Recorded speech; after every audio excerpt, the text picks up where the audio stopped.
also remind you that my next program for y'all will be on May 8th, which will be the second in our Civil War film series this year. We're all going to watch Shenandoah right here in the NPR, starring Jimmy Stewart. So I'm very excited to revisit that movie, so I hope you will join me for that. I really like those. When we get together, we watch these movies together. I've been having a lot of fun with that, and I hope you have too. I have had a crazy day so far, so I am absolutely flustered, and we'll try to focus on this talk. But if I'm a little messed up, it's because I've had a lot going on today. But I'll say a little bit about this talk. So this is a basic talk on what caused the Civil War, which was a talk that our former education director, Heather Nice, asked me to develop for teachers, because teachers were asking her a lot about, you know, kind of if they could have somebody here talk to them and kind of clear up misconceptions about what started the Civil War,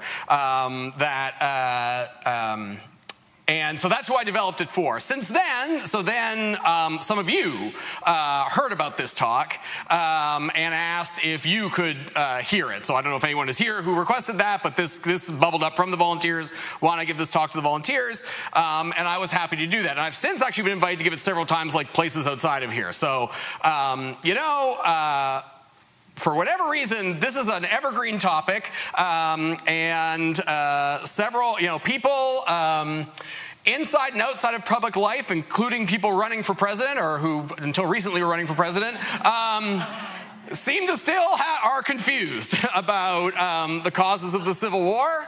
So the purpose of this talk, this is a pretty straightforward talk, in which the main point of this talk is to, as the youth say, bring the receipts. This is a talk to try to use what people in their own time during the Civil War said the Civil War was about, including Abraham Lincoln, and I think it paints a pretty clear picture. So that's what today's talk is about. I will also say then with a warning, because you can probably predict what I'm going to say, there is a lot of really racist language in this talk. I am not using any racial slurs or anything, but people did not couch their language about African Americans or the institution of slavery sometimes when they talked about it. So I'm just throwing out that disclaimer to start with as well, that this is that some parts of this talk are uncomfortable or might make you uncomfortable. And then I'm happy to answer questions. And then, as I mentioned, for those of you who came to the film series, the last film series we did, because this talk went so well with the teachers, they asked me to do a follow-up on why is it that this became a controversial subject? Why is it that over the next 150 years, there's this, I got convoluted about what caused the Civil War. And so I did another talk called Who Really Won the Civil War that was a sequel to this, which I will be giving in the fall to you as well. So there is a part 2 on this. So if you like this one, there'll be a part 2 that explains why we're still confused, or why some people are still confused about why the Civil War happened, and what people at the time said. So that was already, but you know, my note is long controversy over cause of the Civil War. So that was that. So, and as I said, there are various competing narratives of what started the Civil War. One of the problems with this idea to begin with is the question itself is flawed. When you ask what started a war, we often talk about different wars in different ways. It's necessary to parse between what legally started a civil war or started any war, right? What legally was the reason that one nation or part of a nation went to war with another part of a nation, and what were the political and social and cultural things that led to that war? Those are two different questions. So for instance, what caused World War II, right? This is a war that I think is more straightforward, that we all generally have a much clearer idea. And we would say what started World War II was about the struggle between democracy and fascism or something like that, right? We would say that's what World War II was about, right? What started World War II was Adolf Hitler invaded Poland, and Poland was allied to Great Britain and France, and that started World War II, right? Like, there's a legal thing that made that war begin, right? And the United States became involved when their sovereignty was violated when Japan bombed Pearl Harbor, right? And Japan was allied with Germany, and hence the United States was, right? Do you get the difference there, right? What caused the World War II is fascism and imperialism and things like that. What legally caused it is somebody attacked someone else. The Civil War has the same issue. What started the Civil War, and this is important too, because when people talk about states' rights and things like that, this context is vital. What started the Civil War was Confederates fired on Fort Sumter, right? That's what gave Lincoln the constitutional legitimacy to raise volunteer soldiers and have them go down into the South and suppress the rebellion. That's what started the Civil War. So the actual legal cause of the Civil War, everything Lincoln does, everything the United States government does from that point on is legal because of the firing on Fort Sumter, right? That was for which you have to also believe that secession was illegal, right? White Southerners declared their independence illegally, fired on a U.S. Military facility. If tomorrow one of you went out and decided to, please don't do this, fire a gun at the National Guard base in town, you would be immediately arrested, right? That's essentially what happened to the Confederates, right? So that's the legal cause of the war. But, of course, but what put the Confederates there, firing on Fort Sumter? What put Lincoln in the White House? What was it about Lincoln being in the White House that upset white Southerners so much? That's what we're going to talk about.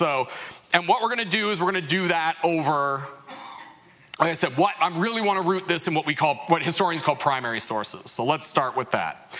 And let's start with the big picture. So what historians used to and sometimes still call the sectional crisis, now we tend to call it the Civil War era, is a period from the early 1850s to the 1870s.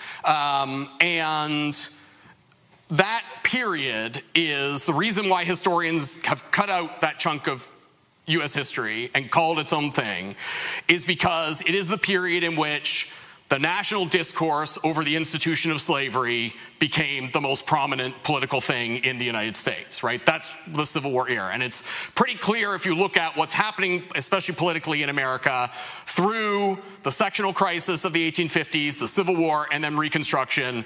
That's what we're arguing about. We're arguing about slavery, and we're arguing about the role of African Americans in American society. Looking at it that way makes it very clear that there is a crisis, a mounting crisis over the institution of slavery, which then becomes a crisis over the role of African Americans in the United States, what their legal rights are, and the Civil War and Abraham Lincoln are right in the middle of this. This crisis results from, and some of you probably already know this, but I think it's worth going over. This crisis results from, or the thing that really sparks this crisis, is the Mexican War. The Mexican War lasts from 1846 to 1848. The war is not explicitly about slavery.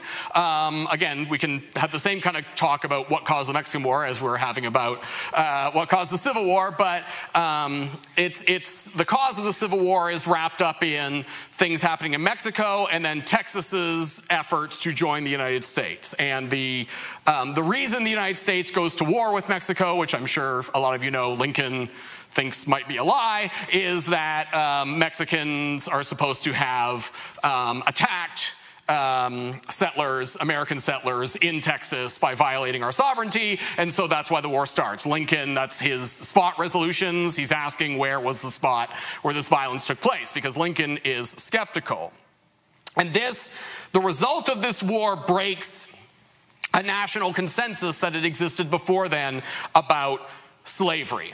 What really was that? When I say that, what was that consensus? So for the first several decades of the United States' existence, slavery is not really a topic that is openly debated by American politicians. There are exceptions, but it is generally not debated. Why not? Well, there's two things. First of all, through actual policy. After the admission of Missouri, and again, I can't get into too much detail here, this is easy stuff to look up, but with the admission of Missouri as a state, right, that leads to the Missouri Compromise, which is debated in 1819 and instituted in 1820, and the United States is permanently divided by the Missouri Compromise, where everything north of Missouri's southern border, not counting the Panhandle, would be a free state if it was admitted to the Union, and everything south of Missouri's southern border would be admitted as a slave state.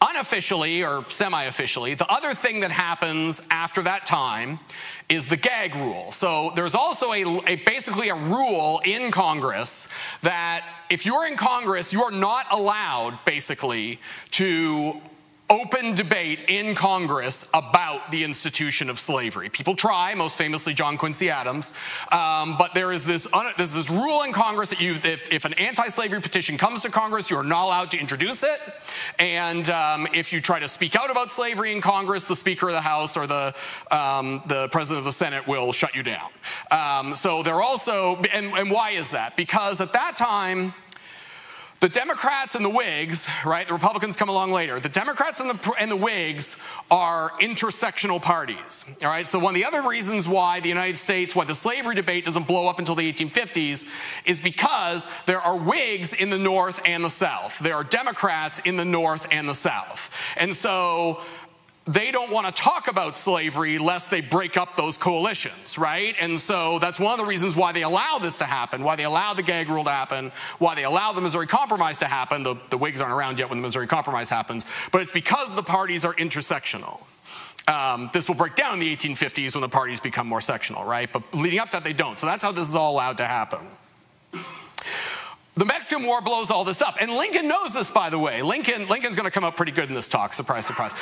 Lincoln knows this. This is one of the reasons he opposes the Mexican War. Not only does he doubt its legality, but Lincoln knows that what's going to happen is we're going to end up, right, we're going to defeat Mexico, and when we do, we're going to end up annexing a ton of territory, maybe even all of Mexico itself, because for a heartbeat, that almost happens. That we're going to end up annexing a ton of territory from Mexico, and that's all going to be south of the Missouri Compromise line. And so when we do that, now all of a sudden there's going to be this massive amount of territory that's going to be open for settlement that will become slave states, and that's going to completely tip the balance, right? Blow up this compromise that had existed since 1820 in Congress and break up the Union, right? Because we're going to start fighting over slavery, and the slave states are going to have all the power because they're going to have all the states, right? They're going to break that. The other thing the Missouri Compromise did, right, is ensure that there's always the same number of slave states as there are free states so that no party gets an advantage in the Senate, right? The free states always have an advantage in the House because there's more people up here. But so Lincoln knows this is going to break this up, and that's precisely what happened.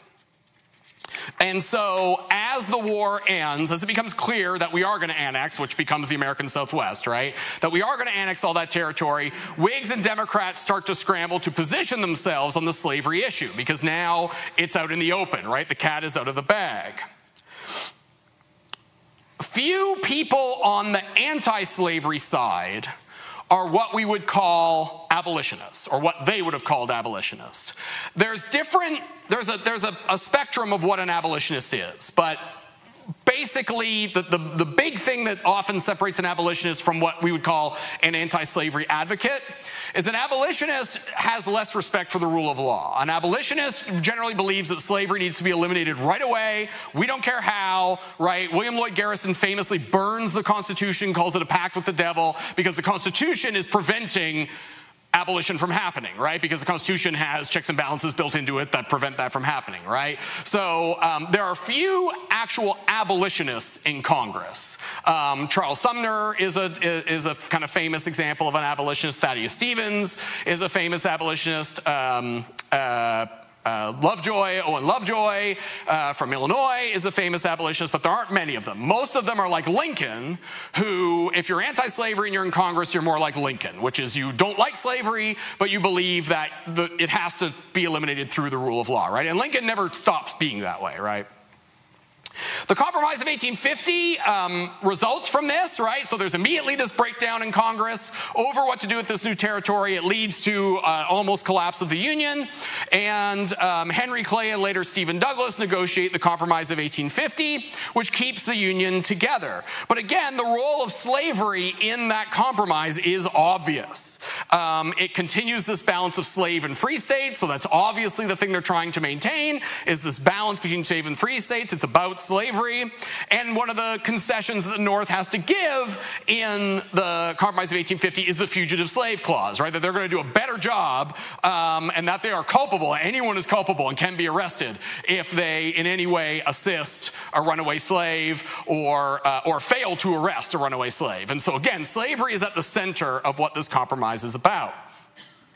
The new status quo that establishes, though, does not last very long. In 1854, the Kansas-Nebraska Act, Stephen Douglas's attempt to untie this knot, is a complete disaster in that the thing that the Kansas-Nebraska Act is supposed to do is it's supposed to let every new territory, as they become a state, vote on whether they will be free or slave states. The problem with this idea is, A, it opens it up, right? It kills this balance between slave and free states, and B, Lincoln and others recognize that this can be abused, as it will be in Kansas, right? Where the Kansas's journey to becoming a state and its votes over whether to be free or slave are corrupt. Both sides are sending people into that state. People are voting illegally. People are killing each other. It breaks down pretty quickly. And this is one of the most important acts passed in American history. It's really hard to overestimate the importance of the Kansas-Nebraska Act, because the Kansas-Nebraska Act, the Whig Party is already in trouble after the Compromise of 1850, but the Kansas-Nebraska Act kills the Whig Party.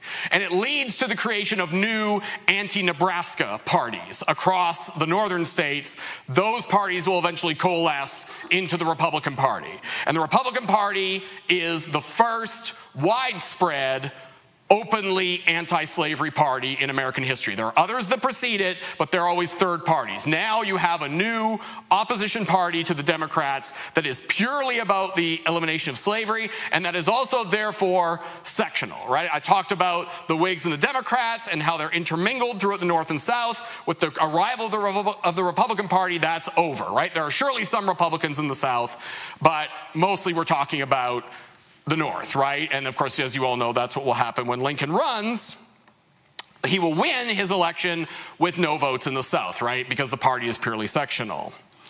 And so this is the complete, what I hope I've tracked for you is the complete breakdown of political comedy in the United States, but it's all around this institution of slavery, right? So there's nothing about this debate that doesn't have anything to do with slavery. Sure, they're also arguing about tariffs and things like that, but the thing that's completely shaping the debate in America and the reconstitution of the party system in America is slavery, the future of slavery, where slavery is going to go. And then the other part, there's a cultural element of this, because after an entire decade of this, of fighting about this, again, something we can be that we get a sense of today, right? When you have year after year of really intense political debate and public debate over this, violence over this. By the time you get to the Civil War, by the time you get to Lincoln's election in 1860, people have become personally invested in these issues, right? People have reached a fever pitch over these issues, and they are ready to do extreme things. I count Lincoln among those people. In 1858, the things Lincoln is writing down are much more radical and extreme, and the things he's saying, than what he had said before. The core document, I think, for all this is the note that is in our collection. I'm very proud that we have it here. His definition of democracy. We don't know when exactly he writes this to himself, but he writes it to himself in the 1850s. And he writes, "As I would not be a slave, so I would not be a master. This expresses my idea of democracy. Whatever differs from this, to the extent of the difference, is no democracy." So by the 1850s, Lincoln is so committed to fighting the institution of slavery that he has defined slavery as being antithetical to democracy, right? That's a radical position, right? Thomas Jefferson didn't feel that way. He didn't like slavery, but he thought that the United States could exist as a democracy with slavery, right? This is a pretty radical position. The other thing I want to emphasize about Lincoln is very famous speech of Lincoln's that I don't think anybody gets right, or most people don't get right, which is Lincoln's House Divided speech that he makes in 1858. The House Divided speech is a radical speech, and it's a conspiracy theory speech. Now, Lincoln might have been right about the conspiracy he's talking about, but the only part of the House Divided speech anybody ever quotes is the House Divided statement, right? And so they're like, well, this speech is all about Lincoln thinks we need to like make peace with each other because we're a house divided and blah, blah, blah, blah. If you look at the actual context of how he says that, Lincoln is being much more radical than that. And so I'm going to read you a chunk of the House Divided speech, if I can find it in my book. Here we go. All right, starting from the beginning. If we could first know where we are and whither we are tending, we could then better judge what to do and how to do it. We are now far into the 5th year since a policy was initiated, the Kansas-Nebraska Act, with the avowed object and confident promise of putting an end to slavery agitation. Under the operation of that policy, that agitation, has not only not ceased, but has constantly augmented. In my opinion, it will not cease until a crisis shall have been reached and passed. A house divided against itself cannot stand. I believe this government cannot endure permanently half slave and half free. I do not expect the Union to be dissolved. I do not expect the house to fall, but I do expect it will cease to be divided. It will become all one thing or all the other. Either the opponents of slavery will arrest the further spread of it and place it where the public mind shall rest in the belief that it is in course of ultimate extinction, or its advocates will push it forward till it shall become alike lawful in all states, old as well as new, north as well as south. Now here's the part nobody pays attention to, and it's what the whole rest of the speech is about. Have we no tendency to the latter condition? Right? What did he just reference in the last paragraph? The latter condition means slavery everywhere. So he's telling you, yeah, we're either going to become all slave or all free. We're headed to be all slave. He's telling them there's a conspiracy to make the United States entirely slave, all right? Entirely having slavery permitted. Let anyone who doubts carefully contemplate that now almost complete legal combination, piece of machinery, so to speak, compounded of the Nebraska Doctrine and the Dred Scott decision. Let him consider not only what work the machinery is adapted to do and how well adapted, but also let him study the history of its construction and trace, if he can, or rather fail if he can, to trace the evidences of design and concerted action among its chief bosses from the beginning. I'm not going to read you the rest of the speech, but that's what the rest of the speech is about. What Lincoln is saying is, if you look at the Kansas-Nebraska Act and the Dred Scott decision, and later he'll say what the Buchanan administration is doing about Kansas, it is clear that the Democrats and slaveholders have taken control of all 3 branches of the federal government and are on a project to make slavery universal in the United States. That's what the House Divided speech is about. That's a conspiracy theory, all right? Again, he's kind of right, but that doesn't mean it's not a conspiracy theory. It doesn't mean Lincoln is very radical. And again, this is evidence of where the United States is at in the 1850s and where Lincoln is at. And here's, if you don't trust Lincoln, if you think Lincoln is too radical, here's quote-unquote moderate Democrat Stephen A. Douglas during the same campaign. He says, do you desire to turn this beautiful state into a free Negro colony? He's saying this to Illinoisans. If you desire Negro citizenship, if you desire to allow them to come into the state and settle with the white man, if you desire them to vote on an equality with yourselves and to make them eligible to office, to serve on juries, and to adjudge your rights, then support Mr. Lincoln and the Black Republican Party. So Douglas is making the opposite argument. He's saying if you vote for Lincoln, the abolitionists are going to take over the government and you're going to be living side by side with African Americans with the same rights that you have. Both sides are saying this. Both sides believe, by the time you get to the end of the 1850s, both sides believe on the slavery debate, not another debate, the slavery debate. Both sides believe that there's a conspiracy by the other side to take control of the government and make the United States all slave or all free. Thus, when Lincoln is elected, so now when you take Lincoln in that context, and I'm not in any way saying white Southerners were justified, but in that context, it's easier to understand them why Lincoln's election makes white Southerners freak out, right? Because they see Lincoln as a radical abolitionist who is going to make who's going to reverse what he's talking about in the House Divided speech and make the nation all free. And they lose faith as a result in the American system, right? If the Electoral College, again, always the Electoral College, if the Electoral College can result in this guy getting elected, we don't want to be part of the Union anymore, right? And they believe that their system, that white supremacy and slavery is divinely ordained. If you read the things they wrote, they believe that these things are divinely ordained, with a sprinkling of what we would later call racial Darwinism. They also see a racial hierarchy, a biological racial hierarchy that they're at the top of. They cannot imagine a world where their enslaved property is free. Again, I'm not saying they're justified in this. I'm just, again, trying to show you that slavery is at the center of the way these people are conceiving of their country and their actions. Also, the idea that this is not a spontaneous thing, the idea among white pro-slavery advocates in the South that if anti-slavery forces ever got control of one part of the government, let alone all three parts, if they got control of one branch of the government, that they would break away and form their own republic. This is not a new idea. In 1836, very prominent South Carolina slaveholder and real kinky weirdo, if you want to read books about him, James Henry Hammond, who was doing all kinds of horrible things with his slaves. In 1836, he gives his famous King Cotton speech in the House of Representatives. He says, "The moment this House undertakes to legislate on this subject, it dissolves the Union. Should it be my fortune to have a seat upon this floor," fortune, so notice he's looking forward to this, right? If I happen to be on the House floor when the House undertakes to legislate on slavery, if I have my fortune, I will abandon it the instant the first decisive step is taken. Looking towards legislation on the subject, I will go home to preach, and if I can, to practice disunion and civil war if needs be. A revolution must ensue, and this republic sink in blood. 1836, right? This is 25 years before the Civil War starts. We have a prominent South Carolina politician making this speech on the floor of the House of Representatives. The secession conventions that convene in the South to decide whether they will secede in reaction to Lincoln's election are, many of them are explicit in why they are seceding. And there's a bit of a shell game going on with these.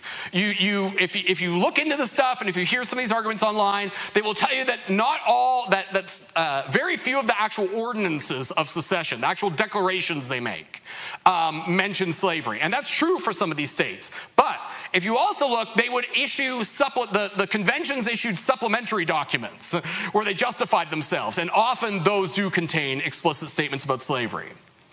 Alabama, it's right in their ordinance. In the preamble of their ordinance of secession, Alabama says, whereas the election of Abraham Lincoln and Hannibal Hamlin, again, making no bones about it, the election of Abraham Lincoln and Hannibal Hamlin to the offices of President, Vice President of the United States of America by a sectional party avowedly hostile to the domestic institutions and the peace and security of the people of the state of Alabama, preceded by many and dangerous infractions of the Constitution of the United States by many of the states and people of the northern section, is a political wrong of so insulting and menacing a character as to justify the people of the state of Alabama in the adoption of prompt and decided measures for their future peace and security. Therefore, oh, and then that's it. Sorry, I just left therefore in. Therefore, we secede. Again, the word slavery is not in there, but the domestic institution they are talking about, of course, is slavery. The preamble to Mississippi's ordinance of secession. Our position is thoroughly identified with the institution of slavery, the greatest material interest of the world. Its labor supplies the product which constitutes by far the largest and most important portions of commerce of the earth.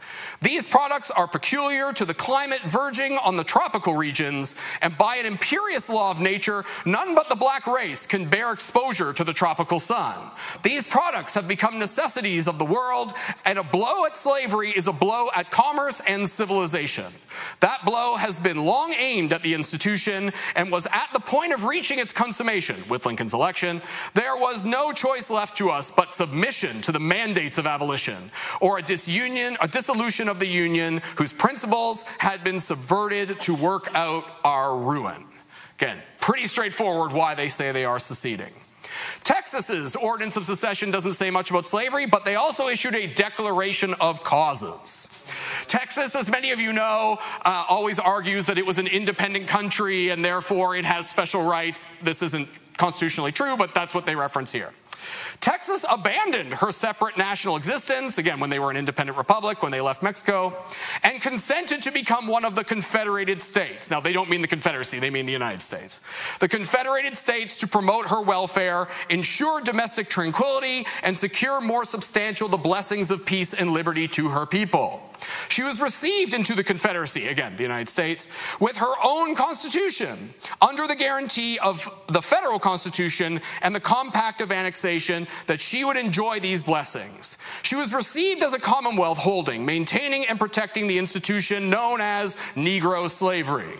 The servitude of the African to the white race within her limits, a relation that had existed from the first settlement of her wilderness by the white race, and which her people intended should exist in all future time.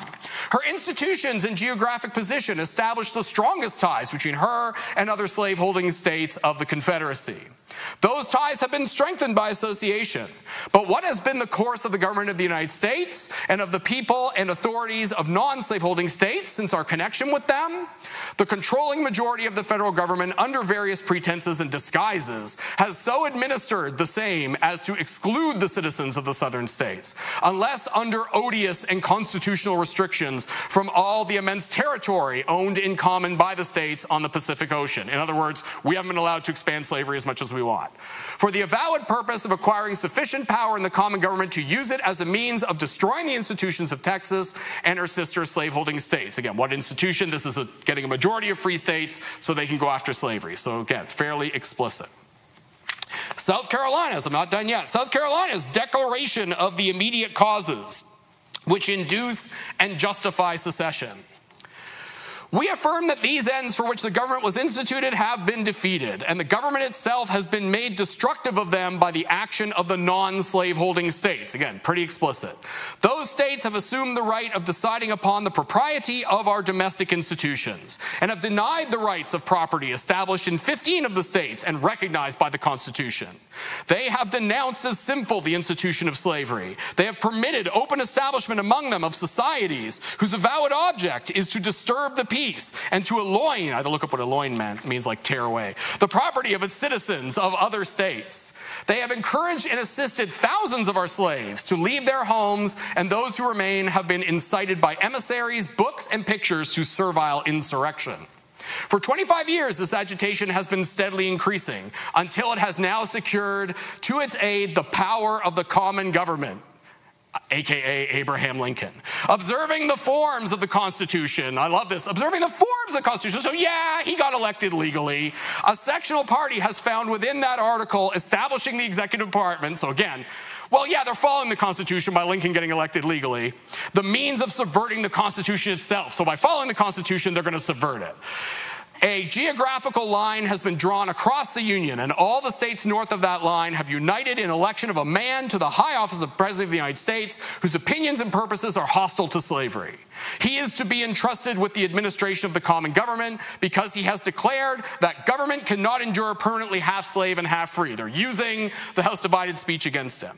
And that the public mind must rest in the belief that slavery is on the course of ultimate extinction. Once the Confederacy is established, the most famous statement from early in the war is Vice President Alexander Stephens' cornerstone speech. Again, the part that everyone always hears is the part where he says that slavery is the cornerstone of the Confederacy. You're probably familiar with that. I've chosen a different part of his speech, again, to illustrate to you the mindset they're in and what they think has happened with Lincoln's election.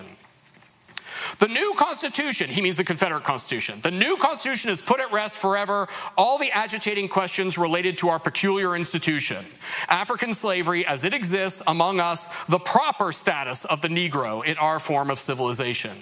This was the immediate cause of the late rupture and present revolution. Jefferson, in his forecast, had anticipated this as the, quote, rock upon which the old Union would split. He was right. What was conjecture with him is now a realized fact. But whether he fully comprehended the great truth upon which that rock stood and stands may be doubted. So to be clear, this is a part of the Confederacy people don't think about. He's arguing with Thomas Jefferson. He's telling you Jefferson was right, that the Union is going to be split, but Jefferson was wrong about his ideas about slavery. And so follow him here. The prevailing ideas entertained by him, Thomas Jefferson, and most of the leading statesmen at the time of the formation of the old Constitution were that the enslavement of the African was in violation of the laws of nature, that it was wrong in principle, socially, morally, and politically.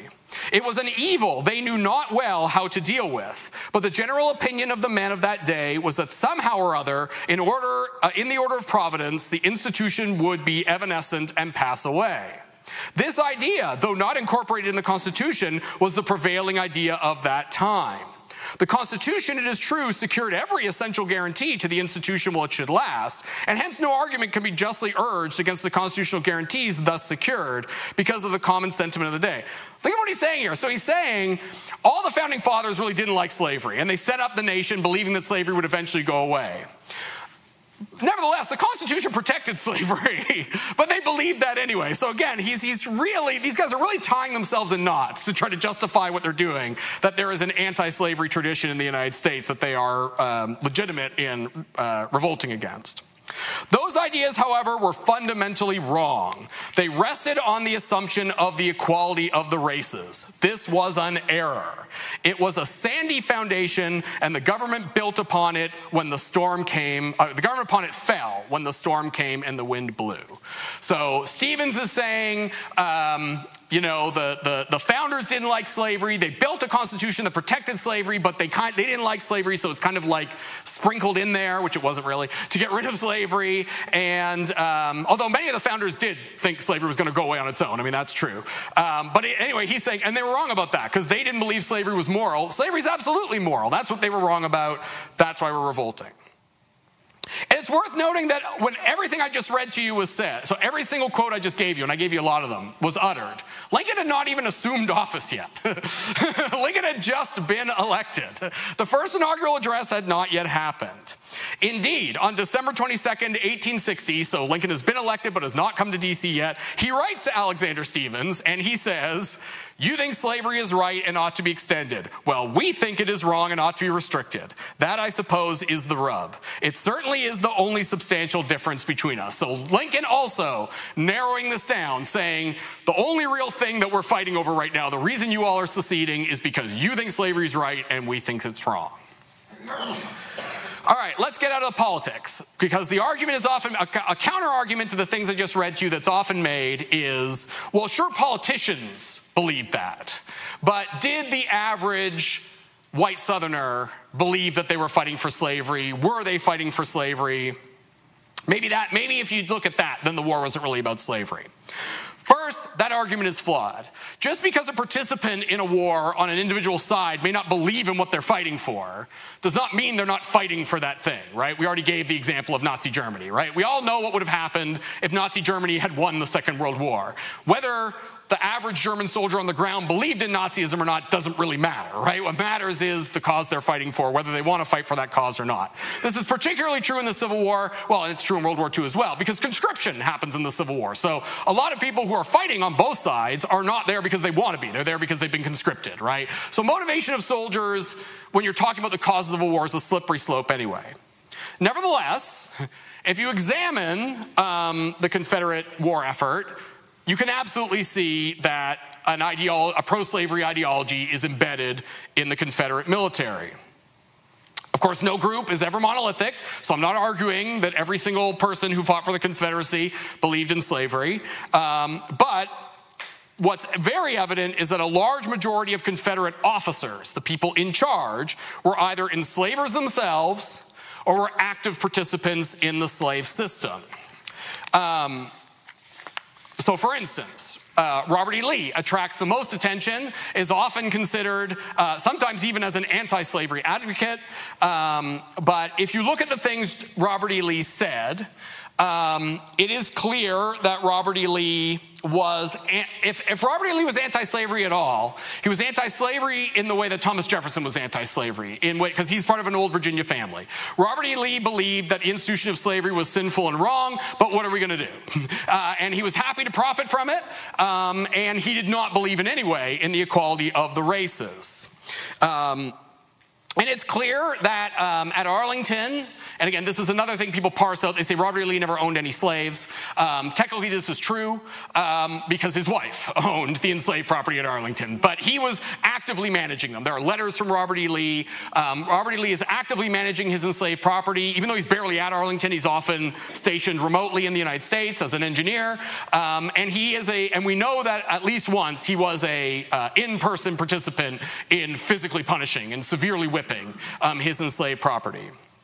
But let's look at what he said. In 1856, Robert E. Lee writes, "The blacks are immeasurably better off here than in Africa, morally, socially, and physically. The painful discipline they are undergoing is necessary for their instruction as a race, and I hope will prepare and lead them to better things." So this is the kind of classic pro-slavery argument that slavery is a benign institution that is civilizing and is Christianizing Africans, right? Lee is subscribing to that idea. He explicitly opposed the anti-slavery movement, and like many pro-slavery advocates, predicted that the abolitionists would break up the country. He says they contend for the ruin of the present American church and the destruction of the present Union. Leave the slave alone if he would not anger the master. The experience of the war itself did not motivate Robert E. Lee to abandon this view. In 1865, he is writing about the potential for black enlistment in the Confederate Army, which is something he supported. Also often held up to say that Lincoln was Lee was an abolitionist. Get my L people mixed up. That Lee was an abolitionist. And again, he is only willing to consider black enlistment within a pro-slavery racist context. The relation of master and slave, controlled by human laws and influenced by Christianity and enlightened public sentiment as the best that can exist between the white and black races, I would deprecate any sudden disturbance of that relation unless it be necessary to avert a greater calamity to both. So what is he saying? The best relationship between white and black people is as master and slave. The only reason I'm considering giving guns to these people and putting them in the Confederate Army is because a greater calamity would be the collapse of the Confederacy, right? His idea of enlisting African Americans is in no way shaped by any kind of belief in African American freedom or equality. And of course, as I mentioned, a deeper understanding comes from looking at his actions. He was an active participant in the management of his enslaved property. He protected enslaved property as a federal and a Confederate officer. And a lot of research has been done the last couple decades of the Gettysburg invasion. During the Gettysburg invasion, the Army of Northern Virginia, under Lee's direct orders, rounded up African Americans, assuming they were runaways, and sent them back to the South to be re-enslaved. This is a pro-slavery advocate through and through and through. But what about the common soldier? I mentioned the common soldier before. With hundreds of thousands of men enlisted in the Confederate Army and many forced in service through conscription, motivations obviously varied. I don't have time to go into individual texts now, but there is a lot of primary evidence that historians have dug into, particularly recently, to look at Confederate soldiers and how committed they were to the institution of slavery. A case is often made, and you'll hear this a lot, that only 10% of Confederate soldiers were enslavers themselves.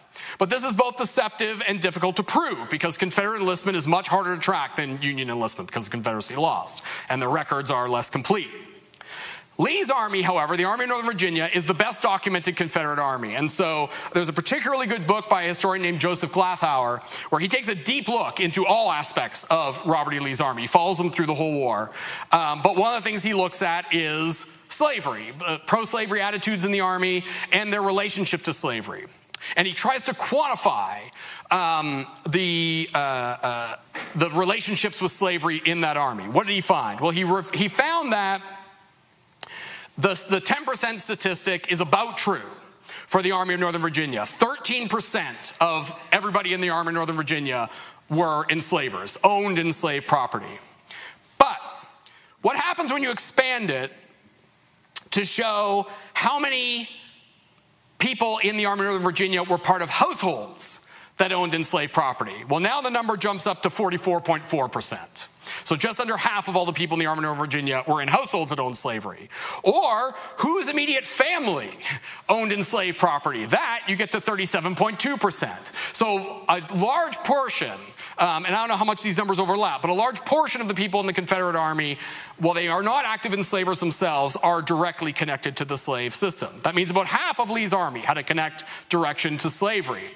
And the other half, if motivated at all, would have been motivated by their desire to avoid work competition. If they weren't pro-slavery, or if they weren't white supremacists, again, they were probably both these things, but even if they weren't, there was a widespread opposition from non-slaveholders in the white South to abolition because they didn't want African Americans introduced into the workforce, right? That was the deal. That was how the slave system gets set up, is that if you're a white Southerner, all these jobs are open to you that would have otherwise gone to African Americans because they're enslaved, and so that's how they keep certain rights. And so probably a lot of people in the Army of Northern Virginia, well, we know a lot of people in the Army of Northern Virginia are motivated by that as well. Thus, it's reasonable that a large majority of Confederate soldiers within the Army of Northern Virginia, and probably elsewhere, were at least partly motivated by the defense of slavery as a societal system, and that gave them a sense of place in their society and a sense of safety. We can look at some things they wrote after the war to show that decades later, they still believed these things. The most prominent publication related to Confederate veterans is Confederate Veteran Magazine, which was founded in the late 19th century and lasts until the early 20th century. It is a treasure trove of memoir, of reminiscences and things from Confederate veterans about their experience in the war. Here is a Confederate veteran writing to Confederate Veteran Magazine in 1911. The African, coming from a barbarous state and from a tropical climate, could not meet the demands for skilled labor in the factories of the northern states. Neither could he endure the severe cold of the northern winter. For these reasons, it was both merciful and business to sell him to the southern planter, where the climate was more favorable and skilled labor not so important. In the South, the climate, civilization, and other influences ameliorated the African's condition, and that of almost the entire race of slaves, which numbered into the millions before their emancipation. It should be noted that their evangelization was the most fruitful missionary work of any modern Christian endeavor. So slavery was the best missionary work anybody ever did. That's what this Confederate veteran is saying. The thoughtful and considerate Negro of today realizes his indebtedness to the institution of African slavery for advantages which he would not have received had he remained in his semi-barbarism, waiting in his native jungles for the delayed missionary. That's from a Confederate veteran. How about Lincoln himself? What did Lincoln say the Civil War was about? Well, in Lincoln's most famous speech, he's pretty clear about it.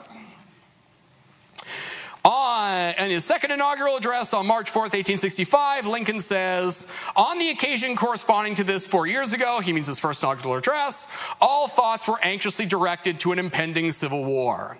All dreaded it, and all sought to avert it. While the inaugural address was being delivered from this place, devoted altogether to saving the Union without war, insurgent agents were in the city seeking to destroy it without war.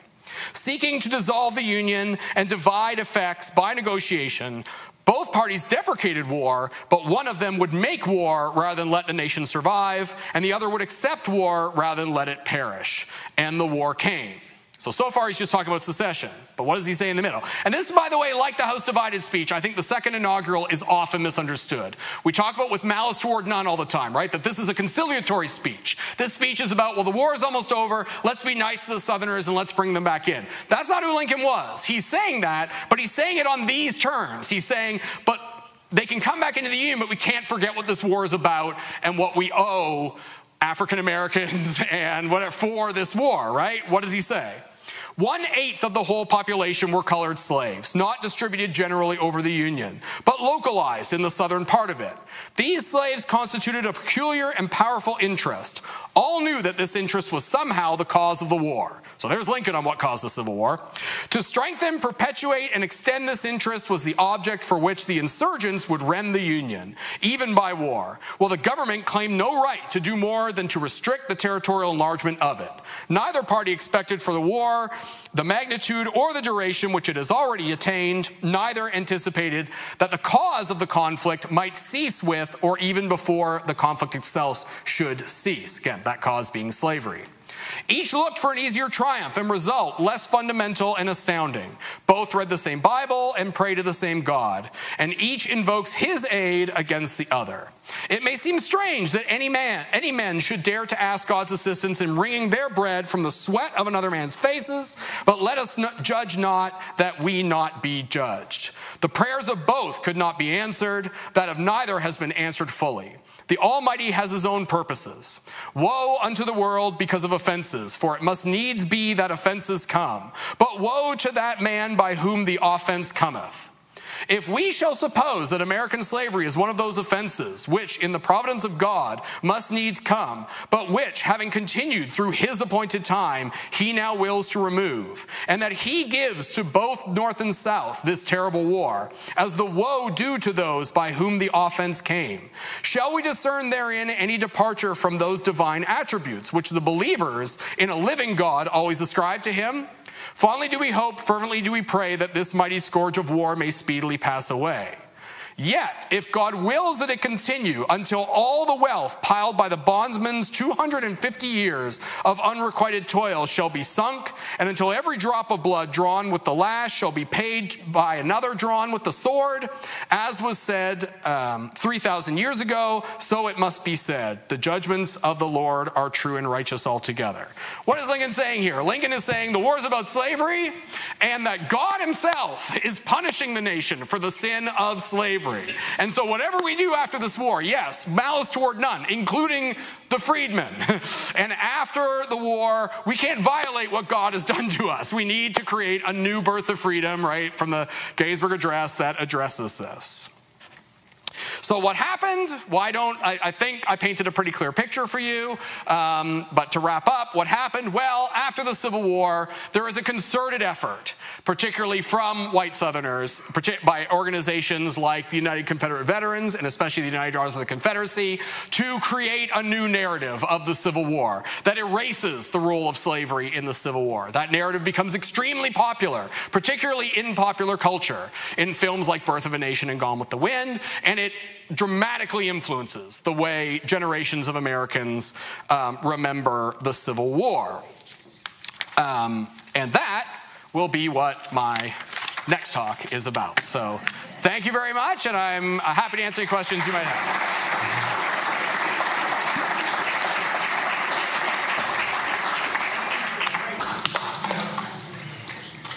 Do you want the microphone? No. No? Shut up. Talk loud. All right, talk loud. Or I'll repeat the question.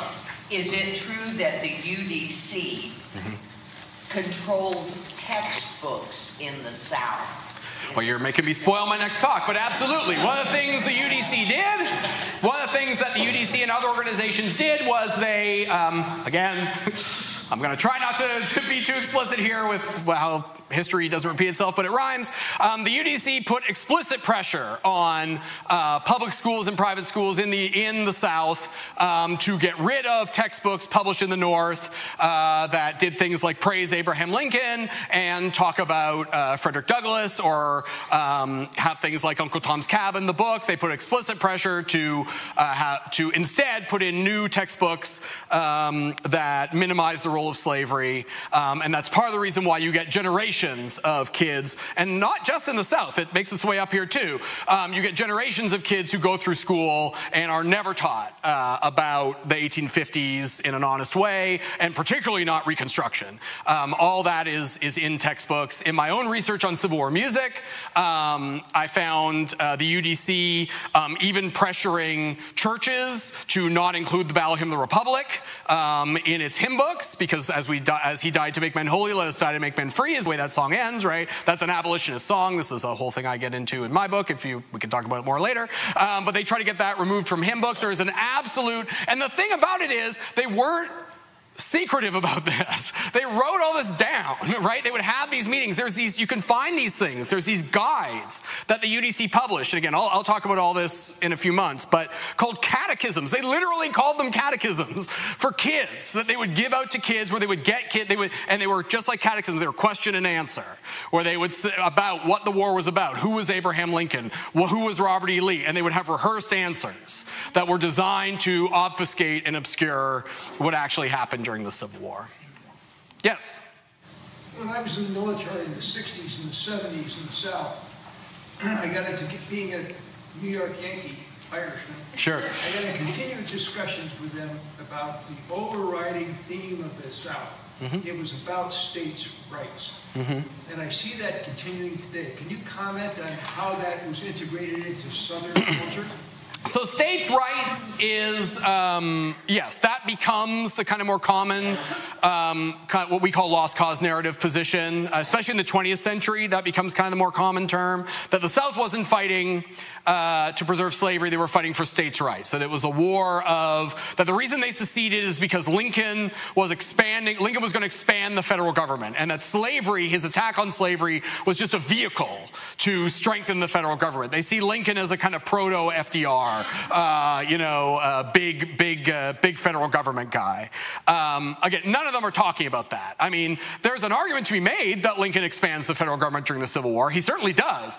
Nothing like Jefferson Davis does. Jefferson Davis, basically, by the end of the Civil War, the Confederacy is an authoritarian state. So the Confederacy is, if they are interested in states' rights, which they only are on the slavery question, and only even at that moment, because notice in some of those statements I read to you earlier, one of the things they're angry about isn't that the federal government is making too many decisions about slavery. They're angry the federal government is making anti-slavery, or that it might. I mean, at that point, it hasn't made any. Lincoln just got elected. But they're worried the federal government might make anti-slavery decisions.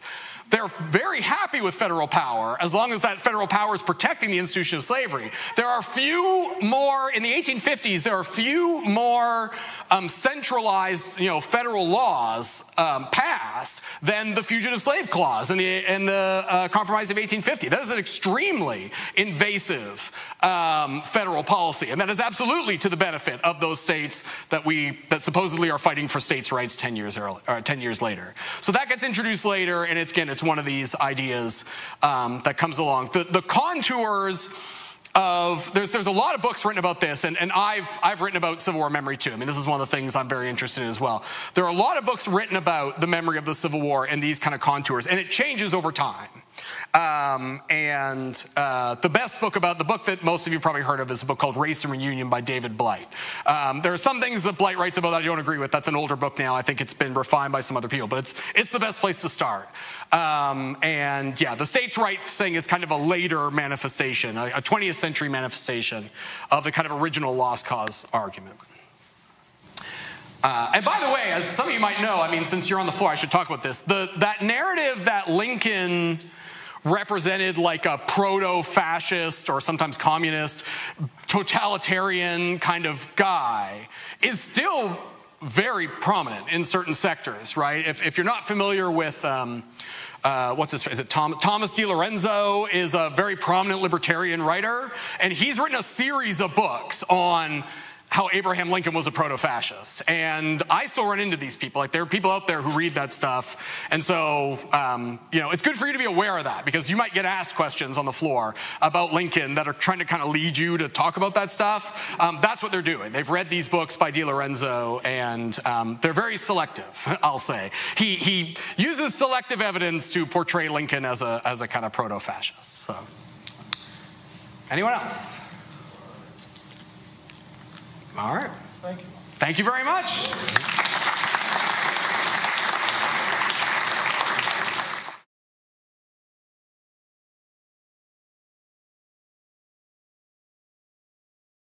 All right, well, thank you and welcome.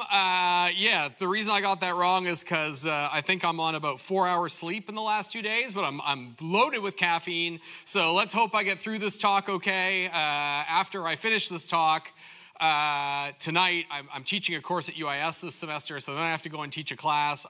There's a good chance I won't survive today, but I'm going to do the best I can. But I say this to folks sometimes because when I get going on these talks, I just go. So we're all friends here. We all know each other pretty well. So if I lose you because I say something wrong or whatever, just put your hand up and correct me. And I'll go back and make sure that I make sense, because you are definitely not catching me at my best today. What we're going to talk about today, I've been giving these programs, these continuing ed programs for the volunteers for like a decade now, more than a decade. And so they're a real treat for me, because they're a way for me often to try out talks that I've written, or sometimes revisit talks I've done a long time ago, and sometimes talk about things that you've asked me to talk about. So this is the second of two programs that I gave for the PD and Your PJs program that our education division runs, and some of you requested that you saw them and you wondered if I could do them for you, and I said yes, so that's why I'm here. And so the first one, for those of you who weren't here, these are a little spicy. The first one, for those of you who weren't here, was called What Caused the Civil War. That title is a little cheeky. The one today is too, because what that talk was about what caused the Civil War, but it was also very much about why there's confusion over that, and how the answer is actually pretty obvious when you look at what people said and did at the time. And that was what that talk was about. I mean, for those of you who weren't here, the answer is slavery. And so I think and that's what I argued, and I think pretty convincingly proved in that talk. So this talk is not really about what ended the Civil War.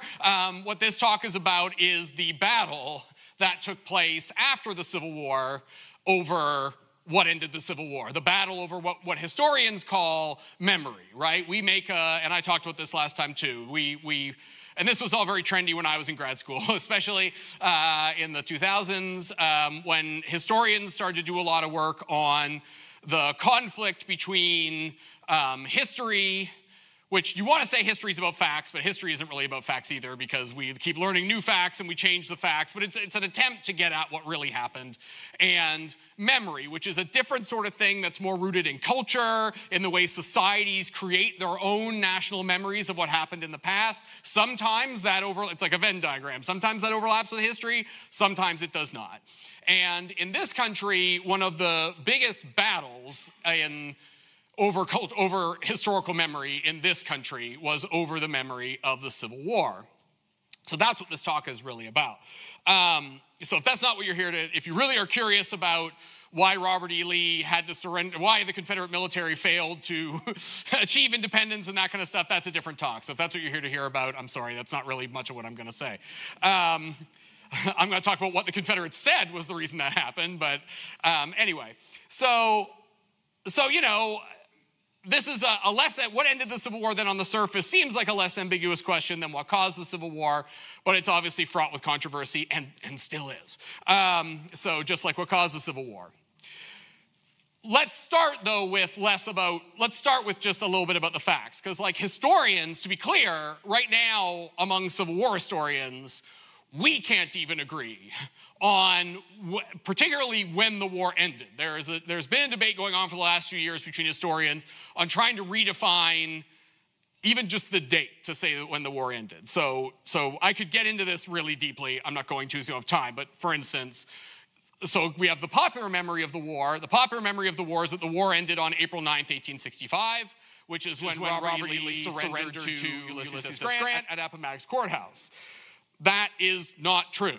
That is not when the Civil War ended. But then when did it end? Well, the last Confederate Army didn't actually surrender. Like full Confederate Army didn't surrender until May 26, over a month later.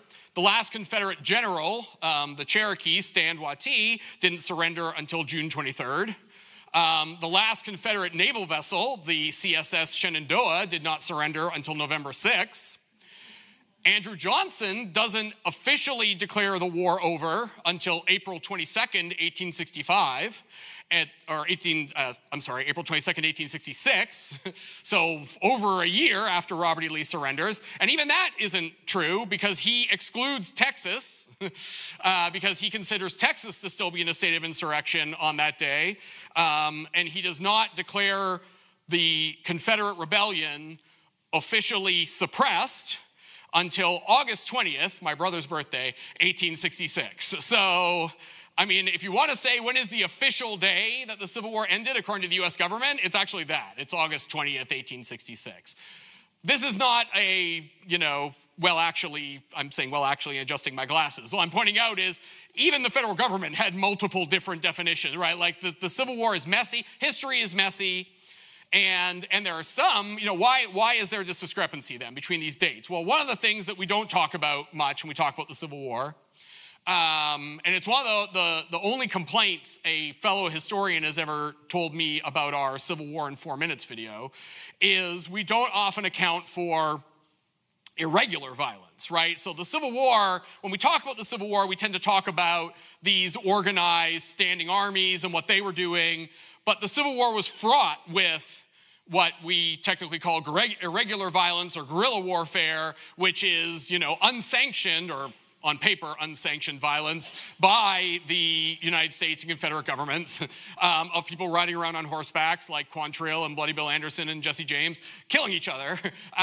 which for those of you who were here for when we watched The Outlaw Josie Wales, that's partly what that movie is badly trying to deal with. And so, that's all still going on after Robert E. Lee surrenders and even after these other there's still, and that irregular violence, of course, continues even after 1866 in the form of the Ku Klux Klan. So the other reason why the government has an interest in not declaring the insurrection over is because, as I can't get too deep into Reconstruction, but as I'm sure most of you know, like US forces have to remain in the South to protect African Americans in particular who are being terrorized away from polling places after they've won the right to vote. And they're there to protect them for other reasons too. But the US Army still has to have a presence there, so that's another reason to say the insurrection isn't over, so you can legitimize having your own military occupying part of your own country, which is not something that legally you can do in peacetime. The other problem is that the different Confederate states, former Confederate states, get readmitted to the Union at different times too, and they come in different ways, and they have different, so like that process of reintegration, let alone Reconstruction, also takes time, so that's another reason why it's kind of fuzzy. Some of them aren't even readmitted till much later in the decade. And then, as I mentioned, that even after 1866, that political violence doesn't end. The Ku Klux Klan is the most notable kind of organization that does this work, but there are terrorist groups that arise in the South specifically to harass white Unionists, but especially African Americans in the South.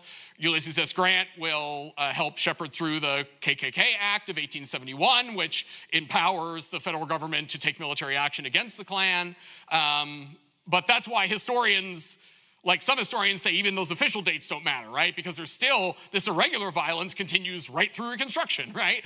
And some historians argue that it continues even after, 1876, the kind of usually official date of Reconstruction, because through lynchings and other things, terrorist violence is still being used to suppress the rights of African Americans. So we can't even agree on that, and again, all this stuff that I just talked about in some way involves memory, trying to shape the way we think about the Civil War, remember the Civil War, what was the Civil War really about? So therefore, what was it really about should shape or could shape how we perceive how and why it ended and when it ended. So then stepping back from just that example of how contentious this is, then this broader picture. So who won the war and why? So getting out of academia, the issue of who won the war and why becomes the central fight that Americans have in the aftermath of the Civil War. Its participants participate in this debate, but it continues after them. Even after they pass on, it continues for generations. And I mean, I don't want to get too political here, and is still going on today. So this fight starts with the war generation and continues. So let's start with the basic facts. The United States won the Civil War. They defeated the Confederate Rebellion. The Confederate States of America was never officially recognized. And if you want to argue it existed at all, it certainly didn't by the time the war officially ended. A nation needs a government. And Jefferson Davis tried to keep the Confederate government intact after the collapse of Richmond. He moved it to Danville. And it kind of moves around his cabinet as it kind of disintegrates around him. He keeps moving it around. Its final meeting, the final meeting of the Confederate cabinet, right? There is no Confederate Congress at that point. They don't go with the cabinet. The final meeting of the Confederate government, the last vestige of the Confederate cabinet, the last vestige of the Confederate government, takes place on May 4th in Washington, North Carolina. And in that meeting, Jefferson Davis formally breaks up the government. So the Confederate States of America, what the Confederate States of America was, depending on how you want to define it, it ceases to exist on May 4th, and Jefferson Davis gets arrested 6 days later. In addition, a nation needs to be able to protect its citizens. The Confederate military control of its own territory was clearly in a state of collapse on April 9th, 1865, when Robert E. Lee surrenders. And it only becomes more so after forces continue to surrender. So throughout 1865, the Confederacy loses its ability to protect its own citizens, or who it claims are its own citizens, because it's never an official government. In Confederate terms, if you want to look at this from the Confederate point of view, the other thing the Confederate government was supposed to do was maintain the enslavement of African Americans. And it's also incapable of doing that, particularly by Juneteenth, when the last enslaved people under Confederate control are freed by the Emancipation Proclamation by U.S. forces, right? That's what Juneteenth commemorates. There were still enslaved people in the border states. You're going to need the 13th Amendment to get rid of that. So they're not doing that anymore either, right? So the Confederate government doesn't exist. If it ever existed, it does not exist through 1865. The outcome, the reason that outcome happened is because of a failure of Confederate strategy. The strategy of the United States and enslaved people succeeded and defeated the insurrection. Not only was slavery's expansion stopped, which was the original platform and goal of the Republican Party in 1860, so that's really all they wanted going into that election. They do even better than they wanted, because by the end of the Civil War, they have eliminated slavery. They haven't just stopped its expansion. They've eliminated slavery. And by December 6, 1865, the 13th Amendment has been ratified, and they've completely eliminated the institution of slavery. So through the Civil War, the United States is reborn, or is kept intact and remade. So then what was all this fighting about? Well, the enormous cost, so what was all this fighting about memory about, right? Everything I just told you is objectively true. The enormous cost of the Civil War, right? And historians also agree less now than they used to on how many people died in the Civil War. I don't know how much you know about this fight either. Like, the Civil War in 4 minutes is outdated now. There are some historians who believe as many as 800,000 combatants died in the Civil War, and that's not even factoring in the number of civilians who died in the Civil War. So the number of Americans who died in the Civil War is probably somewhere around 1 million or more, but there's no way to know. That enormous loss created a need on both sides to justify why it happened, how it transpired, and what it all meant, right? This process began in the North in earnest near the end of the war. In the last talk I gave, again, for those of you who weren't here, I opened with Lincoln's second inaugural, because one of the people who's doing this kind of self-interrogation of what's going on is Abraham Lincoln himself, and he's our guy. So let's start with him. I'm going to start with the second inaugural again here, because Lincoln has his own answer to that question, and he gives it in the second inaugural. So I'll read you a little bit of it, and if I can find where it starts. So he starts with a quote. "Woe unto the world because of offenses, for it must needs be that offenses come. But woe to that man by whom the offense cometh," end quote.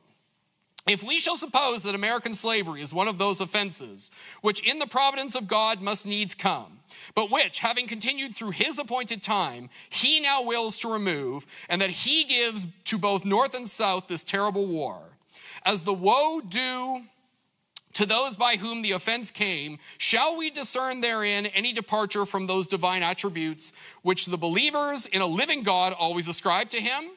Fondly do we hope, fervently do we pray that this mighty scourge of war may speedily pass away. Yet, If God wills that it continue until all the wealth piled by the bondsman's 250 years of unrequited toil shall be sunk, and until every drop of blood drawn with the lash shall be paid by another drawn with the sword, as was said 3,000 years ago, so it must be said, the judgments of the Lord are true and right altogether. No one ever quotes that part, right? They always quote the next part, with malice toward none, with charity for all, right? Because they want to say, look how magnanimous Lincoln is being. Lincoln is being magnanimous, but Lincoln is also clearly saying what this war was about and how they won it, which is that this war was, earlier in the speech, right, he says the war was caused by slavery. That's the part I read in the last talk. But the reason the war was so bloody and this rebirth of the nation is because there was this enormous loss of life. And the way Lincoln rationalizes that loss of life is that God himself is punishing the nation for the sin of slavery. And so slavery is, right, so the major accomplishment of the war then is, and this doesn't fit with a lot of the things Lincoln says, is the elimination of slavery, because that satisfied this penance that was due to God, right? And Lincoln is saying in that speech too, and I don't know how much longer it'll go on. It's going to go on as long as God gets, he's talking Old Testament God here, right? As long as God gets his payment for the sin of slavery. So, who does Lincoln think won then, right? Who does Lincoln think won the war? I mean, he kind of, in this speech, which is amazing, given that he could have just got up and said, awesome, we won, right? It's March 1865. It's pretty clear the United States is going to win. Lincoln isn't saying that in this speech. I mean, Lincoln's kind of saying both sides lost, because both sides lost all these people. If I think in the second inaugural, Lincoln is saying African Americans won because they got their freedom, right? And so, that's who Lincoln probably thinks, at least in the last couple of months of his life, who won. Most white people don't agree with that. Most white people, well, they might be happy slavery's over or sad slavery's over. They tend to be more, especially in the North, they tend to be more triumphalist. And for those of you who know anything about me, you know that what I write about when I'm not here is music, so I'm going to use two songs as an example. So an obvious song about why the North was fighting, and that explains why it won, although it was written early in the war, is the Battle Hymn of the Republic. Mine eyes have seen the glory of the coming of the Lord. He is trampling out the vintage where the grapes of wrath are stored. He hath loosed the fateful lightning of his terrible swift sword. His truth is marching on. Glory, glory, hallelujah. You all know the chorus. I have seen him in the watchfires of 100 circling camps. They have builded him an altar in the evening dews and damps. I can read his righteous sentence by the dim and flaring lamps. His day is marching on. I have read a fiery gospel writ in burnished rows of steel. As ye deal with my contemners, so you my grace shall deal. Let the hero born of woman crush the serpent with his heel, since God is marching on. He has sounded forth the trumpet that shall never call retreat. He is sifting out the hearts of men before his judgment seat. Oh, be swift, my soul, to answer him. Be jubilant, my feet. Our God is marching on. In the beauty of the lilies, Christ was born across the sea, with a glory in his bosom that transfigures you and me. As he died to make men holy, let us die to make men free. That's the money line. Well, God is marching on. Why does Julia Ward Howe think, who does Julia Ward Howe think is winning the war, and why are they winning it? She thinks Union soldiers, U.S. soldiers, are the instruments of God himself being sent to the South. Howe isn't interested in Lincoln thinking the North is being punished too. This is the Union Army being used as the vehicle of God to go into the South and destroy the sin of slavery. And any of you who've heard me talk about music before, are familiar with my work, you'll know one of the things that surprised me when I researched my book, which is pretty long in the tooth now, was that I found very little evidence of Union soldiers ever actually singing the Battle Hymn of the Republic. The song they actually sang was the song it was a rewriting of, John Brown's Body. But what I found was, so why do we all think they all sang that song? We all think they sang that song because it's the veterans after the war. They adopt this song. Instead of singing John Brown's Body, they start singing Julia Ward Howe's lyrics. And I have a whole story for how they kind of learn about it. I won't get that with you right now. That's a whole other talk. But my point is, why are the veterans singing this song? Because that's what they want to say is why they fought, right? They want to say, we were divinely inspired to go down there and kill slavery, right? That's what the U.S. veterans want to believe. And whether you believe in the religious part of it or not, they're not entirely wrong. That's what they want to believe. An example of something they did sing that is a goofier song, but I think interestingly has almost the exact same message, is Marching Through Georgia, which is written in Chicago by Henry Clay Work near the end of the war, which redefines Sherman's march as, instead of an act of military aggression that in at least somewhat, historians argue how much, somewhat targeted civilians, he defines it very much in the way Julia Ward Howe did, as a rejuvenation of the South. Bring the good old bugle, boys. We'll sing another song. Sing it with a spirit that will start the world along. Sing it as we used to sing it, 50,000 strong, while we were marching through Georgia. Hurrah, it's the chorus. Hurrah, hurrah, we bring the Jubilee. Hurrah, hurrah, the flag that makes you free. So we sang the chorus from Atlanta to the sea while we were marching through Georgia. So already, before I get to the other verses, right? We bring the Jubilee. That's the same religious language. It's just a more simplified version. That's the same religious language Julia Ward Howe is using, right? They are bringing freedom for enslaved people. Jubilee is a word that enslaved people used a lot to represent their own freedom, but it also has a religious context. And the flag that makes you free, right? What is the U.S. flag doing? It's freeing people. How I'm not going to say the word, D word, how the D words shouted when they heard the joyful sound, how the turkeys gobbled, which our commissary found, how the sweet potatoes even started from the ground while we were marching through Georgia. The U.S. Army, as it makes its way through Georgia, they're not burning farms or anything.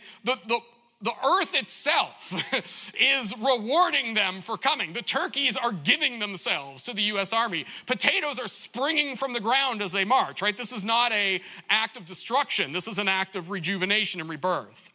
Yes, and there were Union men who wept with joyful tears. He means white Unionists. When they saw the honored flag they had not seen for years. Hardly could we be restrained from breaking forth in cheers while we were marching through Georgia.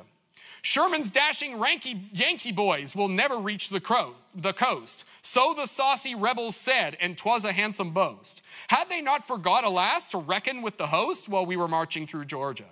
So we made a thoroughfare for freedom, and her train 60 miles in latitude, 300 to the main. Treason fled before us, for resistance was in vain while we were marching through Georgia. This was a hugely popular song at the end of the war, more popular than the Battle Hymn of the Republic. And again, but it has the same message. The U.S. Army is going to the South to rejuvenate it, make it reborn as a place of freedom, right? They're making a thoroughfare for freedom, right? So they're destroying as they go to make an opening through which the enslaved pour in and get their freedom, right? Now, some of you might know it's a little more complicated than that, including some of the things Sherman did to enslave people during Sherman's march. That's a different talk. But this is what U.S. soldiers in particular and the U.S. home front are thinking about, how they're defining what the war was. A little less complicated than Lincoln. African Americans themselves also engage in this memory making through song. And the song that comes out of the war for them, which I'm having trouble finding my bookmark for, most people don't know this is a Civil War song. The African-American hymn that comes out of the Civil War is Go Down Moses. That's a product of the Civil War. Freed people sing it, or contrabands, and white people hear it and write it down, and that's how that song gets popularized. It's long, so I'm not going to sing, or I didn't sing any of it. I'm not going to say all of it. And you probably know this song anyway, right? When Israel was in Egypt's land, let my people go. Oppressed so hard they could not stand, let my people go. Go down Moses, way down in Egypt's land. Tell old Pharaoh to let my people go. Thus saith the Lord, bold Moses said, let my people go. If not, I'll smite your firstborn dead, let my people go. No more shall they in bondage toil, let them come out with Egypt's spoil. The Lord told Moses what to do to lead the Hebrew children through. I'm just giving you examples of some of the verses. Pharaoh said he'd go across, but Pharaoh and his host were lost. Jordan shall take up like a wall, and the walls of Jericho shall fall. Your foes shall not before you stand, and you'll possess fair Canaan's land. Oh, let us all from bondage free, and let us all in Christ be free. That's the same message. The same message is that Moses is the U.S. Army and or Abraham Lincoln and or enslaved people themselves once they join the U.S. Army, going into the South, punishing Pharaoh, the Confederacy, for oppressing them. They're directly linking their own enslaved experience with that of the Israelites. This is what northern This is what the Northern, what historians call emancipationist memory of the Civil War is.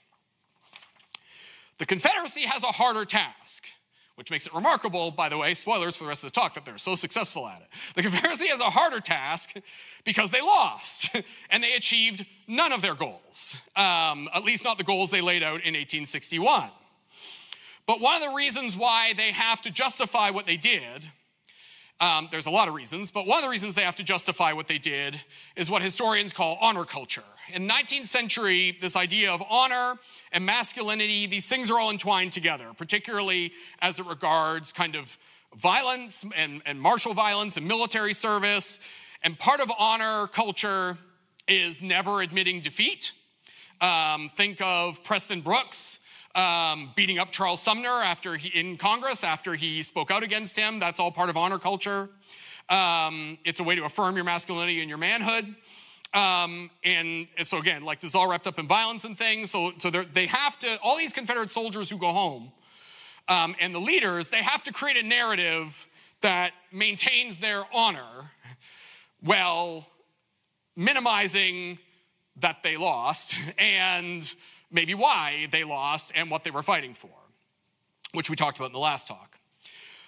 And so they start this process almost right away by redefining the war's causes and trying to create what in sports we sometimes call a moral victory, right? Which is like, well, we lost, but we fought so well, we kind of won. And that's the kind of the roots of this Confederate memory that we're going to talk about. The Confederate, what we can now call the lost cause, right? I've referenced the lost cause. We call this the lost cause memory of the Civil War. Has its roots in that idea. So at least they could go home and take pride in the idea that they lost with honor. Robert E. Lee's last message to his soldiers, his General Order Number 9, is often heralded as a noble reconciliationist document. And in part it was. Robert E. Lee, after negotiating the surrender with Grant, the very generous surrender with Grant, Robert E. Lee proposes that, Robert E. Lee goes to his men and tells them, basically, accept this. Don't go out and do more violent things. A book recently came out, by the way, by the excellent historian at UVA, Carolyn Janney, demonstrating that a lot of them did continue to go out and do violent things. But Robert E. Lee, to his credit, is telling them not to do that. But what is not said enough about this document is Robert E. Lee is also planting the seeds of the lost cause. So I'm going to read you the whole thing. It's not very long. So this is April 10th, the day after Appomattox surrender. After 4 years of arduous service marked by unsurpassed courage and fortitude, so right away, right, what's he telling them? No one in history has ever had the courage and fortitude you have. The Army of Northern Virginia has been compelled to yield to overwhelming numbers and resources. So why did you lose? You lost because the North just overwhelmed you. It wasn't because, they out-strategized you or out-fought you. Or because your enslaved population abandoned you. I need not tell the brave survivors of so many hard-fought battles who have remained steadfast to the last that I have consented to this result from no distrust of them. But feeling that valor and devotion could accomplish nothing that would compensate for the loss that would have attended the continuance of the contest, I determined to avoid the useless sacrifice of those whose past service have endeared them to their countrymen. So in other words, all that was going to happen was more of you were going to die. So I agreed to this surrender because we fought well enough. It's got nothing to do with you. By the terms of the agreement, officers and men can return to their homes and remain there until exchanged. You will take with you the satisfaction that proceeds from the consciousness of duty faithfully performed, and I earnestly pray that a merciful God will extend to you his blessing and protection. With an unceasing admiration of your constancy and devotion to your country, and a grateful remembrance of your kind, generous consideration for myself, I bid you an affectionate farewell. So again, this is a complicated document. I'm not trying to throw Robert E. Lee under the bus here. There's plenty of things you can throw Robert E. Lee on the bus for, but Robert E. Lee is trying to make his men calm down and just go home. He's genuinely trying to do that. But he is also giving them a narrative to take with them that makes it seem like they haven't lost. Now, whether Robert E. Lee is trying to shape the next 160 years of Confederate memory or not, I don't know if he's trying to do that. But he's definitely planting the seeds for what comes from that. Robert E. Lee's real opinion, by the way, of his men is easier to discern in a letter he writes to Jefferson Davis on April 20th. So Robert E. Lee has now gone back to Richmond, and he's kind of in his house moping around. He mopes around for a while in April because he doesn't know what to do with himself, understandably so, and he's kind of afraid he's going to get arrested for treason.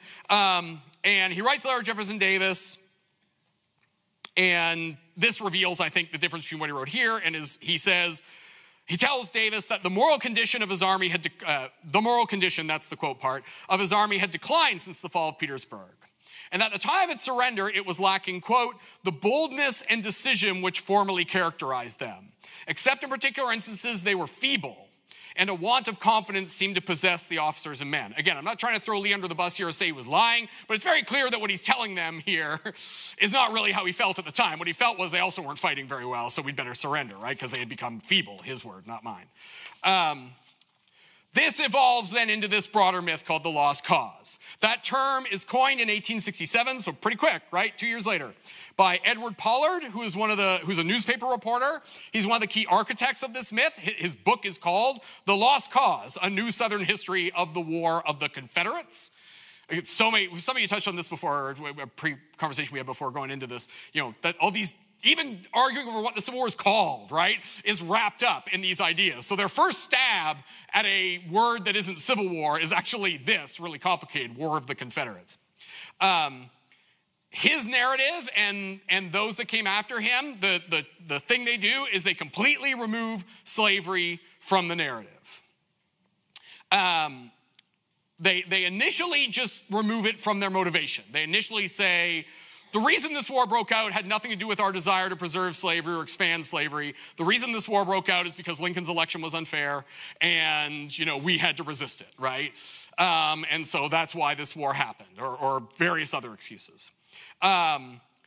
Eventually, as this myth progresses, black people are removed from it altogether. There's just no narrative for black people in the Confederate war effort, whether they're enslaved or otherwise. It's evolved, by the way, now, as some of you know, I think we talked a little bit about this in our last program. Now the narrative is that the lost cause narrative is that black people supported the Confederacy and fought for the Confederacy, which is not true. But again, this all stuff is still in contention. And this results in decades. They're so successful at this that for decades, black people are not part of the popular memory of the Civil War, at least not the white popular memory of the Civil War. This lasts right through the centennial in the 1960s. Our film series has demonstrated that, right? As we watched not only the Civil War films this year, but the Lincoln films last year, right? Black people are almost entirely absent from these movies in the 20th century until you get into the 1980s.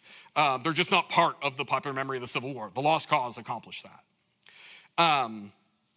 They argue the Confederacy lost, here's where we get to Robert E. Lee, the Confederacy lost only because of superior U.S. manpower and munitions.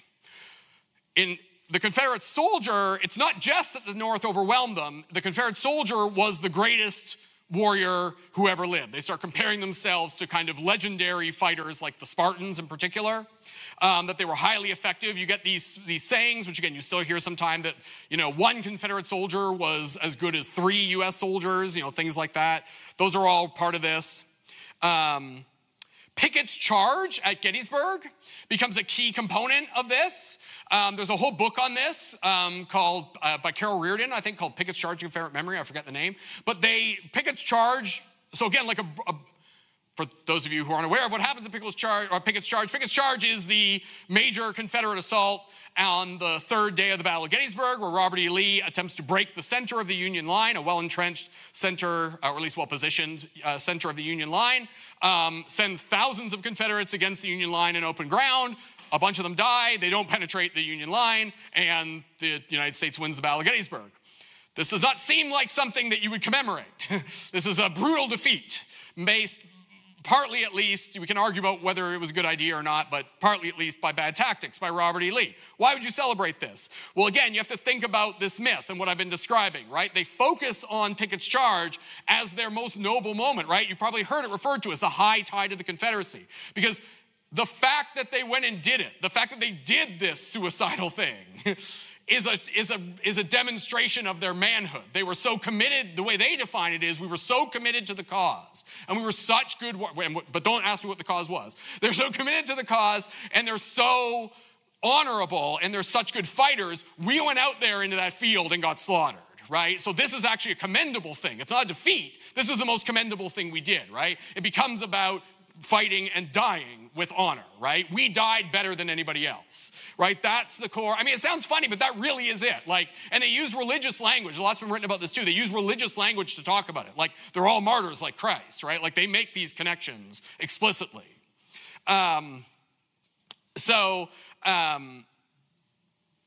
The major figures of this, and again, this all kind of has Trinity echoes to it. The major figures in this become Robert E. Lee and Stonewall Jackson in particular. If any of you have seen, I think they recently changed, but if any of you have seen where Robert E. Lee is entombed at Washington Lee College, I mean, it's a church. Robert E. Lee is where the pulpit should be at the front of the church, and it's seated like a church. There's pews. I mean, Robert E. Lee is absolutely being put in a religious context in his tomb. The key military person, so I talked about Pollard, but the first kind of popularizer of the lost cause, kind of in a broader sense, is actually Confederate general, and that's Jubal Early. Jubal Early is one of Robert E. Lee's most successful generals. He ends up a corps commander by the end of the war. He's he's in charge of those soldiers that fire at Lincoln at Fort Stevens. He's the guy who almost takes Washington. Well, he comes close late in the war. For those of you who've been volunteering recently, up until this week, I think today and yesterday we reinstalled Tide Turns. But before that, there's actually a note in our collection by Jubal Early, which we exhibited there for the first time. And it's a famous quote that he gave in an 1883 speech. I think that note that we have, I think he wrote it out for a fan. Again, showing you how this stuff operates. I think he wrote it out for a fan and gave it to them, and then it ended up in our collection. If I ever disown, repudiate, or apologize for the cause for which Lee fought and Jackson died, let the lightnings of heaven blast me, and the scorn of all good men and true women be my portion. All right, this is how committed he is. And notice what he talks about. He talks about Lee, he talks about Jackson, he says the cause, doesn't say what the cause was, and relates it to, right, God himself is going to punish him for that, right? So again, religious connection. He goes on to be the co-creator of the Southern Historical Society, which becomes a vehicle for publishing essays on the lost cause and perpetuating this history of the war. It's kind of his coming out party. In the keynote of the first meeting of the Southern Historical Society, he says that the northern history of the war, so he talks about there's like this Yankee history of the war, it is, quote, a monstrous fabrication. We must vindicate that Confederate cause, rekindle and strengthen the faith and spirit of the living, and do justice to the memory of our fallen comrades. I'm reading all this to you, A, because to tell you how this comes from, but B, like, they're not hiding what they're doing, right? Like, they're telling you in plain sight what they're doing. They're saying they've got this story of what the war was. We've created this different story. We've got to get rid of that story and make it this story, right? And they win, at least for a while. Also to point out, the Southern Historical Society still exists. I'm a member. It's now the Southern Historical Association. It's the most reputable, historical organization for Southern history. They have an excellent journal. They do have an excellent conference every year. But this is where its roots are. For its first few decades, it's all about perpetuating this lost cause history of the South, and then eventually happy slaves and all kinds of other myths that they want to perpetuate.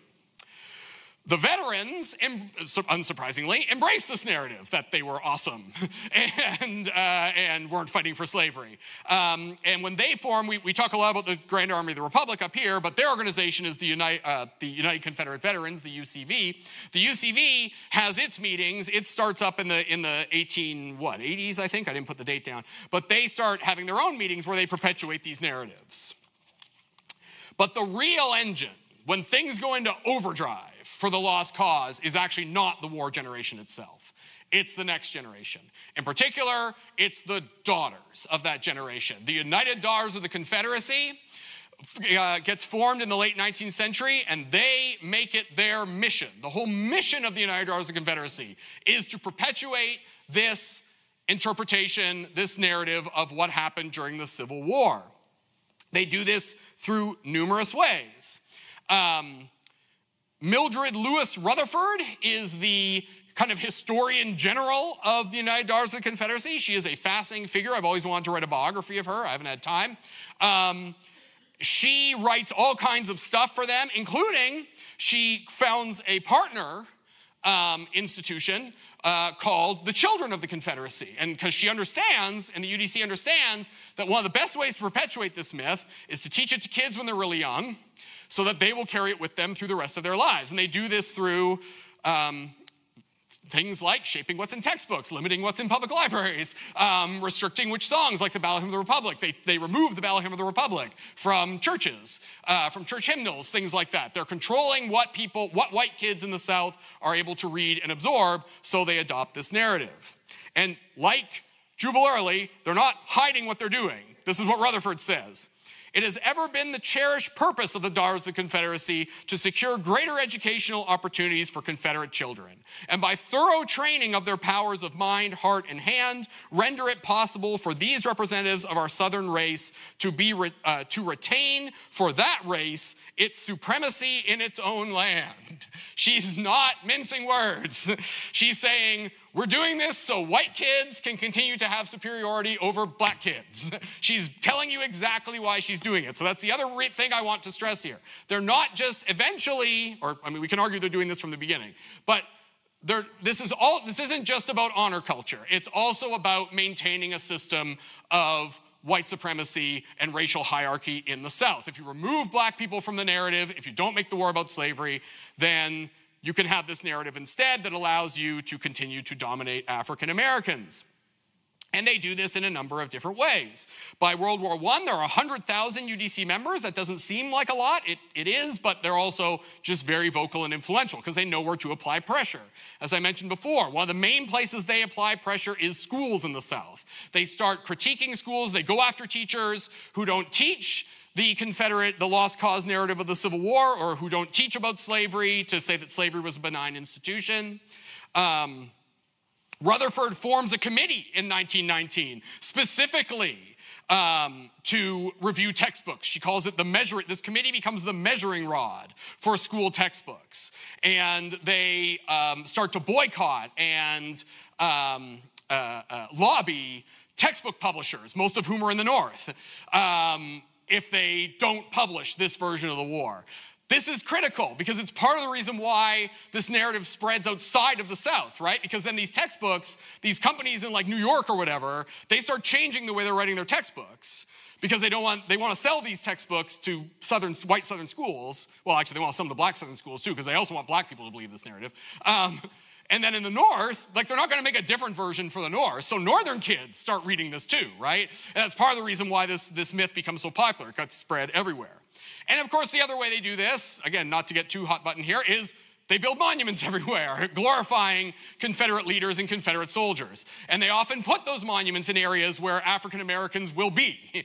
Like those monuments are, in part, to honor the valor of Confederate soldiers or whatever, but again, they are also clearly part of installing this society they want to install. So this is all wrapped up in this idea of the lost cause. And this is extremely successful. I cannot emphasize enough how successful this is. They win the battle of memory for most of the 20th century through these efforts. And this is why some historians would say the Confederacy ultimately wins the Civil War, because, well, they don't get to perpetuate the institution of slavery, they get their independence. They do get to perpetuate an ethno-state, basically, right, where through Jim Crow and other means, they get to continue the suppression of African Americans.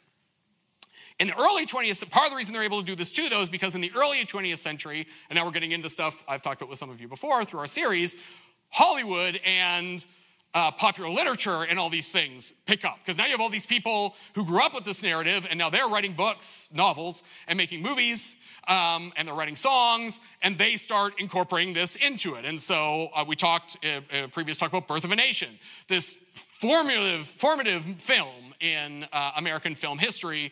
If you've ever seen Birth of a Nation, I watched it for the first time recently. It's a hard movie to get through, not only because it's kind of boring, but also it's brutally racist. The whole message of Birth of a Nation is that African Americans were the problem all along, that the North and South never even would have fought each other. Like the problem is that there are African Americans here. It doesn't matter whether they're enslaved or not. It's just that the fact that slavery exists, like they're fighting over slavery, but it's because African Americans are out of control and they're uncivilized, and then most of it's about Reconstruction and the fact that the North gives too much power to African Americans and they start raping people and whatever. It's a viciously racist movie that perpetuates the lost cause. The other major film in this, of course, is Gone with the Wind, which is not as overtly racist as Birth of a Nation, but still certainly emphasizes the lost cause, where enslaved people are happy in their enslavement, the South is a victim of Northern aggression, and Southern women, again, UDC's influence, right? Margaret Mitchell is part of the UDC, the one who wrote the book.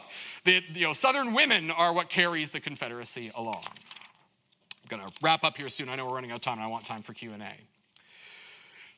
So, I've talked about kind of the vehicle, but why is this narrative so appealing to Americans? Well, many white Americans gravitate to this story because it reduces the Civil War from a political and social calamity to something more akin to a national epic, right? We don't want to think that there was this horrible thing that happened in our past where we slaughtered each other over this extremely racist institution, right? Isn't it better to think that we just had, it's like a football game, right? I always call it the football version of history, that instead it's just these noble soldiers lining up and it's all about tactics, right? That's more appealing to the national mind than reckoning with the kind of hard truths of what happened.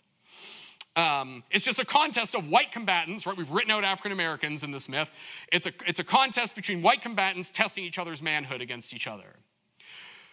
Black rights become increasingly it helps, and in doing so, then it also helps white Northerners abandon their commitment to supporting black rights in the South, right? Because if you remove black people from the memory of the Civil War, then that's part of the reason why support for Reconstruction, the reason they don't challenge Jim Crow for a while, that's part of that, because they're not part of the narrative, they're not part of the national memory.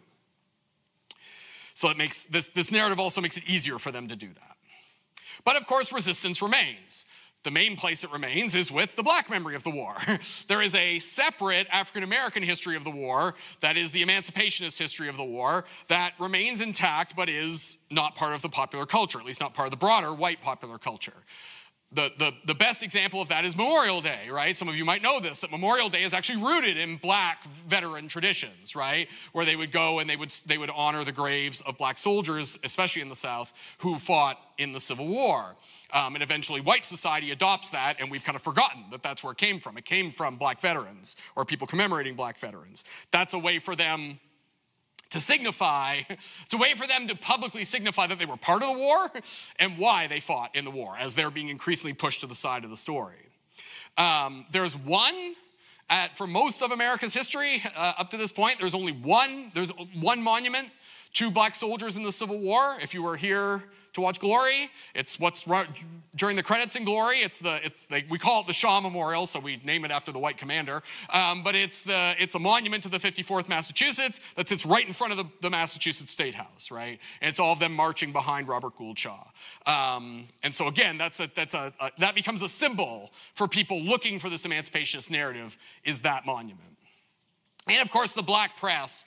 African Americans have their own press once they get their freedom, and they're constantly resisting commemoration of the Confederacy, right? And you're probably familiar with W.B. Du Bois and people like that. This is one of the most contentious monuments, as you will probably remember in the recent monument controversy, is the gigantic monument of Robert E. Lee that used to be on Monument Avenue in Richmond, which is no longer there. When that monument got put up, the black journalist John Mitchell of Richmond, so he's in Richmond, says that monument would hand down, quote, to generations of unborn a legacy of treason and blood. It serves to reopen the wound of war and cause to drift further apart the two sections. So he's not mincing words about what he thinks happened. But you don't also have to look at black people. You can also look at some other folks like Ulysses S. Grant. Ulysses S. Grant and white veterans in the North also resist this narrative. The Grand Army of the Republic becomes an engine for resisting this narrative. And it's one of the reasons why, at least for a time, one of the reasons Jim Crow and these things have trouble taking off is because the GAR, at least at the federal level, is trying to resist it. Grant himself has a stake in this, because as the lost cause develops, Grant's reputation collapses. Part of the lost cause narrative is that Grant was a terrible general, that he didn't fight fair. I mean, this is all rooted in Lee's surrender order, that he didn't fight fair and he only won because he had superior resources, that he was a drunk, and he was a butcher, right? These are the words that get applied to Ulysses S. Grant. Jubal Early said that Grant had the most ordinary brute courage, and won only because he possessed control of unlimited number and means. So right away, they are trying to change the narrative of who Ulysses S. Grant was. He didn't outmaneuver Lee, he didn't beat Lee, he just overwhelmed him. Given this, and you look at Grant's own experiences of the war and his presidency dealing with white Southern violence, it's no wonder they had to demonize Grant, right? It's Grant who goes after the Ku Klux Klan, right? And Grant makes an effort to spell this out himself. He works it in real quick. But he says, he's talking about Appomattox, and he says, I guess I'll read this whole paragraph, but you'll get the part that what General Lee's, so he's saying after he surrendered, what General Lee's feelings were, I do not know. As he was a man of much dignity with an impassible face, it was impossible to say whether he felt inwardly glad that the end had finally come, or felt sad over the result and was too manly to show it. Whatever his feelings, they were entirely concealed from my observation. But my own feelings, which had been quite jubilant on the receipt of his letter, were sad and depressed. I felt like anything rather than rejoicing at the downfall of a foe who had fought so long and valiantly. So far, he sounds like a lost cause guy, right? Right, because like they fought so well, whatever, and they did. I mean, but that's what he's saying. But here's where the turn comes in. And had suffered so much for a cause, though that cause was, I believe, one of the worst for which a people ever fought, and one for which there was the least excuse. I do not question, however, the sincerity of the great mass of those people who were opposed to us. So Grant makes sure to say at the moment of Appomattox, as he's praising Confederate valor, that their cause was, in his opinion, the worst for which anyone in history ever fought. It's a pretty bold statement from Ulysses S. Grant and probably conveys how frustrated he is that guys like Jubal Early are out there saying that he sucks. And then there's the Grand Army of the Republic, which I mentioned before, and I'll wrap up by talking about them. The Grand Army of the Republic also frequently speaks out. Especially the thing that JR gets most upset about are all these monuments, right? They're like, why are we commemorating these people? Right, like these people are traitors. Why, the white South should not be commemorating these people. They should be apologizing for their treason, and they should be glad that, they're American citizens again and that this rebellion failed. The Illinois Grand Army of the Republic in 1923 makes the following statement. We forgave the rebels, but we did not forgive their rebellion, nor their treason, which time has not changed any more than it has changed the treason of Benedict Arnold or Judas Iscariot. They're not, this is 1923 too. This is way after Jubal Early's walking around, right? Like they're still mad about this in 1923. These guys are pretty old in 1923, right? Such treason and such traitors cannot be so honored without dishonoring and insulting the men, living and dead, who fought to maintain the Union and who crushed the slaveholders' rebellion. Notice what, they don't call it the Confederacy, it's the slaveholders' rebellion, right? These guys don't stop clinging to that narrative. So, I don't think I need to explain this, but so why is this important, right? This is important because although we all agree, I think mostly agree on the answer to the question of who won the war and why, this contention over that question is extremely important to the way we remember the Civil War and the way we engage with our own past history of the Civil War when we do things like watch Civil War movies, right? They're all products of this argument and these attempts by both sides to shape the way we remember the war. And then to remember that these arguments are not just about history and memory, they have real world consequences, right? The idea that if you adopt this lost cause view of the Civil War, you're gonna be able to justify suppressing African Americans. Well, if you adopt the emancipationist memory of the Civil War, you're gonna have more trouble doing that, right? There's actual real world consequences for the way we argue about historical memory, and particularly this aspect of historical memory. So that's why this is kind of the sequel to the previous talk about why the war was about slavery and how the war was about slavery, because everyone always asks me, well then why don't we, why is that even contended? So I hope I've illuminated that, and I'm happy to stick around for a while and answer any questions that you have. Thank you very much.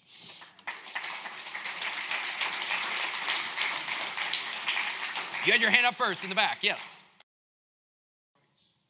So, Yeah, and I didn't talk much about that, and you're right. I mean, the thing you generally hear now, if someone wants to say the war was about slavery, they'll say it was about states' rights. That's a 20th century invention, but it is something these early guys adopt, which is that that's why they want to call it the war between the states. That it was the oppressive northern states invading the southern states who were just trying to preserve their own state power. Now, preserve it to do what? We know the answer to that, but they usually don't say. Although some of them will say tariffs. Although when people say it to me, I always say, I challenge you, to find a Union soldier or a Confederate soldier who's dying on the field of battle going, tell mom I died for the tariff. But yes, that's part of the narrative. The veterans do that too. I mean, this shows up when Confederate veterans write their memoirs. One of the things I don't talk about is the veterans all in the late 19th century start writing these memoirs about their experiences. And Confederate veterans also tend to write these stories about, and which is probably true for some of them, that they enlisted because they're like, oh, we're being invaded, I'm going to go enlist, right? But that's all wrapped up in honor culture.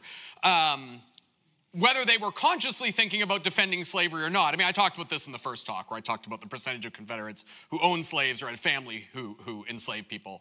But whether they were conscious of it or not, I mean, they knew what system they knew what the South meant. They knew what the South meant was a white supremacist society that enslaved African Americans.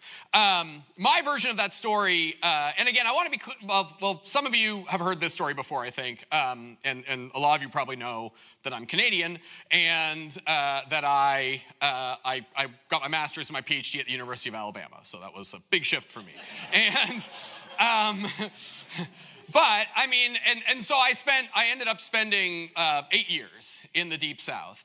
And I want to be clear, because I don't want this to be like, let's beat up on white Southerners and their views of history. Most people I met down there did not purport any of this, this is all in decline.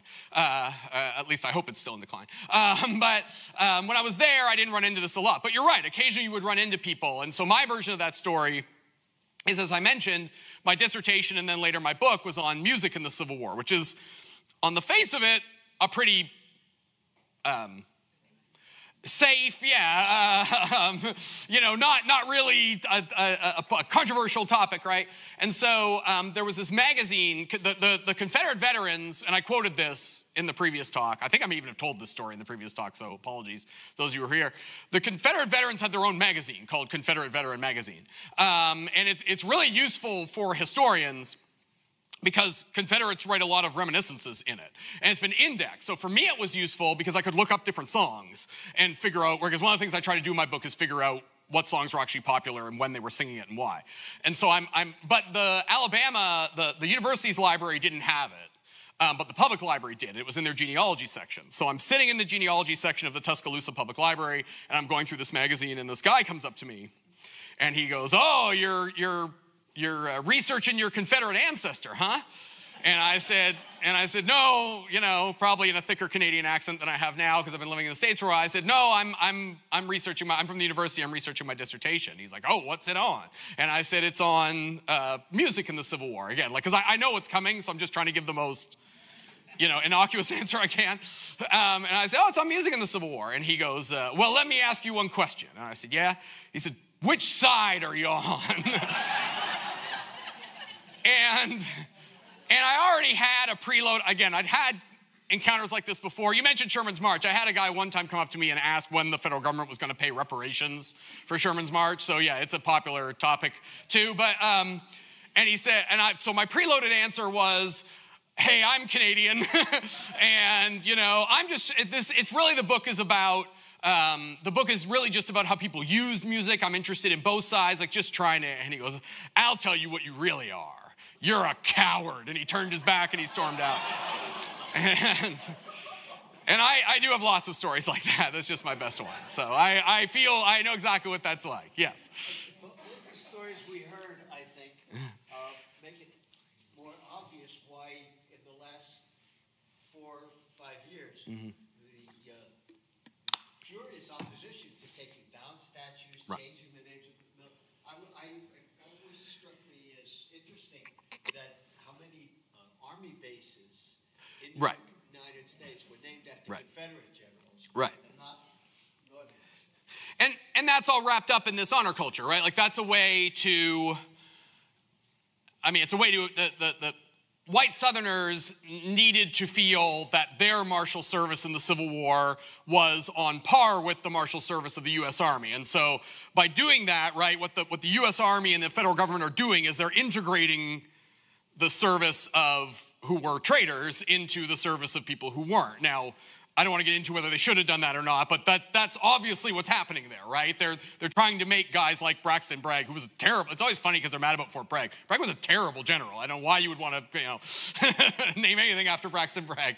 But even if you even if you agree that the Confederate service was honorable or whatever, you don't want to name something. But anyway, but by naming something after Braxton Bragg, right, you're putting him on the same level as Sherman or Grant or someone like that, right? And so, right, I think that's why that, and all through, they've been naming things after Confederate generals, right? Mm-hmm. Part of that is because they were building a bunch of new military installations right before World War II. Mm-hmm. Right. And they needed names for them, and they asked locals and they asked right. schools right. to submit names. Right. And that's how, because I wondered about that, especially right. about Braxton Bragg.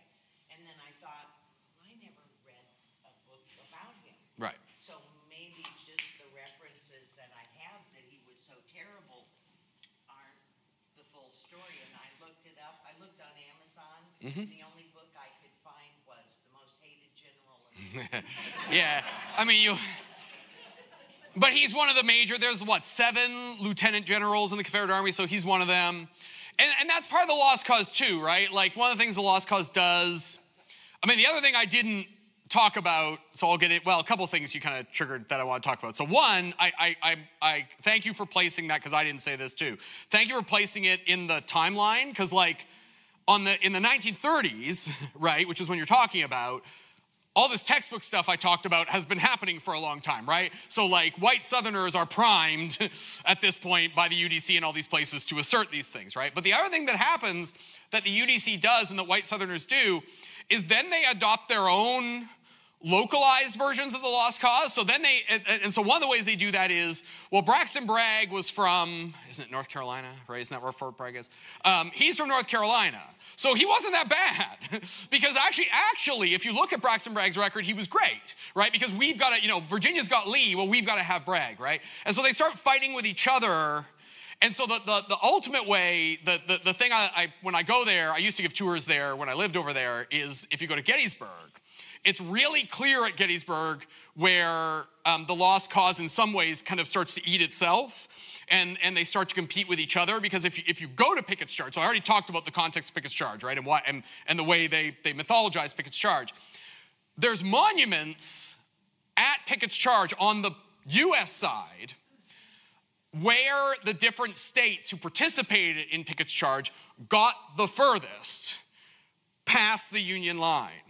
And if you look at when they were installed, the furthest back were installed later than the ones before. So Virginia installs theirs first, because they've got the Lewis Armistead story, right? So there's the spot where Lewis Armistead died, and that's their marker for how far they got. And then North Carolina's no, we actually got farther. So there's a North Carolina monument that's a little further. And then in the 90s, or the 80s or the 90s, just that recently, they call it, the rangers there call it the Trent Lott Monument. Trent Lott forces the National Park Service, he pushes it through, to put a Mississippi monument that's way past the other two, to say Mississippi went way further. But what are they arguing about? They're arguing about who lost the least, right? Or who lost the best, right? It's so crazy, but that happens, especially North Carolina and Virginia. That same book I mentioned by Carol Reardon, it's a really excellent book. That's a lot of what it's about, is how North Carolina and Virginia start viciously fighting against each other over who should get the most credit for Pickett's Charge, a failed military maneuver, right? But they're fighting for this honor, right? What matters is the honor, right? And so that's what's going on there. Yeah, it's so interesting to me, yeah. Mm-hmm. Mm-hmm. Occasionally, I will get a guest. Yeah, sure. Who will be talking, and all of a sudden they will push that issue. Oh, sure. Do you know that the Civil War was really because of the Lost Cause? Mm-hmm. At which point, many times I just go, well, have you read the Constitution of the South? Sure. And what does the Constitution of the South Right. allow them to do? Right. And they'll look at me really puzzled, and they'll say, to own another person. Right. And at that point, they usually just walk away from Yeah. Yeah, and I mean, and that's what in the previous talk too, I tried to show you all that the ordinances of secession, that they are pretty clear, especially the ones I read last time, are very clear about why they're doing it. They're again, much like, I tried to prove the same thing here. Like, when the Confederates seceded, they did not try to hide why they were seceding. They were very open about it. When these guys then rewrote that history, then decided, well, we got to eliminate slavery, right? So like, yeah, we all said it was about slavery, but now we got to rewrite it. They admit that they do that, right? Like they say, they wrote it down. There isn't a mystery here. They said, we're going to change the narrative so that we eliminate black people from the history of the war. And then in Rutherford's case, and some other cases, and then do the next part. They go, so we can keep oppressing them, right? They write it down. There's no mystery here what they were doing. But nevertheless, it's hard, yes, to convince some people that is so. Especially if they learned it in school. So,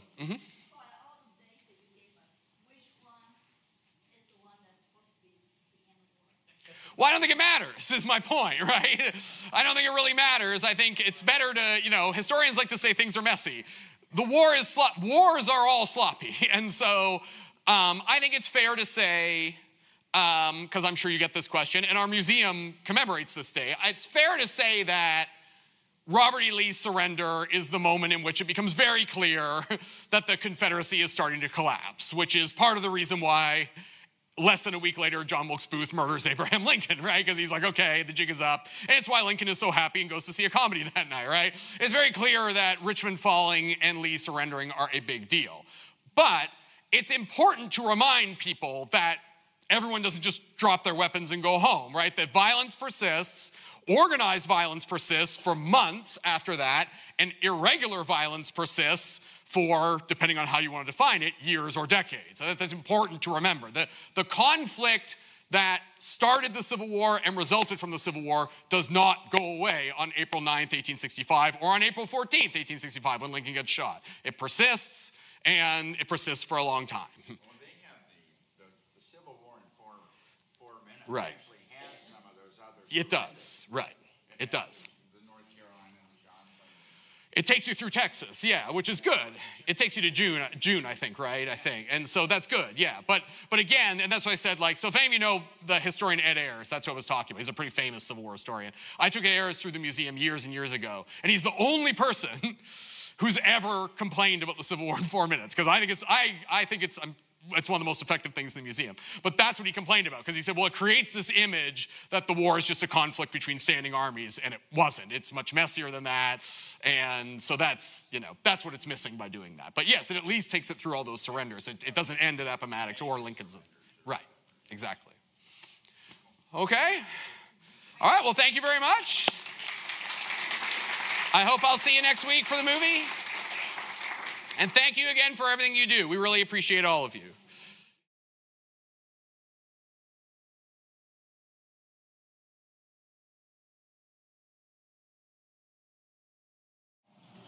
Hello, everybody. I'm Judy Wilson. This is Charles Joret, my accompanist, and my husband will join us just after the presentation begins. A few years ago, we came to see the Lincoln Museum, and we were interested because we had a Civil War presentation we were doing, wanted to learn more about Lincoln.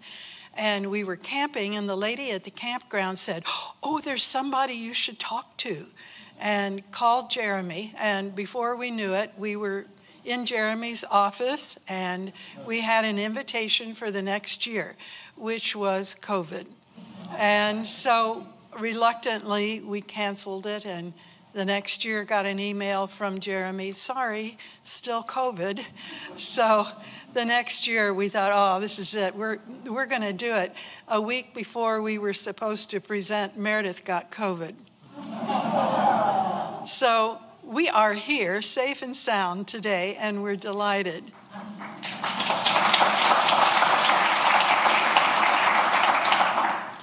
In 2017, Meredith and I took our camper and traveled the Natchez Trace from Natchez, Mississippi to Nashville, Tennessee.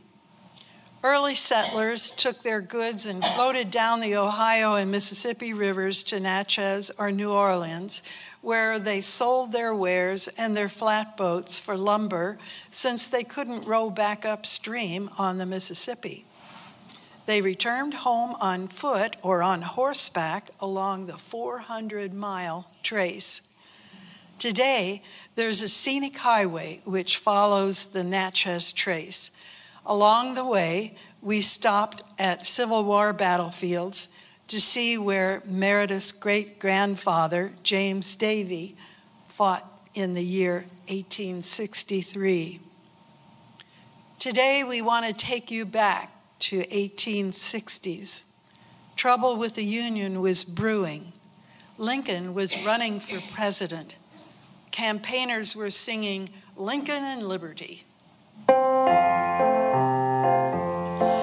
Hurrah for the choice of the nation, our chieftain so brave and so true.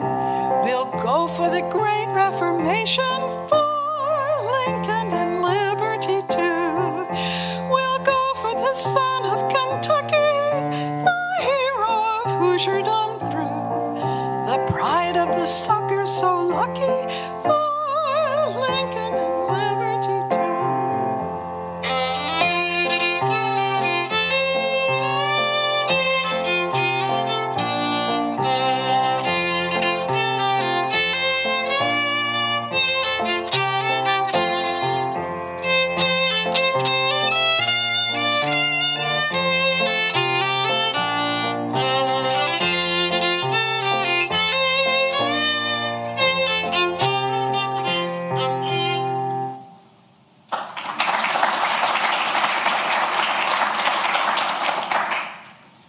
Of emancipation was dividing the country. Loyalties to the South were strong. The war started when Confederates bombarded Union soldiers at Fort Sumter, South Carolina, on April 12, 1861. Meredith's great-great-grandfather, James Davy, volunteered for the Union Army in October of '61 when he was 25 years old. Davy was born in England in 1836, and his family emigrated to Canada the next year. By the time he was 4, the family was living in Pleasant Mills, Adams County, Indiana. Davy's father died when he was 9. For the 4 years of his service in the Indiana 47th Regiment of the Union Army, he kept a diary contained in 4 small books, which we still possess and are on display over here, along with pictures and documents. This program features entries from the 1863 diary about the Battle of Vicksburg, read by Meredith, background information I read, with pictures and Civil War songs. And I hope you all will join with me. I don't want to sing those by myself. The words will be on the screen.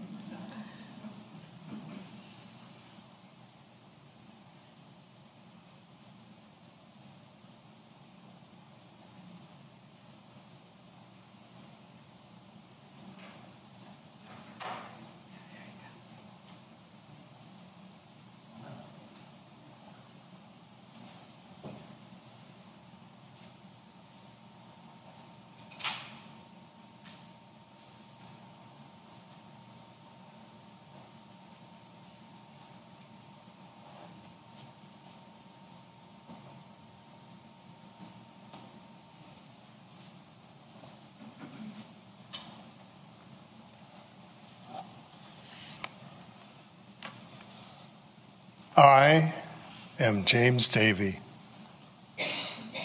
I was born in May of 1836 in northern Indiana. But I think you want to know about me now. Now I'm 27. I'm a member of the Union Army under General Ulysses S. Grant. Army of the Tennessee. It's the middle of the war. It's 1863. We're along the Mississippi in the Western Campaign. Join me and my comrades, Judy and Charles.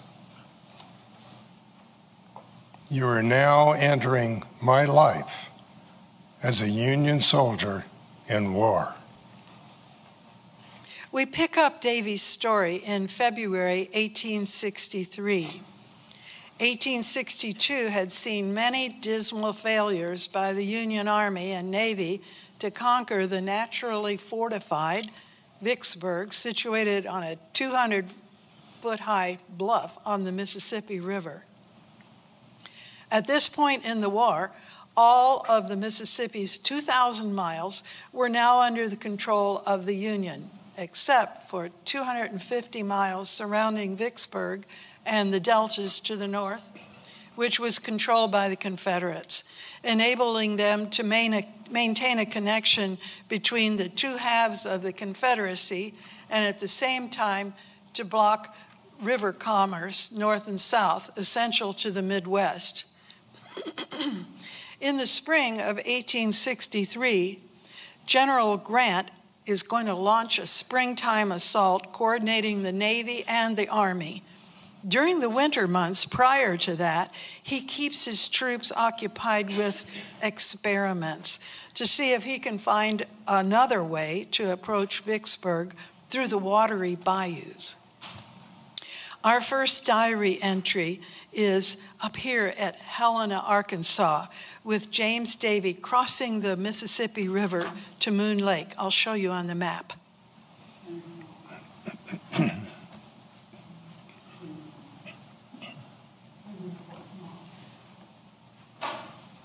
Here's Helena.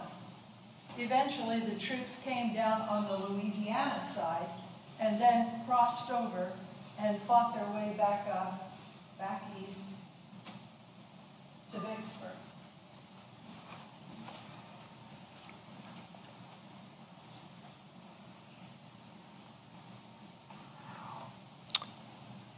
February 25th, 1863. We are this morning in the state of Mississippi on Moon Lake. We left Helena about 4 a.m. in the morning, and it's very wet and unpleasant. We left Moon Lake at dark and went on our way down the Yazoo Pass. It's still continuing to rain. The Yazoo Pass led to the Mississippi River. February 26th. This morning, the entire fleet is on the move downstream. March 5th. This part of the world is entirely underwater. Davy knew what he was told and what he saw, but he wasn't always aware of the larger picture. He was part of the Yazoo River expedition, which was the Union's effort to access Vicksburg using the backwaters of the bayous north of Vicksburg. To increase the water level for his gunboats, General Grant cut the Mississippi River levee, which flooded several bayous between the Mississippi and Tallahatchie rivers. That's why it seemed to Davy that the world was underwater. 22 transports with 5,000 troops, 2 ironclads, 2 rams, 6 light draft gunboats made up the first expedition, which was later reinforced with another brigade and additional vessels. It took several weeks to make the 200-mile trip, as the bayous were narrow and tortuous. March 11th. We got to see the blazing ruins of a boatload of cotton. It had been set on fire to keep it from falling into our hands. The siege commenced today. Davie was near Greenwood, Mississippi, where Fort Pemberton had been hastily built of cotton bales covered with earth, 14 feet high, which absorbed the artillery shells.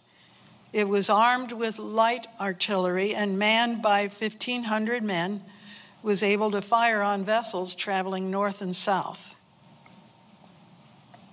March 13th. This morning, the air is cold, and the sun appears as if it was dim with the horrors of the struggle that is about to take place between right and wrong. We're still on picket. The battle commenced at 10 a.m. and continued until night.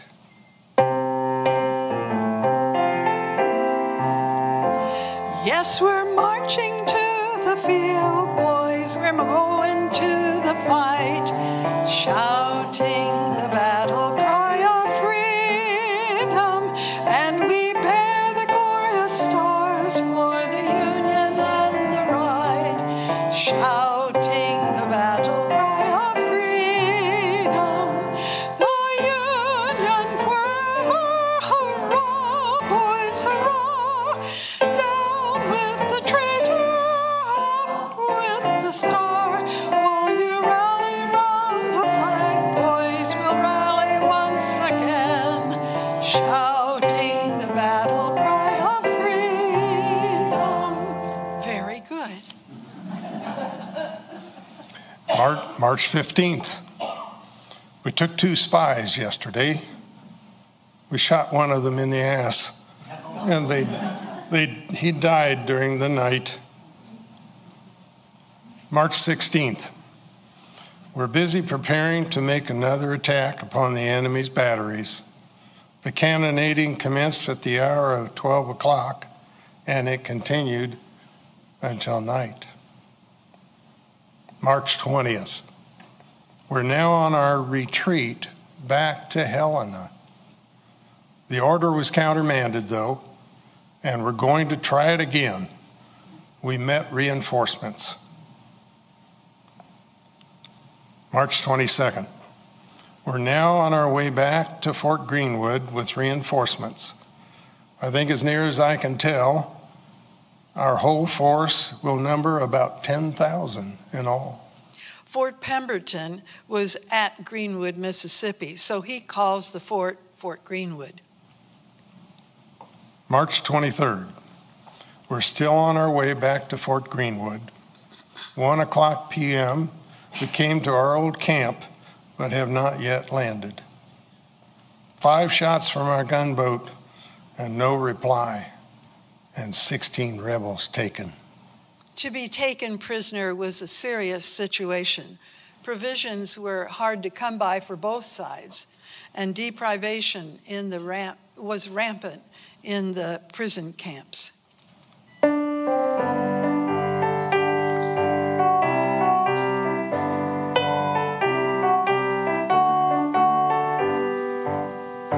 In the prison cell we sit, we are waiting for the day that shall come to open wide the iron door, and the hollow eye grows bright, and the poor heart almost gay, as we think of seeing home and friends once more.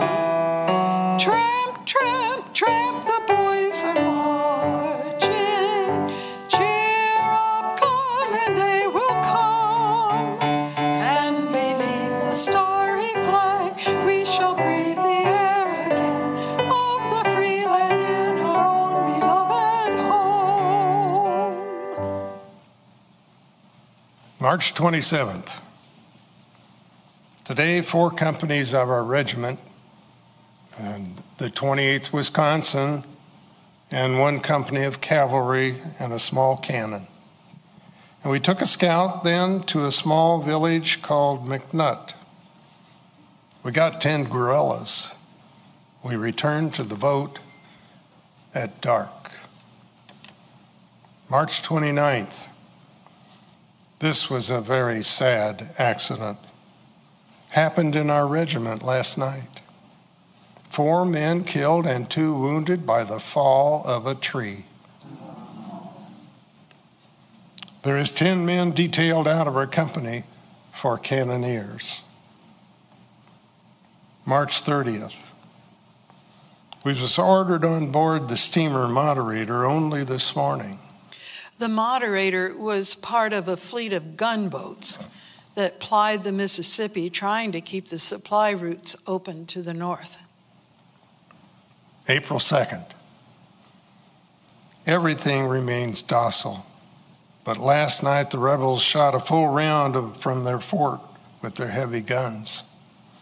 This was done in order to keep our men from building a battery in front. April 5th. This morning we left the camp at Greenwood, bound for the Mississippi River, but we left the enemy in possession of their fort.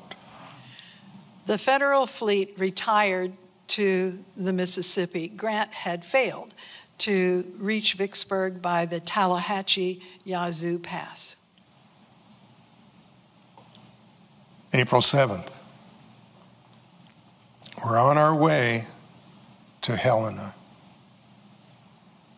We got to the mouth of the Yazoo Pass about sunset, and we tied up for the night. April 12th. We're laying about 3 miles below Helena on board the steamer Moderator. We're now on our way to Vicksburg. April 16th, Milliken's Bend, Louisiana.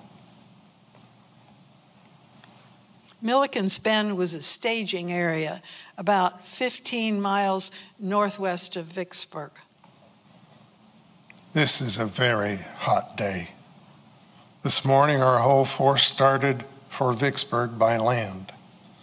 Our force numbers about 15,000 now, and that many started yesterday. We came to a small village by the name of Richmond, and we halted for the night. Richmond, Louisiana had been recently occupied by Union forces. April 17th. 5 o'clock this morning, we started again on our way. We marched about 10 miles nearer to the enemy and then came to a halt. We've gone through a very handsome part of the world. April 22nd. This has been a very muddy day, but notwithstanding the fall of rain last night, the weather's clear at present. This was a very serious night to pass without anything to keep us from the storm. April 23rd. This has been a very warm day, and the mud has dried out at last. The bridge is not completed yet, so we'll have to stay here a day or two. The health of our regiment is very good. April 25th. The bridge is completed across the slough. A slough is a swamp. April 27th. This morning we left Nolan's plantation and crossed over the sloughs and came to the Mississippi River where our boats lay before Vicksburg. April 28th. This morning we're encamped on Perkins Plantation. Perkins Plantation is now known as Somerset. After the Union forces' unsuccessful effort to defeat Fort Pemberton, they moved on down the Mississippi. Grant was trying to get east of Vicksburg by taking the long way around through Louisiana. Perkins Plantation had several hundred fine acres of campground, a riverfront with a good landing, making it an ideal place for assembling an army. Davie was in the 13th Corps, Army of the Tennessee. Its commander, General McClernand, had begun assembling his forces a week earlier. We're now lying on the banks of the Mississippi, about 30 miles below Vicksburg. We are going over on the Mississippi State. Davie was one of 24,000 troops ferried across the Mississippi in the largest amphibious operation ever conducted by an American force prior to World War II. April 29th, the Battle of Grand Gulf. This morning we got on board the steamer Moderator, and we went down the Mississippi to a place called Grand Gulf, where the Black River forms a junction. Here the rebels have got heavy breastworks. Here was a hard fight between our gunboats, which lasted until about 2 p.m.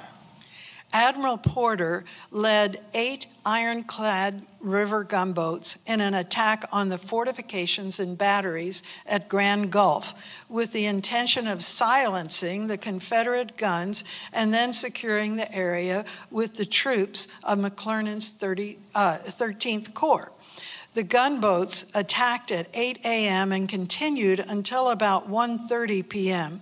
Davy's vessel, the Moderator, was one of 9 which remained in reserve.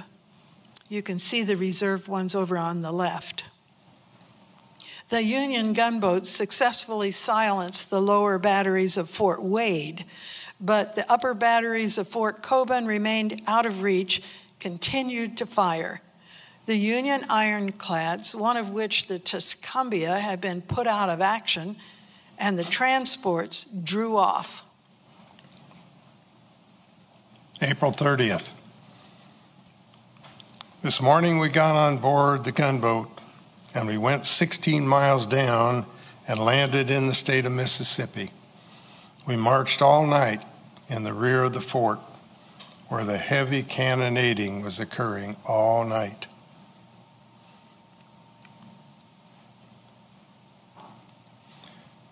May 1st, the Battle of Magnolia. At Port Gibson. This morning we marched out into line of battle. A very hard fight took place.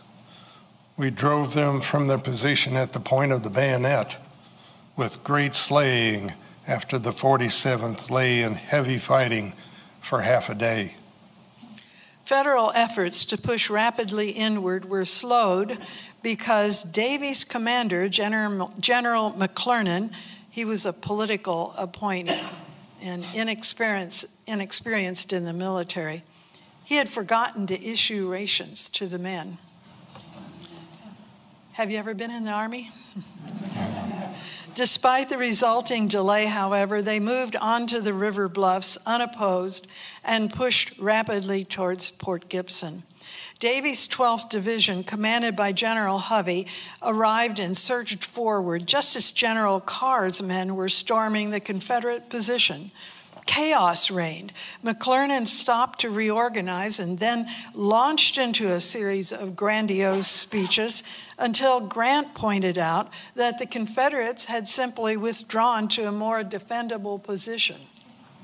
With reinforcements, McClernand resumed the pursuit. With 20,000 men crowded into a 1.5-mile front, McClernand's plan appeared to be to just force his way past the Confederate line. Sundown found the two sides settling into a stalemate. May 2nd. This morning we prepared to renew our attack, and we moved our whole force. But during the night, the enemy retreated across the Black River and burned the bridge to prevent our speedy advance. The bridge will have to be rebuilt before we can cross. May 3rd. This morning we started after the retreating force, came to a small stream named Cyber, where they tried to burn the bridge, but they failed. The roads on the west bank of the Big Black River were now open all the way to Jackson, the Mississippi state capital, and a critical rail link to Vicksburg. Against this target, Grant poised his army to strike. May 4th. This is a very hot day, but we're not marching, so we can lay in the shade and rest for today. The troops is pouring in by the thousands. We are coming, Father Abram, 300,000 more, from Mississippi's winding stream and from New England's shore. We leave our plows and workshops, our wives and children dear, with hearts too full for utterance, with but a silent tear. We dare not look behind us, but steadfastly before. We are coming, Father Abram, 300,000 more. We are coming, our union to restore. We are coming, Father Abram, with 300,000 more. If you look across the hilltops that meet the northern sky, long moving lines of rising dust your vision may descry. And now the wind an instant tears the cloudy veil aside, and floats aloft our spangled flag in glory and in pride. And bayonets in the sunlight gleam, and bands brave music play. We are coming, Father Abram, 300,000 more. We are coming, our union to restore. We are coming, Father Abram, with 300,000 more.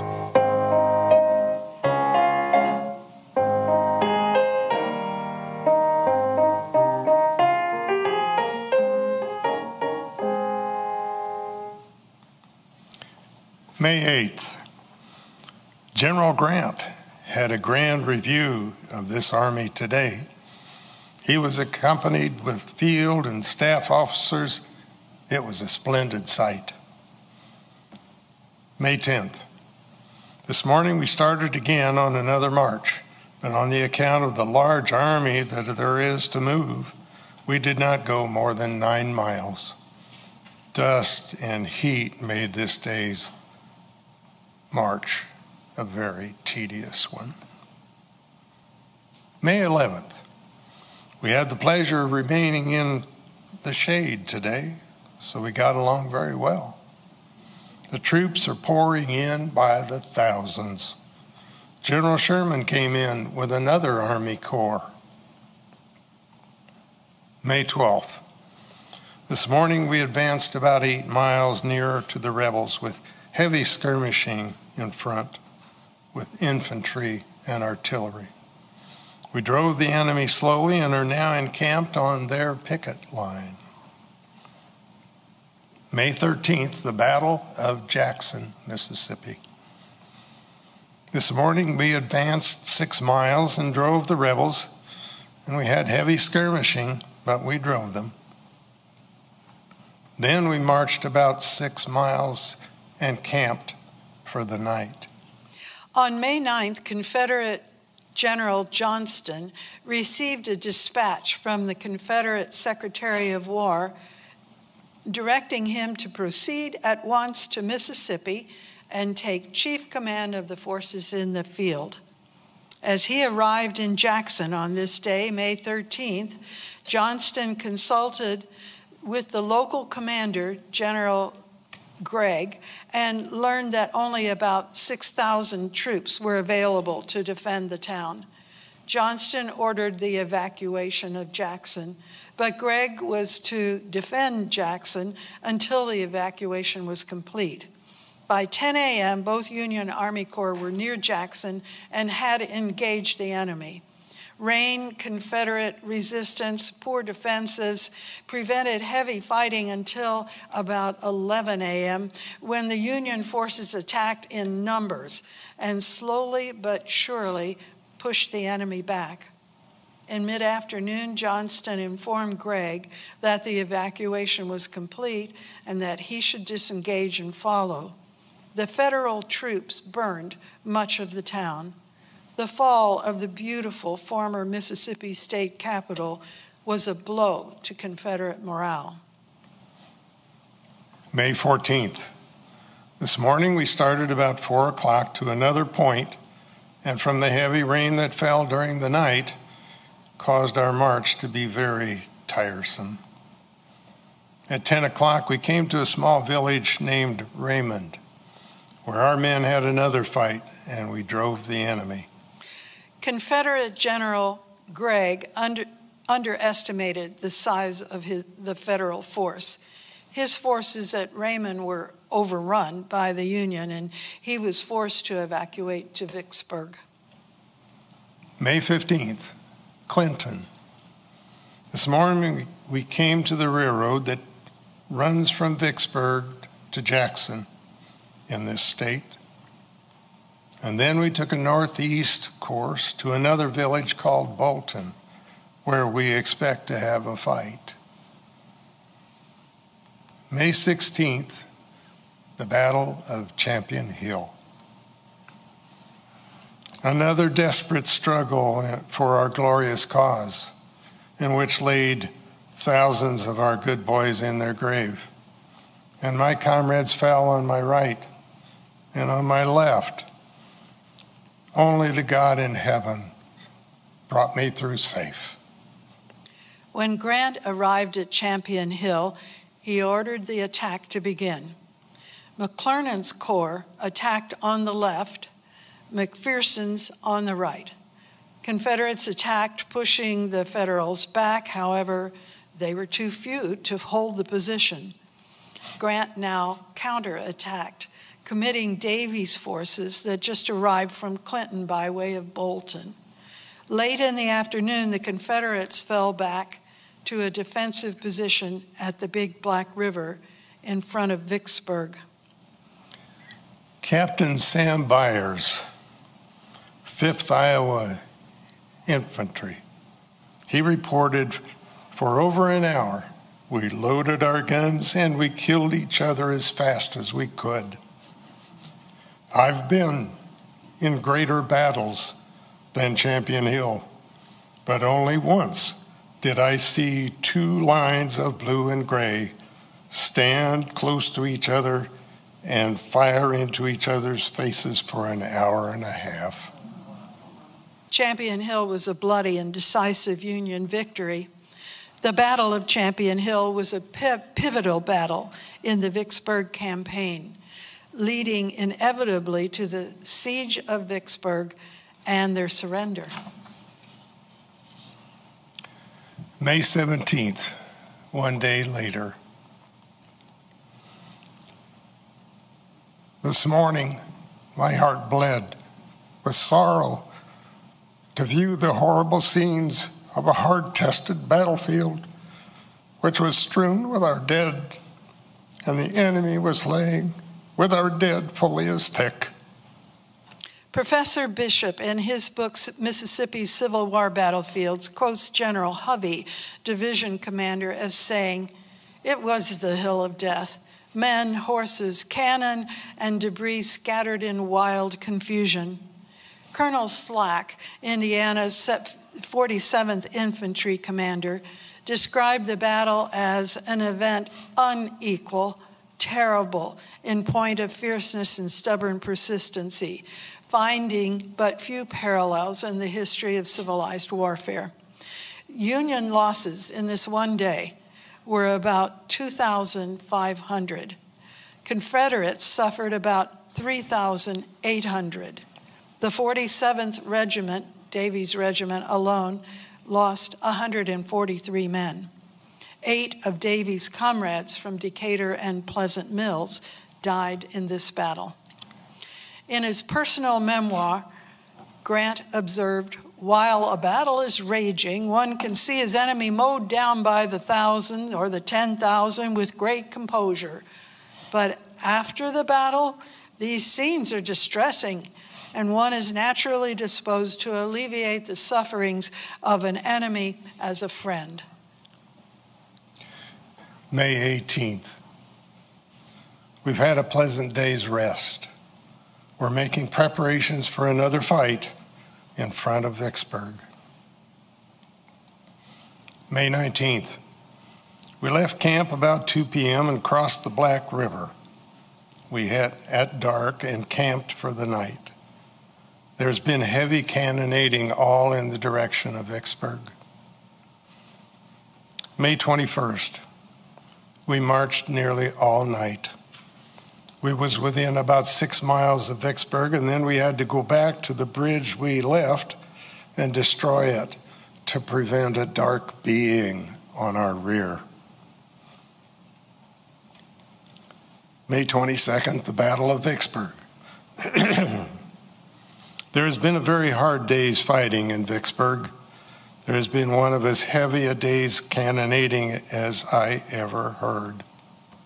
Direct assaults on the Confederate fortifications on May 19th and 22nd ended in heavy Union losses.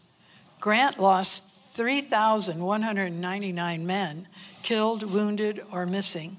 Confederate casualties couldn't have exceeded 500. May 25th. This morning we marched within about 200 yards of the rebels' fortifications, and we skirmished with them until about 4 p.m. when the fort sent out a flag of truce for us to come in and bury our dead that was killed the day before. Actually, some bodies had lain there for 6 days since May 19th, and the odor was overwhelming. For 2.5 hours, troops on both sides mingled as the dead were buried. May 26th. The battle commenced as soon as we could see where to direct our firing. We succeeded in blowing up one of the enemy's magazines. It was a hard sight. May 28th. The weather is extremely hot.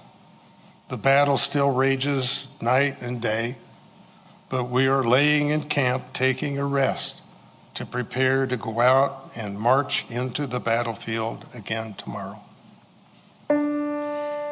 We're tenting tonight on the old campground. Give us a song to cheer our weary hearts, a song of home and friends we love so dear. Many are the hearts that are weary tonight, waiting for the war to cease. Many are the hearts looking for the right to see the dawn of peace. Tenting tonight, tenting tonight, tenting on the old campgrounds. We're fighting today near the old campground. Many are lying near. Some are dead and some are dying. Many are in tears. Many are the hearts that are weary tonight, waiting for the war to cease. Many are the hearts looking for the right to see the dawn of peace. Tenting tonight, tenting tonight, tenting on the old campground.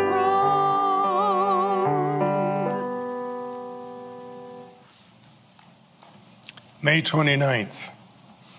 This morning at 9 o'clock, we was called out into line of battle to march out into the battlefield to face the enemy once more, to risk our lives for our glorious cause.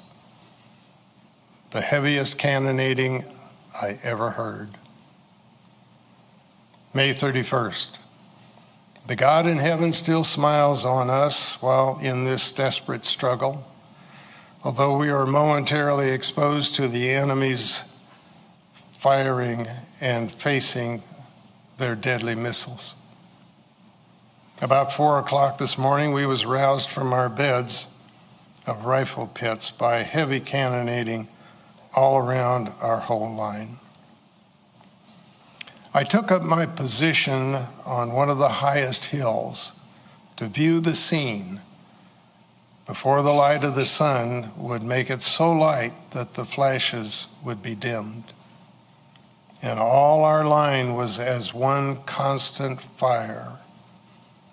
Our cannon was everyone in action all along the whole line. June 2nd.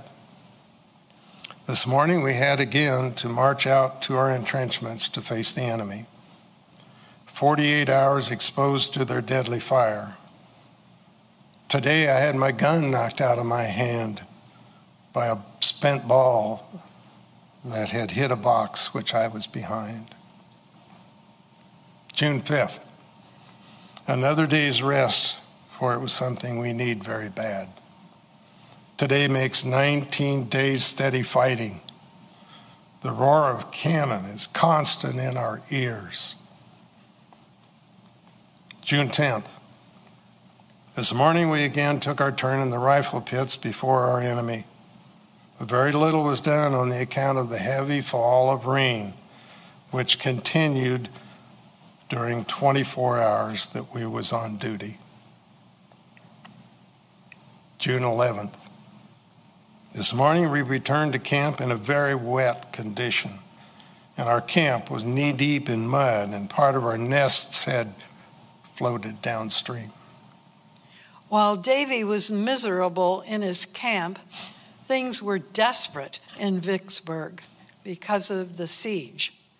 Disease was rampant, medicine was in short supply, rations for the troops were cut over and over again until the garrison was issued only a handful of peas and rice per day, per man. Water was rationed and the citizens had retreated to caves because of the constant shelling. Many civilians fell victim to the incoming shells.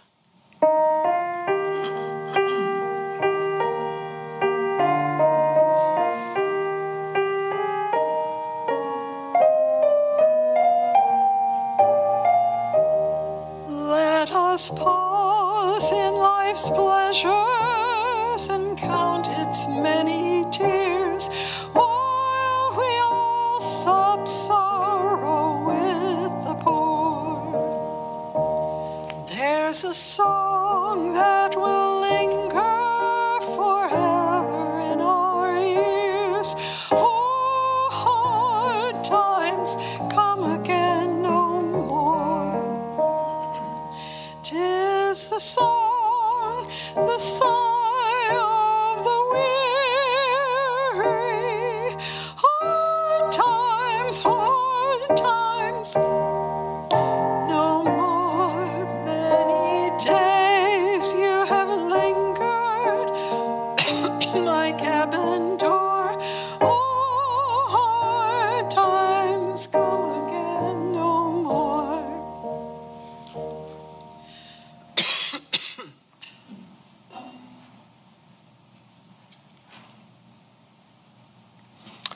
June 13th. Nothing but the constant roaring of the cannon can be heard, and the whistling of the balls as they cut their way through the air. This morning, one of our company was killed while he was in bed. That was Robert Thompson of Decatur, Indiana. June 14th. This morning, we took our turn in the rifle pits. About 2 p.m., the enemy attempted to make a charge, but as soon as they made their appearance, our men opened out and drove them back into their nests. June 16th. It appears as if the very earth was getting ready to cave under the terrific shocks of our cannon. The Rebs are shelling our camp, but they have done no injury yet.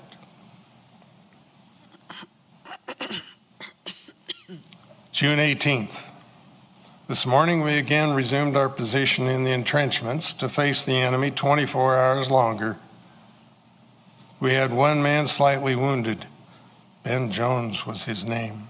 Ben Jones was also from Decatur. He was in Company A. June 19th.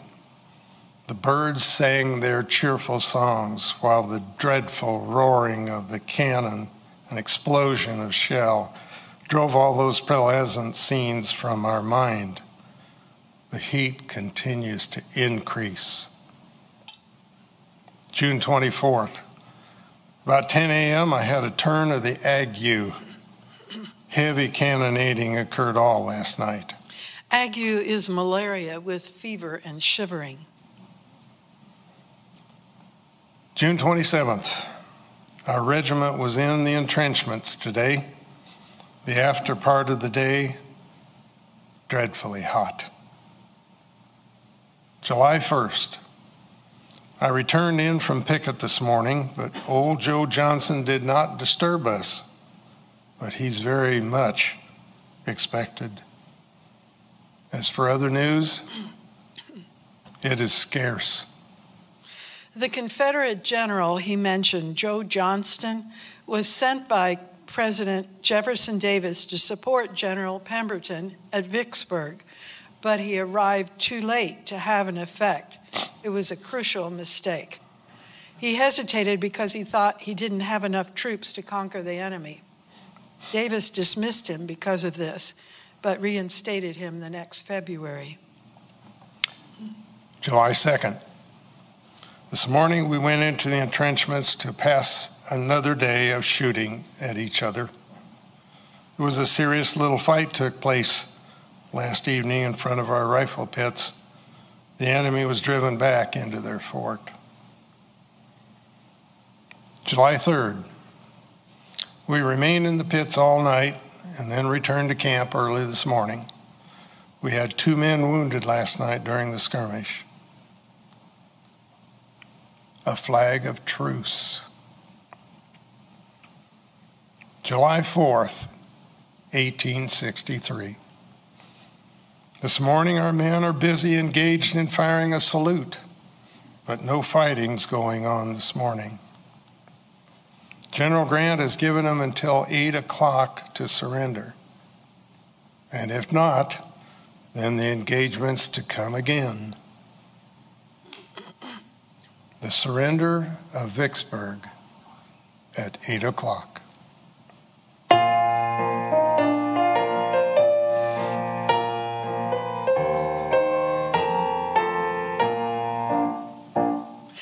Mine eyes have seen the glory of the coming of the Lord.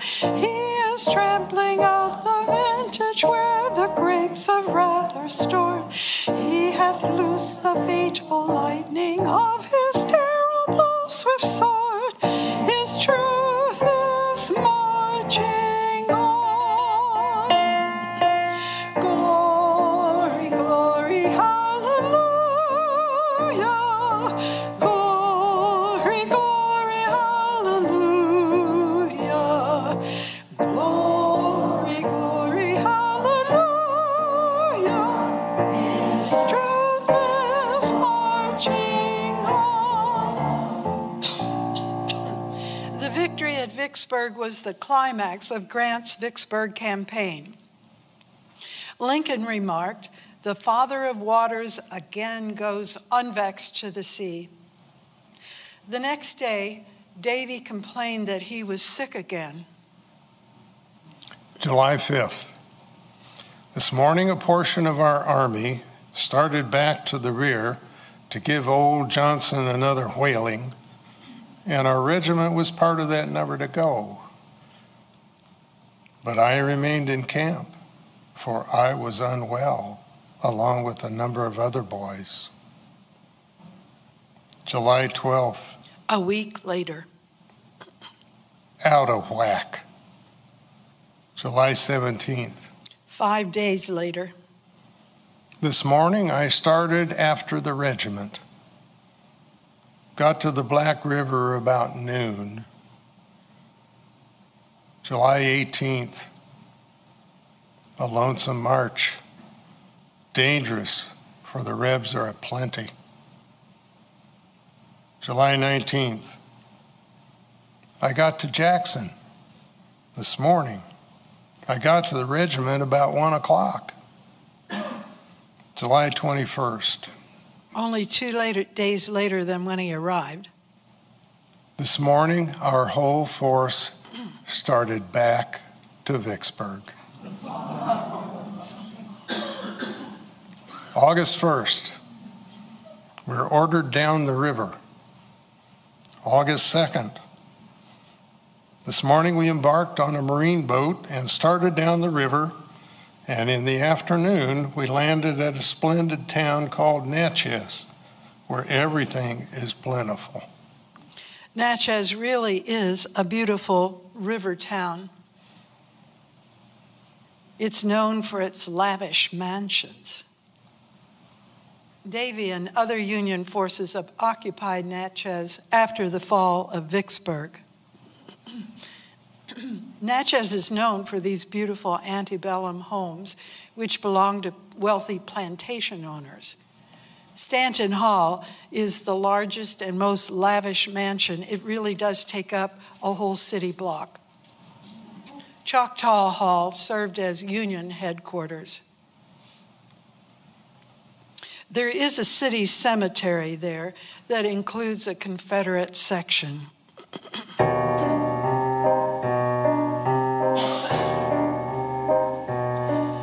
The hammer keeps a ringing on somebody's coffin. The hammer keeps a ringing on somebody's coffin. Way over in the new burying ground.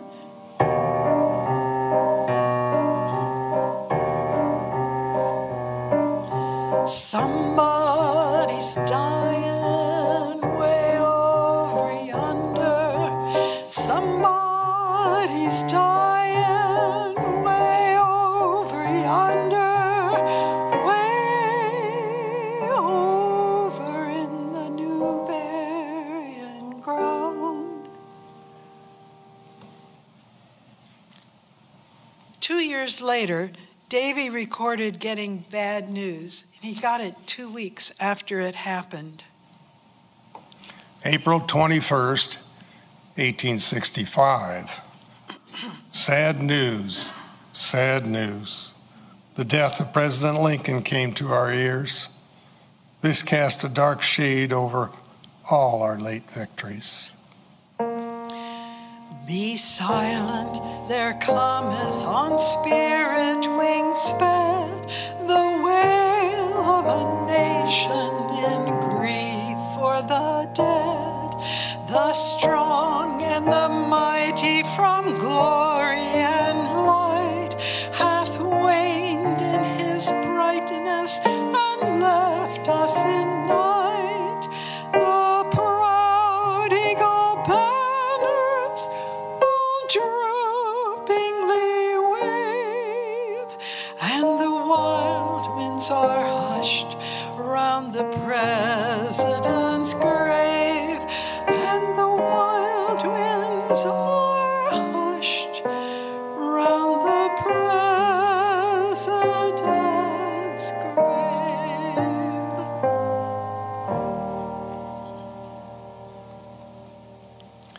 April 25th, 1865. The hearts of our soldiers somewhat revived from the late news that the Secretary still survives. After the Battle of Vicksburg, Davie was promoted to sergeant. You can see he proudly wears his sergeant stripes. He was discharged in October 23, 1865, having fought at last in the Mobile Bay campaign.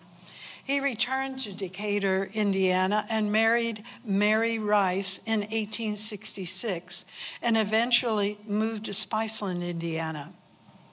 They had 3 daughters, Elta Florence, Marianetta, and Lizzie.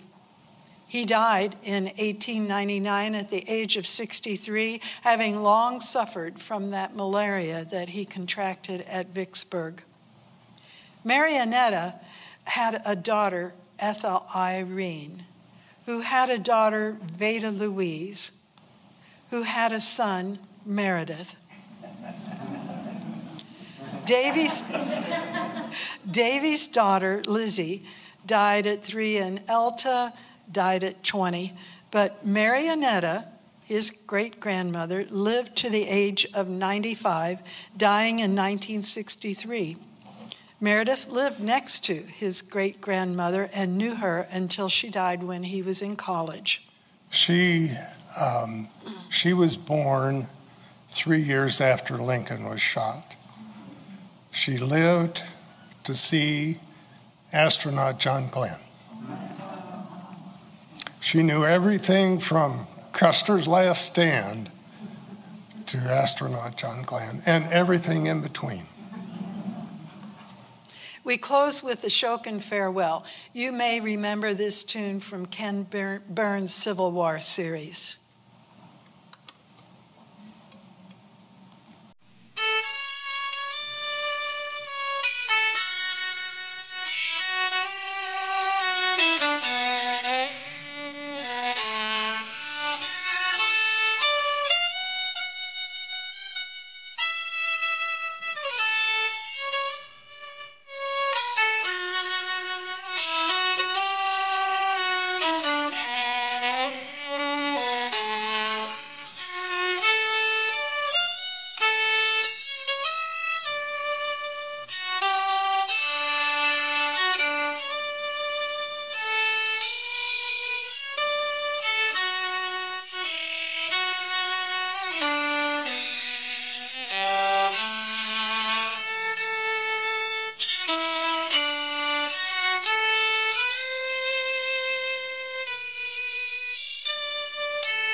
indicated before, we are going to open up for question and answer sessions.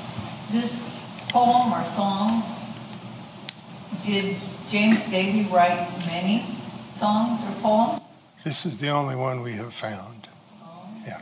This was in the diary, and it is inconsistent with his writing except for when he was really emotional. So we don't know anything about it other than he included that written by hand in his diary. Could you repeat the question? The question was, the poem that's up here, did he write a lot of them? We don't know, other than this one was in the diary. He was very terse, actually, in his entries. He was a farmer, so almost every entry included a weather report. The question is about the memorial. There were two other names on that memorial, and were they related, or who were those people? Joshua was his younger brother. The other one, we don't know. How many troops were around Vicksburg when it fell? Believe it or not, General Grant had 60,000 troops there. You may have, sorry. The Confederate troops were a much smaller group inside the fort. I think, if I remember right, about 24,000. We have been surprised at the numbers that we're fighting. I guess I thought since it was the Civil War and so long ago, it was a smaller thing. But there was the constant problem in the South of not having enough troops. They really were overrun by the Northern troops. Grant's shall I say, strategy by taking Vicksburg was to cut the South in half and to be able to stop all of the supporting troops coming from Texas, along with the Texas beef and that kind of thing. So when Judy was talking about the fact that 143 men from his regiment died in one 4-hour battle, that 8 of those were from his own town. The reason that kind of thing happened was there was no draft, and so when recruiters came to town, all of the boys just re-upped. And so if they got into a battle, then the town could lose many of their sons. Did James Davy's younger brother Joshua survive the war? Yes, he did. And James Davy was never wounded, but he got malaria in the trenches and the swamps, and that lasted all the rest of his life. He died at 63 of complications from malaria. Had Grant been promoted to commanding general by this point? Yes, he had not. He was in command of the Western campaign, but once he won Vicksburg, then Lincoln made him commander-in-chief of all the forces. And then most of the rest of things occurred, except for Mobile Bay in Alabama. The rest was occurring along the eastern shore, down through Richmond, Atlanta, and all of that, which he commanded. You can imagine how hard it was on Johnston to have Vicksburg fall, just within days of when he was supposed to arrive. And he was late. And he was worried that he didn't have enough men to defend, and he probably didn't. But it did cost him his position, at least until the next winter when they were desperate enough to reinstate him. Davy was in 11 battles in all 4 years of the war, and as I say, never wounded. But his last battle, interestingly enough, was at Mobile Bay in Alabama. There were 2 battles there, Fort Blakely and Spanish Fort. And those battles occurred after the surrender of Appomattox. And the reason was that the word did not get down to Mobile in time. She's talking about the tunnels that were dug towards Vicksburg from where they fought, correct? There were a lot of men that died in that attempt. Yes, a lot of men died. And a the lot of Union soldiers. tunnels were blown up, weren't they?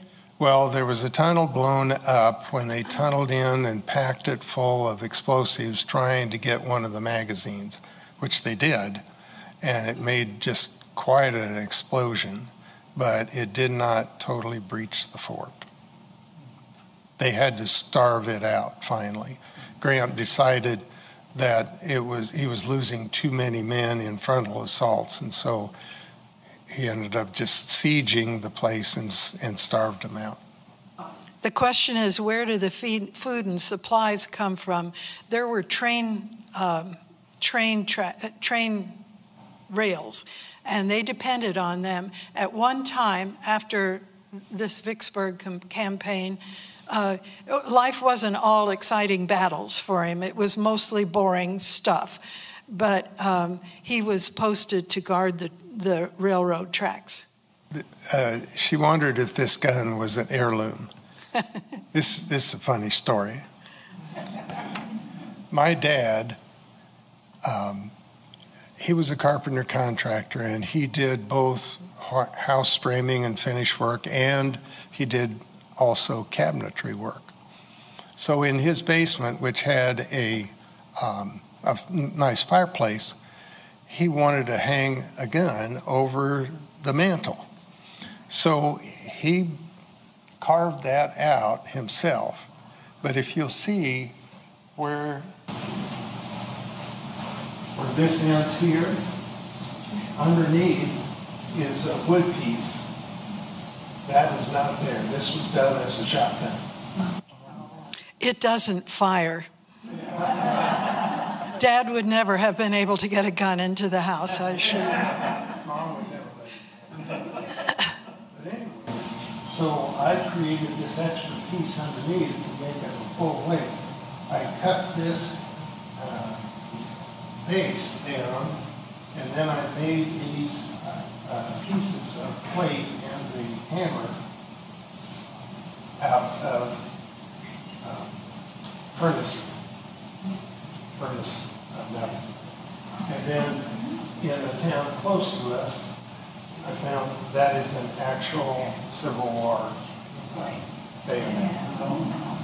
So I made it to look just like he used an Enfield rifle. And an Enfield rifle, they were made in England and sent over. So this is to be as close as I could get to a replica of what he would have used. The uniform I have was made for me in California to represent the exact uniform that he would have worn. And we try to imagine what it would be like in all that heat and rain and mess that he was in a uniform like that. It's hard to believe. Oh my, it's awful. The question is about his education. We, of course, don't know for sure, but translating the diaries was very, very difficult. It was the diary that was up there, the page that was there at the beginning was pretty readable. As he became more and more depressed at times, during down times, his handwriting went down too. His English wasn't perfect. He was born in England, but came over here shortly after that. We don't know about his education. I don't think he had a lot of education. I think that, he was the typical Indiana farm boy who went off to war and stayed off to war. His father had died. Yes, father died at 9, when he was 9. There were brothers, and there was a step family, and he went home once during the war, and that was it. And he slogged out all 4 years. You could see what he looks like after 4 years of war. The question is about the diaries. If we actually knew that they were there, or did we just run across them? We always knew they were there. Meredith's mother was big on family, and she saved everything, and so we knew they were there. But she was quite a collector, and it took us about 3 months to empty out her house, which was behind our house. Dad and she helped us build our house. We actually did it. And then they built their house 6 years later. So we would go over every day, and get rid of a few more things or find some good home for it. And we could not find the diaries. We knew they were there. So at the very last minute, we found the diaries in a file cabinet that was in the basement. Probably not the best place to store the diaries. He wrote 4 diaries. We have all 4 diaries. They've been archived in the Indiana History Center, and we still retain the originals. One of the originals, this one for Vicksburg, is actually right there on the table. And we have a photocopy of a number of the pages, which you can turn and look at and over on the table. Try to interpret. That's his original. The larger of the certificates is his promotion to sergeant. And on the right-hand side in the little frame is the original discharge. When we went to Vicksburg to learn more about the campaign, we went to the visitor center, and I took that original discharge with me, and I said, here's his original discharge. And behind the desk, they said, just a moment.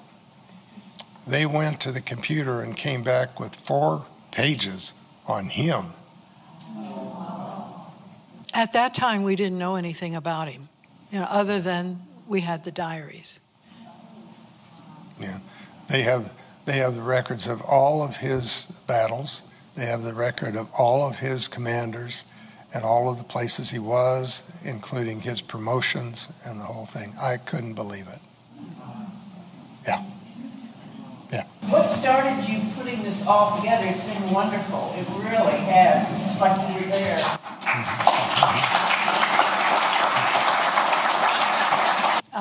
I taught music for 30 years, and part of what I had to do at a private school where I was 18 years there was put on pageants. And if there was one thing I knew, it was how to make up a program. So we went down just for a vacation to Panama City.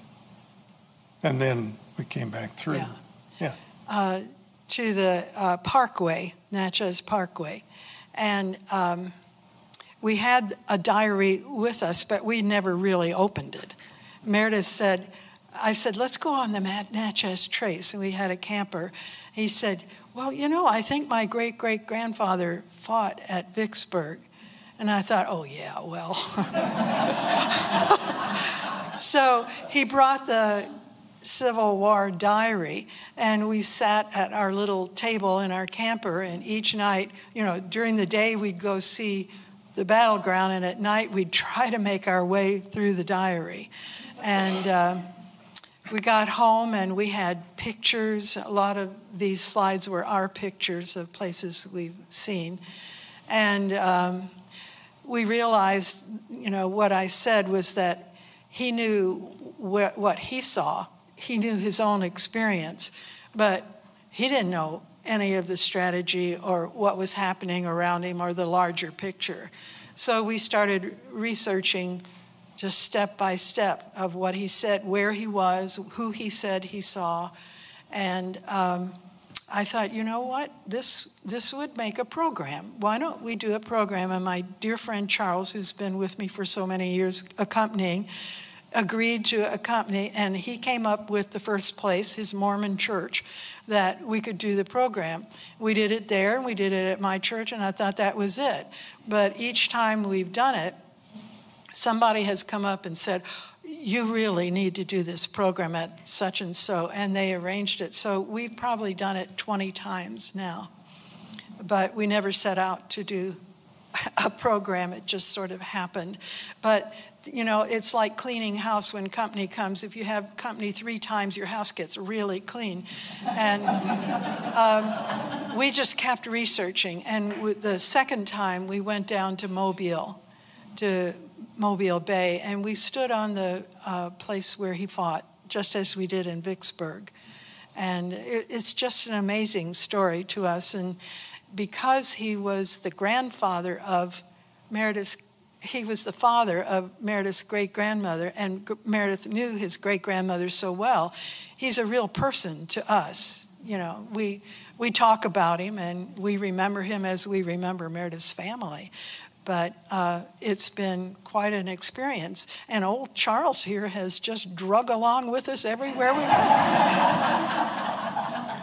If you're wondering about this picture of the eagle, we did a program earlier this year for the American Legion in his community. And afterward, they gave that to us.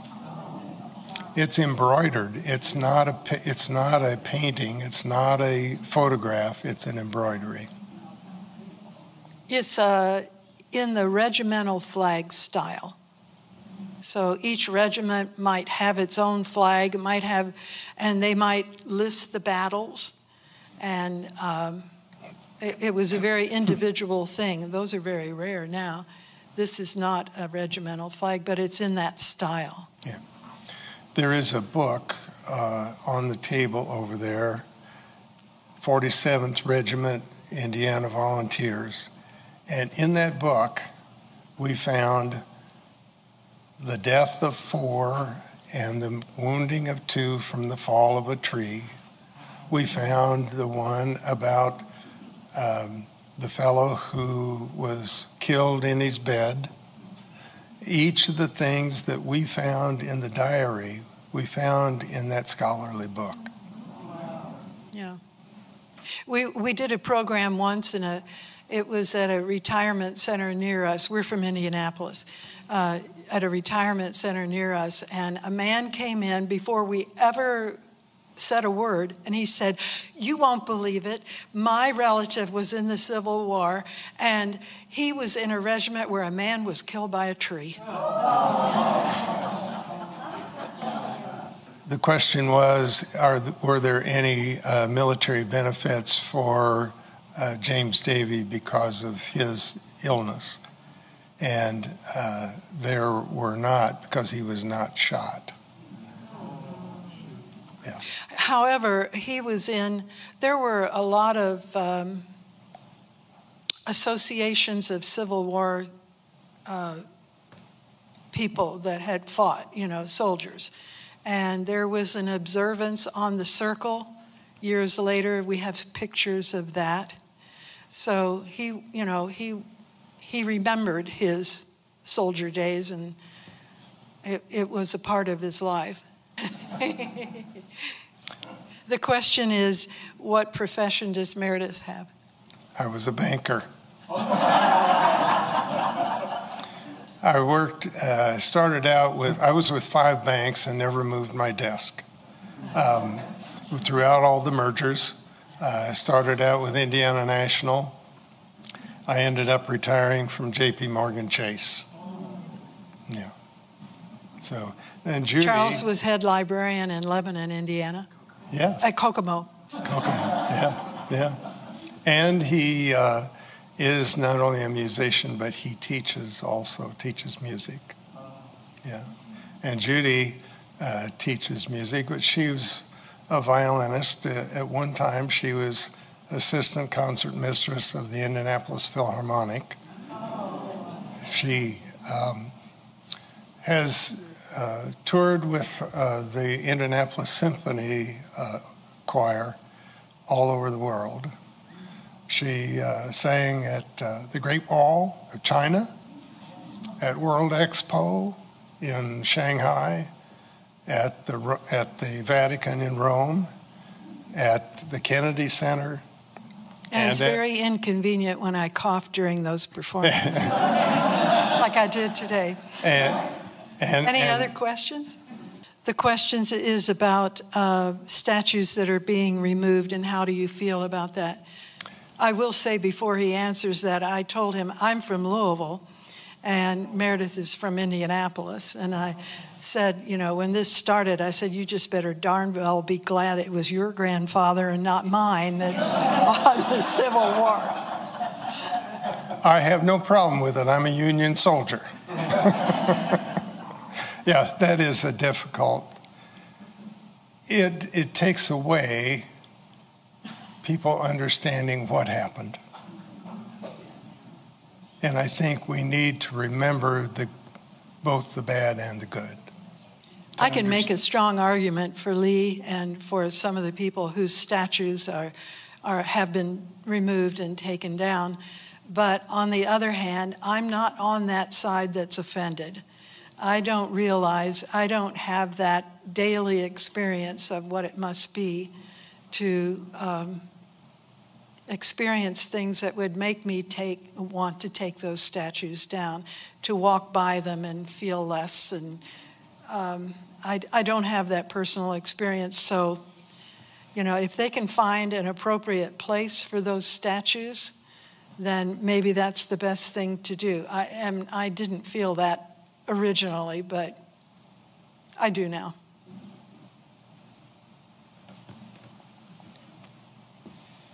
We thank our presenters one last time.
Good afternoon, ladies and gentlemen, and welcome to the Abraham Lincoln Presidential Library and Museum in Springfield, Illinois. I'm Joe Crane, the Director of Public Programs and Community Engagement.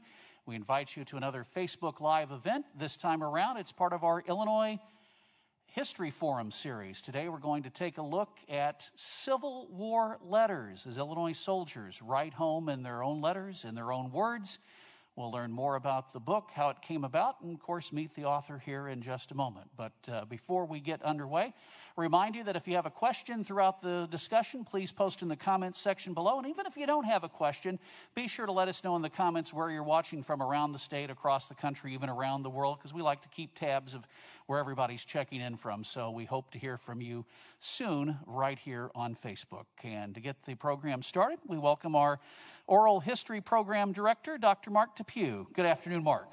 Good afternoon, and thank you for that introduction, Joe. Today I have the pleasure to talk to a good friend of mine. You and I have known each other for quite a few years here, Mark, and been colleagues. I like to think that we've collaborated successfully on several different things. You're an anthropologist by training. You got your degree in anthropology, and then you ended up in state government. I know you had 30 years with the Illinois Department of Health, and you finished off that time as the chief of the Illinois Center of Health Statistics. Boy, if there's ever some places the focus of what's going on right now in the world, that would be it. Something of a demographer and a statistician. See, I can even say that term. But also, I know you got into poetry a little bit later in life, and I think that has something to do with this book. So where I want to start is just ask you how it is that you came to write this book. Yeah, well, thank you for that introduction, Mark. The idea for the book was actually a poetry project. I was inspired also by you with your series of lectures at the time of the sesquicentennial of the Civil War. And I wanted to write some commemorative poetry that if soldiers of the day were reading it, that they would feel comfortable and it would be something that they could relate to. So I started doing some research on that, and I thought I could find a book or two that would have that of information in there, especially for Illinois, but I would have taken the Midwest. But I couldn't really find such a book, so I thought, I'm going to have to do this the hard way. So I came over here to the Presidential Library, actually just a couple doors down here on the second floor of the Abraham Lincoln Presidential Library, to look at manuscripts and personal letters. And I went through the card catalog and picked out as many Illinois soldiers as I could find and just started. And then after a couple of years, 3 years, I had enough for the poetry project, wrote various poems. I gave a presentation on those at the Vachel Lindsay home, Poets in the Parlor series. And then they actually ended up downstairs in the atrium for several months, hung up as 2 poster boards. I think that was 2015, so that would have been the last year of the sesquicentennial. But at that point, I had read so many letters, and I could not find that book at the beginning that I'd been looking for. I thought, maybe there's a need there. Maybe I should start working on that. And so I read more and then finally put in a book proposal and finally got the book. And spent how long diving into these letters? I don't know. I've read at least a few thousand. I don't know how many hours. I started in 2013 reading, and for the book, I was probably reading up to 2018, 2019. I am still coming across other collections that I'm interested in and still reading. One of the things that really struck me about how you developed this book is the organization of it. Can you talk a little bit about how you decided to organize these letters? Well, the truth of the matter is the content was determined by the soldiers and not so much by me. So when I started the reading process, I remember, I think it was Debbie Ham, who was in manuscripts, and she brought me the first collection, and she said to me, so what are you looking for in the collections? And this is going to sound like a flippant answer, but it was the truth. I said, well, I don't really know what I'm looking for, nor do I know that I'll recognize it when I see it. But I just started writing down things, and as I kept going through letters after letters, things started to coalesce. There were certain topics that they wrote about, and some of those turned into sections. And then those sections turned into chapters. And so the chapters are thematic.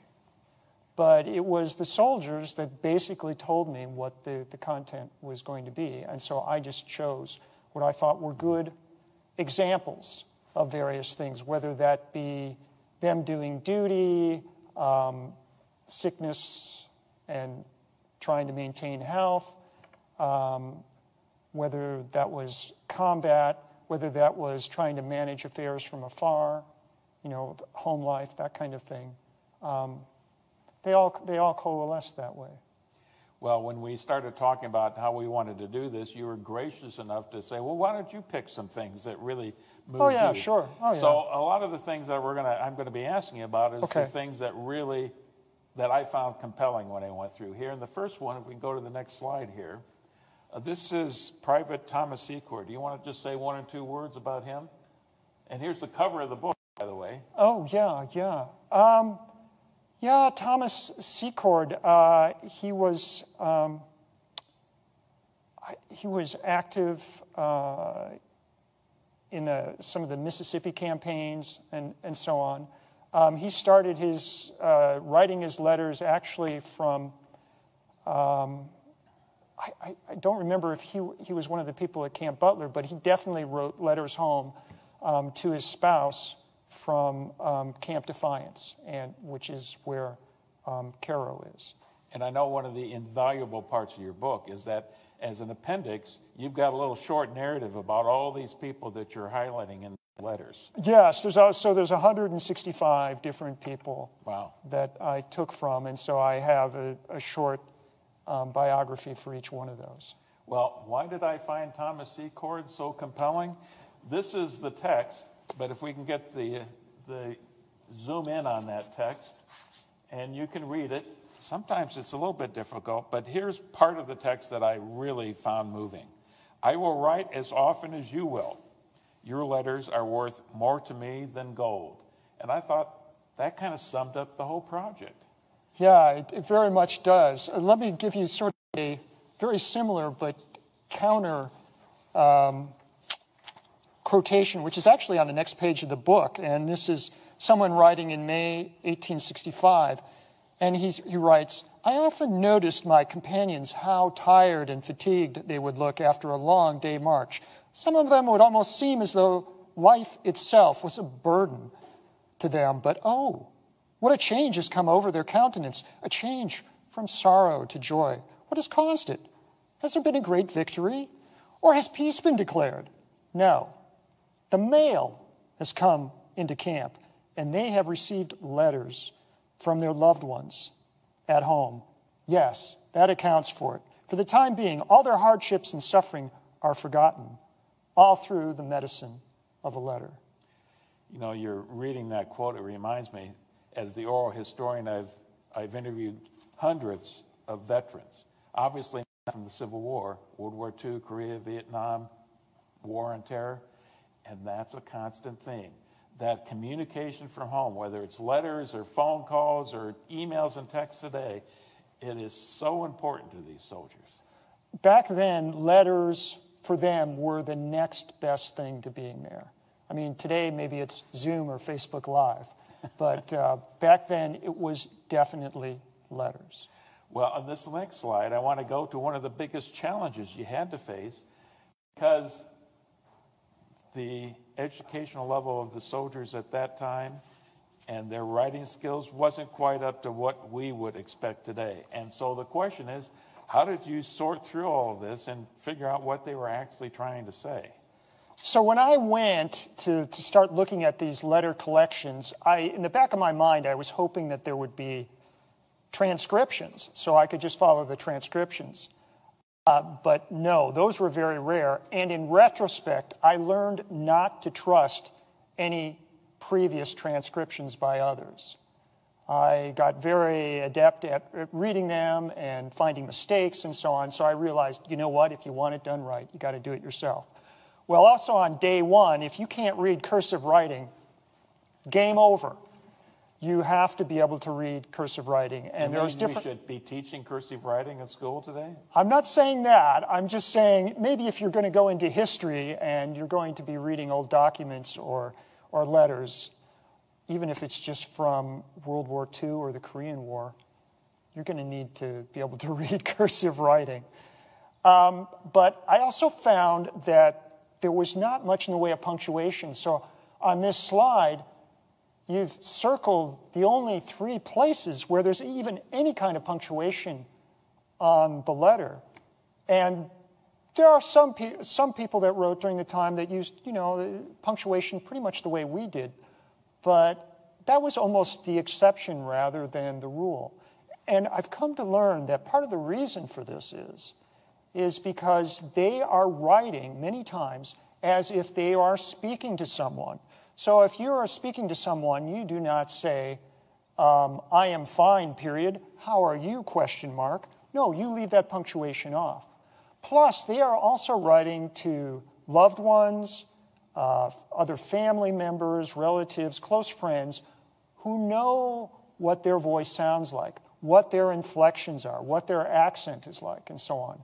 So punctuation is almost superfluous in that regard. So you have to kind of mentally kind of get into their head as you read various soldiers' letters on how you almost get a sense for how they spoke sometimes.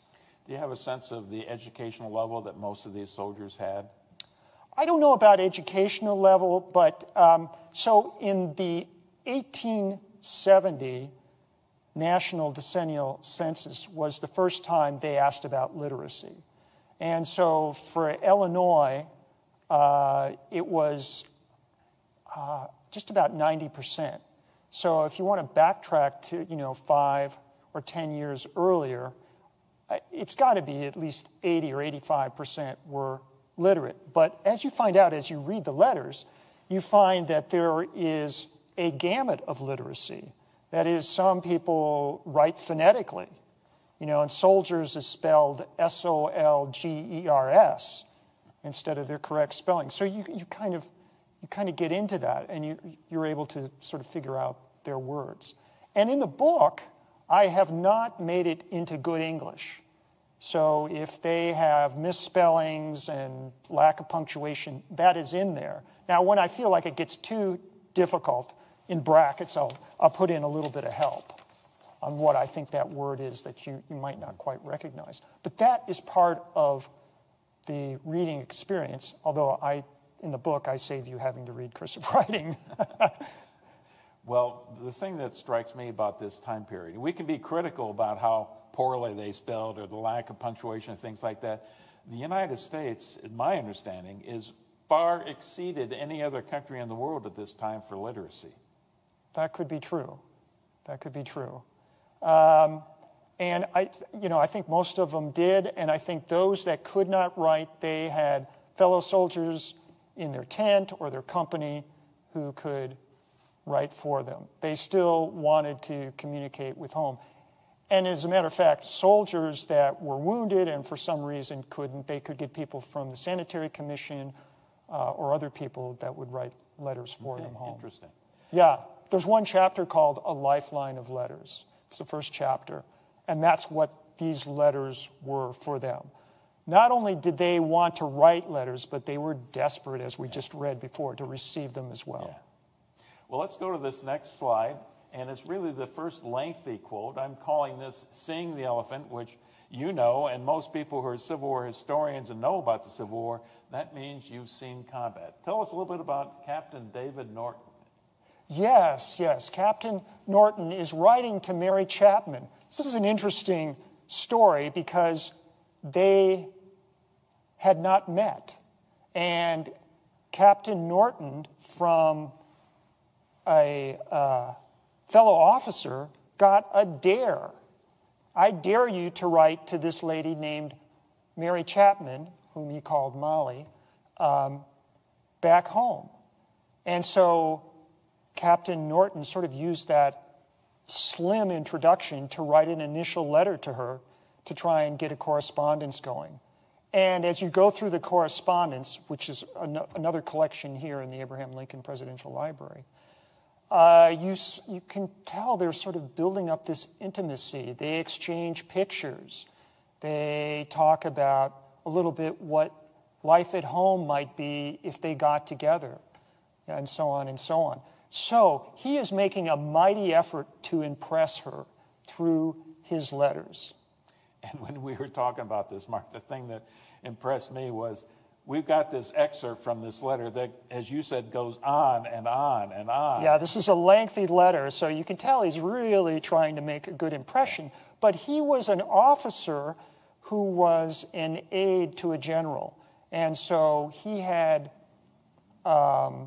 ins and perspectives that a lot of other soldiers on the ground might not have had of this particular engagement here at Missionary Ridge, which was part of the Chattanooga campaign. Yeah, and one of the reasons that I found so compelling about this particular excerpt, because it was about Missionary Ridge, which is my absolute favorite moment of the Civil War. Okay. And I think as you listen to this clip, you'll understand why. So if you could play that, please.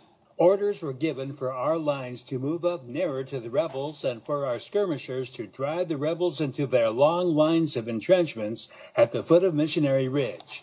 It was gallantly done, and General Baird's division of 14th Corps, ours, was ordered to assault the enemy's works to create a diversion in favor of Hooker, who could be heard opening his part of the game.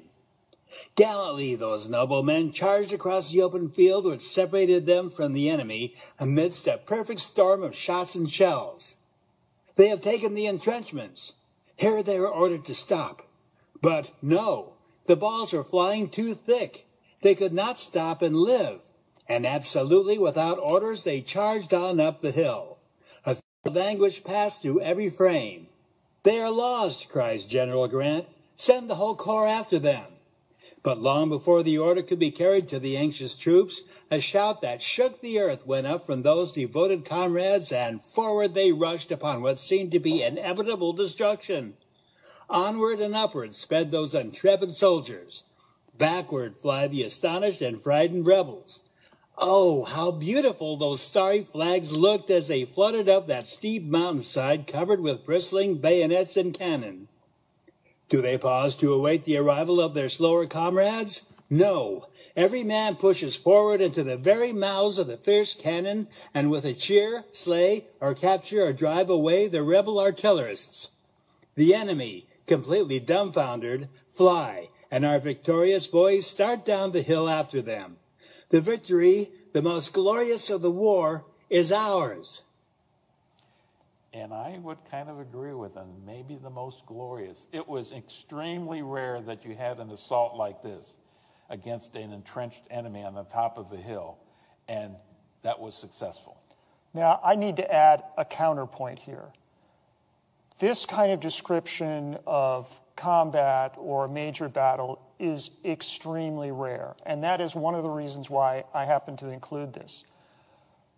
More often when a soldier was in a battle and they wrote home about it, unless it was the first battle, when it was kind of a novelty to them, and they might describe different things that happened, so their parents or their spouse knows a little bit of what's going on. Their description of a battle will be, for example, if we'll take Missionary Ridge, we fought a great battle at Missionary Ridge. I'm okay or not okay. So-and-so that you know is doing fine or was wounded. But you can read all about the particulars in the newspapers because they'll probably know more about it than I do. And that's it.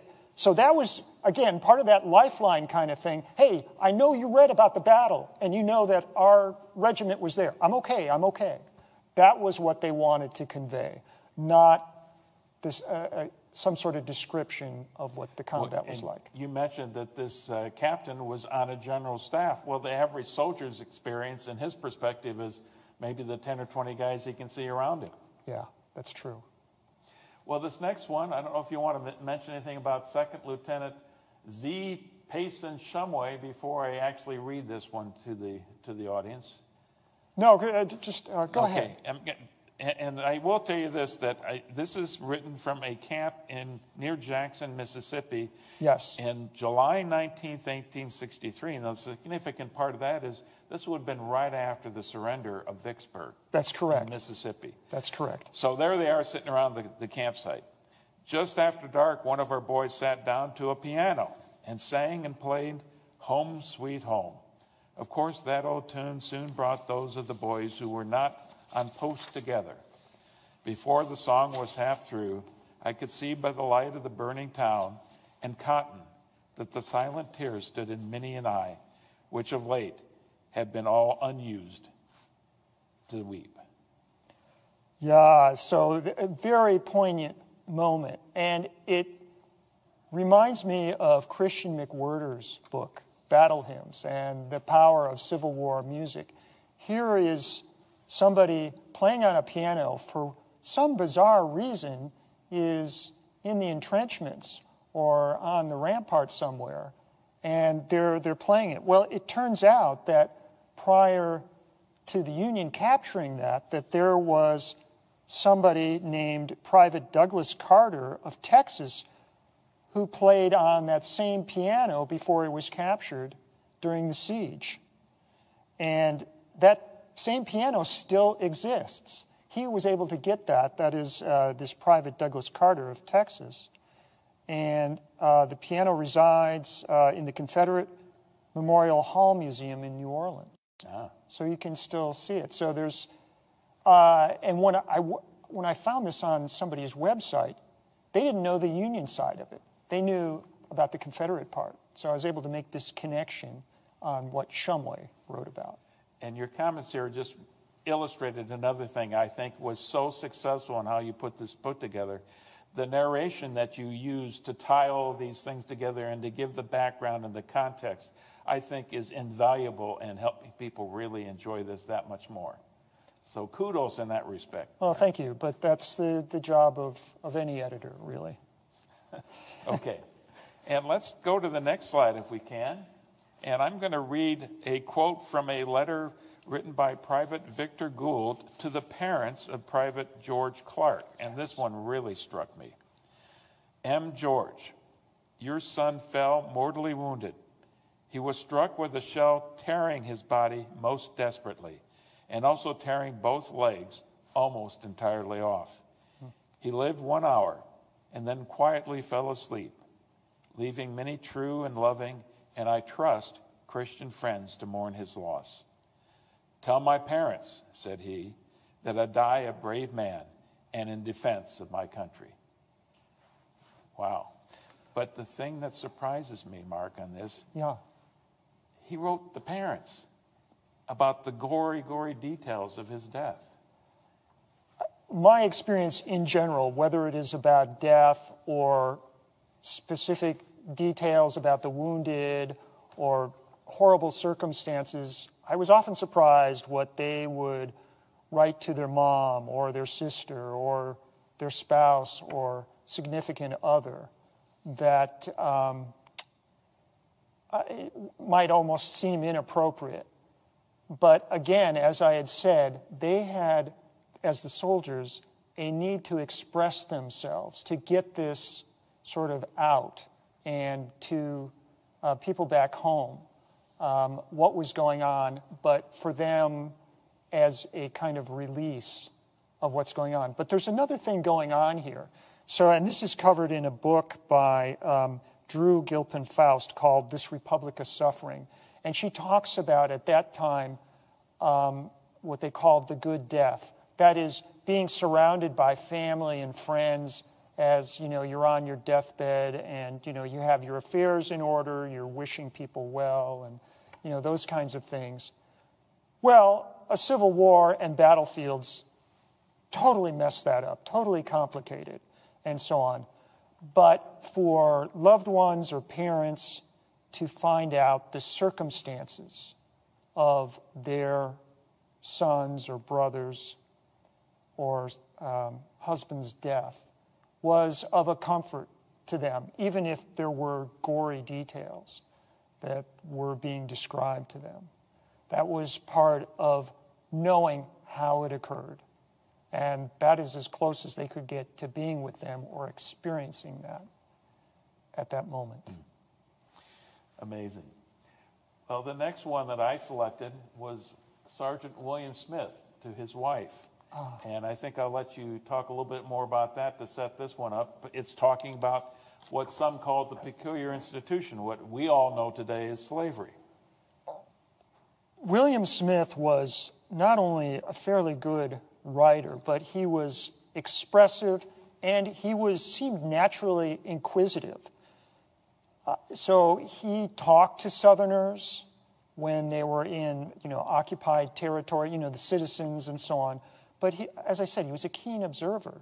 And his wife, Mary, who he called Polly, asked him this question about slavery. And you have to remember that the median age of Union soldiers, and probably Illinois soldiers as well, was around between 23 and 24 years of age. Median meaning that at that age, half of them are younger than that, and the other half are older than that. So that means there's a lot of teenagers and people in their early 20s and so on that are soldiers, many of them who had never left their state.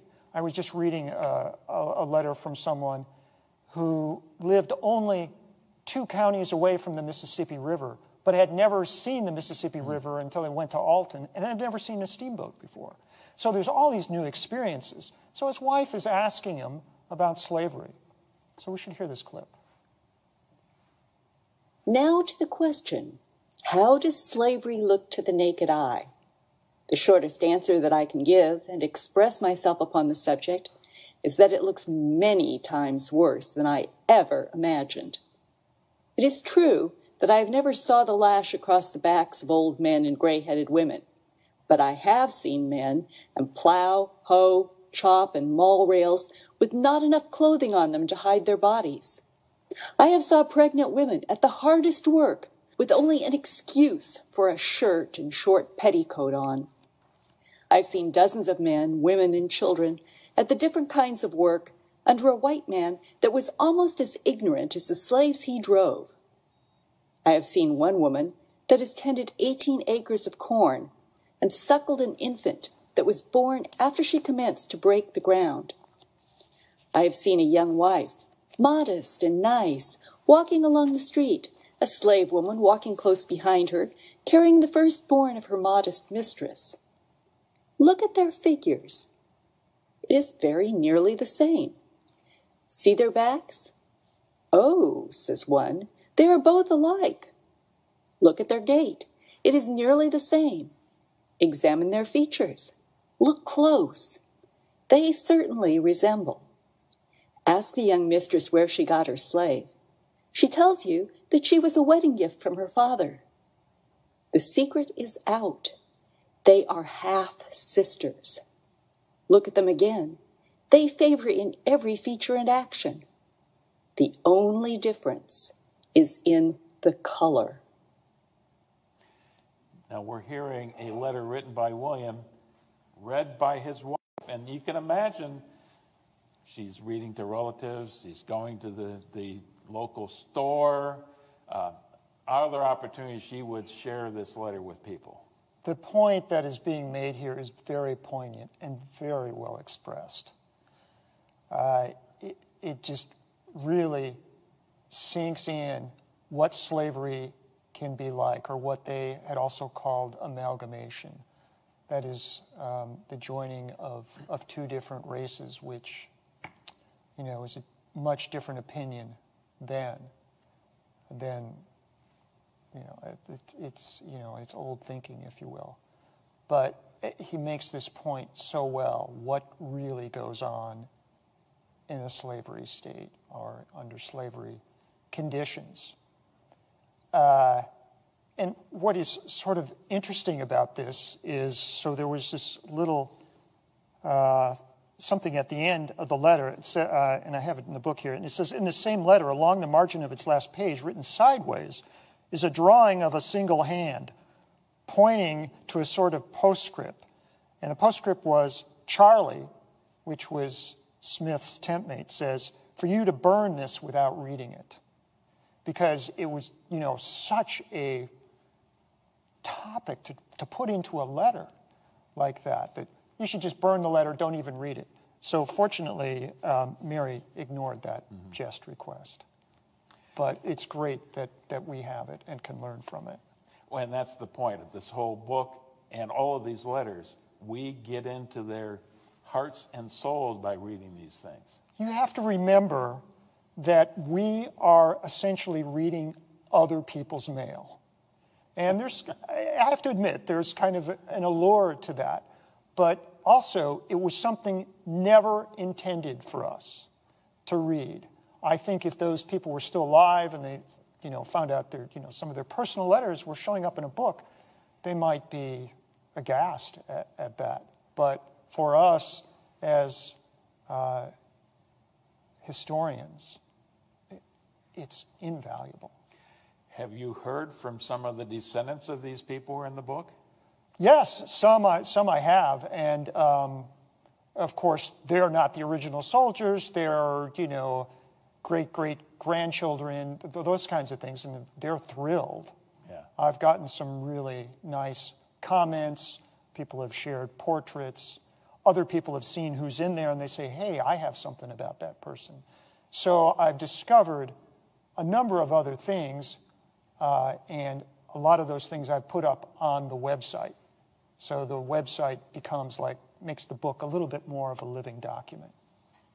Well, the next thing I wanted to focus on in this next slide is a little bit about the motivations and the feelings, beliefs that the soldiers themselves had about the cause they're fighting for. And so I've selected a passage that touches both on the Emancipation Proclamation, which was written after Antietam in September of '62, and then went into force on January 1st of 1863, and then a little bit about the upcoming election of Honest Abe, Old Abe. So we'll play this one from Captain Amos Hostetter.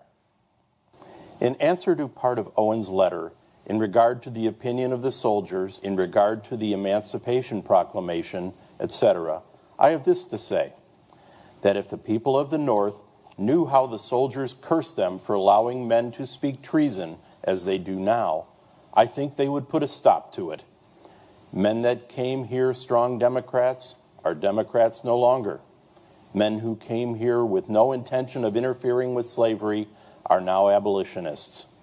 And in regard to their opinion of the administration, if the soldiers can vote in 1864 for President of the U.S., Old Abe will again be president. You may not believe what I have told you, but if you live to see 1864, you will find my words true if Old Abe carries out what he has commenced. Although we are tired of war, we had rather fight for the next 10 years than compromise with treason. Strong words. Yeah, now again, I'm going to have to offer a counterpoint. This is not necessarily the majority opinion among the soldiers. And this is, especially something like this, which is somewhat political, really reflects the diversity of Democrats and Republicans in Illinois. In fact, Illinois is in some ways, at this time, almost a microcosm of the entire nation on how it's divided in terms of opinion. So the opinions on the Emancipation Proclamation that you find by other soldiers varies quite a bit. Some of them think this is a terrible idea because now the South is going to fight all the harder. They are going to be so mad at us that they're really going to dig in their heels, kind of thing. But a lot of them do look at it first as a war measure as opposed to a social measure. But they had comments about that as well. Some thought, well, this could be a good thing. Some thought, well, this is not a good thing.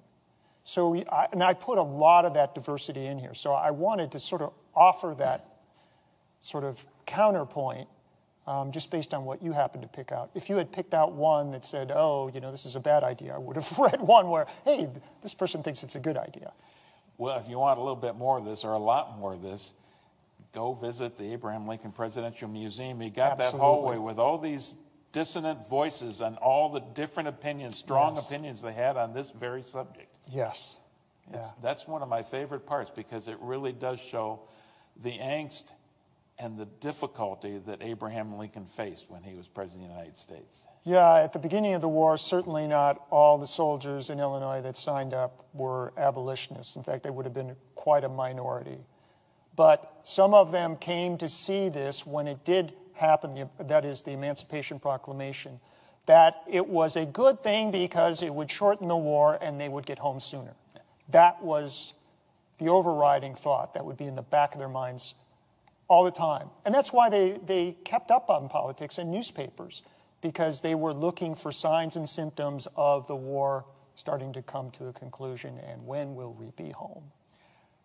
There weren't any that said this is only going to lengthen the war? Yeah, there were some that said, yes, this could potentially lengthen the war. I think most historians today would come down on the side of the latter, but that's a debatable point, as oftentimes historical issues are. Now, I've highlighted a lot of the things that I've found really interesting. Tell me what some of your favorite letters are. Okay, so as a social scientist, I'd have to say that my favorites were the 165 soldiers that made the cut, that made it into the book. Some of them wrote more eloquently, expressed themselves better than others, but every one of them had something to say that contributed to the book. So it's probably not the answer you're looking for, but I really don't have any favorites. Now, it is your prerogative as a reader to have favorites on what you happen to like, and thanks for sharing those. But I'm glad to have all of them, quite frankly. As you mentioned, I gave a series of presentations on the main Civil War battles during the sesquicentennial. Yeah. So that was my deep dive into Civil War history. I learned so much going through that process.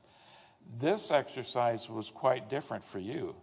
You had to have enough knowledge about the war to put all these things in context, but it strikes me that you got to know these soldiers on a much more personal level. Is that a good way of saying it? Yeah, the way that I sort of think of it is, a lot of times when you read Civil War books that are about particular battles, campaigns, and so on, generals, those are great. That's a top-down approach. My approach was the opposite, was to start with the boots in the mud, the soldiers, what their stories were, and then coalesce those into those topics, those sections and chapters. So I was very much a bottom-up approach to find out what the Civil War was like for them. Let's see. You got your degree in anthology? Anthropology. Anthropology. I knew I was going to mess it up. Then you're a demographer, you're a statistician.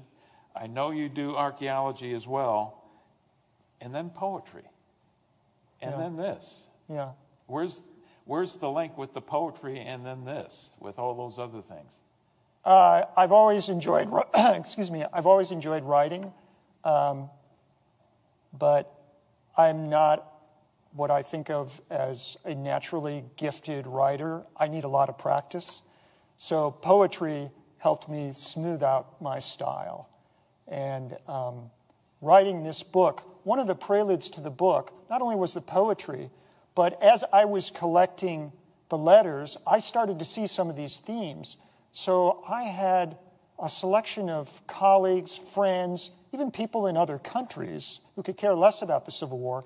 Each Friday, I would send out an email which was themed-based, things that I've been reading in the letters. And I was surprised at how eager people that didn't even know anything about the Civil War wanted to hear these personal stories. And so that got me practicing writing and got me to get those topics together. Then the book came together after that when I decided finally to do a book that coalesced. So I call these sort of the 46 essay period because there was 46 weeks in succession where I sent out these email blasts to people. And then more and more people said, hey, I want to get those too. kind of thing. And finally, I was sending it out to like 40 or 50 people. In the process of reading all these letters then, did you have a sense that you could really get inside these men and what they were thinking and how they approached life and their ambitions and their struggles? You really got to know them. And that's why I felt it was so important to provide these brief bios at the end. And it's Appendix A, and it's a big chunk of the book. I've had some readers come back to me and say, you know, I read those separately. I read all of them. You know, as opposed to something you could use as a reference. Oh, William Smith, what happened to him? Kind of thing. Well, yes, you can find that out, and easy to look that person up. But so what did happen to some of these men? So let's pick a few of them. So you started with Thomas Secord. Thomas Secord ended up never seeing his wife again. He got sick in Mississippi. He ended up in a hospital, and he was, what sometimes happened to people that were in hospitals, they didn't necessarily have, in the field, nurses and so on, so they expected people that were not so sick to sort of help out the other hospital staff with some of the patients. And he would go around and he would, you know, tell, you know, so-and-so died overnight or so on. And then a couple weeks later, he was one of those people, and he was buried there. William Smith, who I had just mentioned, who wrote so beautifully, ended up dying also in Mississippi at, I don't want to call it the Battle of Coffeyville, it's more like a sort of a large skirmish. I actually wrote a little bit about that in, for those of you who are Illinois State Historical Society members, in Illinois Heritage, in their July-August issue about... How about Captain Norton? He was wooing this young lady he had never met. So Captain Norton was an aide to General Palmer. And when they were in Georgia, they were taking in part of the sort of overview of where the, you know, the troops on the Union and the Confederate side were there. And Wiley Sword, in one of his books, I think it's called maybe Profiles in Courage, where he picks out various soldiers. Turns out Norton, I found out later, was one that he had picked out. And so there was a couple of Confederate sharpshooters who had snuck into range, and they were aiming to shoot Palmer. And so they fired, and they missed. But they hit Norton. I think he got hit in the head, and he died within a minute or two. So he never, ever met Molly Chapman back in Illinois. I've got to believe that you get so involved with these people's stories that kind of stabs you in the heart when you get a piece of news like that. There are so many stories. There are the ones that, you know, there were POWs. And I have a different chapter on POWs because, so here's the beauty of Civil War letters. They were not censored. So that's why you get all this great information. The one exception to that is prisoner of war letters. You know, you couldn't say who you were with or so on. You could say, oh, I'm feeling okay, or, you know, I have a touch of pneumonia or whatever it might be, but they couldn't give away much in the way of details. So they're very kind of bland. But for that chapter, as an exception, I took some of the soldiers' reminiscences and what they said about being at Belle Island prisoner of war camp in Richmond, or Andersonville in Georgia, and some of the other ones, to sort of flesh out the Illinois soldier experience. I think one of the most tragic events of the Civil War happened after the Civil War, when all those prisoners released from Andersonville get on the steamship Sultana, yes, which sinks in the middle of the Mississippi River, taking scores, if not hundreds of them, to their death. Yeah, hundreds of them. Yeah, the boilers blew because it was way overloaded, and yeah, a lot of people drowned. Well, there's so much to talk about in this book. It was such an excellent read. I hope that those who are watching this today or in the future will take the opportunity to buy this. But just a couple more questions here. Sure. How well has the book been received? I think it has been well received. So earlier this year, the Illinois State Historical Society honored the book by giving it the Russell P. Strange Memorial Book of the Year Award for 2020. And because of the pandemic, I got that news through snail mail. A certificate came in, and you could have pushed me over with a feather. I was so shocked. But they had recognized it as that's their highest award for publishing in history. The book now is starting to take on a life of its own. There is someone who contacted me. They said they would like to develop a curriculum from that. Somebody else, this is actually down at SIU Carbondale. It sounds like that they are interested in doing podcasts of parts of the book and then uploading those. They call themselves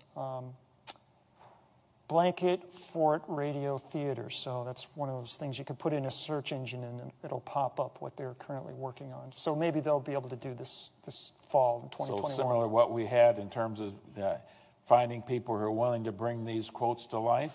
Exactly. That sounds ideal for a podcast. Yeah, I hope they go through with it. It would be excellent. How many other books are there out there like this in other states or collections of letters that have been edited in the manner that you've done it? Well, there's quite a number of collections that are one soldier. Or in some cases, what I call the double rainbow is when you have the soldiers' letters and the spouses or, those people at home. So you can kind of see the exchange. But in terms of collections of letters, there are some that are like just small collections, like maybe 20 soldiers because they were in the same regiment or from the same area or from a variety of areas. But the one that I found that comes the closest and was done before my book was by John Zim, called This Wicked Rebellion, and it is about letters from Wisconsin. But it's all letters sent to editors. And so people had kept these scrapbooks of all these local Wisconsin newspapers. And so they had all these soldiers' letters. But they're not all personal letters. Sometimes there's, dear editor, blah, blah, blah. Sometimes they are letters that went home, and then somebody at home said, oh, let's put this in the local newspaper. So some of them are a little more guarded, or maybe have an axe to grind, or to bring up a point, or something like that. What I used was just simply personal letters. If it was official correspondence or some other thing that was not personal, like diaries, for example, diaries are not necessarily conversational, and soldiers kept those for various reasons. I didn't include those. I just wanted those personal letters, those personal stories with those details. Well, I think so much of what you've got in the book, these are universal themes that any soldier from any northern state could relate to, and the public would be well served to read this if they want to understand Pennsylvania or Ohio or New York even.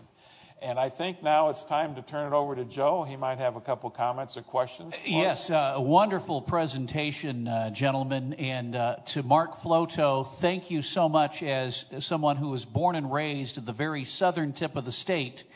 Thank you for correctly pronouncing my hometown, Cairo, Illinois, correctly. So many people get it Cairo or Cairo or whatever.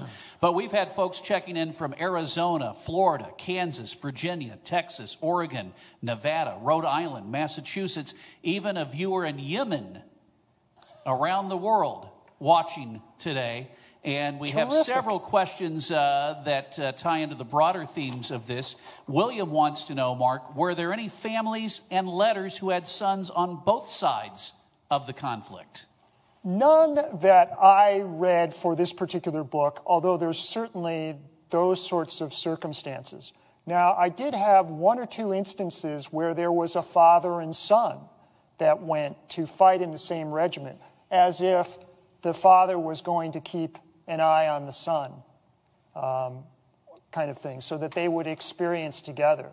I was surprised, actually, even though, as I'd said earlier, the median age was around 23 and a half, how many soldiers I found that were in their 40s or 50s or had been Mexican war veterans that still went on and went into the Civil War. And I don't mean necessarily higher officers.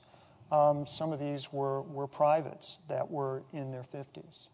So, no, I didn't come across those, but some father-son that went together as family members, and brothers, too. Lisa wants to know, do any of the letters speak about having seen Lincoln himself or who had known him?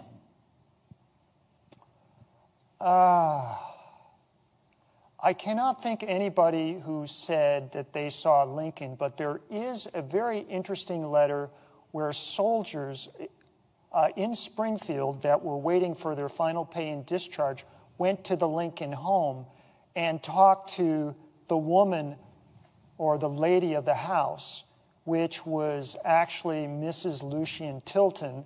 The Tiltons had a rental agreement with the Lincoln family to live there while the Lincolns were in Washington, D.C. And so you find out a little bit about the Lincoln home. One thing that was shared with the Lincoln home folks here was that they mentioned that the lady of the house played the piano for them. And they said, this is the first thing we've heard that there might have been a piano there. Now, who put it there, whether it was the Tiltons or the Lincolns, that's for somebody else to figure out. But it's one of those little gems that you get from a letter. If I can add just a quick note on that, the vast majority of Illinois soldiers fought in the Western Theater. Lincoln saw an awful lot of soldiers, but it was almost entirely in the Eastern Theater of Operations. I would think. Very good point. Yes, that's correct. Couple of questions here that tie in together. First, from Brad in Silver Spring, Maryland, wants to know, you touched on a little bit with one of the soldiers' letters, but what did the soldiers write about Lincoln and how his actions affected morale? All right, so there is a chapter called Leaders, Generals, and Old Abe.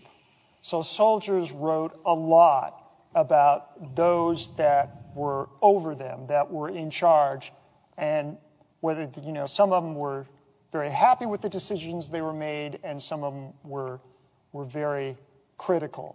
And so there were certainly comments about Old Abe. As the one that you picked up, and we had read here, that, Abe is the man for us.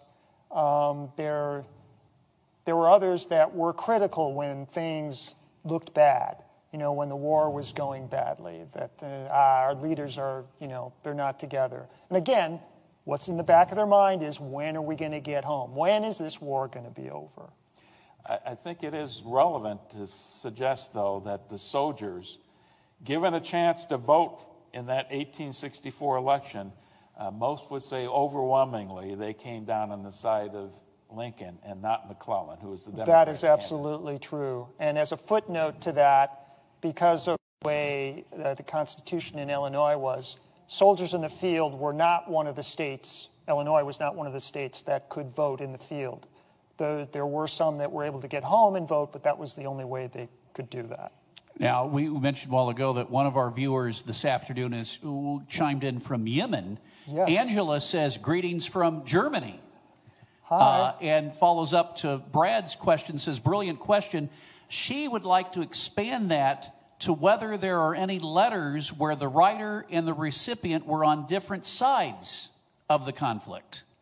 Not in the letters that I read. I do have a few letters where they wrote to an uncle that was like in another regiment, or fellow soldiers that were perhaps in another theater of war. But no, I didn't, for this sample of 165 that I used, I didn't have an instance like that. That's an interesting thing. Mark asked, did you see any letters from deserters on either side and their reasons for desertion? There are definitely letters where they talk about people that did desert, or sometimes it was an instance that they called French leave. And French leave means it's something where, in France, it's where somebody leaves a party without telling the host or hostess that they're leaving. kind of thing. It's sort of a slightly impolite thing. So slangily, for the soldiers, French leave was something where I'm going to leave for a little bit and then I'm going to come back.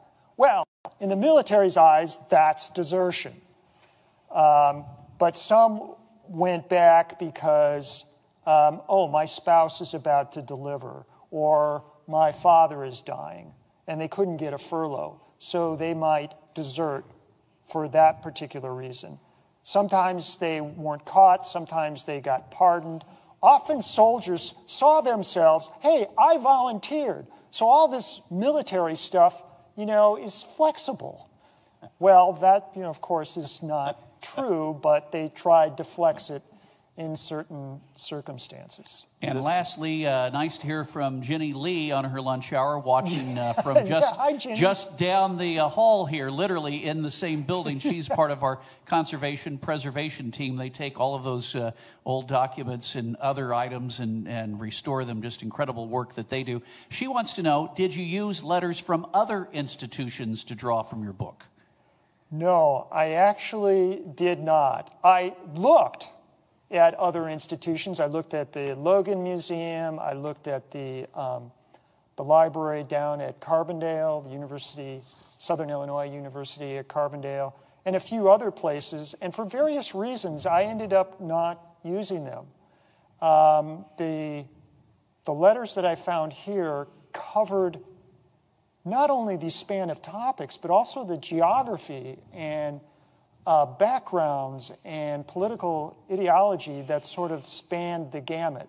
The other thing is, I'm, as a former demographer, I realize I'm in the last quarter or last fifth of my life. So I got to get a move on if I'm going to get the book out, kind of thing. There's much more out there, but no, I was able to do this. And because I'm an independent scholar and I don't have other funding sources to be able to travel, although there are more and more things that are interesting that are online, I did enjoy looking at the real thing here. Well, that's certainly a testament to folks that are doing research of any kind. Chances are good, if it has to do with Illinois, the Civil War, Lincoln, you can likely find it at our library. Joe, there are more than 1,000 Civil War era collections right here in this institution. And one last thing, as we have about a minute before we wrap up, let everybody get back to work or whatever else they're doing this afternoon. Mark Floto, how can folks get a copy of In Their Letters, In Their Words, Illinois Civil War Soldiers Ride Home? So at the bottom of this slide here is the book website, which is the markfloto.net. Markfloto.net sounds like it's going to be all about me. No, guess what? It was an available domain name. It's strictly about the book. If you go there, on the home page, on the right side, there are links to SIU Press. There are links to various reviews of the book. There is all sorts of different pages, question of the week kind of thing, which is, again, it's a Friday thing. Every Friday I update with new information. There is the addendum thing. So if you wanted to read that full description of that letter about Missionary Ridge, it is on that page, and it goes on for quite a while. Here locally in Springfield, I recommend Books on the Square because they have copies that I've already put my name to. Barnes & Noble has been known to have it, but of course there's the usual sources. You can go to Google or Amazon.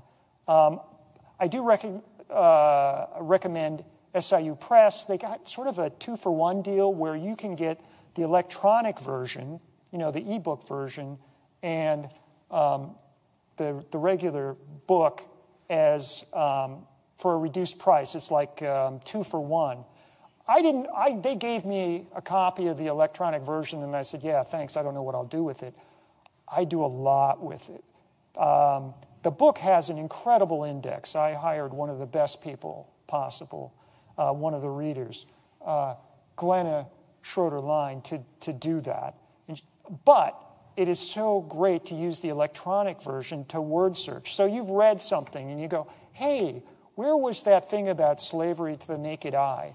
And you can just put in those words and it'll pop up in the ebook. So I found it's worth having both. Needless to say, a great Christmas gift. Yes, Christmas is coming right up. Thank you, Joe. That's just trying to help, Mark Depew, as always, thank you for a wonderful job of moderating the discussion. Thank you. And Mark Floto, the author of and editor of, well, actually the Civil War soldiers wrote the letters, but you edited it all together, put it into context. In their letters, in their words, Illinois Civil War soldiers write home. Thank you for the presentation today, a wonderful discussion. My pleasure. Hi, everybody out there in Facebook land. Well, thanks all for watching, and hope you can join us soon live from the Abraham Lincoln Presidential Library and Museum in Springfield, Illinois. Have a wonderful afternoon.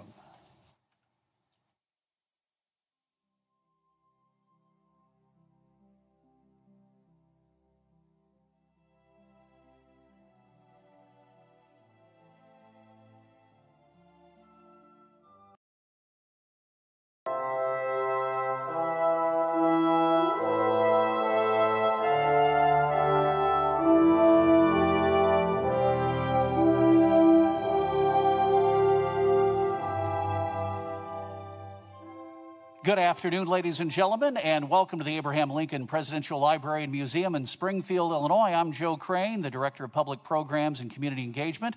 We invite you to another Facebook Live event. This time around, it's part of our Illinois History Forum series. Today, we're going to take a look at Civil War letters as Illinois soldiers write home in their own letters, in their own words.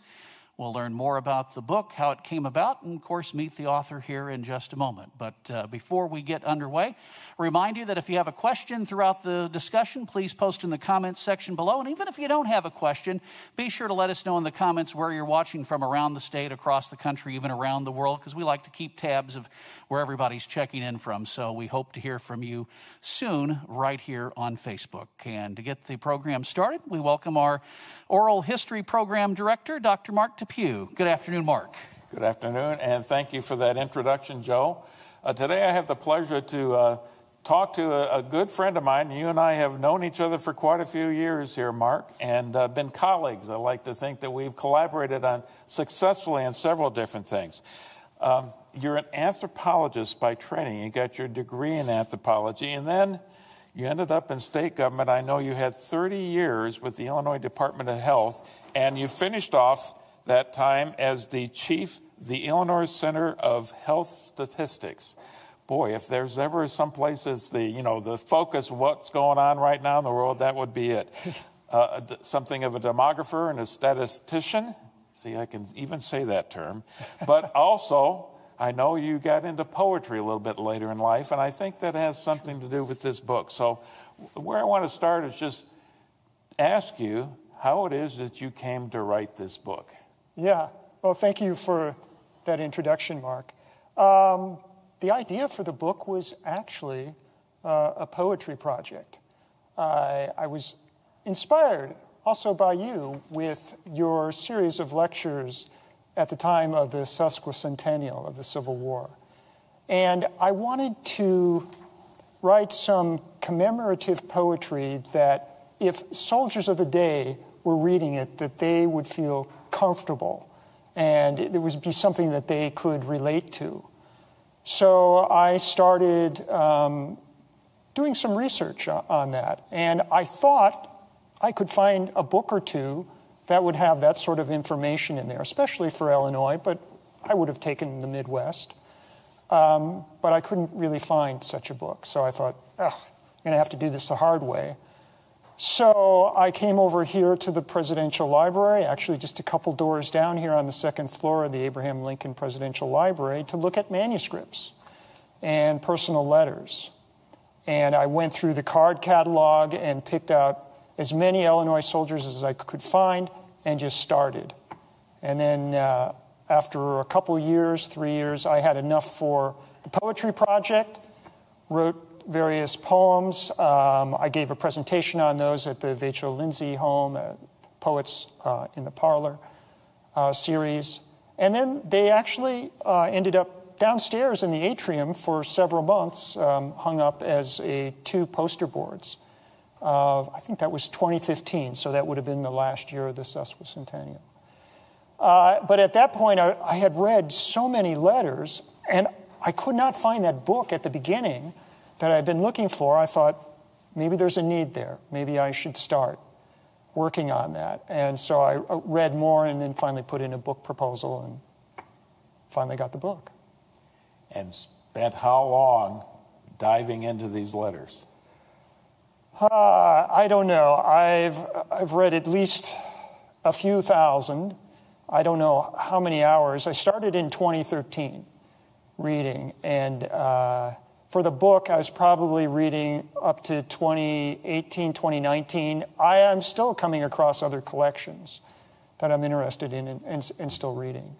One of the things that really struck me about how you developed this book is the organization of it. Can you talk a little bit about how you decided to organize these letters?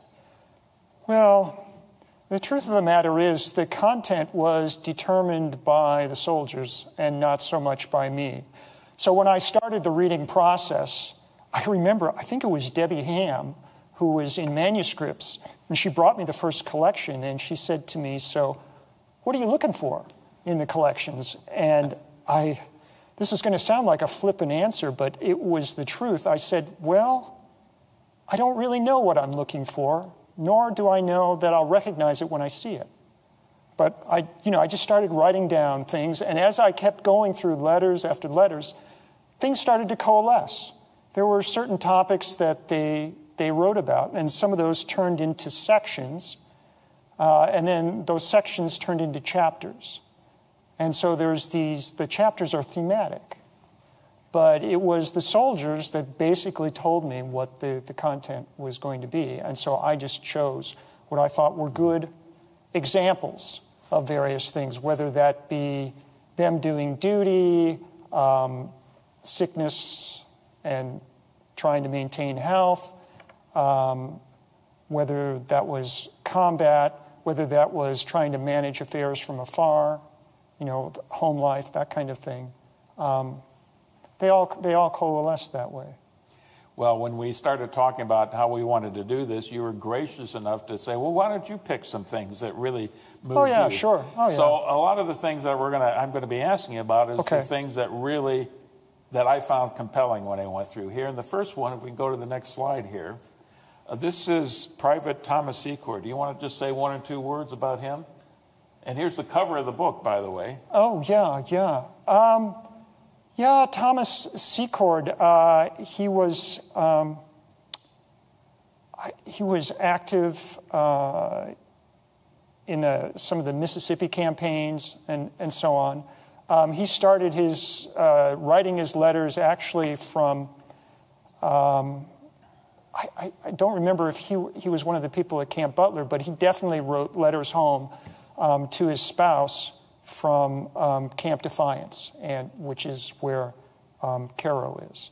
And I know one of the invaluable parts of your book is that as an appendix, you've got a little short narrative about all these people that you're highlighting in their letters. Yes, there's 165 different people that I took from, and so I have a short biography for each one of those. Well, why did I find Thomas Secord so compelling?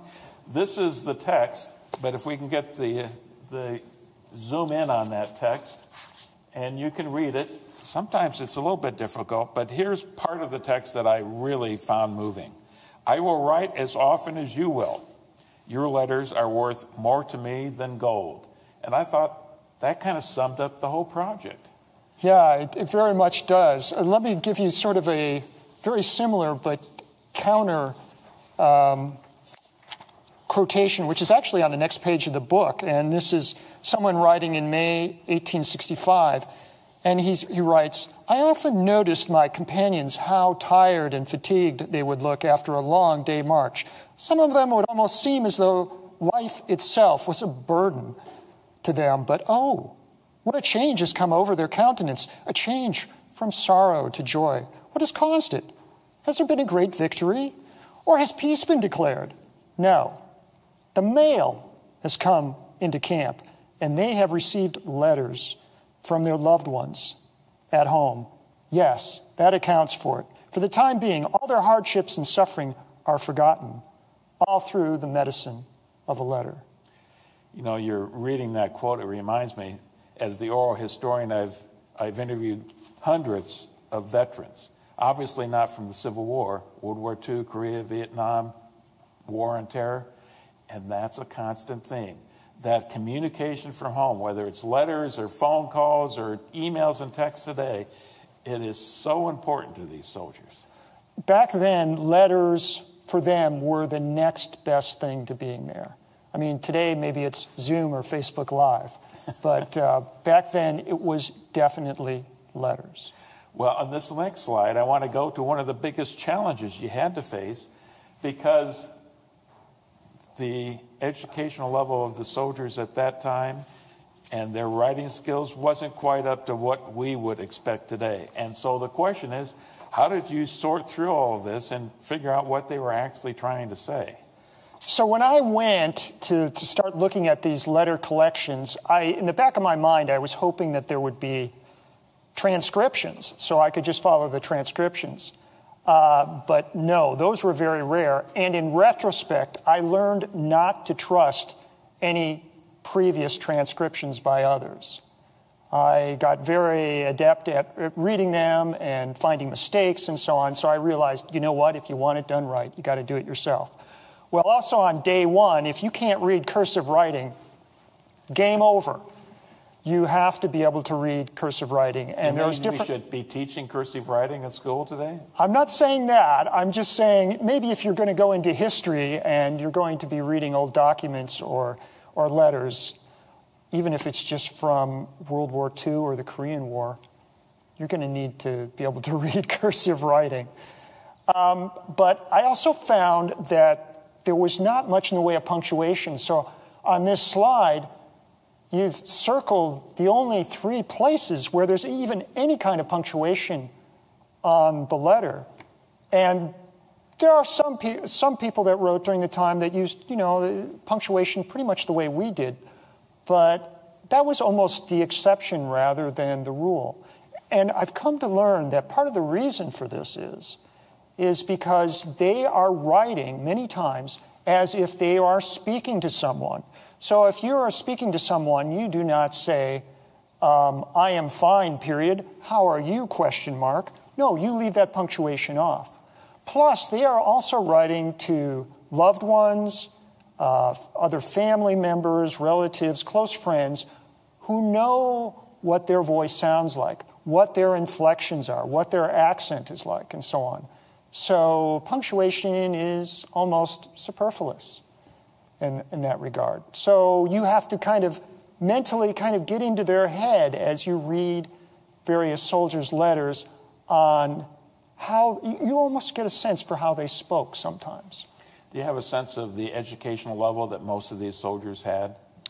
I don't know about educational level, but so in the 1870 National Decennial Census was the first time they asked about literacy.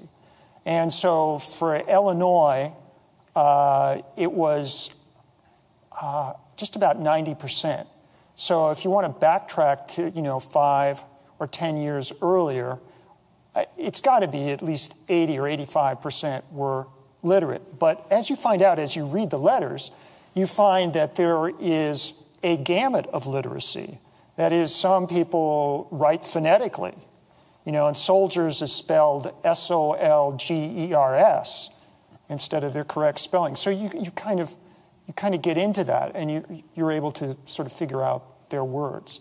And in the book, I have not made it into good English.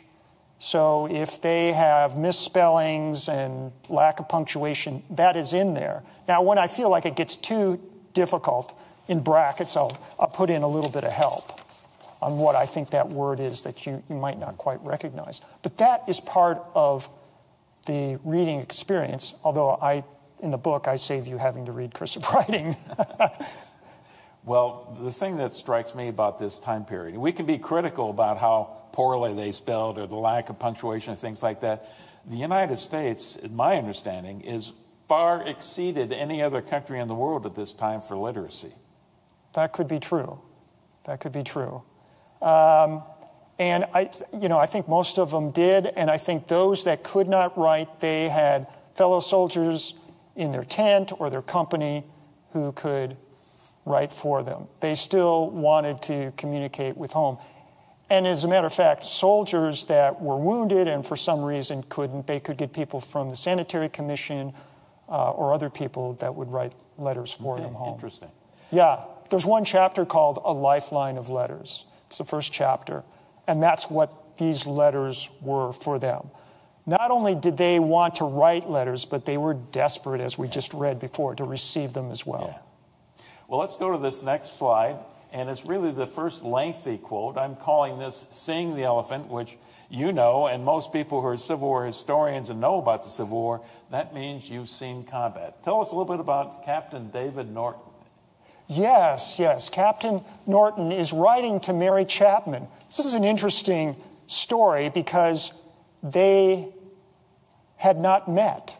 And Captain Norton, from a fellow officer, got a dare. I dare you to write to this lady named Mary Chapman, whom he called Molly, back home. And so Captain Norton sort of used that slim introduction to write an initial letter to her to try and get a correspondence going. And as you go through the correspondence, which is another collection here in the Abraham Lincoln Presidential Library, you can tell they're sort of building up this intimacy. They exchange pictures. They talk about a little bit what life at home might be if they got together, and so on and so on. So he is making a mighty effort to impress her through his letters. And when we were talking about this, Mark, the thing that impressed me was we've got this excerpt from this letter that, as you said, goes on and on and on. Yeah, this is a lengthy letter, so you can tell he's really trying to make a good impression. But he was an officer who was an aide to a general. And so he had ins and perspectives that a lot of other soldiers on the ground might not have had of this particular engagement here at Missionary Ridge, which was part of the Chattanooga campaign. Yeah, and one of the reasons that I found so compelling about this particular excerpt, because it was about Missionary Ridge, which is my absolute favorite moment of the Civil War. Okay. And I think as you listen to this clip, you'll understand why. So if you could play that, please. Orders were given for our lines to move up nearer to the rebels and for our skirmishers to drive the rebels into their long lines of entrenchments at the foot of Missionary Ridge. It was gallantly done, and General Baird's division of 14th Corps, ours, was ordered to assault the enemy's works to create a diversion in favor of Hooker, who could be heard opening his part of the game. Gallantly, those noble men charged across the open field which separated them from the enemy amidst a perfect storm of shots and shells. They have taken the entrenchments. Here they were ordered to stop. But no, the balls were flying too thick. They could not stop and live. And absolutely without orders, they charged on up the hill. A thrill of anguish passed through every frame. They are lost, cries General Grant. Send the whole corps after them. But long before the order could be carried to the anxious troops, a shout that shook the earth went up from those devoted comrades, and forward they rushed upon what seemed to be inevitable destruction. Onward and upward sped those intrepid soldiers. Backward fly the astonished and frightened rebels. Oh, how beautiful those starry flags looked as they fluttered up that steep mountainside covered with bristling bayonets and cannon. Do they pause to await the arrival of their slower comrades? No. Every man pushes forward into the very mouths of the fierce cannon, and with a cheer, slay, or capture or drive away the rebel artillerists. The enemy, completely dumbfoundered, fly, and our victorious boys start down the hill after them. The victory, the most glorious of the war, is ours. And I would kind of agree with him, maybe the most glorious. It was extremely rare that you had an assault like this against an entrenched enemy on the top of a hill, and that was successful. Now, I need to add a counterpoint here. This kind of description of combat or major battle is extremely rare, and that is one of the reasons why I happen to include this. More often when a soldier was in a battle and they wrote home about it, unless it was the first battle, when it was kind of a novelty to them, and they might describe different things that happened, so their parents or their spouse knows a little bit of what's going on. Their description of a battle will be, for example, if we'll take Missionary Ridge, we fought a great battle at Missionary Ridge. I'm okay or not okay. So-and-so that you know is doing fine or was wounded. But you can read all about the particulars in the newspapers because they'll probably know more about it than I do. And that's it. So that was, again, part of that lifeline kind of thing. Hey, I know you read about the battle and you know that our regiment was there. I'm okay, I'm okay. That was what they wanted to convey, not this some sort of description of what the combat was like. You mentioned that this captain was on a general staff. Well, the average soldier's experience and his perspective is maybe the 10 or 20 guys he can see around him. Yeah, that's true. Well, this next one, I don't know if you want to mention anything about Second Lieutenant Z. Payson Shumway before I actually read this one to the audience. No, just go ahead. And I will tell you this, that this is written from a camp near Jackson, Mississippi. Yes. In July 19th, 1863. And the significant part of that is this would have been right after the surrender of Vicksburg. That's correct. In Mississippi. That's correct. So there they are sitting around the campsite. Just after dark, one of our boys sat down to a piano and sang and played Home Sweet Home. Of course, that old tune soon brought those of the boys who were not on post together. Before the song was half through, I could see by the light of the burning town and cotton that the silent tears stood in many an eye, which of late had been all unused to weep. Yeah, so a very poignant moment. And it reminds me of Christian McWhirter's book, Battle Hymns, and the power of Civil War music. Here is somebody playing on a piano for some bizarre reason is in the entrenchments or on the rampart somewhere, and they're playing it. Well, it turns out that prior to the Union capturing that there was somebody named Private Douglas Carter of Texas who played on that same piano before it was captured during the siege. And that same piano still exists. He was able to get that. That is this Private Douglas Carter of Texas. And the piano resides in the Confederate Memorial Hall Museum in New Orleans. Ah. So you can still see it. So there's, and when I found this on somebody's website, they didn't know the Union side of it. They knew about the Confederate part. So I was able to make this connection on what Shumway wrote about. And your comments here just illustrated another thing I think was so successful in how you put this book together.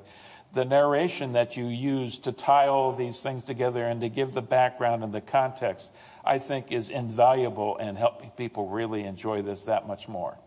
So kudos in that respect. Well, thank you. But that's the job of any editor, really. Okay. And let's go to the next slide if we can. And I'm going to read a quote from a letter written by Private Victor Gould to the parents of Private George Clark. And this one really struck me. M. George, your son fell mortally wounded. He was struck with a shell tearing his body most desperately and also tearing both legs almost entirely off. He lived 1 hour and then quietly fell asleep, leaving many true and loving and I trust Christian friends to mourn his loss. Tell my parents, said he, that I die a brave man and in defense of my country. Wow. But the thing that surprises me, Mark, on this, he wrote the parents about the gory, gory details of his death. My experience in general, whether it is about death or specific details about the wounded or horrible circumstances, I was often surprised what they would write to their mom or their sister or their spouse or significant other that it might almost seem inappropriate. But again, as I had said, they had as the soldiers, a need to express themselves, to get this sort of out, and to people back home what was going on, but for them as a kind of release of what's going on. But there's another thing going on here. So, and this is covered in a book by Drew Gilpin-Faust called This Republic of Suffering. And she talks about, at that time, what they called the good death. That is, being surrounded by family and friends as, you know, you're on your deathbed and, you know, you have your affairs in order, you're wishing people well, and, you know, those kinds of things. Well, a civil war and battlefields totally messed that up, totally complicated, and so on. But for loved ones or parents to find out the circumstances of their sons or brothers or husband's death was of a comfort to them, even if there were gory details that were being described to them. That was part of knowing how it occurred. And that is as close as they could get to being with them or experiencing that at that moment. Amazing. Well, the next one that I selected was Sergeant William Smith to his wife. And I think I'll let you talk a little bit more about that to set this one up. It's talking about what some call the peculiar institution, what we all know today as slavery. William Smith was not only a fairly good writer, but he was expressive and he seemed naturally inquisitive. So he talked to Southerners when they were in, occupied territory, the citizens and so on. But he, as I said, he was a keen observer. And his wife, Mary, who he called Polly, asked him this question about slavery. And you have to remember that the median age of Union soldiers, and probably Illinois soldiers as well, was around between 23 and 24 years of age. Median meaning that at that age, half of them are younger than that, and the other half are older than that. So that means there's a lot of teenagers and people in their early 20s and so on that are soldiers, many of them who had never left their state. I was just reading a letter from someone who lived only 2 counties away from the Mississippi River, but had never seen the Mississippi River until they went to Alton, and had never seen a steamboat before. So there's all these new experiences. So his wife is asking him about slavery. So we should hear this clip. Now to the question, how does slavery look to the naked eye? The shortest answer that I can give and express myself upon the subject is that it looks many times worse than I ever imagined. It is true that I have never saw the lash across the backs of old men and gray-headed women, but I have seen men plow, hoe, chop, and maul rails with not enough clothing on them to hide their bodies. I have saw pregnant women at the hardest work with only an excuse for a shirt and short petticoat on. I've seen dozens of men, women, and children at the different kinds of work under a white man that was almost as ignorant as the slaves he drove. I have seen one woman that has tended 18 acres of corn and suckled an infant that was born after she commenced to break the ground. I have seen a young wife, modest and nice, walking along the street, a slave woman walking close behind her, carrying the firstborn of her modest mistress. Look at their figures. It is very nearly the same. See their backs? Oh, says one, they are both alike. Look at their gait. It is nearly the same. Examine their features. Look close. They certainly resemble. Ask the young mistress where she got her slave. She tells you that she was a wedding gift from her father. The secret is out. They are half-sisters. Look at them again. They favor in every feature and action. The only difference is in the color. Now we're hearing a letter written by William, read by his wife, and you can imagine she's reading to relatives, she's going to the local store. are there opportunities she would share this letter with people? The point that is being made here is very poignant and very well expressed. It just really sinks in what slavery can be like, or what they had also called amalgamation. That is the joining of two different races, which, you know, is a much different opinion than you know, it's old thinking, if you will. But he makes this point so well, what really goes on in a slavery state or under slavery conditions. And what is sort of interesting about this is, so there was this little something at the end of the letter, and I have it in the book here, and it says, in the same letter, along the margin of its last page, written sideways, is a drawing of a single hand pointing to a sort of postscript.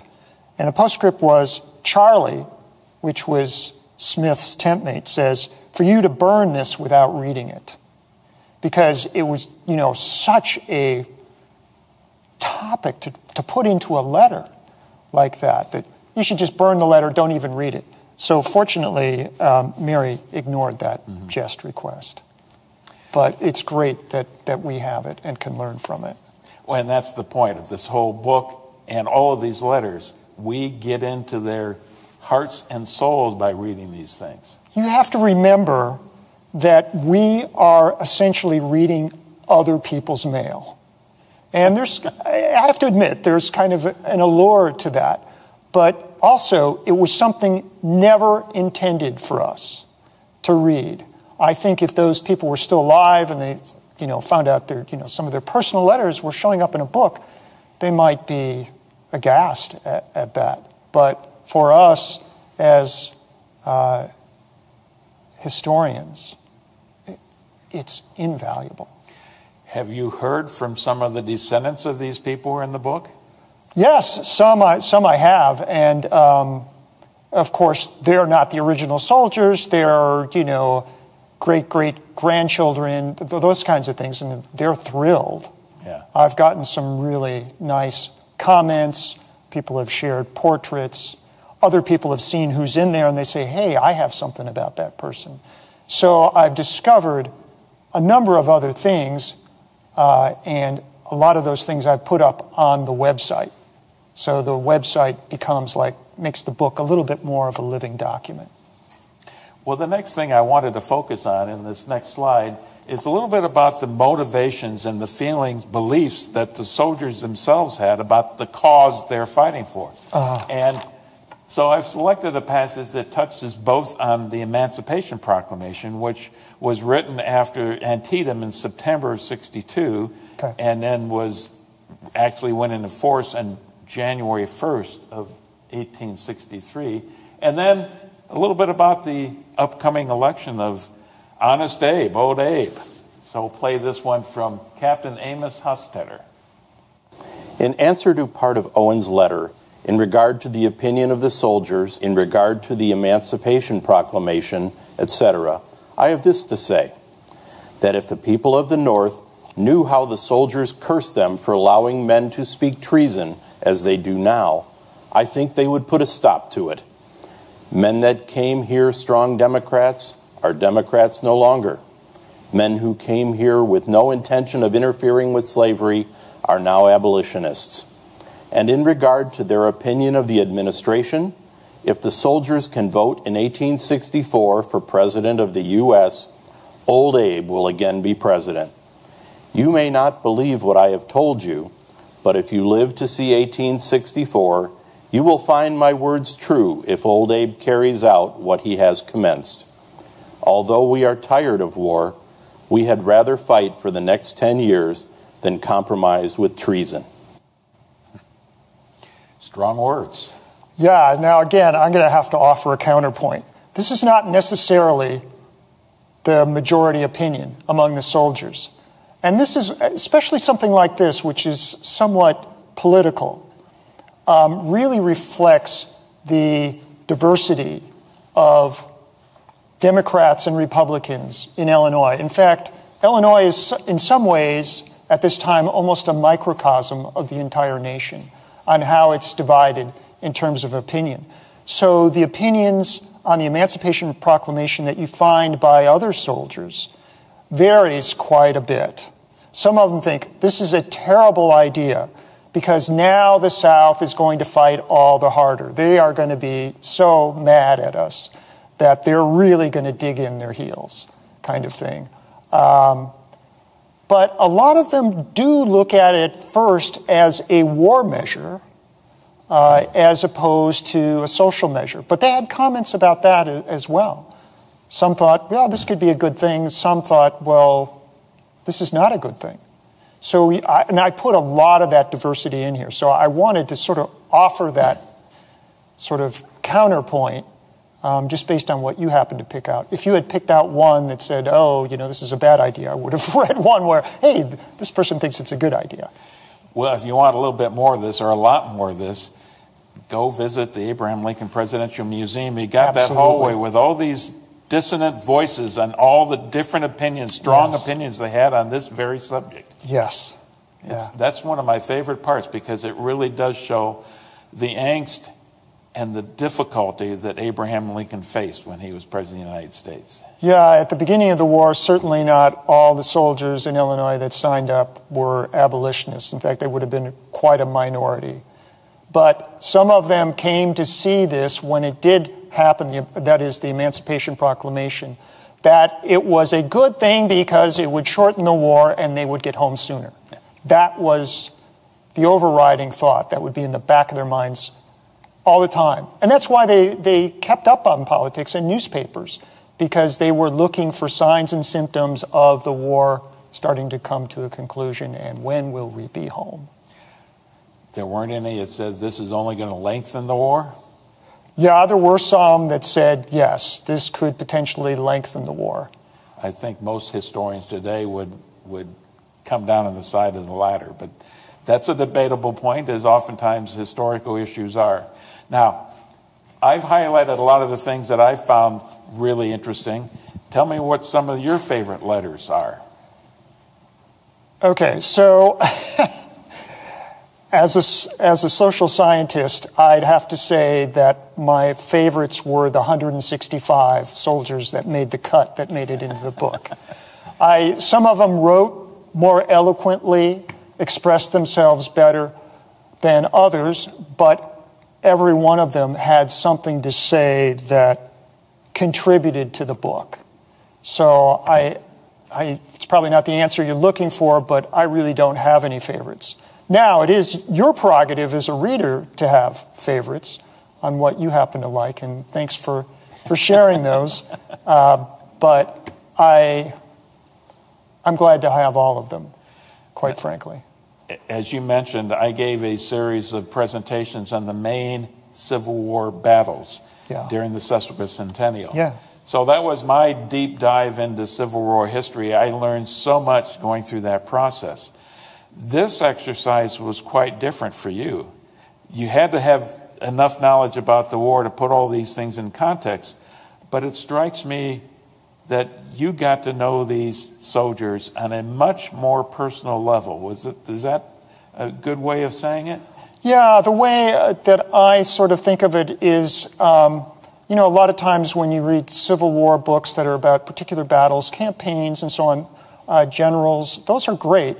That's a top-down approach. My approach was the opposite, was to start with the boots in the mud, the soldiers, what their stories were, and then coalesce those into those topics, those sections and chapters. So I was very much a bottom-up approach to find out what the Civil War was like for them. Let's see. You got your degree in anthology? Anthropology. Anthropology. I knew I was going to mess it up. Then you're a demographer. You're a statistician. I know you do archaeology as well. And then poetry.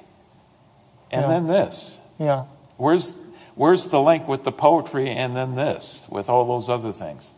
I've always enjoyed, I've always enjoyed writing, but I'm not what I think of as a naturally gifted writer. I need a lot of practice. So poetry helped me smooth out my style.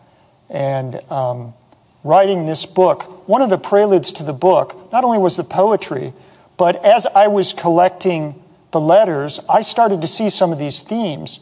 So I had a selection of colleagues, friends, even people in other countries who could care less about the Civil War. Each Friday, I would send out an email which was themed-based, things that I've been reading in the letters. And I was surprised at how eager people that didn't even know anything about the Civil War wanted to hear these personal stories. And so that got me practicing writing and got me to get those topics together. Then the book came together after that when I decided finally to do a book that coalesced. So I call these sort of the 46 essay period because there was 46 weeks in succession where I sent out these email blasts to people. And then more and more people said, hey, I want to get those too, kind of thing. And finally I was sending it out to like 40 or 50 people. In the process of reading all these letters then, did you have a sense that you could really get inside these men and what they were thinking and how they approached life and their ambitions and their struggles? You really got to know them. And that's why I felt it was so important to provide these brief bios at the end. And it's Appendix A, and it's a big chunk of the book. I've had some readers come back to me and say, I read those separately. I read all of them, as opposed to something you could use as a reference. William Smith, what happened to him? Kind of thing. Well, yes, you can find that out, and easy to look that person up. But so what did happen to some of these men? So let's pick a few of them. So you started with Thomas Secord. Thomas Secord ended up never seeing his wife again. He got sick in Mississippi. He ended up in a hospital, and he was what sometimes happened to people that were in hospitals. They didn't necessarily have in the field nurses and so on. So they expected people that were not so sick to sort of help out the other hospital staff with some of the patients.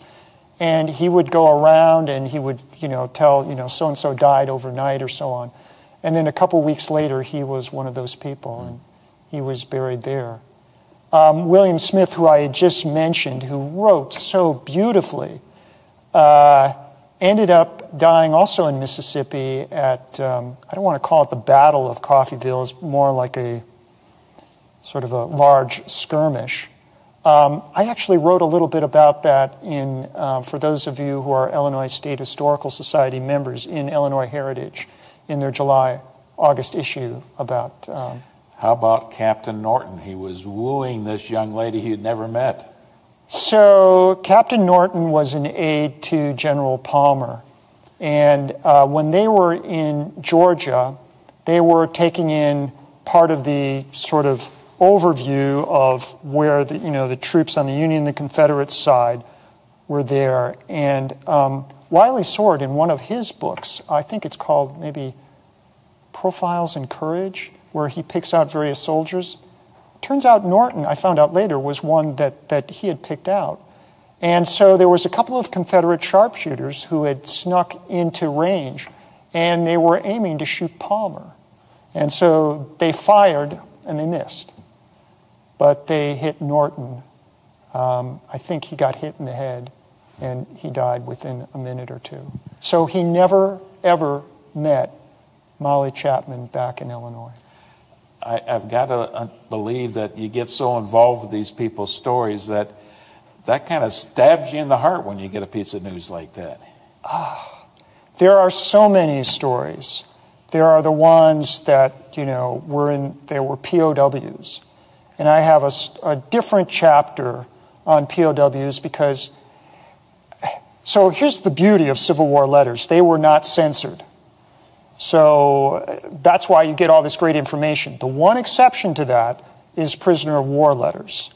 You couldn't say who you were with or so on. You could say, I'm feeling okay, or, I have a touch of pneumonia or whatever it might be, but they couldn't give away much in the way of details. So they're very kind of bland. But for that chapter, as an exception, I took some of the soldiers' reminiscences and what they said about being at Belle Island prisoner of war camp in Richmond or Andersonville in Georgia and some of the other ones to sort of flesh out the Illinois soldier experience. I think one of the most tragic events of the Civil War happened after the Civil War when all those prisoners released from Andersonville get on the steamship Sultana, yes, which sinks in the middle of the Mississippi River, taking scores, if not hundreds of them, to their death. Yeah, hundreds of them. Yeah, the boilers blew because it was way overloaded, and yeah, a lot of people drowned. Well, there's so much to talk about in this book. It was such an excellent read. I hope that those who are watching this today or in the future will take the opportunity to buy this. But just a couple more questions here. Sure. How well has the book been received? I think it has been well received. So earlier this year, the Illinois State Historical Society honored the book by giving it the Russell P. Strange Memorial Book of the Year Award for 2020. And because of the pandemic, I got that news through snail mail. A certificate came in, and you could have pushed me over with a feather. I was so shocked. But they had recognized it as that's their highest award for publishing in history. The book now is starting to take on a life of its own. There is someone who contacted me. They said they would like to develop a curriculum from that. Somebody else, this is actually down at SIU Carbondale. It sounds like that they are interested in doing podcasts of parts of the book and then uploading those. They call themselves Blanket Fort Radio Theater. So that's one of those things you could put in a search engine and it'll pop up what they're currently working on. So maybe they'll be able to do this fall in 2021. So similar to what we had in terms of finding people who are willing to bring these quotes to life? Exactly. That sounds ideal for a podcast. Yeah, I hope they go through with it. It would be excellent. How many other books are there out there like this in other states or collections of letters that have been edited in the manner that you've done it? Well, there's quite a number of collections that are one soldier. Or in some cases, what I call the double rainbow is when you have the soldiers' letters and the spouses or, those people at home. So you can kind of see the exchange. But in terms of collections of letters, there are some that are like just small collections, like maybe, 20 soldiers because they were in the same regiment or from the same area or from a variety of areas. But the one that I found that comes the closest and was done before my book it was by John Zim, called This Wicked Rebellion, and it is about letters from Wisconsin. But it's all letters sent to editors. And so people had kept these scrapbooks of all these local Wisconsin newspapers. And so they had all these soldiers' letters. But they're not all personal letters. Sometimes there's, dear editor, blah, blah, blah. Sometimes they are letters that went home and then somebody at home said, oh, let's put this in the local newspaper. So some of them are a little more guarded or maybe have an axe to grind or to bring up a point or something like that. What I used was just simply personal letters. If it was official correspondence or some other thing that was not personal, like diaries, for example, diaries are not necessarily conversational, and soldiers kept those for various reasons. I didn't include those. I just wanted those personal letters, those personal stories with those details. Well, I think so much of what you've got in the book, these are universal themes that any soldier from any northern state could relate to, and the public would be well served to read this if they want to understand Pennsylvania or Ohio or New York even. And I think now it's time to turn it over to Joe. He might have a couple comments or questions. Yes, a wonderful presentation, gentlemen. And to Mark Floto, thank you so much as someone who was born and raised at the very southern tip of the state. Thank you for correctly pronouncing my hometown, Cairo, Illinois, correctly. So many people get it Cairo or Cairo or whatever. But we've had folks checking in from Arizona, Florida, Kansas, Virginia, Texas, Oregon, Nevada, Rhode Island, Massachusetts, even a viewer in Yemen, around the world watching today. And we have several questions that tie into the broader themes of this. William wants to know, Mark, were there any families and letters who had sons on both sides of the conflict? None that I read for this particular book, although there's certainly those sorts of circumstances. Now, I did have one or two instances where there was a father and son that went to fight in the same regiment, as if the father was going to keep an eye on the son, kind of thing, so that they would experience together.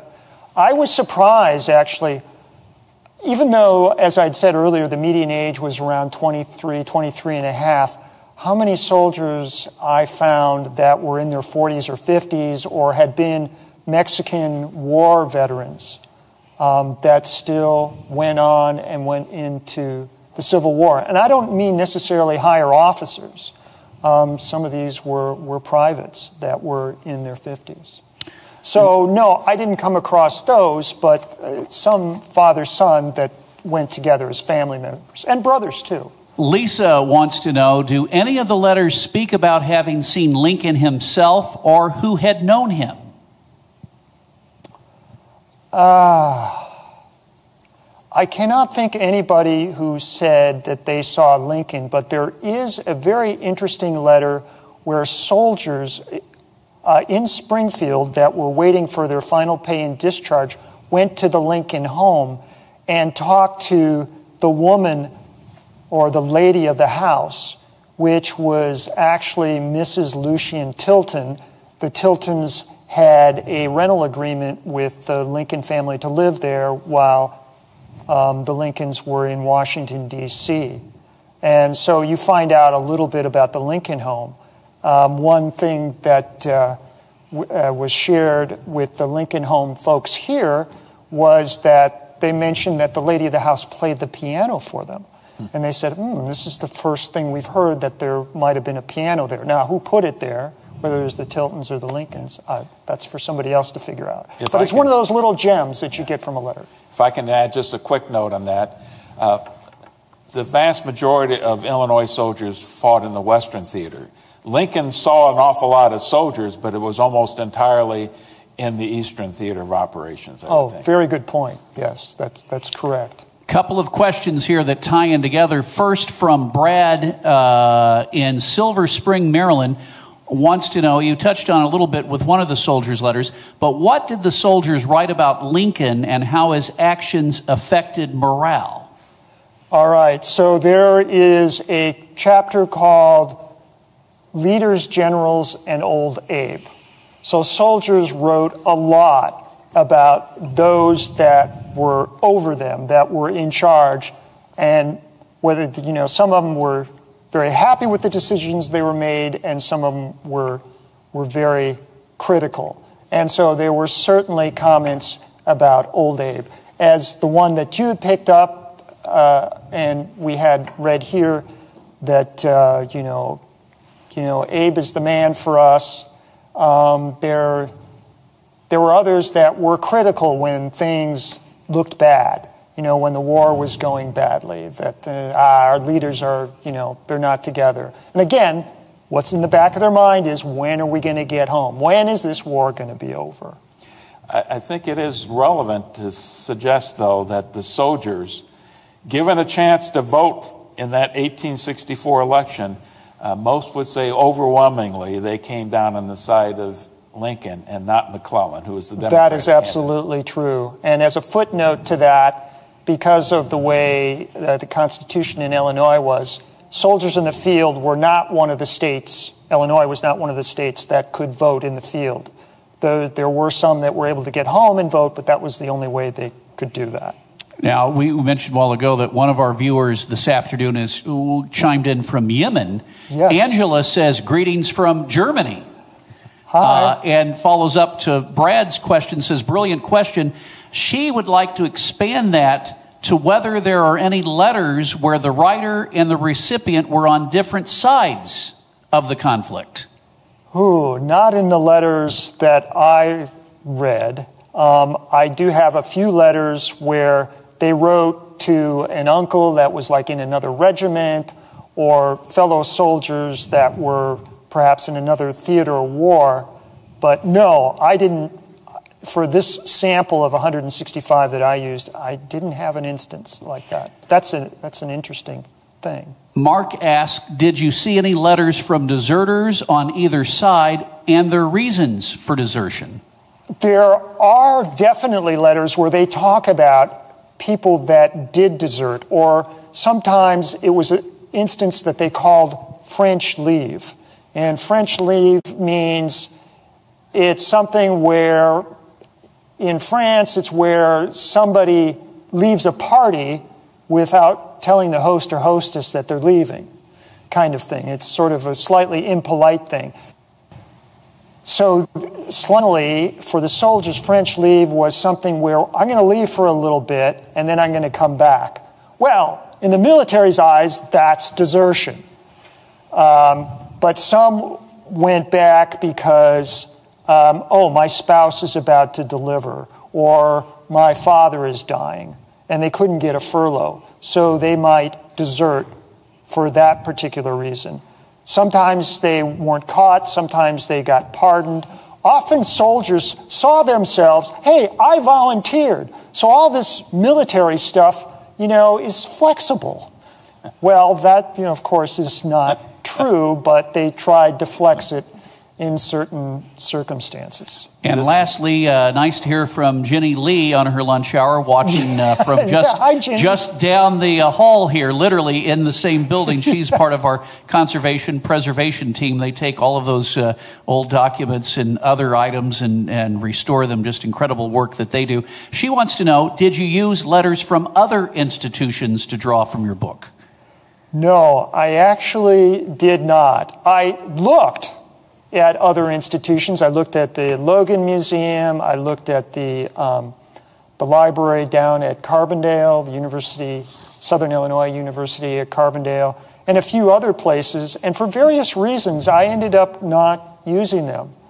The letters that I found here covered not only the span of topics, but also the geography and backgrounds and political ideology that sort of spanned the gamut.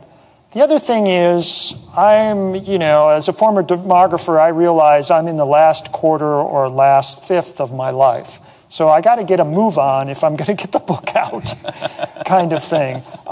There's much more out there, but no, I was able to do this. And because I'm an independent scholar and I don't have other funding sources to be able to travel, although there are more and more things that are interesting that are online, I did enjoy looking at the real thing here. Well, that's certainly a testament to folks that are doing research of any kind. Chances are good, if it has to do with Illinois, the Civil War, Lincoln, you can likely find it at our library. Joe, there are more than 1,000 Civil War era collections right here in this institution. And one last thing, as we have about a minute before we wrap up, let everybody get back to work or whatever else they're doing this afternoon. Mark Floto, how can folks get a copy of In Their Letters, In Their Words, Illinois Civil War Soldiers Write Home? So at the bottom of this slide here is the book website, which is the markfloto.net. Markfloto.net sounds like it's going to be all about me. No, guess what? It was an available domain name. It's strictly about the book. If you go there, on the home page, on the right side, there are links to SIU Press. There are links to various reviews of the book. There is all sorts of different pages, question of the week, kind of thing, which is, again, it's a Friday thing. Every Friday I update with new information.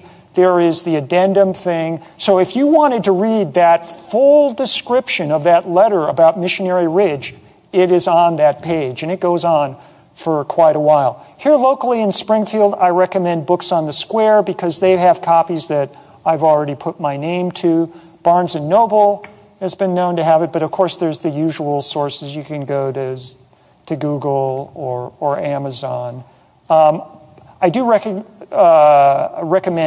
SIU Press. They got sort of a 2-for-1 deal where you can get the electronic version, the ebook version, and the regular book as for a reduced price. It's like 2-for-1. They gave me a copy of the electronic version, and I said, yeah, thanks, I don't know what I'll do with it. I do a lot with it. The book has an incredible index. I hired one of the best people possible, one of the readers, Glenna Schroeder-Line, to do that. But it is so great to use the electronic version to word search. So you've read something and you go, hey, where was that thing about slavery to the naked eye? And you can just put in those words and it'll pop up in the ebook. So I found it's worth having both. Needless to say, a great Christmas gift. Yes, Christmas is coming right up. Thank you, Joe. Just trying to help. Mark Depew, as always, thank you for a wonderful job of moderating the discussion. Thank you. And Mark Floto, the author of and editor of, actually the Civil War soldiers wrote the letters, but you edited it all together, put it into context. In their letters, in their words, Illinois Civil War soldiers write home. Thank you for the presentation today. A wonderful discussion. My pleasure. Hi, everybody out there in Facebook land. Well, thanks all for watching, and hope you can join us soon live from the Abraham Lincoln Presidential Library and Museum in Springfield, Illinois. Have a wonderful afternoon.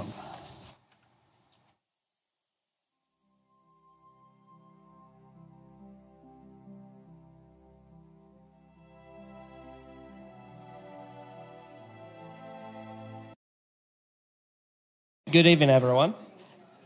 Tonight we'll have Chris Curtis.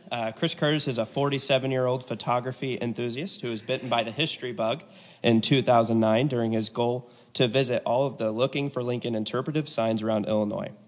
His road trips continued during the Civil War sesquicentennial from 2011 to 2015 when he visited the major battlefields during their 150th commemorations. Chris is also actively involved with the Champaign County Civil War Roundtable. In this evening's presentation, Confessions of a Civil War Traveler, Chris will take us visually through the South through the lens of his camera and through the stories of the people, places, and ideas that he has encountered on his journeys. Chris's odyssey goes beyond Appomattox and explores how our nation's greatest conflict is remembered by Americans both past and present. Please join me in welcoming Chris Curtis.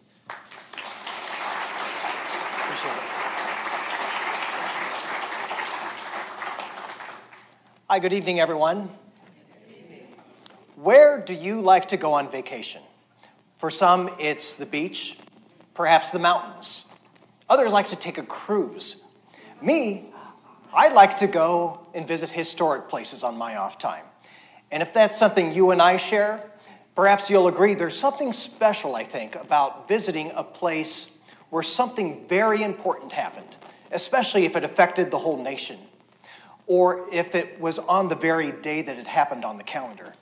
So the planets seemed to align when I was bitten by the Civil War bug just before the big Civil War 150th anniversary. A funny thing happened. After the 150ths ended, then the Civil War seemed to get back into the national spotlight, didn't it? Or maybe certain things of the Civil War. The Confederate flag, Confederate monuments, icons like Robert E. Lee, Stonewall Jackson, entered back into the national conversation. But I would like to make an argument tonight that the resurfacing of such topics actually has a positive side to it. So, what do you say we take a virtual trip tonight? You can ride shotgun, I'll be the driver, and let's take a trip together. Now, as we go along, I'll have to admit a few things surprised me. Others left me disappointed. But the 4 years of the sesquicentennial and my travels since then have been an odyssey, and it's not just about history. You'll see as we go along. Now, the first stop on our journey tonight, as the curtain opens, is in Piatt County, Illinois. The date, February 12th, 2009. Now, given that we're in the Lincoln Presidential Library, I think there's a few of you who probably know what important event happened on February 12th. In fact, were you at one of the many central Illinois locations that had bicentennial celebrations of Lincoln's birth? I was in Beement, the Piatt County home of Bryant Cottage. And as many of you probably know, Bryant Cottage is where Lincoln and Stephen Douglas finalized their plans for the famous debates. And Bryant Cottage is one such place that held a celebration on the 200th anniversary of Lincoln's birth. Now, I went not because I was into the Civil War at the time or into Lincoln. It just seemed like something neat to go to. But when I was there, I made a discovery. On this panel, there was a backstory of what happened at the Bryant Cottage. And on it, it introduced the characters involved, the timeline at the top, and some of the details that brought the Bryant Cottage story to life. So interesting. And in fact, I discovered there were many of these looking for Lincoln signs all across the state. And all were pretty darn interesting. So I thought, hey, I have some free time. Why not spend my off days trying to find every looking for Lincoln panel that I can? And so that's what I did. And it was quite a journey. I crisscrossed the state from Quincy up to Freeport, down to Jonesboro, and of course, right here in Springfield, where there's the greatest concentration of these looking for Lincoln panels. And during this process, I fell in love with the Lincoln story. How could you not, right? Once you learn more about this man. But then, once I had checked off the last panel on the list, I thought, what's next? Well, I heard the 150th anniversary, or the sesquicentennial, of the Civil War was coming up. And there were events taking place all over the country. So I thought, well, I just learned about Lincoln. Maybe this is the next best step. And that's what I did. There were events all over. National parks, state parks, historic sites, museums, symposiums. I was hooked. And it started on an early morning in South Carolina, where the Charlestonians there recreated the firing on Fort Sumter. A few months later, I drove to the pastoral setting of Manassas, Virginia, to commemorate the first big battle of the war. Grant and Sherman became household names after their come-from-behind win at Shiloh. And by this time, I knew for sure that I was going to try to hit every 150th that I could. There was so much to learn. How many people have been to Antietam? I think that's probably my personal favorite. And in fact, it was just brutal battle after brutal battle. I don't need to explain every one of these to you. You know the big ones, of course. Learned that many Illinois boys, including those right here from Sangamon County and surrounding area, bled and died on southern landscapes like Chickamauga and Chattanooga. Following chronologically, we keep going, and I'm sure many of you could tell me the stories of some of the things that you've learned when visiting some of these places. By the time we get to the Appomattox 150th, the crowds really started showing up. A 150th even at Ford's Theater, as you can imagine, where many of you have been to as well. But have you been to some of the lesser-known Civil War sites? The Battle of Belmont, for instance, was Grant's first taste of Civil War combat here on the bluffs high above the Mississippi River. Just south of Springfield, Missouri, is the site of the war's second major battle, but a place that doesn't see near the number of visitors of other sites. Staying west, Pea Ridge is close to the Ozarks, and another one not as well known. Grant took Fort Donelson on Valentine's Day of 1862, and like the other ones just mentioned, Donelson is another out-of-the-way location hidden to even many Civil War buffs. Ever heard of Forts Jackson and St. Philip? Twin forts on the Mississippi River, south of New Orleans. David Farragut claimed fame by leading Union ships past this gauntlet. And I showed this painting because there's not much there today. This is a look at the river past the two forts. In fact, Fort St. Philip on the other side has all but disappeared thanks to hurricanes that have inundated the region over the last century and a half. One Mississippi regiment supposedly arrived at underappreciated Stones River barefoot on a day with sleet and freezing rain. You know what earthworks are, of course. How about defenses made of sand? Now, near Wilmington, North Carolina, is Fort Fisher. And until World War II, this was the site of America's largest amphibious attack, if you can believe it. Further inland, Bentonville might not be a recognizable name to most Americans, but it was the biggest battle for Sherman in his march through the Carolinas. And while each of these battles had much to teach me, I realized I had a lot to learn, including the fact that I had no idea there was so much in downstate Illinois to see. Yeah, you didn't have to go to Virginia's or the Carolinas to get your Civil War fix. There's plenty right here in downstate Illinois in our backyard. So that's our first confession of the night. And it started just a few blocks from here. Anyone here on this cold February morning of 2011? It's where Fritz Klein gave a great speech, Lincoln's last speech in Springfield. And of course, as we all know, Lincoln never returned again to his hometown. In 2014, the folks in Coles County remembered the little-known Charleston riot. Now, if you're not familiar with this story, Union soldiers returning home on furlough came back to central Illinois, and here on the courthouse of the Charleston Square, they ran into Confederate sympathizers called Copperheads, and the resulting dust-up left 9 dead. It made national headlines, and that was here in central Illinois. Next, an event so obscure that I was apparently the only one there. Little-known skirmish in southwestern Illinois. In fact, I'm not even sure how to still pronounce the name. Prairie du Rocher? Is that right? Okay. Well, in April 6th of 1864, it was the scene of the Civil War's only skirmish on Illinois soil, so I've learned. Militia from Missouri that were Union-friendly crossed the Missouri River looking for Confederate guerrillas. They found them, and it left 3 dead right here on the bluffs.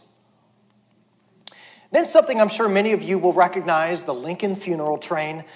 I don't know about you, but I was impressed how meticulously detailed they were at recreating the original. From the railroad car that pulled into town, to the hearse that you can see, to the horses, to the exact route that they followed. Very impressive. And anytime you have 1,200 reenactors, of course, that's going to make for a great event. And then the final ceremony on the backside of Lincoln's tomb. And if you were there, perhaps you'll agree with me that that was some spectacle to witness. I also discovered the wonderful symposium that takes place here in Springfield every February. The Abraham Lincoln Association Symposium. Raise your hand if you've been to this, perhaps. It usually starts, at the Lincoln Home National Historic Site, migrates to the state capitol, they come here for lunch, and then a banquet at night. I've been going to this for about 7 years, and I haven't missed one since. Really appreciate all the speakers and all the effort it takes to put this together. There are projects in the works as I speak, including an interpretation site in Mattoon, where a guy you may have heard of, future General Grant, came, and he first whipped Illinois boys into shape at this site before moving to Springfield, Quincy, and so on. But it started in Mattoon. Steve Thompson is a guy there who plans to expand the area, pending on donations that he receives for the project, but as you can see, he is well underway. So this brings us to confession number 2 on the night. Not everything is as it seems, I have found. Names can be deceiving. Maybe you've heard of the Battle of Malvern Hill. It's in Virginia. There's no hill at Malvern Hill. Just a little dip in the landscape. there is no water at a place called Cold Harbor. Harbor, as you may know, is an old term for sheltering travelers, and a cold harbor is one without any warm food, thus Cold Harbor. I was expecting water there. No luck. Another deception. The Western Theater is actually not out west. It's just buried in the Deep South. And in fact, the Western Theater went as far east as Georgia. Many of you know that. Then something that's just plain cool. A boat on dry land. You're looking at the USS Cairo, raised 98 years from its tomb in the Yazoo River. I thought this blew my mind. The cannons, the ironclad plating, the old timbers, all original, preserved in that mud that they didn't dig up for many years, but it's there now.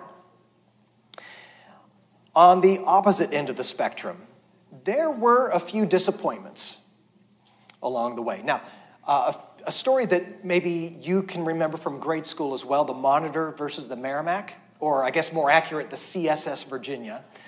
Now, we all learned that this battle forever changed how war was fought at sea, going from wooden ships to the ironclad ships. Yet, there is no national park presence in Hampton Roads telling that story. I thought for sure there would be a national park unit there, and there is not. Now, there is a nice consolation prize. The Mariners Museum in Newport News is just as good, if not better, than any national park unit. But still, I was a little surprised at this. There is surprisingly little presence in the national park presence, I should say, in the Atlanta area. Yes, there's Kennesaw Mountain, but that's it. This is the only marker today that shows where the fall of Atlanta took place. The day I took this was the 150th anniversary of the big event, and not one thing was going on then. Couldn't believe it.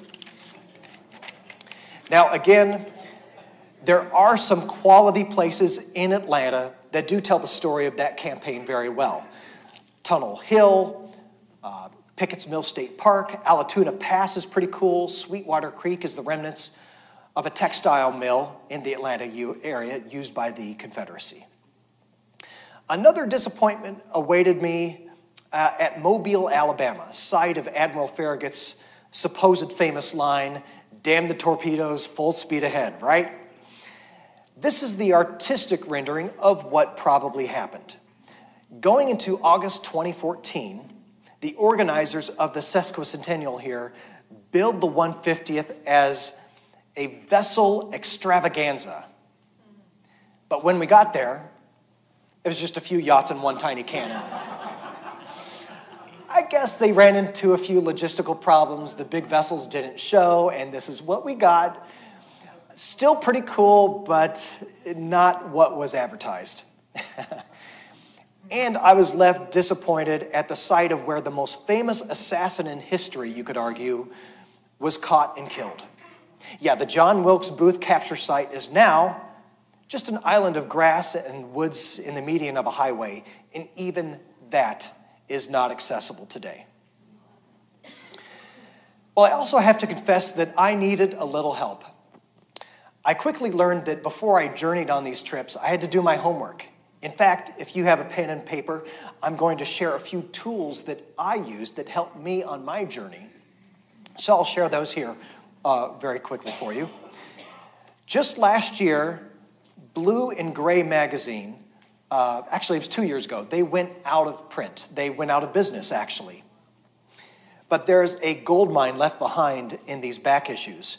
Every issue has what is called the General's Tour, which you can see up there. And it covers a specific Civil War battlefield or area. It's really like having your own tour guide. They break it down, they give GPS coordinates, and they really give an inside look you just can't get anywhere else. If you're interested, all you have to do is Google Blue and Gray magazine, and then consider getting a back issue that covers perhaps your area of interest. It's amazing how many roadside markers are out there. Now, some are old, some are really biased, and many are very informative, but they're disappearing.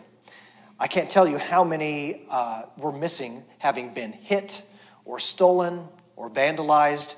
It's really sad. Others are located in areas where it just isn't safe to pull off and get out of the car. Many of the roads that they're on now, 50 years later, have gotten busier, and so one really has to be careful when checking out some of these roadside markers. But this website right here is a great guide to the markers out there. It's called hmdb.org, which you can see in the lower left. It stands for Historical Marker Database. On this website, you can search. There's a search bar you see in the upper right. You can search by subject, by person, if you're looking for someone specifically, by topic. Again, GPS coordinates are provided here as well. So once you find a roadside marker here, it even tells you which markers are close by. It's a free site, so check that out sometime. Even more impressive, I think, the Civil War Trails sign series. Big fan of these panels, which are very similar to the Looking for Lincoln panels. They're often right on the side of the road. They interpret. They introduce the people involved, tell the story. It's like an outdoor museum. And they fill in the gaps between battlefields and museums. Fascinating stuff. There's a website for this one too. Remember, civilwartrails.org. Civilwartrails.org. Essential Civil War traveling, I think. Meanwhile, there's something here that does cost money. It's the website myrouteonline.com, and you plug in all the different sites you want to plan to visit on a trip, and it'll spit out the most efficient route to take you between those places. Otherwise, isn't it kind of guesswork sometimes when you pull out an atlas or look at a website? You do your best, but I hate when I don't research it and I feel like I'm backtracking or I'm going in circles. This is a neat little website that'll try to take you to the most efficient route. Thank goodness there are many of us who like to soak up as much Civil War history as we can, and I ran into others dedicated to telling the Civil War story. From reenactors, of course, putting up with freezing temperatures, to the heat of summer in wool uniforms, to those who put together specialized demonstrations, like this doctor at Bull Run, explaining the anesthetic of the day. Even the younger generation learning the science of artillery at places like Vicksburg. Seeing how communication took place at Chattanooga was pretty cool. Although, I put on Facebook that, and this is a joke, that when soldiers' cell phone coverage fell to 1 or 2 bars, they had to resort to communicate by signal flags. Not every one of my friends got that. But here's a shot of a guy talking with someone way down on the valley floor with this signal flag, and I got a closer look at it. You see him way down there? Okay, now I'm going to wave this flag back and forth. Let's check it out. Oh, there he goes. He's waving. And so it took a team of volunteers dedicated to doing this. And those of us on Lookout Mountain at the time loved appreciating this. And of course, they'd probably be happy to know that others are enjoying it now, seeing the fruits of their labor. But all kinds of demonstrations on the road that I ran into.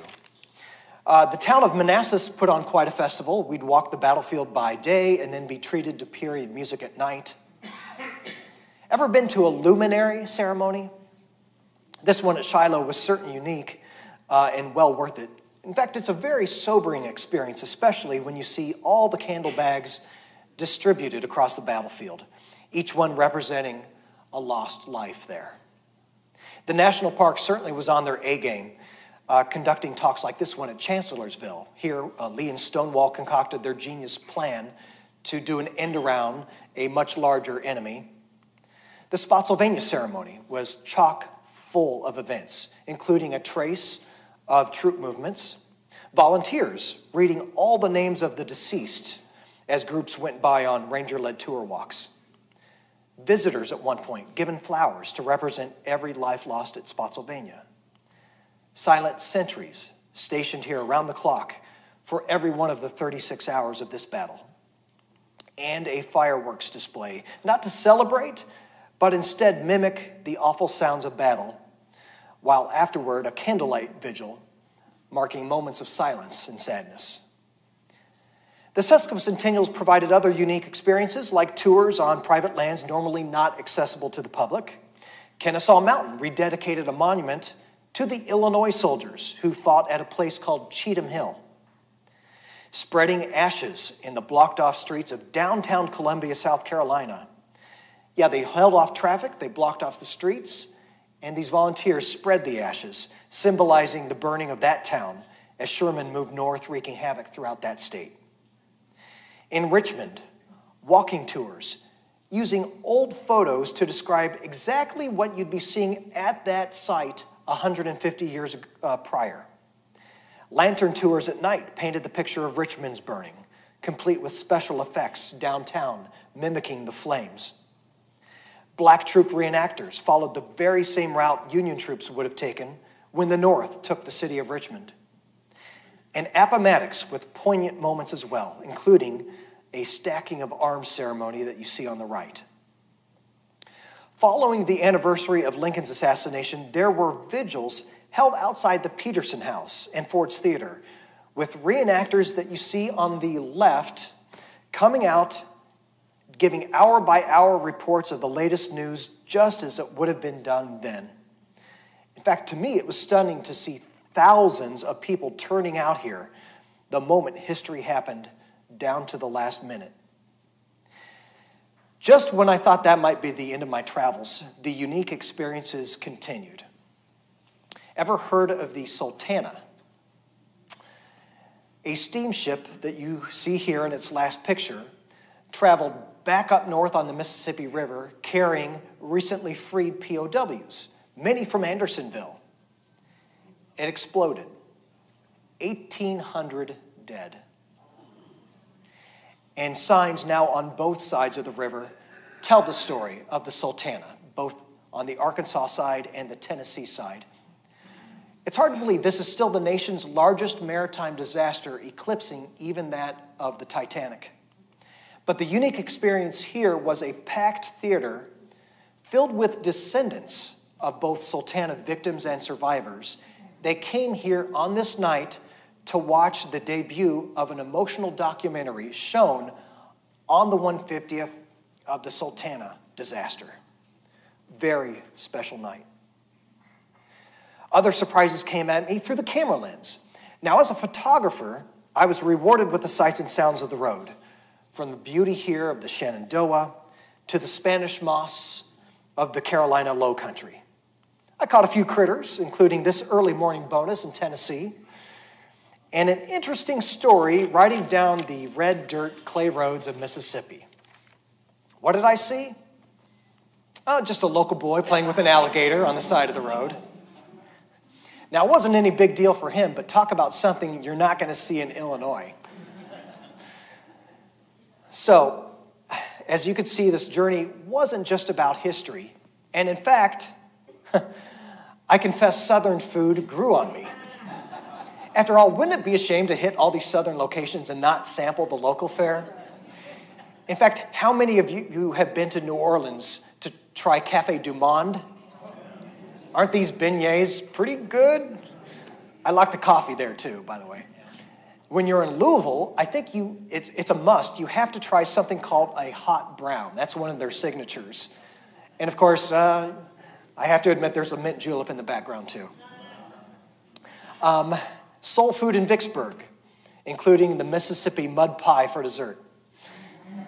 And it's always fun to run into the one-of-a-kind restaurants you can't find anywhere else. This is called the Sofa King Juicy Burger in Chattanooga. You're looking at what they call the Nutty Burger. Okay, so we got a hamburger. You slap some peanut butter on there, throw in some bacon, and apparently it's one of their favorites. I had to try it, I'm sorry. And of course, the South is loaded with barbecue. I met a friend in Atlanta, had to try some of the barbecue. And in Richmond, fried green tomato sandwich with a banana pudding chaser. Yeah, Southern food's not health food, but it sure is good. Now, when one is not busy stuffing one's face, the quality of the museums and all the artifacts they offer are certainly amazing. Things like Lee's original uniform at the Museum of the Confederacy, the actual chairs used by Lincoln and others at the Gettysburg Address, the actual flag hauled down from the Confederate Capitol following the fall of Richmond. In the basement of Ford's Theater, you may have seen Lincoln's suit the night he was shot. John Wilkes Booth's spur and boot on that fateful night. Unbelievable that this not only still exists, but that it's available for you and I to see in Washington, D.C. I can't believe that I was actually looking at those things. All right, time for another confession. To prove that I really am a Civil War geek, I confess my love of the granite, the copper, and the brass of Civil War monuments. All right, and of course, Gettysburg is monument central. There must be more monuments here than anywhere else in the world, I think. Vicksburg, though, is pretty close. Some of these have a history to themselves. Hazen's Brigade Monument on the left is claimed to be the oldest Civil War monument still standing in its original location. On the right, at Manassas, the Henry Hill Monument, built by Civil War soldiers themselves 8 weeks after Appomattox. Monuments dedicated to the boys from our state. On the left, the Illinois Monument at Shiloh. On the right, Kennesaw Mountain. The biggest one for Illinois, though, Vicksburg. This thing, I think, is so majestic, both on the inside with the steps leading up and on the inside where they list every Illinois soldier, I think, in the Western Theater. There's definitely a variety among Civil War monuments, from the small and the simple to the big and the bold. Some that I think look like chess pieces. What do you think? Others with a more modern look, like this one just outside Little Round Top. Some devoted to specific individuals. Grant on the left, Stonewall on the right. Others showing men in scenes of combat. Unique ones, like the single hand at Gettysburg. Another featuring the bow of a ship. This is at Vicksburg, Mississippi. Even animals in one form or another. And I think some of the artistry on some of these is pretty darn good.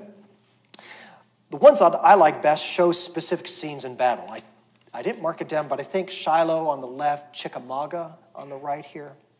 Also statues of soldiers helping each other.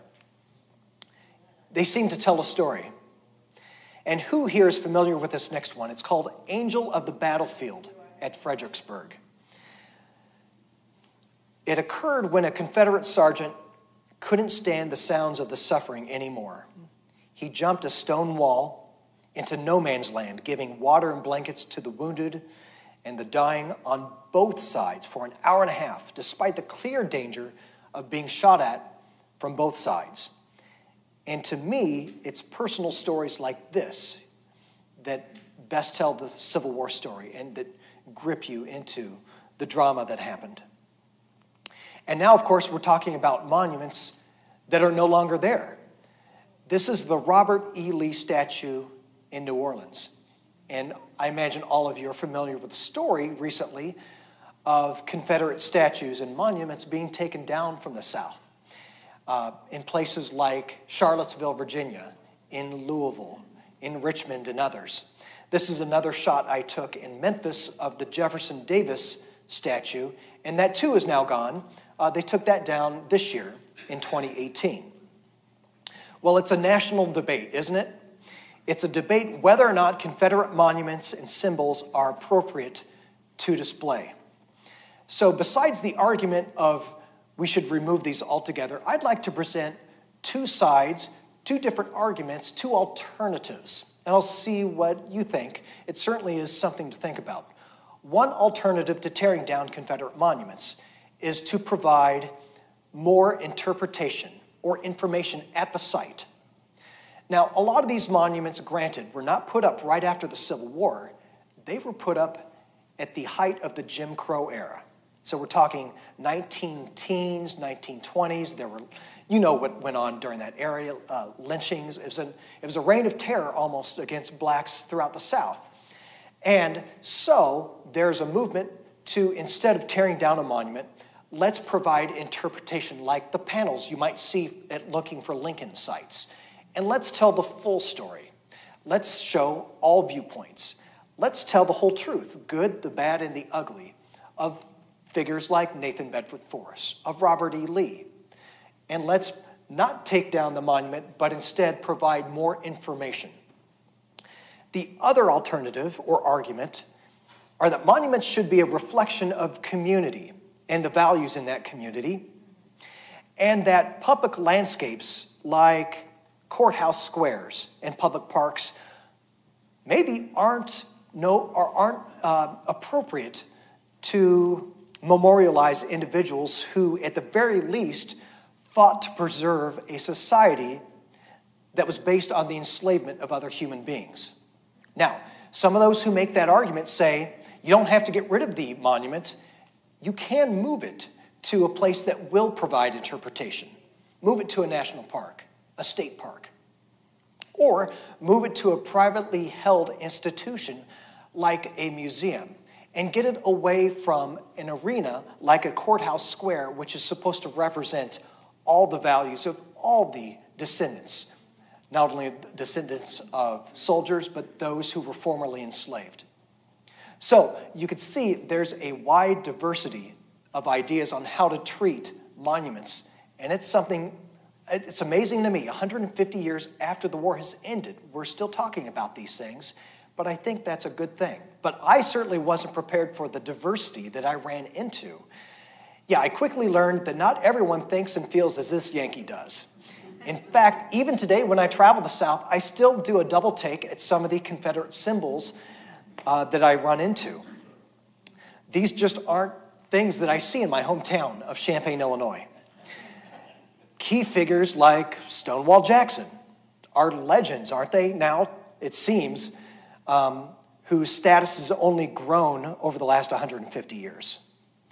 I discovered that, amazingly, not everyone's a fan of Abraham Lincoln.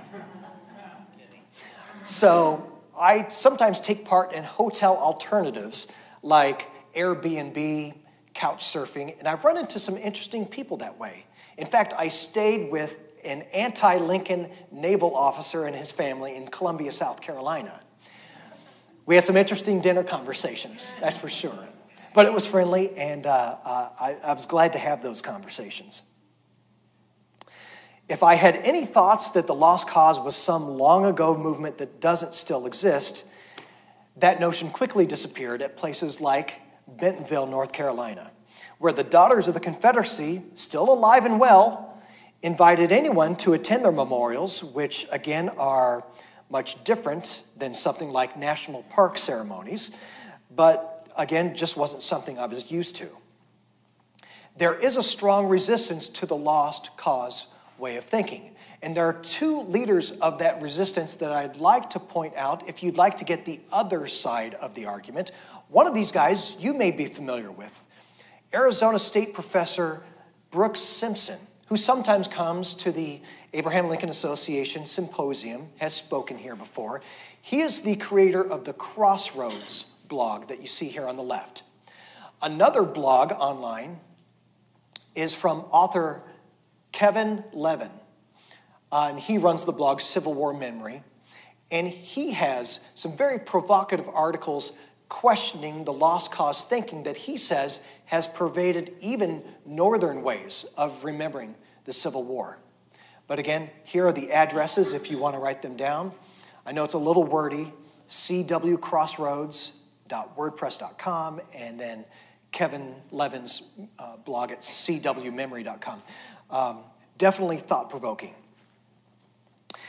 And now, I lost my place. I think there are lots of ideas, not just the Confederate monuments, but other things that are still relevant today. The role of, for instance, federal government versus states' rights. They argued that back then. I think it's still relevant today, or still pertinent to at least discuss as Americans. Also, maybe the role of the U.S. president during wartime, the role of his executive powers. These are things that should be discussed, again, and I think it's important for all of us, no matter what side that we fall on, and no matter who we're talking with, whether it's our southern neighbors, whether it's our neighbors across the street, whether it's you and I talking.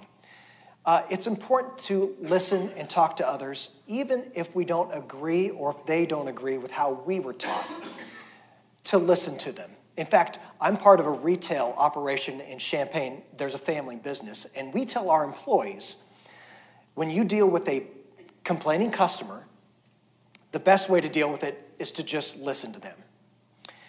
And it seems like once you do that, it diffuses the situation, and things become much more productive after that.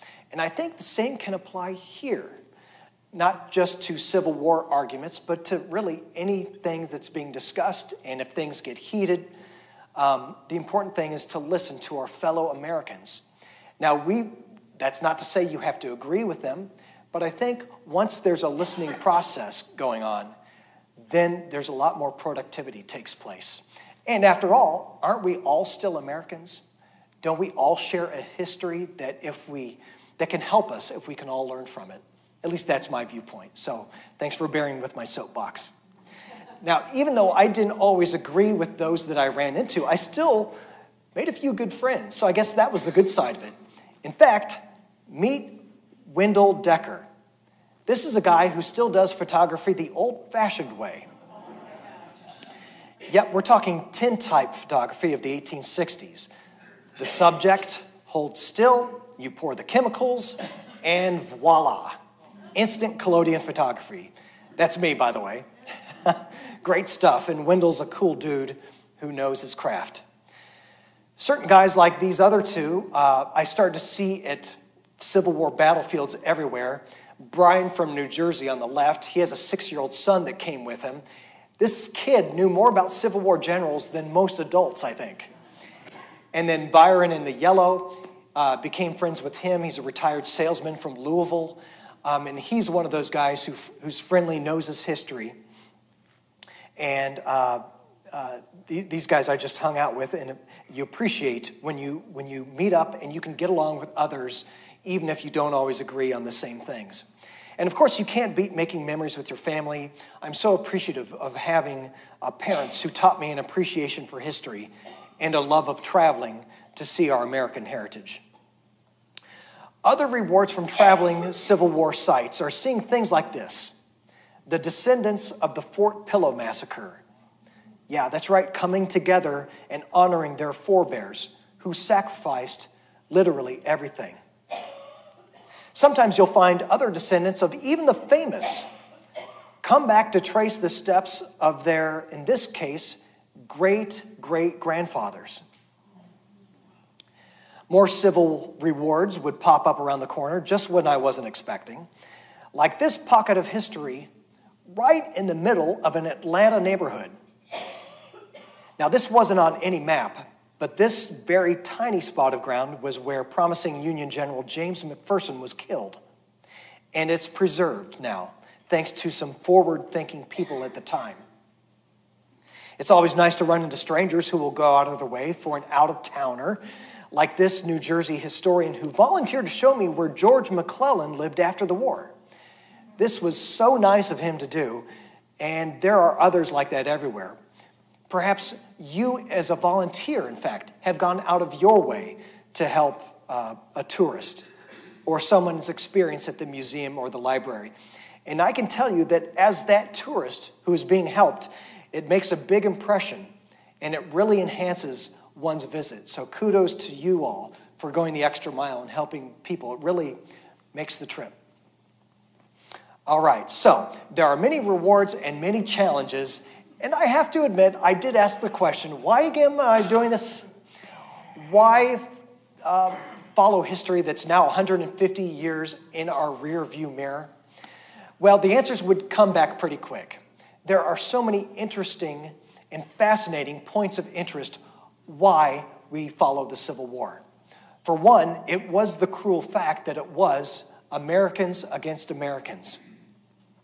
Due to that fact, the battlefields and sites are on American soil, of course. For the most part, we can all drive to see most of them, unlike some of the other wars, like World War II. Plus, there are a lot of sites to visit. I still got a list a mile long of Civil War sites I'd like to see. Now, Why the Civil War? Another point is there's an ancestry aspect to it. Because many have forebears that fought in this, I think retracing their steps is an act of honoring them and also connecting to one's past. It involves great moral questions of slavery, race, how people deal with conflict, how do we get along when we don't all agree. If you'll permit me a quick quote from an author, Earl Hess, he wrote, "The Civil War is a story about how people endure tragedy and how they survive it, and how maybe they make a better life for themselves and their country after all the suffering is over." God forbid we should ever have to deal with the hardships that they had to endure 150 years ago. But I think it does provide insight into human nature and the American experience, and it is part of our American story. So with that, the last question of tonight's confessional, would I do it all over again? And the answer is definitely. There is something special indeed about visiting places where something important happened and being with others who also feel strongly about the importance of the American story. So now let me encourage you to, instead of taking a cruise or maybe a typical vacation, to instead maybe pick out a Civil War site or two that you haven't seen. Now, it doesn't have to be in Virginia. As we've seen, it can be near or far, north or south. Try to get a better grip on the stories and the people of this era, and you might, if you haven't been already, get sucked into an era and a time that I think is the most dramatic in American history. Now, the sesquicentennials, of course, are done, but there's much to be discovered, and there's issues that are still relevant today. So, maybe once you're done with your journey, you'll have a few confessions of your own to make too. Thank you.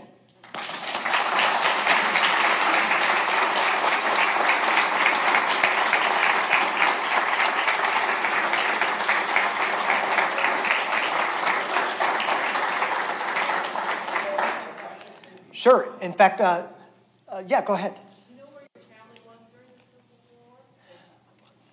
I discovered that, I was so interested. I didn't before the Civil War sesquicentennial started, but once I got into this, I'm like, Dad, we got to find this out. So I did the usual search, and I found out that my great-great-grandfather fought with the 7th Indiana, right on the border of Indiana and Kentucky. And then after the war, after the Mud March, if any of you have heard of that, where he contracted an illness but survived, he came to Illinois, and that's when he started the farm that my family have now in Champaign, near Champaign. Yeah. But isn't digging into your ancestors' history so fascinating? And those of us who have ancestors who have fought, we're lucky because not everyone has that or can trace that back. So, but it is really neat to dig into. Your favorite spot as well as your least favorite. Okay. Antietam was probably my favorite battlefield. For one, there were so many icons that I was kind of fuzzy on, but once you see it in person, it really drives the point home of, oh my gosh, this is where the bloody lane was. This is the cornfield. This is Burnside Bridge that they tried to charge up and were turned back. And you think of all the suffering that happened there, and it makes you wonder, why did they do this? Why all the suffering and sacrifice? And it leads me, once I learn something, I want to learn more about that. And so that's part of the addiction, I guess. But as far as least favorite, Atlanta, because of all the traffic. As I told you, there's not a whole lot the national park does there. So I got my checklist and I put down like 3, maybe 4 sheets of his roadside markers that Atlanta does have. But many of them were missing, stolen, vandalized. They were put up maybe in the 50s and 60s when it was less busy. And now, man, if you pull over on some of these roads, you're taking your life in your hands. So that was a challenge, and it took several trips to get down there. And plus, some of the neighborhoods you have to watch out for. I can't tell you how many times I would park my car and I'd be like, I hope I'm in a safe place. And you'd get looks from neighbors being like, what's that guy from Illinois doing here? And so, you know, it's hard to explain. No, I'm a Civil War guy. I'm just looking around. So, you know, you have to deal with some of those things. But it was a challenge, and it was a fun challenge, too. Did you include Andersonville in your visit? Yes, I got to see Andersonville 2 years ago. That's a sobering place, especially when you consider a lot of Illinois boys. And, well, it doesn't matter really who was there. The suffering that took place and the stories of escape and the cruelty that took place there. And you realize a lot of that took place at all the POW camps, but to an extreme there, yeah. Have you been to Andersonville? In fact, anyone want to volunteer where your favorite Civil War site has been so far? I think most people would say Gettysburg. Yeah, that's a pivotal moment. That's where a lot of stories have come out, like Joshua Chamberlain. My two, Gettysburg and Vicksburg. I hope a lot of you know that if you go to a place like Vicksburg or Gettysburg, you can hire battlefield guides if you know of your ancestor who fought at a battle or you're interested in a particular unit, a certain regiment. You can call ahead, make an appointment, and one of the trained or licensed battlefield guides will take you around and show you specifically what your great-grandfather would have seen or what his unit would have been seeing at that time. It's kind of a hidden secret not everyone knows, so that's something to consider. Would you recommend going on your own? What about package tours? Package tours? Yes. Would you recommend that or not recommend It depends what you like. I like to do a lot of walking of the battlefield, and I keep a fast pace and take pictures. Sometimes that drives people nuts. So I think I'm better traveling by myself because I like to do that. Some people prefer the bus tours, which are great, and you get more of a more information perhaps fed to you than maybe you'd get. But me, I think I would drive my relatives and friends crazy if I took them to a battlefield because I like to see everything. So it depends what level of interest is. If you kind of just want to see topical things and don't dive into it, and you think some of your friends or relatives can handle that, by all means, bring them along, and maybe they'll get hooked into some of the stories of the Civil War, too. But I just know from my family that after about an hour or two, their eyes start to glaze over. And I know, okay, maybe it's better they go to the hotel, and I'll come back sometime, or whatever. Yeah.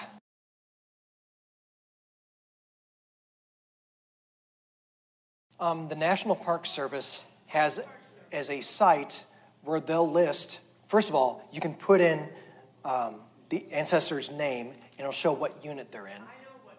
Okay. And then, along the same lines, they'll show what battles that unit fought in. I was wondering if you went into Western battlefields in Mexico. That's on my list. But fortunately, my dad and I, this past winter, went to one way out in Arizona, Picacho Peak State Park. Apparently, some Confederates were moving across the Southland from Texas through New Mexico, Arizona, on their way to the California gold fields. They were stopped in Arizona and places like New Mexico. There's a lot of history there that a lot of people don't know about. I'm not sure I know a lot, but there's even a place, if you ever do vacationing in Southern California, Long Beach has a set of barracks, which was the headquarters for the Union soldiers during the Civil War in Southern California. They were surrounded by Confederate sympathizers all throughout Southern Cal. And there's a great story there if you ever have time and if you're vacationing. Also a Lincoln Shrine, in Redlands, California, that's worth visiting. It seems like there's Civil War history in every corner of the U.S. It's fascinating.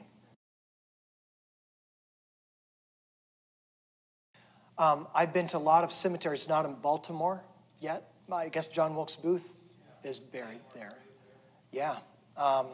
But that's another presentation I could give some other time, is all the fascinating monuments and cemetery markers and the stories that have made their way of Yankees buried in the Southland or Confederates buried in places like Camp Butler.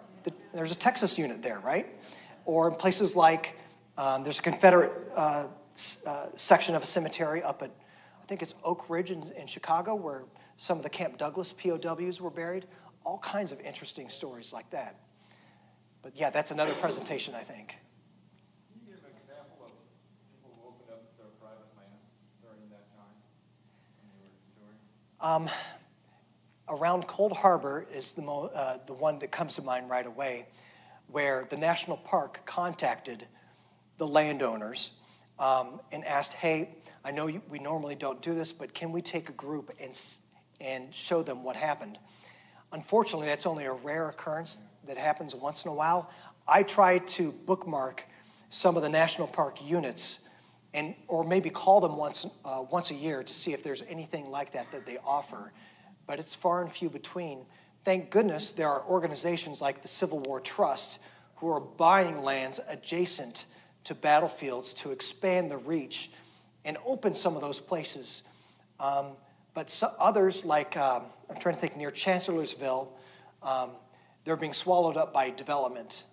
And once a neighborhood's there, of course, it's probably gone forever at that point. Did you run into relic hunters? One time. I thought I'd run into more.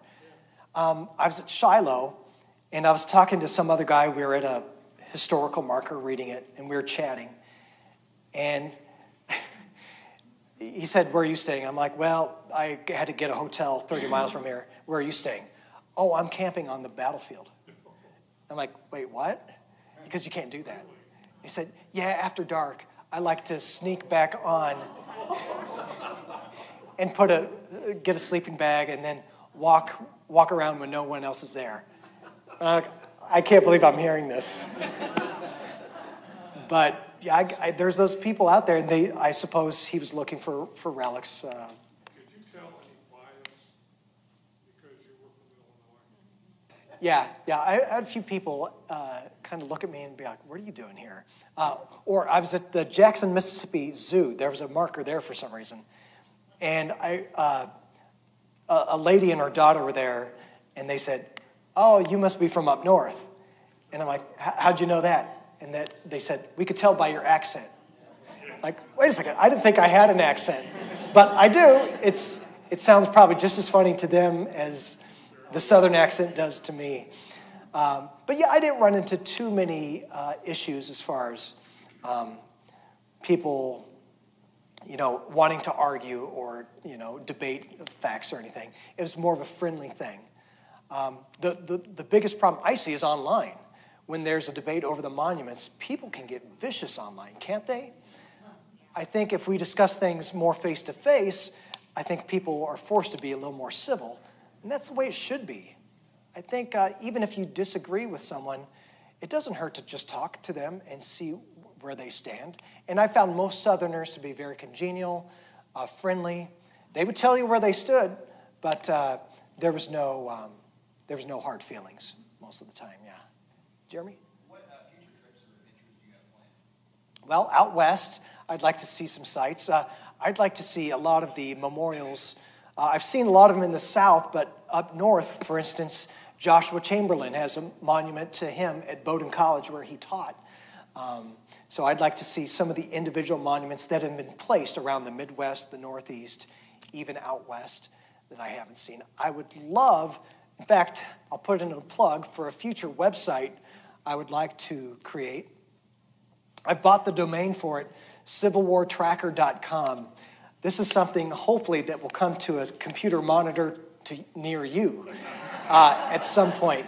I've realized it's going to be a lot of work, but to put a lot of the photographs, stories, and guides to where you can find some of the out-of-the-way places and put those. Of course, you can find the major sites, but some of the little-known sites that are in the middle of nowhere are just as fascinating, I think. So yeah, I'd like to find a lot of those out-of-the-way, little-known places. Yeah. I'm glad you asked that.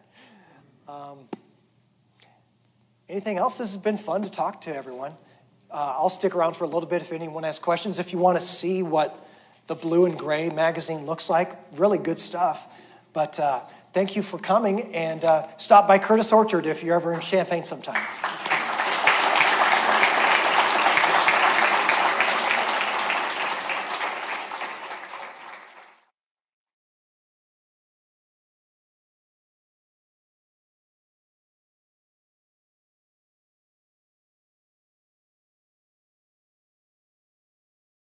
Welcome. My name is Mark Depew. I'm the oral historian here at the Abraham Lincoln Presidential Library, and I'm also somebody who's fascinated by the story of Abraham Lincoln and his commanding generals during the Civil War. He knows that the Western theater is just as important as everything that's been going on in Northern Virginia. And in the Western theater, there's one man that has rose to the occasion, and that's obviously Ulysses S. Grant. Grant gets his start at Belmont, a very minor battle, but then convinces the brass in the West to follow the Confederates down the two main rivers in Tennessee, that being the Tennessee and the Cumberland River. So Grant has success at Fort Henry. He has success at Fort Donelson. He now controls those two rivers and drives south to Shiloh. It's at Shiloh where Grant kind of loses his focus a little bit and is caught by surprise by the Confederate Army under General Albert Sidney Johnston. The first day of the battle goes very poorly, but Grant, among all of his generals, he's the only one who is really not discouraged and says, we'll get him the next day, and in fact he does. After that battle, we find that General Halleck, who's commanding in the West, decides he needs to relieve Grant. There's rumors about drinking. There was the fact that he was caught by surprise at Shiloh in that first day. So he relieves Grant. Not too long after that, though, Lincoln makes a decision that he needs to reshuffle his senior generals, and he restores Grant to a field command in the West. And he simply says, I can't spare this man. He fights. Both Grant and Lincoln knew a lot about failure early in their lives. In Grant's case, he graduated from the United States Military Academy at West Point in 1843, was a staff officer during the Mexican War, so saw some action but very limited. In 1848, he married Julia Dent, and then in 1854 was posted in California, a very lonely man in California. It's there that he's reported to start drinking. He was not able to hold his liquor very well. He quickly became drunk after just one or two drinks. He had a failure while he was out in California. In 1854, Grant resigned his regular Army commission and moved back to the St. Louis area to be with Julia and the family. After a string of failures, he took a job as a store clerk at his father's leather goods shop in Galena, Illinois. It was there in 1861 when the war began, and Grant quickly rose through the ranks, as we mentioned a little bit earlier. Success after success. He was winning victories in the West. By the time we get done with the Battle of Shiloh, Grant spends his next year trying to figure out how to get to the important citadel of Vicksburg, which controlled the Mississippi River. Grant, just as Lincoln, understood that it was the control of the Mississippi River that was the key to success in the West. He had several failures in the winter of 1862 and into early 1863, but the failures did satisfy one requirement. It kept his army busy while he was at it. And then he tried the most risky thing that any general had done in the Civil War up to that point. He decided to sail the gunboats past the guns at Vicksburg, but marching his army well to the south of Vicksburg and to cross at Grand Gulf. Now, he actually crossed a little bit south of there, but once he finally got his army across the Mississippi River and into Mississippi itself, that's when the story becomes especially interesting. He could have gone straight north. He could have gone south and hooked up with General Banks and his army in New Orleans. Instead, he decided to cut his supply lines entirely, something that was radical at the time. Nobody had thought that that was ever possible, certainly wise to do. March northeast towards Jackson, defeat the Confederates there, split the Confederate forces, and then march straight west to Vicksburg and lay Vicksburg under siege. All the while, his army is living off the land. And if you recall, just a day or two earlier, the Union Army had met great victory at Gettysburg itself. All of this is something that Abraham Lincoln is following very closely. And here is what Lincoln told General Dan Sickles when Sickles was recovering from a serious injury after the Battle of Gettysburg. Lincoln has this great quote, and you can hear the personal side of Lincoln in this particular quote. Some of our folks think him slow and want me to remove him. But to tell the truth, I kind of like U.S. Grant. He doesn't worry or bother me. He isn't shrieking for reinforcements all the time. He takes what troops we can safely give him, considering our big job all around, and we have a pretty big job in this war, and does as best he can with what he's got, and doesn't grumble and scold all the while. Yes, I confess, I like General Grant. U.S. Grant. Uncle Sam Grant. That's a very personal sounding President Lincoln as he's talking to General Sickles, who's laying in his bed at the time. Now, we should remember that this is Sickles' account. So whether or not that's exactly what President Lincoln said to Sickles at the time, it's a matter of some historical debate. But this is not under debate. This is the letter that President Lincoln wrote to General Grant shortly after that battle. My dear General, I do not remember that you and I ever met personally. I write this now as a grateful acknowledgement for the almost inestimable service you have done this country. I wish to say a word further. When you first reached the vicinity of Vicksburg, I thought you should do, what you finally did, march the troops across the neck, run the batteries with the transports, and thus go below.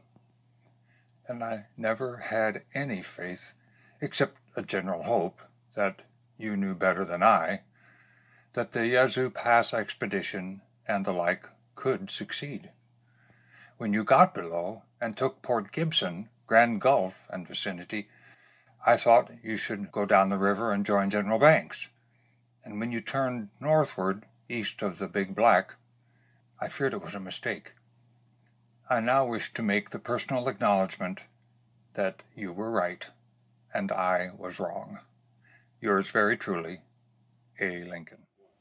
After the tremendous victory at Vicksburg, Grant is the Union's favorite general. And he follows up that victory with another one at Chattanooga in December. By this time, Lincoln is still looking for that one senior commander who can bring everything together. And he obviously then looks to Grant. Shortly after that, we find that Congress has authorized a lieutenant general position. And there's only one choice, that has to be General Grant. And in March of 1864, Grant was ordered east to meet with Lincoln. And on March 8th, he arrived unnoticed in Washington, D.C. with his son Fred. Dressed in a disheveled uniform, he checked into Willard's Hotel. The clerk, unimpressed, gave him a small room on the top floor. Then they turned the sign-in register around, and Grant signs in, U.S. Grant and Son, Galena, Illinois. When he turned it back around, the clerk noticed who had signed in, changed his demeanor, and assigns Grant to the hotel's best room. At 9:30, Grant goes to the White House, where a reception was being held. He meets Lincoln for the first time ever, and Lincoln's comment to him, "This is General Grant, is it?" And Grant replies, "Yes, it is." By that time, he is the center of public attention for all of those who are in attendance at the reception. And he is for the rest of the evening, as he's almost crushed in the process. He's finally told to climb up on a sofa so the crowd could see him better. Now, you can imagine General Grant is feeling very uncomfortable. He's not used to this kind of spotlight at all. But what's really important now is what's going to happen next when you have to have the command in the field. Grant decides to leave General Meade in titular control of the Army of the Potomac, while he is going to follow on very closely after that. And the first battle afterwards is going to go by the name of the Wilderness Battle, the Wilderness Campaign. once again, and it's fought at the same territory that the Chancellorsville battle 1 year before had actually been fought. So you're actually, in some cases, seeing the skeletons of the dead soldiers from the previous battle on that battlefield. It is once again a brutal battle, and it is touch and go, but most people would say that the Confederates got the better of the Union Army and of General Grant. Once again, General Lee proves to be a better tactician than General Grant did at that particular moment. Now, what has happened all the time, every time the Union Army gets defeated in the East, it licks its wounds, it retreats, and it regroups. But in this case, something unique happens. And it happens on the evening of the second day of the battle. General Grant, on his horse with some staff officers, riding down a road, and suddenly the troops realize that General Grant is not going north. He's going to lead his army further south. He is not going to let this defeat stop him from taking the war to the Confederates and to General Lee. And you hear this wonderful quote that really illustrates exactly how the men felt as they cheer their general on. I do not know that during the entire war I had such a real feeling of delight and satisfaction as in the night when we came to the road leading to Spotsylvania Courthouse and turned to the right. After that moment, it's obvious that Lincoln has found his commander, a commander who understands that the Army, the entire Army, all of the armies across the entire Southern campaign theater need to be taking the war aggressively against the Confederates. Grant is that man.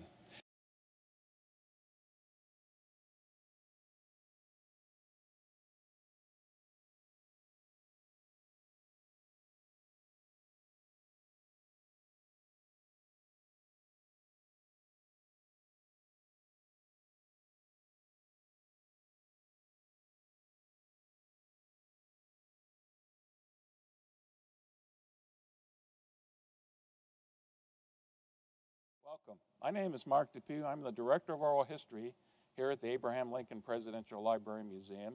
Today's episode for Lincoln 101 is all about General George McClellan and the relationship that Abraham Lincoln had with his general early in the war. We find the first action in the Civil War to be the Battle of Bull Run, the first Battle of Bull Run. And in that case, we have General Irvin McDowell is command of the Union forces at the battle. It does not go well for the Union forces. There's this retreat back to Washington, D.C., actually a rout. It's ugly. And now you find Abraham Lincoln is trying to find the right person to command his army in the field, especially the army that is in Virginia, the army that will become known as the Army of the Potomac. What he finds is a young officer, 36-year-old General George McClellan, who has just had success in Western Virginia. And so he brings McClellan east, talks to him about being commander, and as far as McClellan's concerned, there's no doubt that he's up for this job. McClellan is brilliant. He was identified in the Mexican War as one of the most, the brightest stars, up-and-comer for the military. He had experience being an observer in Europe, learning about the European way of the style of warfare. He actually designed his own saddle. He's arrogant, he's egotistical, he is also a superb organizer and trainer. And he's the kind of person that Lincoln needs to pull this rabble that he's got together and create an army out of it. McClellan sinks his teeth in late July, July 27th, I believe, is when he's given the command. And for the next few months, he's busy reorganizing the Army of the Potomac, restructuring it, pumping in some morale and some discipline into the troops as well. He has great charisma. The troops are drawn to him naturally, and he has this following. But there's a bumpy relationship between himself and Lincoln. Lincoln, characteristically, has to feel out McClellan, goes to his office many times. It doesn't have McClellan come to his office. He oftentimes will just show up by surprise at McClellan's office, sit down, tell stories, look at maps, make suggestions that, as far as McClellan is concerned, are off the wall, don't really apply to anything. And they have this dialogue back and forth. Over time, McClellan kind of appreciates Lincoln, but he also knows in his mind that Lincoln is his social and intellectual inferior. And in one letter, famous letter, he makes this quote. Dear Ellen, I went to the White House shortly after tea, where I found the original gorilla about as intelligent as ever. What a specimen to be at the head of our affairs now. That gets you a pretty good feel of that relationship that they have.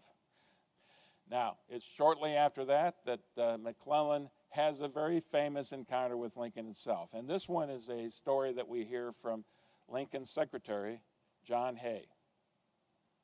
I wish here to record what I consider a portent of evil to come. The President, Governor Seward, and I went over to McClellan's house tonight. The servant at the door said the general was at the wedding of Colonel Wheaton and General Buell's and would soon return. We went in, and after we had waited about an hour, McClellan came in, and without paying any particular attention to the porter, who told him the President was waiting to see him, went upstairs, passing the door of the room where the President and Secretary of State were seated. They waited about half an hour, and sent once more a servant to tell the general they were there, and the answer coolly came that the general had gone to bed. I merely record this unparalleled insolence of epaulets without comment. It is the first indication I have yet seen of the threatened supremacy of the military authorities. Coming home, I spoke to the President about the matter, but he seemed not to have noticed it, specially, saying it was better at this time not to be making points of etiquette and personal dignity. Isn't that story so indicative of who Abraham Lincoln is? Being deferential to the point of almost a fault and allowing McClellan to treat him like that, if only McClellan will bring him victories. That's the key. Fast forward a couple of months now, there's still not much movement. McClellan has a superbly trained army now at his hands, but now the politicians and other generals are putting pressure on Lincoln, and especially putting pressure on McClellan to do something with this force. Welcome to the War Department's Telegraph Office, a place that Abraham Lincoln, in the next few years of the war, is get to know very well, since he's going to spend a lot of his time, anytime his armies are in the field in open combat, this is where Abraham Lincoln wanted to be. And if you listen closely, you might even be able to hear the teletype clicking in the background there. In March of 1862, George McClellan finally takes his massive Army of the Potomac south. In the vicinity of Yorktown, it's a naval movement, and now is going to be fighting this army north between two major rivers straight towards Richmond, Virginia. That is McClellan's target. Once the army is there, over 100,000 strong, they move forward, but are very cautious. And Lincoln now discovers a couple other major flaws in his commander, George McClellan. I should also point out at this very time, Lincoln has decided to become his own general-in-chief, as well as the commander-in-chief of all forces. And this is because McClellan couldn't possibly control what was going on in the Western Theater at the same time. And it's this period that we see Abraham Lincoln most active in commanding forces in the field. Forces in Virginia, in Western Virginia, and in the Western Theater itself. As McClellan is moving north, very slowly, he's constantly demanding more troops, more horses, more munitions, more supplies. And it gets to be the constant refrain from McClellan. He never has enough. He always is going to overestimate the strength of the enemy forces that he is facing. He has Pinkerton detectives who are collecting this intelligence for him. They are usually off by a factor of twice or three times as many Confederate forces as McClellan is actually facing. It makes him even more timid. He's always going to be looking for those numbers that are the worst and play it up. And you find now that McClellan's biggest problem once he's commanding the field is he's timid. He's slow. And he also cares about his soldiers deeply and hates the notion of serious combat and lots of casualties. That's how much he loves the Army, and it reflects how much they love him as commander as well. The Peninsular Campaign does not go well, and by July, Lincoln and everybody in Washington, D.C. are growing tired of McClellan. It's about this time that Robert E. Lee takes command of the Army of Northern Virginia, and in a series of battles over 7 days, just outside of Richmond itself, basically a battle to the draw, but now McClellan is being called north. At the same time McClellan is moving his massive force, again mostly by water, north, you see Lee shift and move towards Washington, D.C. himself, and now he's facing an army commanded by General Pope, who has been brought over from the Western Theater. Pope is defeated in the Second Battle of Bull Run, and once again, Abraham Lincoln is going to be turning to George McClellan to save his army, to rebuild the army, and to get them on good standing again, even though essentially by this time, Abraham Lincoln has removed General McClellan out of command. The Battle of Bull Run is at the end of August of 1862, and it's after that battle that General McClellan is finding himself once again in command to be the savior of the Union Army, a role that he relished. But wily General Lee, at the same time, makes a move to the west and then straight north into Maryland to invade Yankee territory and to take the offensive and to get the initiative once again. Now, this gives Lincoln no choice but to effectively give McClellan command in the field as well, something he was reluctant to do. But now you've got Lee's forces moving aggressively into Maryland. He has no choice but to let McClellan take battlefield command as well, but gives him this advice: destroy the rebel army. Lee's army, and not Richmond, is your true objective point. So now you've got Lee's forces on the move, and you've got McClellan now once again on the move, moving into Maryland. At this point in time, you have one of the most fortunate events of the Civil War happen, when one of McClellan's staff officer finds some cigars, and wrapped around the cigars are the battle plans for Robert E. Lee's movement into Maryland. This is perfect for him, and he finally knows the disposition of the rebel forces. He knows that Jackson is going to be preoccupied at Harper's Ferry for a while the rest of Lee's forces are moving towards Antietam Creek and farther north than that. So McClellan moves as quickly as McClellan can. It's still slower than the rebel forces are moving, but it's fast as far as McClellan is concerned. And they finally have this meeting engagement at Antietam Creek. And it's a draw. As far as McClellan is concerned, it's a great victory. The result of that is that Lee and his forces have seriously been bloodied in the bloodiest battle, bloodiest day, I should say, of the Civil War itself, and Lee is now moving south. October 1st, Abraham Lincoln actually shows up on the battlefield and meets with his commander, who feels very good about what he's now accomplished. Lincoln is prodding McClellan, move after the enemy. Pursuit is the key. Beat them at the river. Don't let them cross the river. Now is the time to strike. McClellan, again, goes with the typical refrain, we need to rest our army. Our troops are fatigued. Our horses are fatigued. And you finally get this wonderful quote. I have just read your dispatch about sore-tongued and fatigued horses.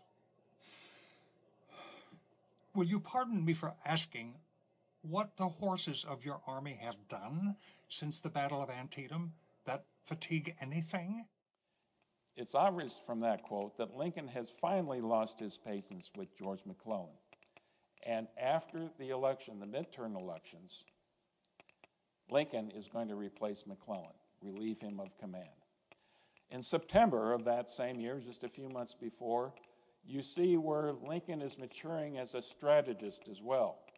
That is the time he's made the decision to release the Emancipation Proclamation, which is going to have a huge impact on the future of the war for the rest of that. It reveals that Lincoln, better than any of his generals, understands the role of strategy, of politics and strategy, of the military aspects, of technological innovations, bringing everything together to understand the implications that a decision like that will have on the larger conduct of the war. Next time we get together, we'll take a look at Lincoln's relationship with General Ulysses S. Grant. And I look forward to seeing you again.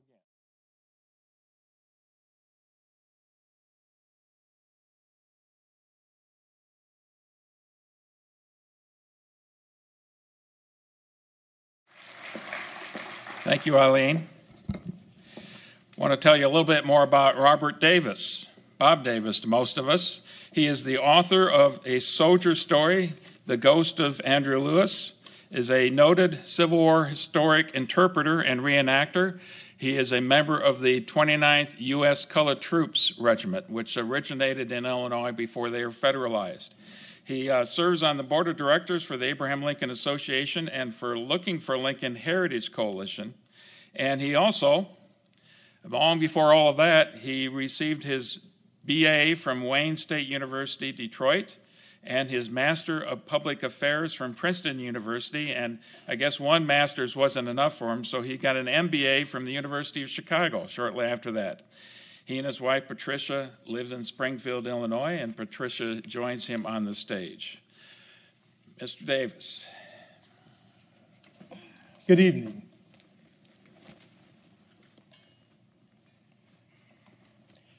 At the outbreak of the Civil War, two of the fundamental questions were, is this merely a white man's war to save the Union? And the second question, will the black man fight for union and freedom? In the first weeks after the fall of Fort Sumter, Northern Negroes joined in the outbursts of patriotism and offered their services to the government to help suppress the rebellion. They were prepared to fight for their freedom. Despite the fact that Negro soldiers had fought in the Revolution of 1776 and the War of 1812, a federal law barred black men from serving in state militias, and there were none in the regular United States Army. Several northern states and the federal government openly refused the offers of assistance from black men.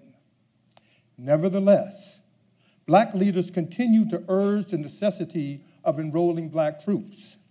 They knew that if the black man proved his patriotism and courage on the field of battle, the nation would be morally obligated to grant him first-class citizenship.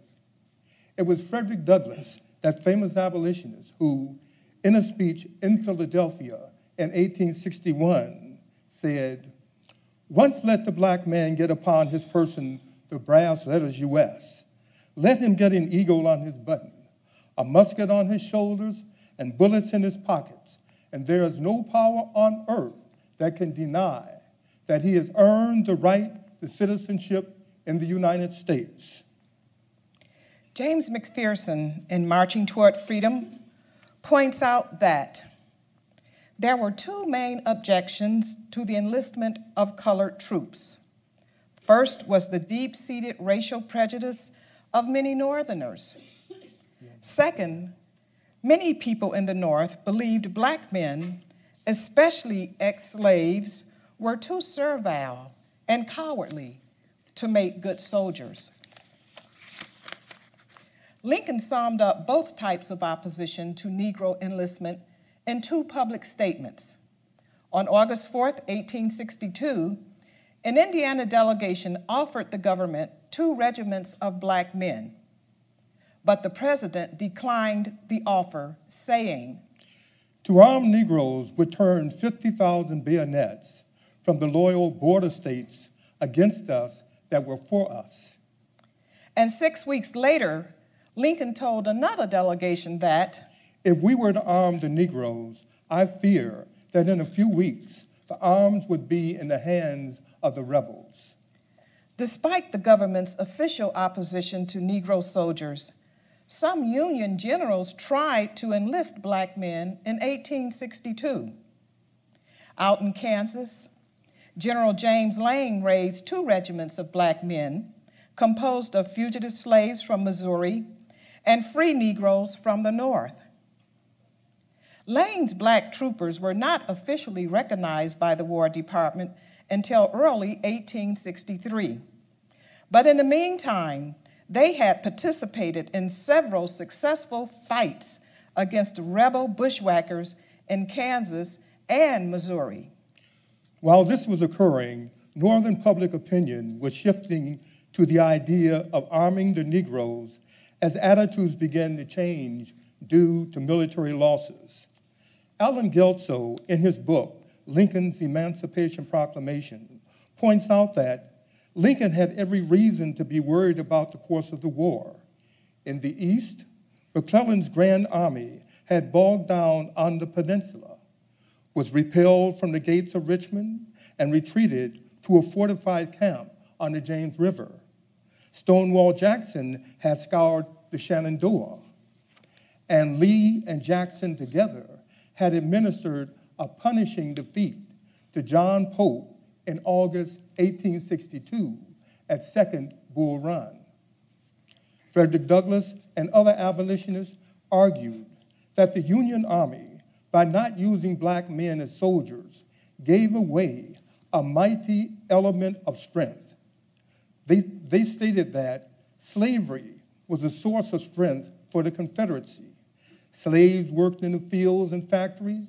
They dug trenches and drove wagons for the Confederate Army. Without their labor, the South would collapse and the North would win the war. They further argued that a proclamation of emancipation would cripple the South by encouraging slaves to flee their masters and come over to the North, where freedom was awaiting them.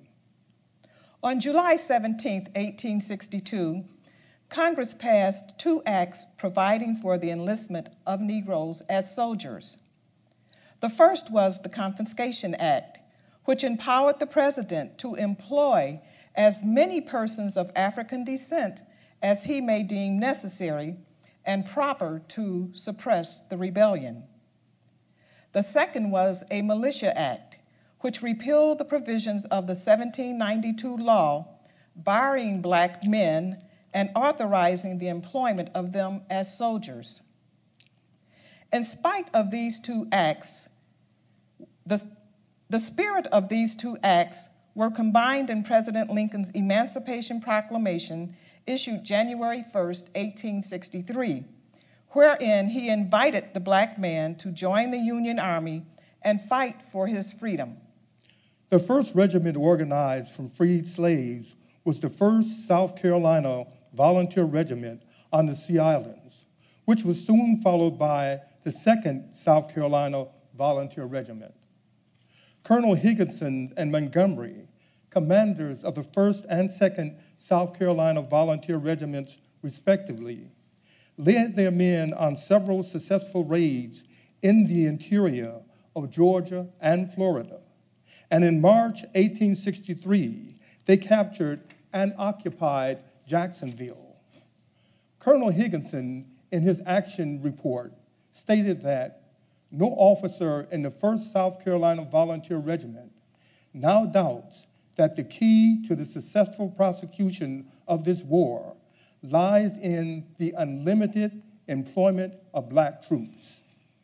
On April 30th, their commander, General David Hunter, commander of the Department of the South, reported to Secretary Stanton, "I am happy to be able to announce to you my complete and eminent satisfaction with the results of the organization of colored regiments in this department. In the field, these regiments have proved brave, active, and energetic, so conducting themselves that even our enemies have not yet been able to allege against them a single violation of any of the rules of civilized warfare. I am also happy to announce to you that the prejudice of certain of our white soldiers against these indispensable allies are rapidly softening or fading out."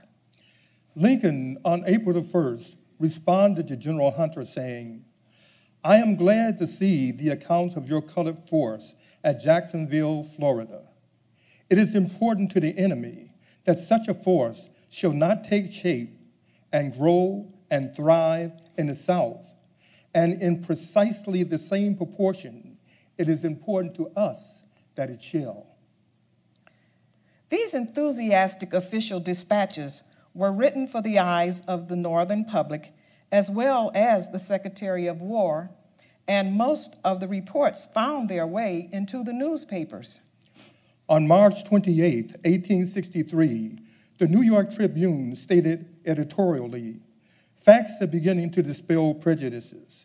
Enemies of the Negro race who have persistently denied their capacity and doubted their courage are refuted by the good conduct and gallant deeds of these men whom they persecute and slander." 2 days earlier, Lincoln had written to Andrew Johnson, war governor of Tennessee. "I am told you have at least thought of raising a Negro military force. In my opinion, the country now needs no specific thing so much as some man of your ability and position to go do this work. The colored population is a great available and yet unavailed up force for restoring the Union. The bare sight of 50,000 armed and drilled black soldiers upon the banks of the Mississippi would end the rebellion at once. And who doubts that we can present that sight if we but take hold in earnest?" It had become clear that the president had experienced a complete change of mind since the previous September, when he had feared that arms placed in the hands of Negroes would soon find their way into the hands of rebels. The change could also be seen in the action within the War Department. On May 22nd, the Bureau of Colored Troops was established under General Order Number 143 to coordinate and administer all matters related to the raising of colored regiments in every part of the country. All African American regiments were now to be designated United States Colored Troops. By the first week of August 1863, there were 14 colored regiments in the field or ready for service, and 24 additional regiments were in the process of organization. 5 of the 14 battle-ready regiments had been recruited in the North. But when Northern Negroes, seeing much less to flock to the colors now than the outbreak of the war, first, the economy had created full employment and prosperity for Northern Negroes. And second, captured Negro soldiers would not be treated as ordinary prisoners of war. And third, all commissioned officers in Negro regiments must be white. Nevertheless, recruiting agents blanketed Northern Negro communities with posters, editorials, and speeches. The Anglo-African newspaper stated, "Should we not, with 2 centuries of cruel wrong stirring in our hearts, be but too willing to embrace any chance to settle accounts with the slaveholders? Why should we be alarmed at their threat of hanging us? Do we intend to become their prisoners? Such is not the record our black fathers made in the Revolutionary War, nor is such the record of those who fought under McDowell and also Jackson in the War of 1812. At a meeting of black men in Asbury Church, Silas Bowen of Washington said, "When we show that we are men, we can then demand our liberty, as did the Revolutionary Fathers, peacefully if we can, forcefully if we must. If we do not fight, we are traitors to our God, traitors to our country, traitors to our race, and traitors to ourselves. Richmond is the place for us, and we mean to go there. Our friend Jeff Davis says we shall go there, and we will go, but they won't be glad to see us." The regiment gained 140 recruits at this meeting. In the summer of 1863, the War Department authorized governors of several northern states to recruit Negro regiments to help fulfill their state troop quota. The previous year, John Mercer Langston, an Ohio black leader, had urged Governor David Todd to enlist black volunteers to be credited against Ohio's quota. Governor Todd had rejected the suggestion with these words: "Do you not know, Mr. Langston, that this is a white man's government? That white men are able to defend and protect it? When we want you colored men, we will notify you." By June 1863, Governor Todd had decided that he wanted black men. He notified Langston and gave him authority to enlist colored soldiers. Langston and his assistants began to canvass the state. By November, the Ohio Regiment was ready for service. Rhode Island, Connecticut, Maryland, Pennsylvania, and Illinois all began to organize black regiments in the summer of 1863. The New York Tribune observed on May 1st, 1863, that most Northerners now approved of the policy of arming Negroes, but that many still doubted whether they would make good soldiers.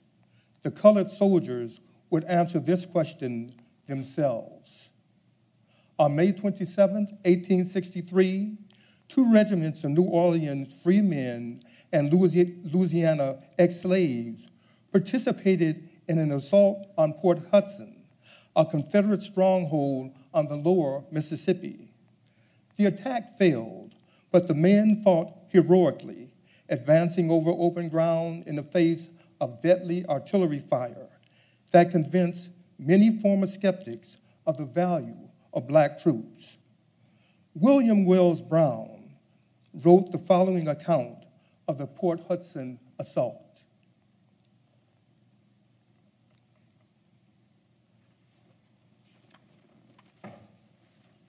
The black forces consisted of the 1st Louisiana and the 3rd Louisiana. The line officers of the 3rd were white, and the regiment was mostly composed of freedmen, many of whose backs still bore the marks of the lash. The 1st was the noted regiment called the Native Guard. At last the word was given and the men started. The enemy opened a blistering fire of shell, canister, grape, and musketry. At every pace, the column was thinned by the falling dead and wounded. No matter how gallantly the men behaved, no matter how bravely they were led, it was not in the course of things that this gallant brigade should take these works by charge. 6 charges in all were made. Seeing the taking of these batteries to be a hopeless effort, the troops were called off. But had they accomplished anything more than the loss of many of their brave men? Yes, they had. The self-forgetfulness, the undaunted heroism, and the great endurance of the Negro created a new chapter in history for the American colored man. General Nathan Banks, in his official report of the battle, stated that whatever doubt may have existed, the history of this day proves conclusively that the government will find in this class of troops effective supporters and defenders. The severe tests to which they were subjected and the determined manner in which they encountered the enemy leaves in my mind no doubt about their ultimate success. A white officer of engineers who had witnessed the assault declared that you have no idea how many prejudices with regard to Negro troops have been dispelled by the battle the other day. The brigade of Negroes behaved magnificently and fought splendidly, could not have done better. They are far superior in discipline to the white troops and just as brave. And the New York Times, commenting on the reports of the battle, said that this official testimony settles the question that the Negro race can fight. It is no longer possible to doubt the bravery and steadiness of the colored race.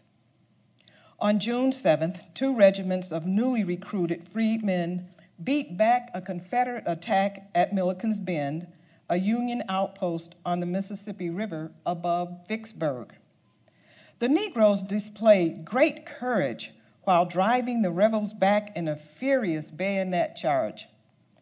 Captain M.M. Miller, 3 days after the battle of the 9th Regiment of Louisiana Volunteers of African descent, wrote to his aunt in Galena, Illinois. Dear Aunt, we were attacked here at Milliken's Bend on June 7th, about 3 o'clock in the morning, by a brigade of Texas troops, about 2,500 in number. We had about 600 men to withstand them, 500 of them Negroes. Our regiment had about 300 in the fight. We had about 50 men killed in the regiment and 80 wounded, so you can judge what part of the fight my company sustained. I never more wish to hear the expression, "The colors won't fight." The enemy charged us so close that we fought with our bayonets hand to hand.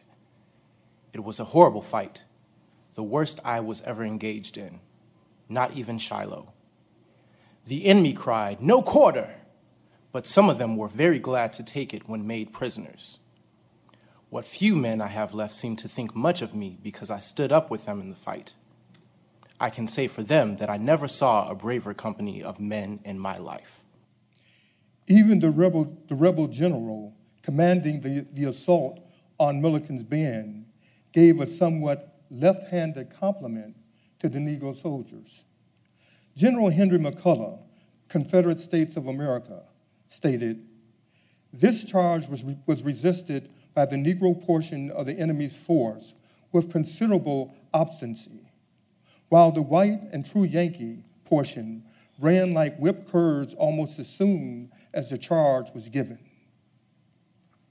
Charles Dana, the Assistant Secretary of War, visited Milliken's Bend a few days after the battle and later wrote that, "The bravery of the blacks in the battle at Milliken's Bend completely revolutionized the sentiment of the Army with regard to the employment of Negro troops. I heard prominent officers who formerly in private had sneered at the idea of Negroes fighting. They expressed themselves after that heartily in favor of it." And General Lorenzo Thomas, the War Department's official recruiter of Negro troops in the Mississippi Valley, reported that when he undertook his task, the prejudice against colored troops was quite general, and it required, in the first instance, all my efforts to counteract it. But finally, it was overcome, and the blacks themselves, subsequently, by their coolness and determination in battle, fought themselves into their present high standing as soldiers. Back in May of 1863, Governor Andrews of Massachusetts had said that his reputation would rise or fall with the success or failure of the 54th Massachusetts. At twilight. Rarely in history did a regiment so completely justify the faith of its founders.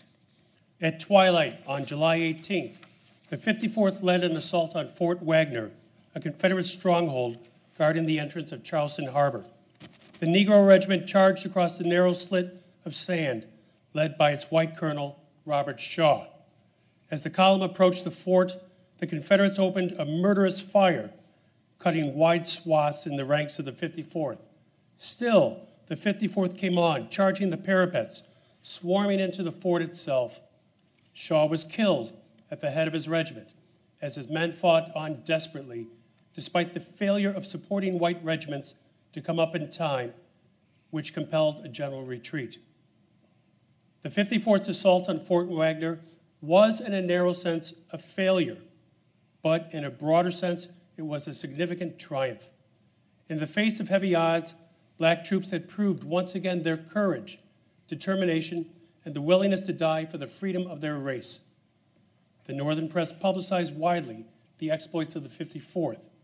The veteran abolitionist Angelina Grimke Weld asked a friend, "Do you not rejoice and exult in all that praise that is lavished upon our brave colored troops, even by pro-slavery papers? I have no tears to shed over their graves, because I see that their heroism is working a great change in public opinion, forcing all men to see the sin and the shame of enslaving such men. It was not only the newspapers and orators who lavished praise upon Negro soldiers. On August the 23rd, 1863, General Grant himself penned a private letter to President Lincoln. I have given the subject of arming the Negro my hearty support. This, with the emancipation of the Negro, is the heaviest blow yet given the Confederacy. By arming the Negro, we have added a powerful ally. They will make good soldiers, and taking them from the enemy weakens him in the same proportion they strengthen us. I am therefore most decidedly in favor of pushing this policy to the enlistment of a force sufficient to hold all of the South falling into our hands and to aid in capturing more. By the end of the year, Secretary of War Edward M. Stanton reported to Lincoln that though many persons questioned whether the freed slaves had sufficient courage and could adjust to military discipline and combat experience, their combat experience proved how groundless were these apprehensions. Stanton later reported, the slave proved his manhood and his capacity as an infantry soldier at Milliken's Bend, at the assault on Port Hudson, and the storming of Fort Wagner. During the same period, Lincoln in a letter confronted these same attitudes and beliefs which existed right here in Springfield, Illinois. Lincoln had received an invitation from longtime friend James C. Conkling of Springfield, Illinois, asking him to address an upcoming mass meeting of unconditional Union men. Many of these men objected to Lincoln's policy emancipating and using Negroes as soldiers. Lincoln's letter was accompanied by a brief note which read, I cannot leave here now. Herewith is a letter instead. You are one of the best public readers. I have but one suggestion. Read it very slowly. And now, God bless you and all the good Union men. Lincoln in this letter confronts his critics. What follows is a condensed version of this letter dated August 26, 1863. But to be plain, you are dissatisfied with me about the Negro. Quite likely, there is a difference of opinion between you and myself upon that subject. I certainly wish that all men could be free, while I suppose you do not. Yet, I have neither adopted nor proposed any measure which is not consistent with even your view, provided you are for the Union. I suggested compensated emancipation, to which you replied, you wish not to be taxed by Negroes. But I had not asked you to be taxed by Negroes, except in such a way as to save you from greater taxation, to save the Union exclusively by other means. Lincoln continues, the war has certainly progressed as favorably for us since the issuance of the Emancipation Proclamation as before. I know as fully as one can know the opinion of others that some of the commanders of our armies in the field who have given us our most important successes believe the emancipation policy and the use of colored troops constitutes the heaviest blow yet dealt the rebellion, and that at least one of these important successes could not have been achieved when it was, but for the aid of black soldiers. Among the commanders holding these views are some who have never had any affinity with what is called abolitionism or with the Republican Party policies, but who held them purely as military opinions. You say that you will not fight to free the Negroes. Some of them seem willing to fight for you, but no matter. Fight you then exclusively to save the Union. I issued a proclamation on purpose to aid you in the saving the Union. Whenever you shall have conquered all resistance to the Union, if I shall urge you to continue fighting, it will be apt time then for you to declare that you will not fight the free Negroes.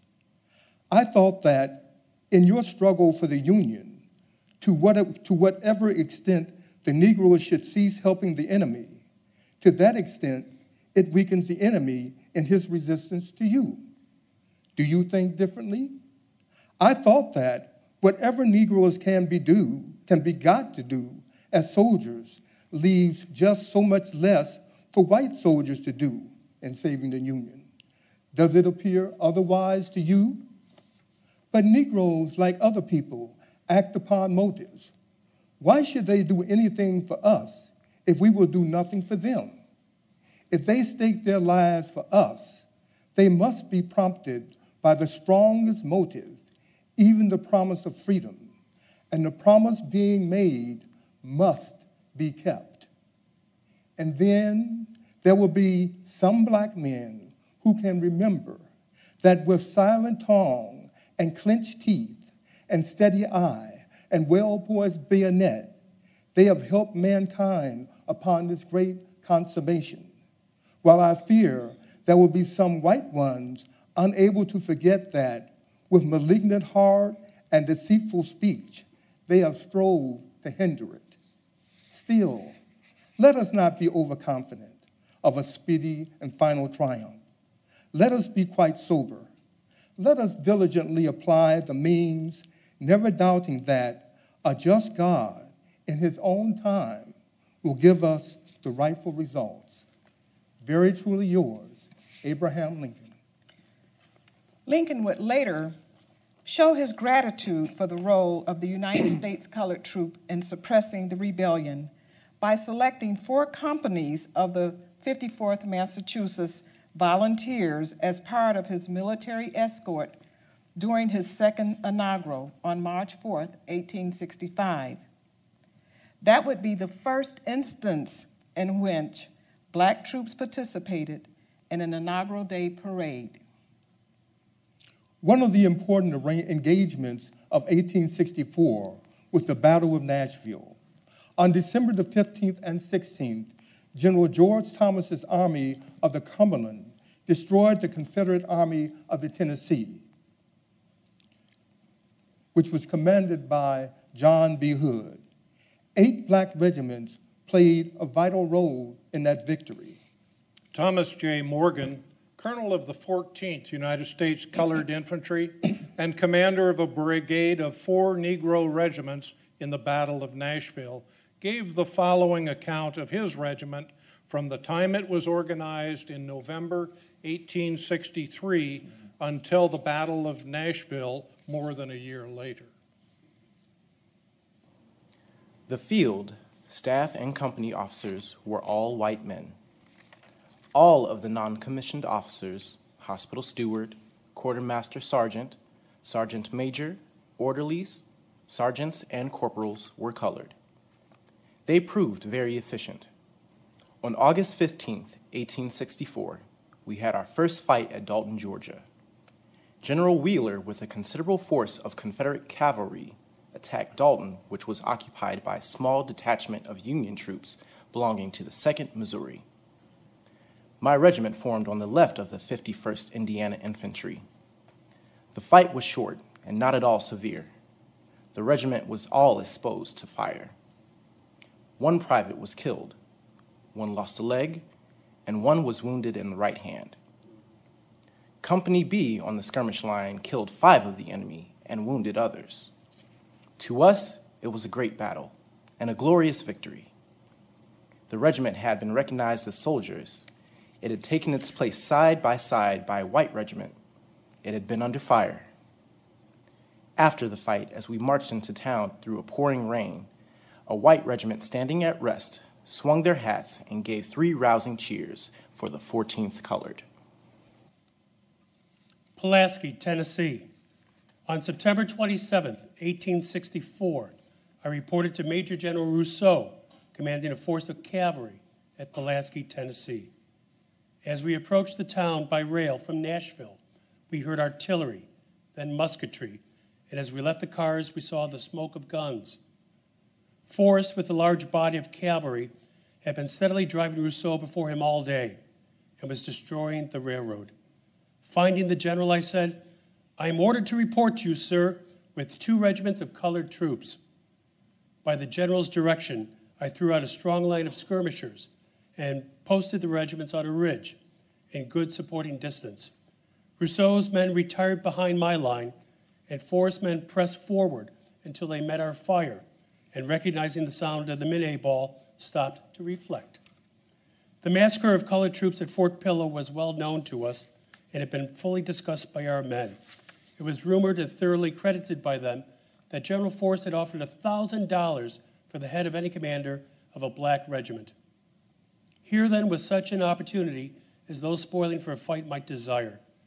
Negro troops stood face to face with Forrest's veteran cavalry. The fire was growing hotter and balls were uncomfortably thick. At length, the enemy in strong force, with banners flying, bore down towards us in full sight, apparently bent on mischief. Pointing to the advancing column, I said, as I passed along the line, "Boys, it looks very much like a fight. Keep cool. Do your duty."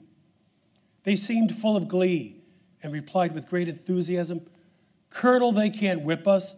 They never get the old 14th out of here, never. Never drives us away without a mighty lot of dead men." When Forrest learned that Rousseau was reinforced by infantry, he did not stop to ask the color of their skin, but after testing our line and finding it unyielding, returned to the east and struck over towards Murfreesboro. Nashville, Tennessee. On November the 29th, 1864, the 14th, 16th, and 44th Regiments of United States Colored Infantry embarked on a railroad train at Chattanooga for Nashville. On December the 1st, with the 16th and most of the 14th, we reached our destination and were assigned to a place on the extreme left of General Thomas's army, then concentrating for the defense of Nashville against Hood's threatened attack. Soon after taking our position in line at Nashville, we were closely besieged by Hood's army, and thus we lay facing each other for 2 weeks. Hood had suffered so terribly by his defeat under Schofield at Franklin that he was in no mood to assault us in our works, and Thomas needed more time to concentrate and reorganize his army before he could safely take the offensive. About 9 o'clock at night, December 14th, 1864, I was summoned to General Stedman's headquarters. He told me what the plan of battle was and said he wished me to open the fight by making a vigorous assault upon Hood's right flank. This, he explained, was to be a trick, intended to betray Hood into the belief that it was the real attack and to lead him to support his right by weakening his left, where Thomas intended assaulting him in very deed. The general gave me 4 colored regiments, a provisional brigade of white troops, and a section of artillery of the 20th Indiana Battery. As soon as the fog lifted, the battle began in good earnest. Hood mistook my assault for an attack in force upon his right flank, and weakening his left in order to meet it, gave the coveted opportunity to Thomas, who improved it by assailing Hood's left flank, doubling it up, and capturing a large number of prisoners. Thus, the first day's fight wore away. It had been for us a severe but glorious day. Over 300 of our command had fallen, but everywhere our army was successful. General Stegman congratulated us, saying his only fear had been that we might fight too hard. We had done all he desired and more. Colored soldiers had again fought side by side with white troops. They had mingled together in the charge. They had supported each other. They had assisted each other from the field when wounded, and they lay side by side in death. The survivors rejoiced together over a hard-fought field won by common valor. During that night, Hood withdrew his army some 2 miles and took up a new line along the crest of some low hills, which he strongly fortified with some improvised breastwork and abetis. Soon after our early breakfast, we moved forward over the intervening space. Our position was still on the extreme left of our line, and we were especially charged to look well to our flank to avoid surprise. The 2nd Colored Brigade, under Colonel Thompson of the 12th United States Colored Infantry, was on our right and participated in the first day's charge upon Overton's Hill, which was repulsed.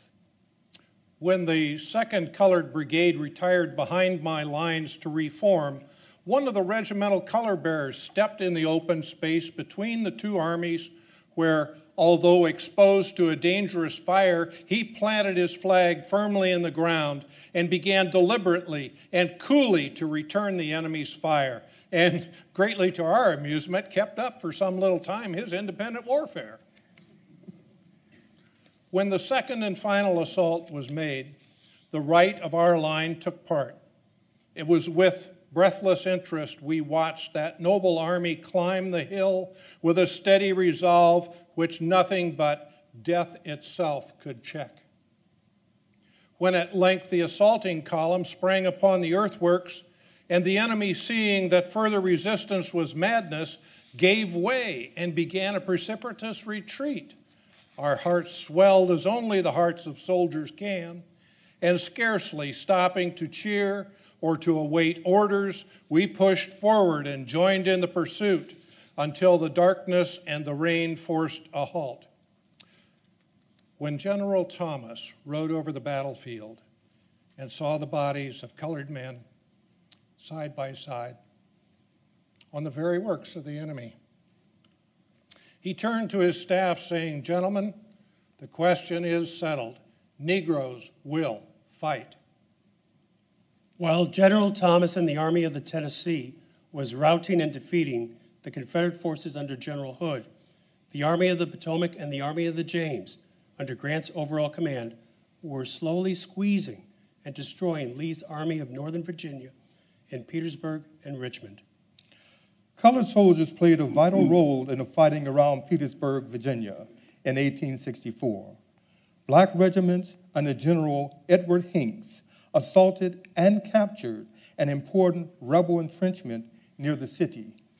Secretary of War Stanton, referring to the battles near Petersburg, told a newspaper reporter that the hardest fighting was done by the black troops. The forts they stormed were the worst of all. General William F. Smith went to thank the black troops and tell them he was proud of their courage and dash.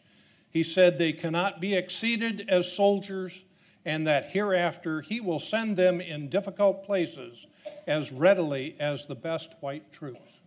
An officer of the 22nd U.S. Colored Infantry wrote enthusiastically to a Philadelphia newspaper, "The problem is solved.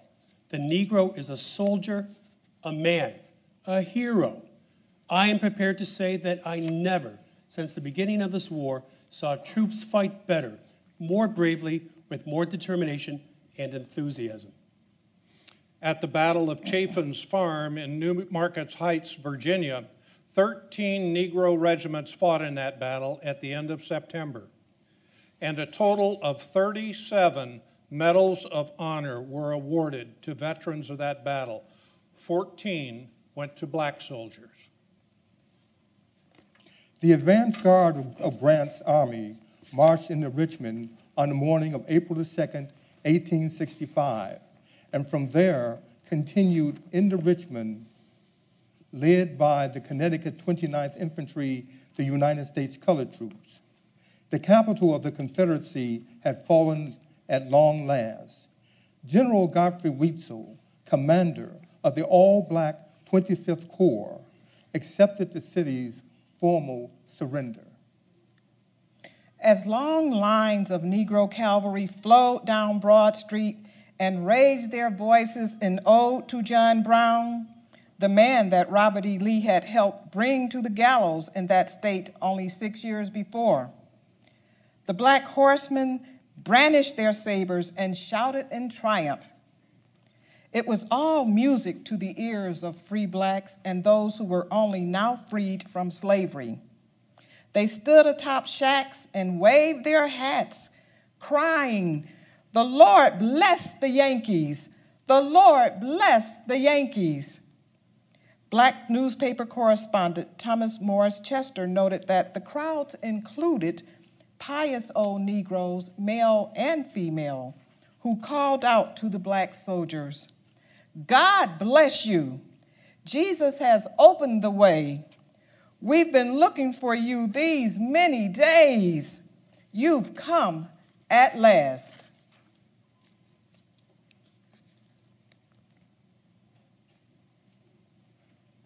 One of the Union soldiers who entered Richmond that day was Garland White, who as a boy had been separated from his mother and sold to a young Georgian named Robert Toombs. Now the chaplain of the 28th U.S. Colored Infantry, White thrilled to the shouts of 10,000 voices celebrating liberation on the streets of the former Confederate capital. Black men and women gathered around him, urging him to speak, and so he did. He proclaimed for the first time in that city freedom to all mankind. As White stood in the street trying to take it all in, an older woman approached him and asked his name, his birthplace, and the name of his mother. When he had answered all her questions, she quietly informed him that this is your mother, Garland, who you are speaking to now, who has spent 20 years of grief about her son. And so she proved to be one of so many mothers and fathers that day, peering hopefully into the faces of the black soldiers passing by, searching for remembered features of other children who had been sold south of this state in years and decades past. John David Smith, in Lincoln and the United States Colored Troops, stated that President Lincoln greatly valued the service of the black men of the USCT. Their military contribution proved Lincoln's confidence in them to be well-deserved and disarm white fears of black insurrections and mayhem. While Lincoln's final Emancipation Proclamation liberated and armed the slaves on paper, it was the men of the USCT, the United States Colored Troops, who welcomed them to their camps and liberated, sometime by force, slaves on farms and plantations as they enveloped the Confederacy. They, not Lincoln, fought directly for the freedom that Lincoln had promised. President Lincoln summarized the contribution of Negro soldiers and laborers to the Union cause in a letter of September 12, 1864. We cannot spare the 140 or 50,000 now serving us as soldiers, seamen, and laborers. This is not a question of sentiment or taste, but one of physical force, which may be estimated as horsepower and steam power. Keep it, and you can save the Union. Throw it away, and the Union goes with it. Official records show that approximately 180,000 enlisted black men and 7,000 white officers served in 175 Union regiments during the Civil War, nearly 10% of the Union Army. These men fought in 449 engagements, of which 39 were major battles. Approximately 37,300 Negroes lost their lives while serving in the Union Army. 17 black soldiers and 4 black sailors were awarded Medals of Honor.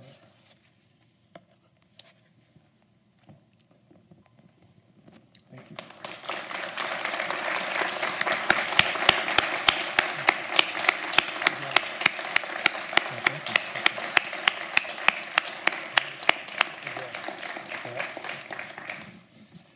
Let me briefly introduce the cast here. First, there's my wife, Patricia James Davis.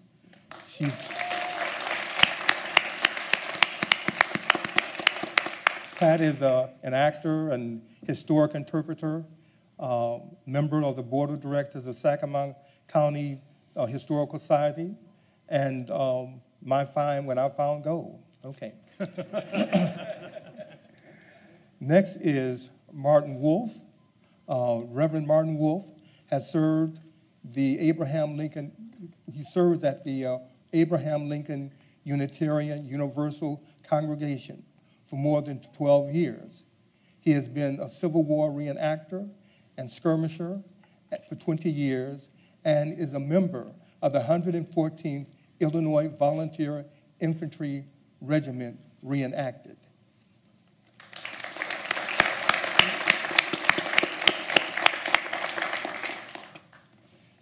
And finally, there is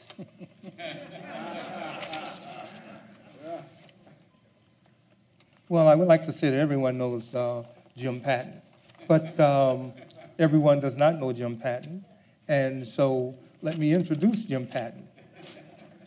Jim Patton is a native son of Springfield.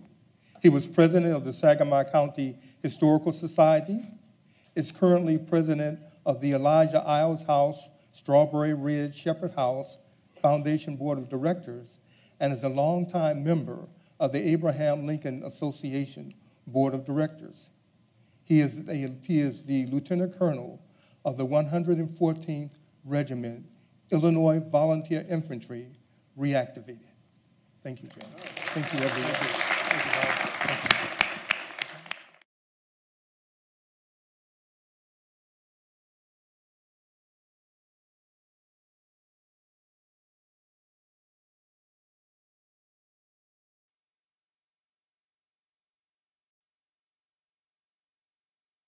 I do want to thank you all for being here this evening. I'll make a confession right up front.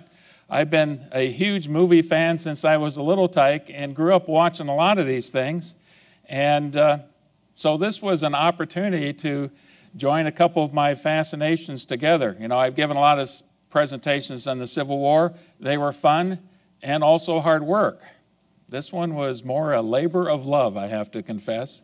And I hope you enjoy it as well. But certainly wanted to put these movies into a context, and the context is 100 years.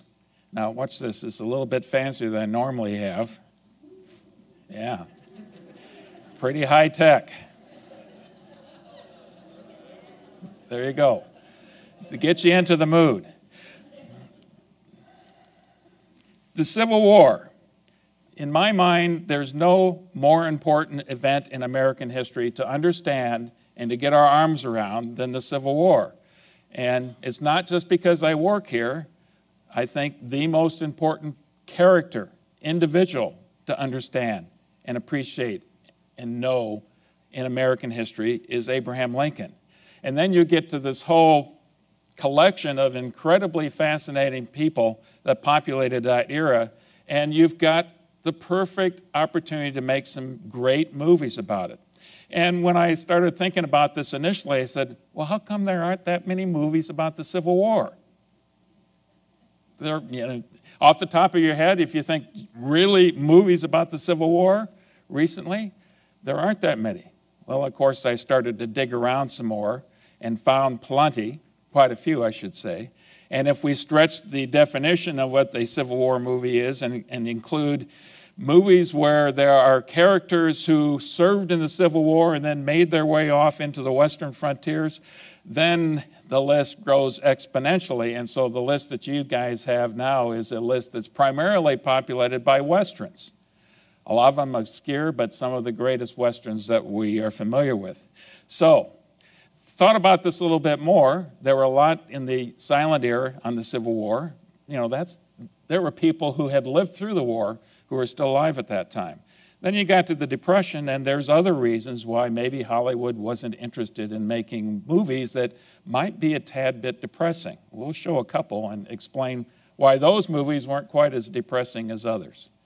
And then you get to the 1950s and the explosion of westerns, And finally, recently, there's been a lot of important movies that have come out. But the only event in American history that's probably displayed more in movies is World War II, because the greatest generation lived through that, and it was a good war. And there was lots of stories to tell from that as well.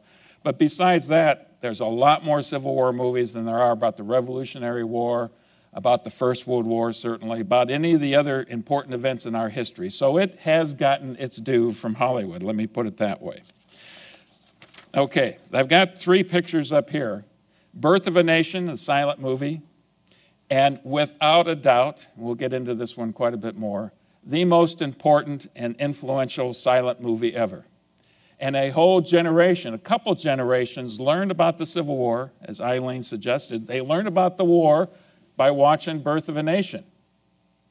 Okay, there's some baggage that goes along with that.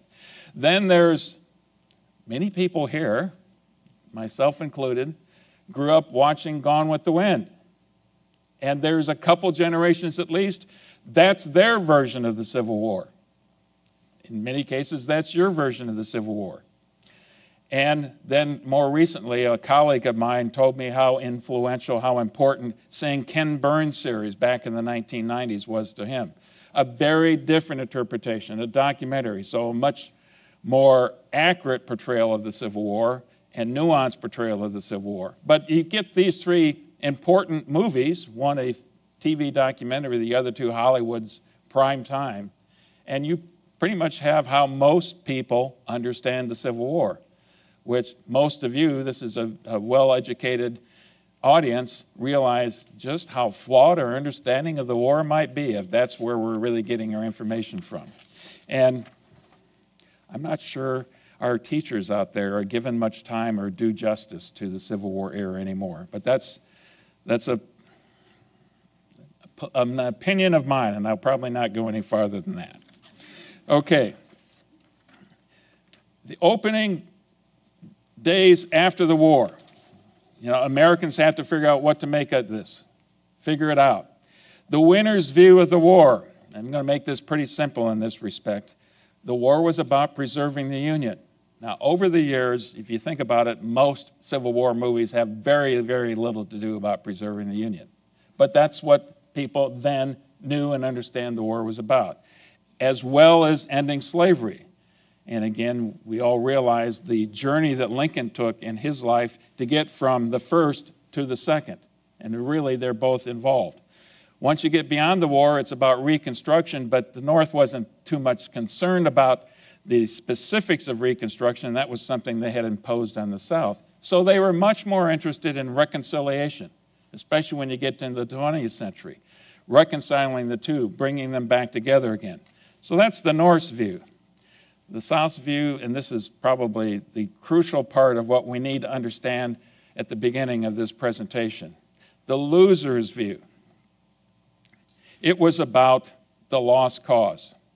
And naturally, they're going to have to package and understand what happened in the Civil War a lot differently than the winners were. Because they don't want to make themselves out to be the villains. They don't want to make it out to be the civil or about slavery. What they wanted to focus on, this is a war for our independence.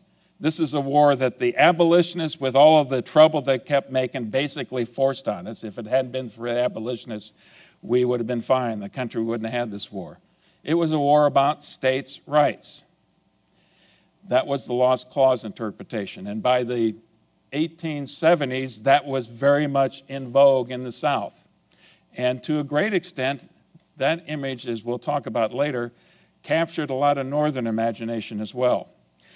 They talked about the antebellum society. It was celebrated. It wasn't diminished, it was celebrated. And part of that, here's a quote from one of the books I read. What do you do with slavery? Well, as much as possible in the lost cause analogy, you ignore slavery. It wasn't the reason that the war occurred in their interpretation. But when you did talk about it, here's the quote that was used. Slavery was a benign institution, and slaves were loyal and faithful to their benevolent masters. They were better off in slavery than they would have been free people. That was the interpretation the lost cause approach would put on it. When you get to the war itself, Union victory was overwhelmingly about numbers, about the massive numbers, not just the soldiers they could put on the field, but the industrial strength, the railroads, you go right down the line. That's why the North won. It was only because of that. And it was, when they looked at their own military history, they thought they had an awful lot to be proud of. They looked at the gallantry of the Confederate soldiers, the honor of their leaders. And they didn't talk about Abraham Lincoln and Ulysses Grant. The lost cause did nothing but demean those, especially Ulysses Grant. He was nothing but a butcher. They're heroes, and hero is not a strong enough term. They worshiped Robert E. Lee and Stonewall Jackson, Thomas Stonewall Jackson, and then there was a whole league of other characters and personalities that garnered their attention as well. But none more than these two. Lee especially was venerated. He was almost worshipped. I'm going to give a description that Alan Nolan gave in terms of the lost cause approach to the Civil War to kind of help us understand the importance of this even more. Taken together, the elements of the myth of the lost cause created the Southern image that was sought by a defeated people. Slavery and the slavery disagreement were excluded from that image. There had been a distinctive and superior Southern culture, benign and effective in its race relations. That culture was led by wise and superior men who seceded because they fought freedom from an oppressive Northern culture, an effort that failed because of overwhelming Northern power. The warfare itself was a contest of honor and martial glory in which the chivalrous and valorous Southerners pursued a sort of Arthurian tournament seeking Southern independence. Now, hopefully those of you who attended quite a few of my presentations didn't get that view of the war, but that was what was being portrayed as far as this lost cause mentality. And it permeated much of American society for a long period of time, and not just in the South. There were lots of Northerners who were enamored by that understanding of the Civil War as well. So, we haven't talked about movies hardly at all. It's time we get there. Birth of a Nation, directed by D.W. Griffith in 1915. And a little bit background about D.W. Griffith.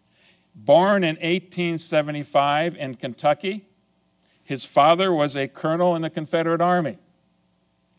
His father's nickname, Jacob Roaring Jake Griffith. His father, unfortunately, died when D.W. was 10 years old. But by that time, he'd sat on his father's knee and heard these glorious stories about the honorable and wonderful Southern cause and about the glories of the battlefield. He was immersed in that growing up.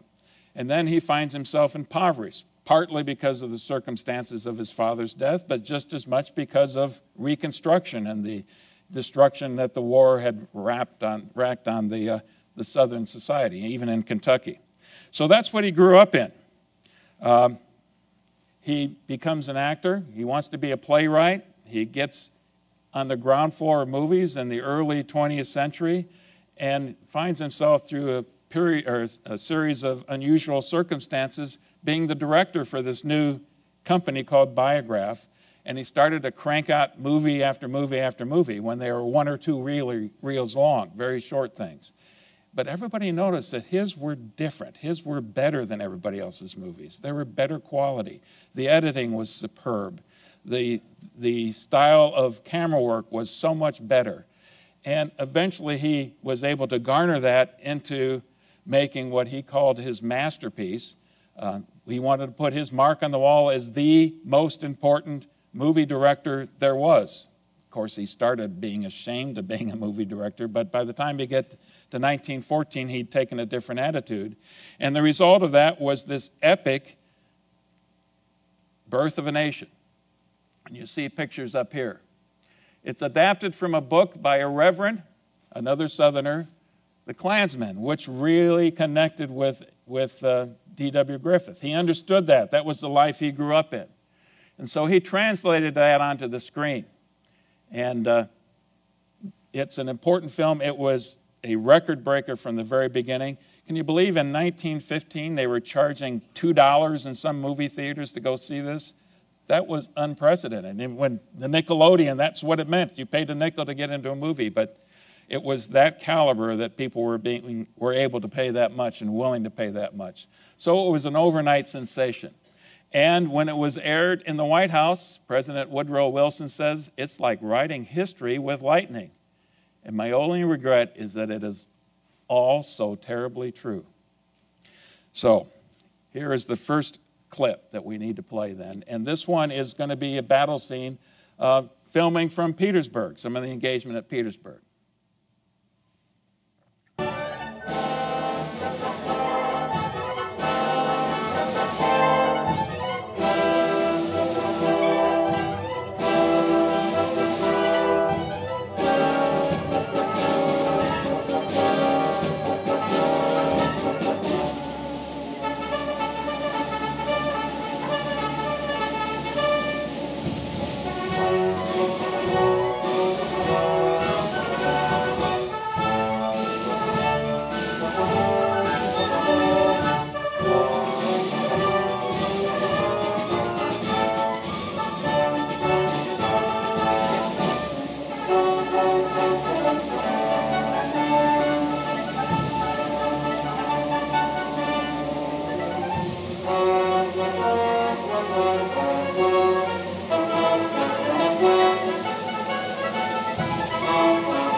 I often thought, watching this clip especially, this is only 50 years beyond the Civil War. You know, think about our own experiences. The 1990s were 50 years beyond World War II. There were lots and lots of veterans who could relate to this. That was how they understood the war occurred as well. And you can see how dramatic, even today, that appears. We need to talk a little bit about Woodrow Wilson, though, too, because there's some explaining to do here. Here's a quote that was part of the movie. This is one of the captions that appeared in the movie that Woodrow Wilson wrote in a book about American history. The white men were aroused by a mere instinct of self-preservation until at last there had sprung into existence a great Ku Klux Klan, a veritable empire of the South to protect the Southern country. So who's Woodrow Wilson? Well, we know he was the president of Princeton before he became president of the United States, but most people aren't aware that he was born in Virginia and grew up in Georgia. He was living in Georgia at the time Sherman came marching through. There's a legend that he saw Jefferson Davis being taken into captivity, being arrested at the end of the war. And he moved to South Carolina shortly after that. So he's also growing up immersed in this whole culture and this notion of the lost cause, what had led to the defeat of the Southerners, this noble venture that they also regretted. So that's where Woodrow Wilson is coming from. Birth of a Nation epitomizes that lost cause. And we look at it today, and most people would cringe and be embarrassed because it is an overtly racist movie, very racist. It was widely acclaimed when it first came out. All of the critics marveled at its technical superiority, the artistry that it all had, but there was a growing chorus of people who were fundamentally objecting and criticizing the nature of race relations that were portrayed here, to the point where the NAACP, which you'll recall was only created shortly after the Springfield riots in 1908, so this is just a few years after its existence, made such a fuss that Griffith decided to cut about 500 feet of film out of this movie. And it was all the most villainous portions that dealt with race relations and dealt with African Americans. There was still plenty that was there. Now, I believe that 500 feet of footage is lost to us today. We don't know exactly what it was other than the reports that we have. But here is a good feel for how the African American slaves were portrayed. And this, of course, is during the Reconstruction period. Actually, this isn't a picture of them so much as Ku Klux Klan.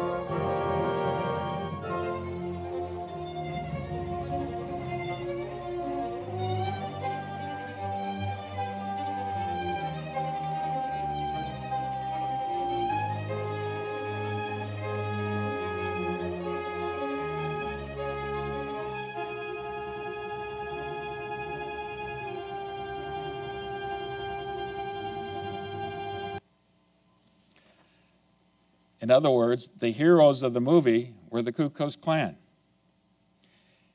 In part because he took so much grief over this, D.W. Griffith's next movie was entitled Intolerance, and that's what it was about. But in defending Birth of a Nation, he brought out the First Amendment. He says this is free speech rights. Only in the late 1920s did he start to suggest that maybe the Ku Klux Klan should have been portrayed this way, that he condemned it. But by that time, I mean, in part by what we just saw here on the screen and what the powerful Birth of a Nation presented to the American people, there was an explosion of Ku Klux Klan membership after Birth of a Nation came out. And I think most of you are aware of how virulent that became in the 1920s and 30s across the whole country. So, moving on. The silent era. There's quite a few movies that are made. Most of them are obscure. I've seen practically none. Here is a couple that are more prominent. Another D.W. Griffith movie that was made before Birth of a Nation with Mary Pickford, The Informer. A much more important one, The General, starring Buster Keaton. It was not widely regarded at the time. It proved to be a pretty expensive movie, but the old stone face, it's become a classic now. Classic of Buster Keaton movies. And here's an interesting side note. It's actually going to be played on Turner Classic Movies tomorrow at 5 o'clock in the morning. So you can either wake up at 5 or DVR it and record it and check it out. It's a fun movie. And it's, you know, all these pratfalls, that's what Keaton was known for. You get into the Depression era, and I've already mentioned there's not nearly as many Civil War-themed movies at the time. But a couple, and a couple that are fun to watch, but also somewhat painful in certain respects to watch, are Shirley Temple movies. That was the ultimate escape at the time, Shirley Temple. This innocent, incredible talent as she's growing up. The first one I've got here, I've got two clips. The Littlest Rebel, Shirley Temple. You should recognize this. This is Bill Bojangles Robinson. And then you've got Stephen Fetchit over here, which is an interesting character. These are house slaves. These are slaves that have a good relationship with the master. And of course, Shirley is the daughter or the granddaughter in these movies that we're going to be talking about here. She's got a great relationship with these people. Stephen Fetchit made a fortune. He's like the first black millionaire in American history. At least I read that one place. And he became a millionaire because he played the ultimate slow, dumb, stupid, lazy black man. And you can watch these things and you can laugh at them and cringe at them at the same time. Well, at the time, the black community wasn't laughing. They had little use for Stephen Fetchit, but he didn't seem to mind. The other thing that caught my surprise was he actually wrote for the Chicago Defender sometimes. So there's an interesting dichotomy in his case. But here's the first clip that I wanted to show for Shirley Temple.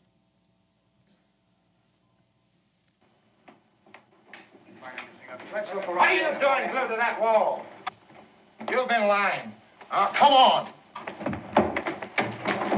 I've got something. Look at this. There must be somebody in there.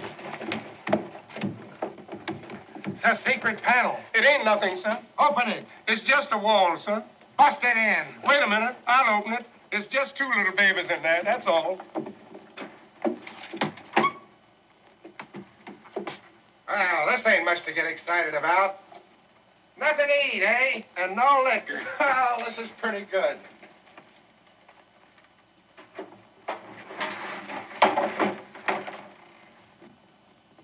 Hurry up. Get out of here. Come on. Come on, get out of here. Hurry up. Get one of those hams and have it cooked. Yes, sir. You boys can get yourselves a couple of drinks, too. Yes, sir.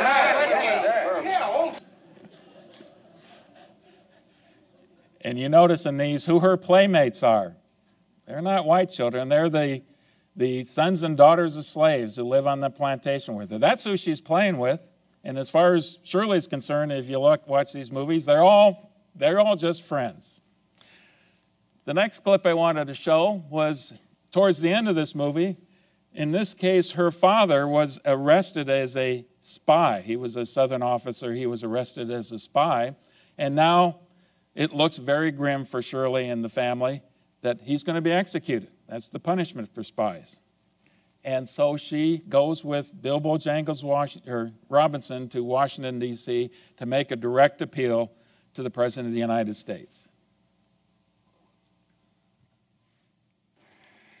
Now, on this trip, before your daddy was captured, did he write down anything on paper or anything? No, sir. Did he ever stop and look at the Yankee soldiers or count them? Or look at the cannons? No, sir. He told me that if we got to Richmond and anyone asked me what I had seen, I was in honor bound not to tell them. He told you that? Yes, sir, because Colonel Morrison asked him not to see anything, and my daddy gave his word, and they shook hands. John. Yes, Mr. President? Mr. President, Yes, Miss Virgin? you won't let them shoot my daddy and Colonel Morrison, will you?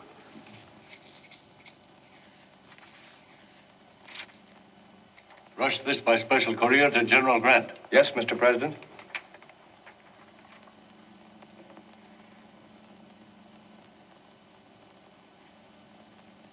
Is this yours? No, it's yours.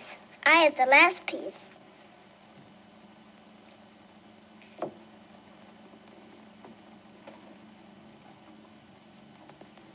There now. All your terrible fears are over. Your father and Colonel Morrison are going free. Now, it's fun to watch. What an incredible talent she was. But there's a couple things in here that really go right to the heart of what the lost cause was all about. Her daddy was honorable. He wouldn't, if he made a promise, he shook hands on it, he'd keep that promise. And then Shirley herself, when the president asked, is this your piece? No, I had the last one. That one's yours. That all just reinforces the honorable nature of Southern society. That's what it was all about. And anyway, it's fun to watch. And this one is just for fun's sake. I thought you all had to have a chance. Most of you have seen this before, but have a clip of Shirley with her favorite dance instructor, by far, Bill Bojangles Robinson. And this one is from The Little Colonel. And we probably should recognize who that is as well, Hattie McDaniel. Are you ready? Yep. Come on. Say, you can catch on quick. Look out now. Here's your last one.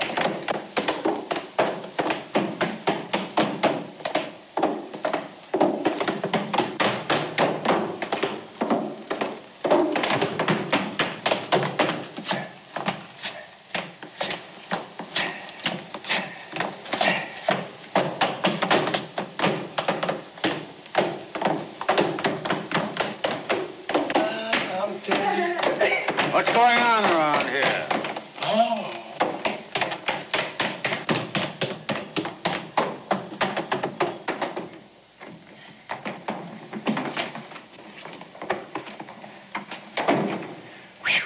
That's the fastest my feet ever moved. I like to go upstairs that way. You sure learn fast. Now, tomorrow, I'll show you some more steps. Good night, Miss Lloyd. Good night. And of course, the old colonel was none other than Lionel Barrymore, who played the curmudgeon perfectly. And of course, towards the end of the movie, his heart is softened by Shirley Temple as well. Now, that gets us to the reason a lot of you are here, to hear about Gone with the Wind. Adopted from a Margaret Mitchell classic in 1936, this is the blockbuster of all blockbusters. It sold 30 million copies in the next couple years. 30 million. Imagine that many being sold today. You'd have to double the number, get something like 60 or 70 million. I don't think there's anything that even comes close to being that successful. And it's perfect for the movies, except it's got a couple problems. It's a long book. And the other problem is people didn't just casually read this. They consumed this. They read it again. They knew all about Scarlett O'Hara and Rhett Butler. They had this image in their mind of who these people were. And David O. Selznick, who bought the rights to the movie, understood that. Now, everybody who read the book thought there's only one person who can play Rhett Butler. It's got to be Clark Gable. Problem was that by this time, David O. Selznick had gone independent. He wasn't part of the studio system, and MGM owned Clark Gable. They finally did get him. They had to pay a healthy fee. They paid half his year's salary, and they gave away the distribution rights to Gone with the Wind. You know, at that time, who knows if this thing is going to be successful or not? Who knows how much it's going to cost, although they were afraid that Selznick would lose control and spend a lot more, which he very much did. Then you get to the issue of Scarlett O'Hara. And there wasn't a consensus of who should be playing Scarlett O'Hara. A lot of people thought Bette Davis. She had just played Jezebel, so she'd already done the role and probably wouldn't work for her to do it again. Practically every name you can think of important actresses at the time were thought of. They did a nationwide tour, great for publicity, going to all these places, go to Atlanta, and let's preview lots of young ladies who want to play Scarlett O'Hara. They ended up, 1,400 people tried out for that role. 1,400. And it was just about coming down to Paulette Goddard, who I believe was the next door neighbor of David O. Selznick. Her takes had been the best from everything they saw. And then they encountered this young lady from England who was deeply in love with, I can't remember his name now, Laurence Olivier, and was coming to the United States, and she tried out for the role, and there was no doubt in anybody's mind from that day forward, she was the Scarlett O'Hara they've been looking for. So this first clip is when the Carlton twins are talking to her on the porch of the Tara, and kind of sets the stage. It's our introduction to Scarlett O'Hara. You know, one of the important things they need to find from the actress playing Scarlett O'Hara is somebody who could say, fiddle-dee-dee was some authority. Not everybody could pull that one off. The stories about the making of Gone with the Wind are almost as legendary as the film itself. They went through 2 cinematographers. They went through 3 directors, basically burned out 2 of them.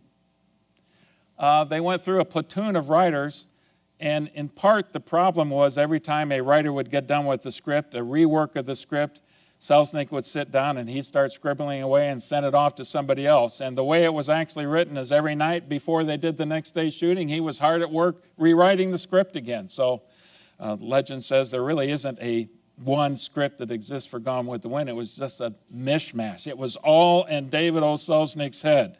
That's where it was. It was a budget buster by far. But when it came out, it made money like nobody had ever imagined. And it still remains, if you take out the factor of inflation, the most successful movie that has ever been made. Made the most money of all the movies. Most of you are familiar also with the furor over the closing line. What's the closing line? Frankly, my dear, I don't give a damn. And that just wasn't acceptable in the code at that time. But they finally gave in because, again, everybody read the book. They all were expecting that line. How could it be anything else? Actually, it wasn't quite the end of the line, end of the movie. It's Selznick's masterpiece, there's no doubt about it. Just like David W. Griffith, he wasn't going to match that. He tried afterwards, but it was never going to be the same as what he poured into that. It won 10 Academy Awards, and it's, I mentioned, the highest grossing film ever, and it's part of our American heritage. There's another movie in 1939 that's also part of our American heritage, that if you're going to understand American culture and be able to have that dialogue, you better know something about Wizard of Oz, and you better know something about Gone with the Wind. And I suspect there's quite a few of you here who remember this one right here and Carol Burnett's take. See, you do remember. It's a cultural icon. It ended with the Confederate flag flapping in the wind, tattered as it was. Flags in these movies are very important, just like they were in the war itself. It's a motif that you can see over and over and over again. It was the thing that the soldiers could rally around and people could get emotional and attachment to. And that certainly was the case here. Another interesting note about this one of the people who was working on the film, I think it might have been one of the cinematographers who was working on the film, was Southerner by birth, and he said, heck, if we'd had that many Confederates, we would have won the war.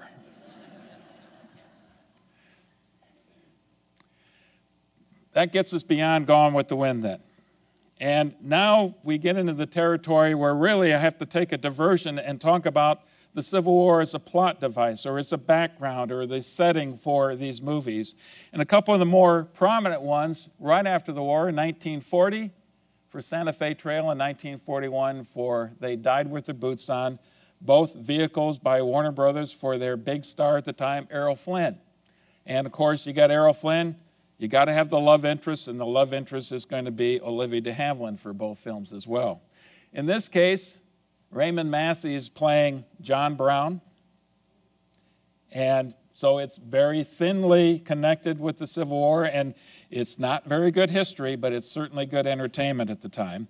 And in that one, we've got Errol Flynn playing Jeb Stuart, and Ronald Reagan plays George Armstrong Custer. And They Died with the Boots On, we have the chance for Errol Flynn to play George Armstrong Custer. Now, you've noticed that the ones before I was using brown or lettering here to emphasize that these were films that had more of a Southern emphasis. These two are supposed to be in light blue, if you can tell that. They have a more Northerner perspective. But they're both about General Custer. Okay, not necessarily the guy you want to embrace and prop up as your great hero of the war, because you know what happened to General Custer afterwards. But it's great entertainment, and that's what Hollywood has always been about, putting people in the seats and getting people to pay their admission fee. Little Women, I had to put that in here. I forgot to include this the first time I made this presentation. There were 3 versions, and it's very much about the Civil War. But how many battle scenes do you see in any of these 3 Hollywood versions of Little Women? 0. It's a story about young girls coming of age in the March family. Their father is off fighting the war. Their mother, Marmee, is trying to hold things together. And if you look at these and you go through this, you realize this was a plum job if you were an actress to be in these movies at the time. It still has great appeal. There's a TV version of this as well. I think there's a play. There is something about that story, Little Women, which really doesn't have that much of a plot that people are always drawn to. So you've got George Cukor, the ultimate women's director, directed the one in 1933, and of course we've got Katharine Hepburn over here. And you've got Joan Bennett, Jean Parker, and Frances D. Those are some known names even today. The 1949 version, of course, MGM, you'd think I would have found a color picture of this because it was in glorious Technicolor at the time. But look at the lineup you've got here. You've got June Allison playing Jo. You're the rambunctious sister. Elizabeth Taylor, Janet Leigh, and then young Margaret O'Brien. And then finally the 1994 version, and you've got Susan Sarandon playing Marmee, and her daughters, Winona Ryder, Kirsten Dunst, Claire Danes, and Trini Alvarado. Only the last name I'm not that familiar with. They're all very watchable films today and entertaining. We go back now, we've got one that definitely has a Northern theme, and I think one of the very best portrayals of the Civil War that you're going to find. I'll mention another couple here coming down, but Red Badge of Courage. John Huston's movie, based on Stephen Crane's famous novel. Stephen Crane wasn't a veteran of the war, but he, better than almost anybody, captured what it was like to be a veteran of that war. And our hero, if you want to call him that, is played by Audie Murphy. Happens to be one of my wife's favorite actors, by the way. And you might not know who that one is. That's Bill Mauldin, the famous cartoonist from the war. So neither of these guys, Audie Murphy, he's the most decorated soldier of World War II, but he's nobody's idea of a handsome leading man when he came out of there. He made a very successful career, mainly making Westerns after the war, but not a big guy, not a handsome guy. Those two gentlemen play these roles superbly, and I'd have to say it's Audie Murphy's best role because they're very authentic. I believe you got John Huston playing, he's reading in the background, he's the narrator, and most of it is directly out of the book, and it's very successful. And again, notice how flags are incorporated into this clip. Come on, men, follow them. We've got them now. After them. Forward, men, forward. Come on. Turn, turn, turn.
The imagery of that moment just amazes me.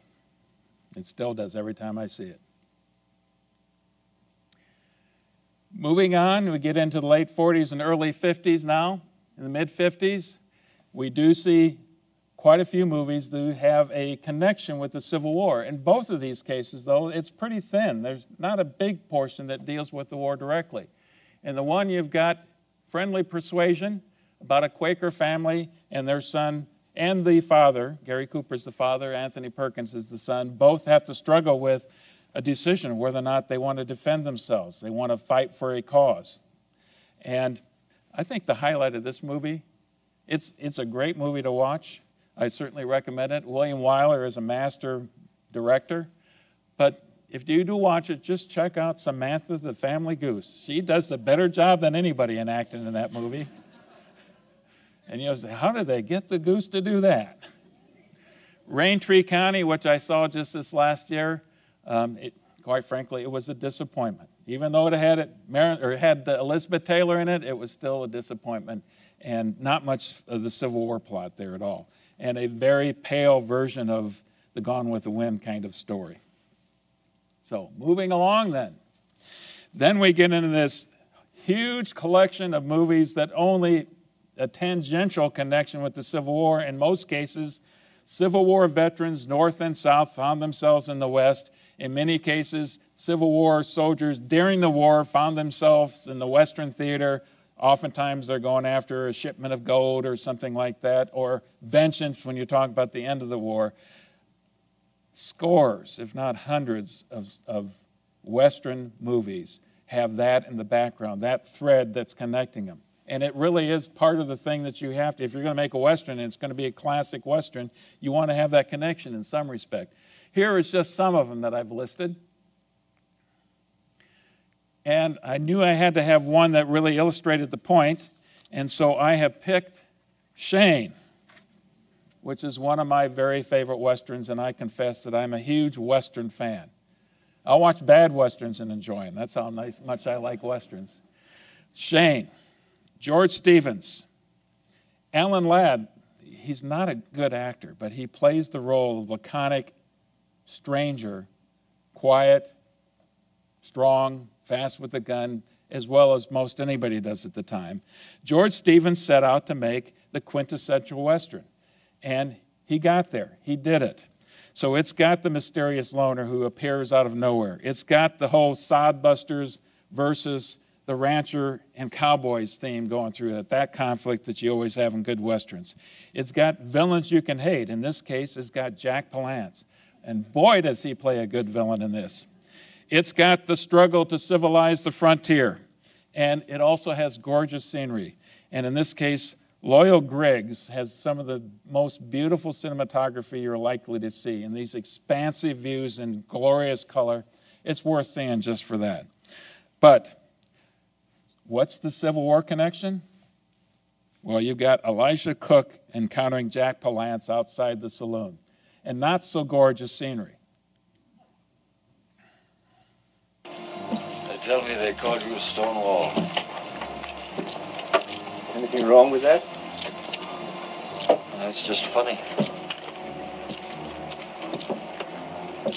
Guess they named a lot of that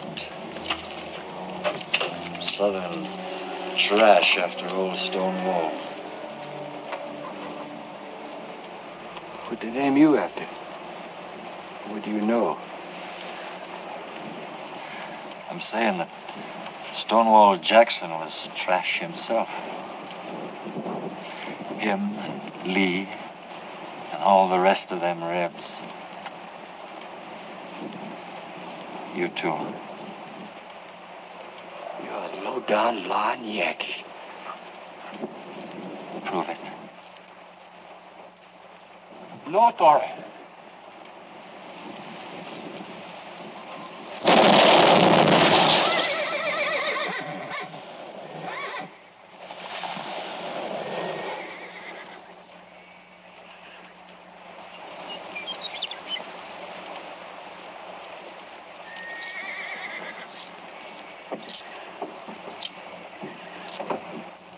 One less sodbuster.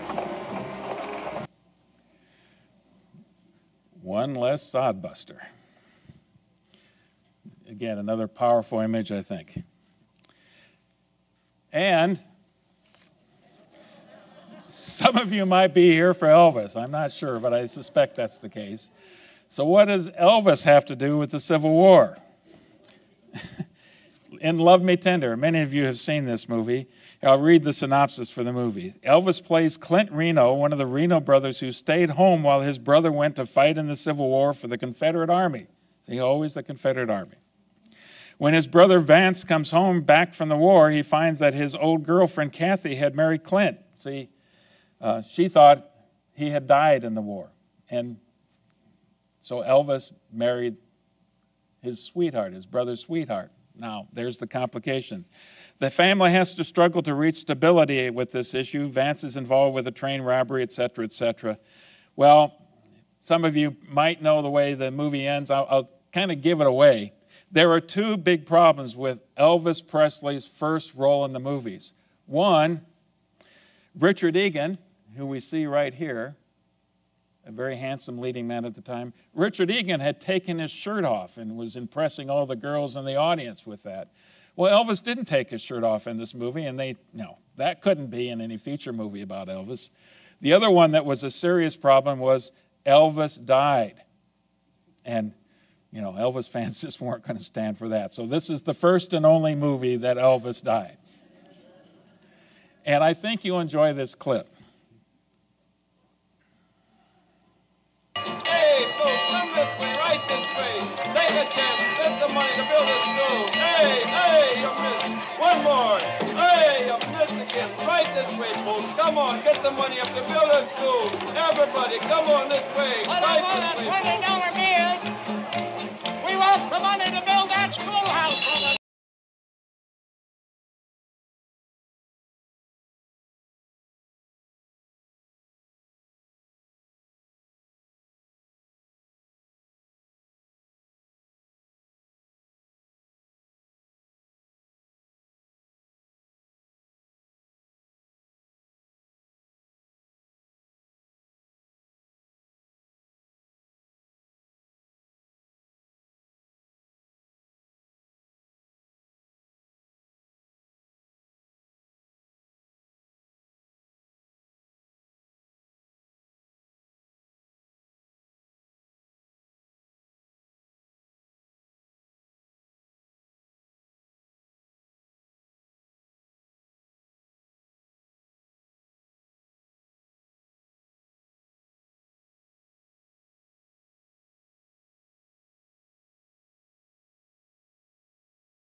That's what historians might call a bit of an anachronism.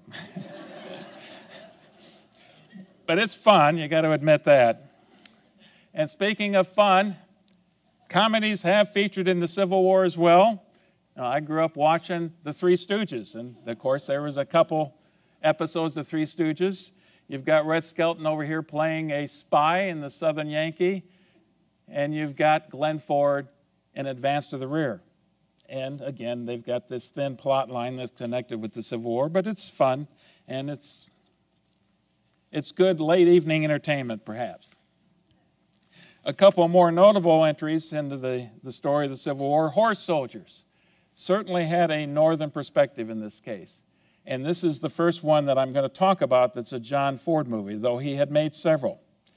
And this one is the one that most deals with combat in World War II, in the Civil War. And of course, like in so many of his movies, John Wayne is the hero, playing Grierson, Colonel Grierson, but that's not his name in the movie. So they took a lot of liberties. They were able to get Constance Towers in there, even though there really wasn't a woman in that story at all. But this is Hollywood's version of the Civil War, after all. So you've got to have that in terms of the Grierson's raid. And so many of you have watched Shenandoah, maybe like myself, more than just once, and gotten captivated with that story. I struggle with whether or not to say this had a southern theme or a northern theme, because it takes place in the Shenandoah Valley, but Jimmy Stewart and his many sons certainly are reluctant to be pulled into the war, and are only pulled into the war in late stages and after their farm has been devastated by the nature of the war. So those are two of the more prominent ones by leading actors of the day, John Wayne and Jimmy Stewart. And I've got a couple clips from Horse Soldiers that I wanted to play. And here's the first one, and since I put this thing together, I can take some liberties. I'm going to play the opening credits from the Horse Soldiers. It's a good picture of the imagery that John Ford loved to incorporate in his movies.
My apologies to all of you out there who aren't going to be able to get that tune out of your brain tonight. It's a catchy tune, isn't it? When the first time I gave this presentation, one of the members of the audience who had played Ulysses Grant himself as a reenactor a lot said that this was the perfect movie to illustrate the lost cause, and I thought about that, and he was absolutely right. So a couple clips now to illustrate that, this whole notion of the gallant and honorable and courageous Southerners who, against all odds, kept fighting. Rebel Colonel, sir. Yes, sir? What is the contraband in those warehouses and on those cars on the sidings? The property of the Confederate States of America is not contraband, sir. Oh? Well, let's look at it from my side, Colonel. Johnny! Johnny Miles. You know the Colonel? Why, sure, we're old friends. Last time we served together was on the Platte fighting Indians. Sorry about the arm, John. When that happened? I want neither your solicitude nor to recall our association. Have I your permission to retire, sir? Take him away.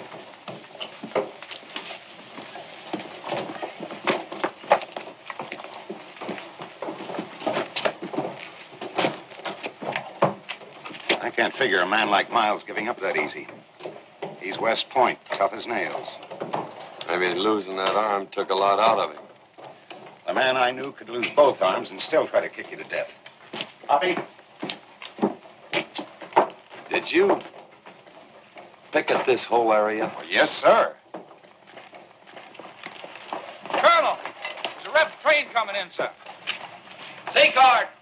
Woodard! Yo!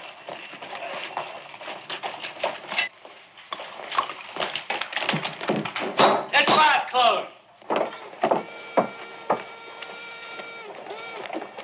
Well, must be a supply train. Rolling right into our laps. I never saw a supply train without guards on it before. Yeah, they wouldn't be too alert, John, down here in their own territory. Where'd you pick up that Reb Colonel? In the telegraph office. Telegraph office? Yes, sir. All right, Secord, you know what to do.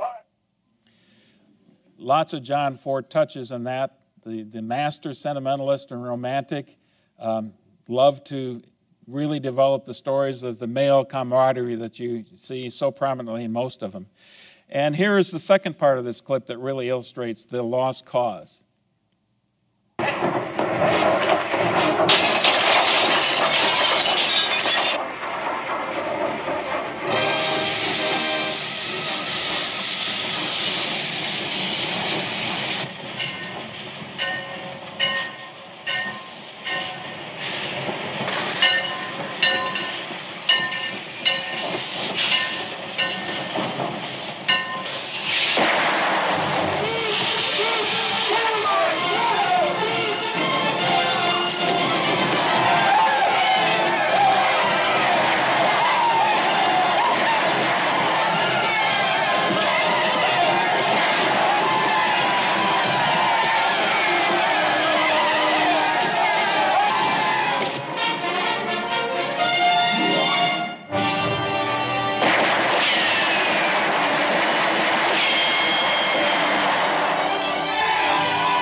There you have the ragtag Confederate Army charging gallantly behind its Confederate flag against all odds. And I think a great example of what the lost cause in terms of the Southern view was really all about. That leads us to the next person, Clint Eastwood. Quite a different kind of a Western hero in his series of spaghetti westerns. And you've got two that are illustrated here, the good, the bad, and the ugly. Talk about a thin connection with the Civil War. And a little bit better one with the outlaw Josie Wales. That one was actually directed by Clint Eastwood, and it would involve his future wife. I think they ended up getting married, Sandra Locke. They're not married anymore. But I wanted to play a clip not from the one where there's a better connection, but the only portion of the good, bad, and the ugly that you can honestly say that's about the Civil War, but not very accurate. Come along now. Follow me.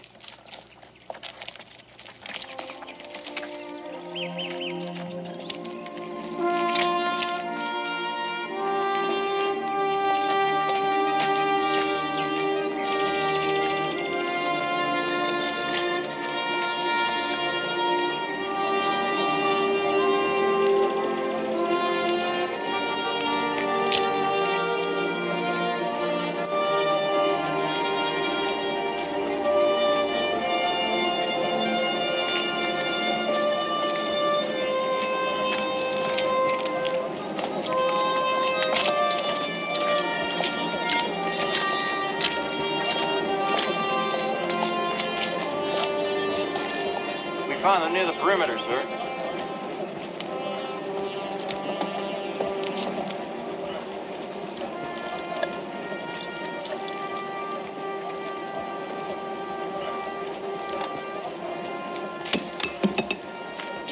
Where do you hail from? Illinois. And you?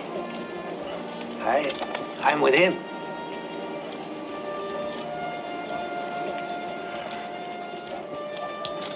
Any reason for being around here? We want to enlist, General.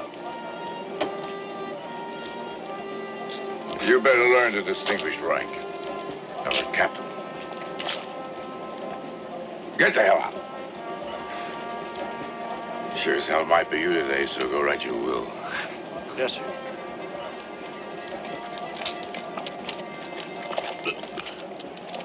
So you want to enlist?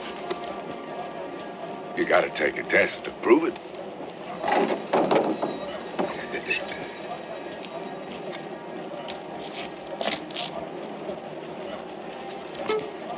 Well, show me.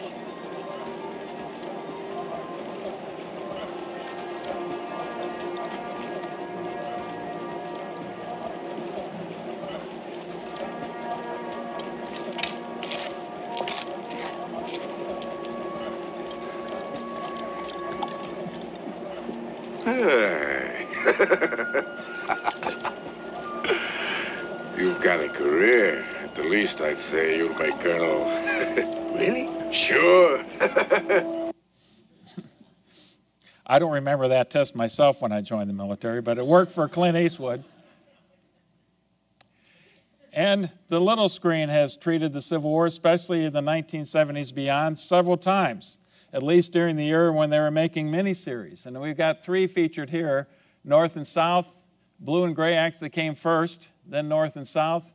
And here's one that's not really a miniseries, but I would highly recommend it, although it's not the easiest film to watch, and that's Andersonville, directed by John Frankenheimer, one of the great directors of the 1960s and beyond. He doesn't have a lot of films to his credit necessarily, but he certainly earned his Best Emmy award for this one. It's very graphic, and it's good history as well, I think. There's certainly elements that are beyond the historical scope, but the basic themes of it are pretty historic and definitely worth watching. Glory. I mentioned that I really liked Audie Murphy's version of, my brain's not working tonight, Red Badge of Courage. This would be the other one that I would highly recommend to watch. There are elements of this that are kind of beyond the scope of history as well. Pretty much anything that Hollywood produces, you can find flaws in that respect. But it does do justice to the 54th Massachusetts Infantry Regiment, an all-black regiment commanded, of course, by white officers. And I thought was a superb movie and gets to the essence of what it was like, if you want to get a feel for what it was like to be a Civil War soldier's charging a strong defensive position. This is as good as it's going to get, I believe. And that's what we've got here, the very early stages where they're about ready to assault Fort Wagner. And again, watch the role that the flags play in this and the importance of that, not just in the Civil War battles, but in these movies as well as a touchstone.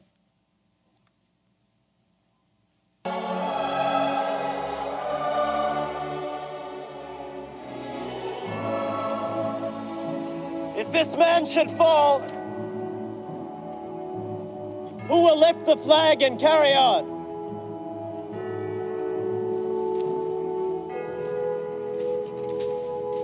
I will.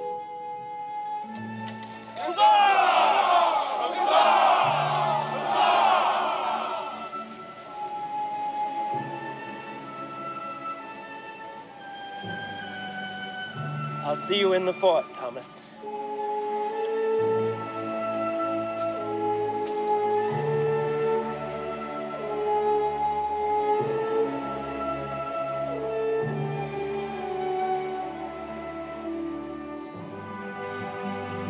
Fix!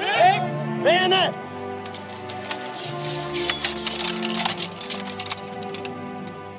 Shoulder! Arms!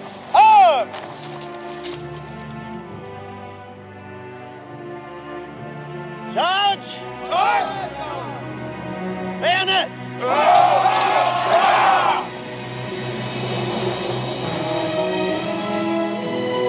At the quick step!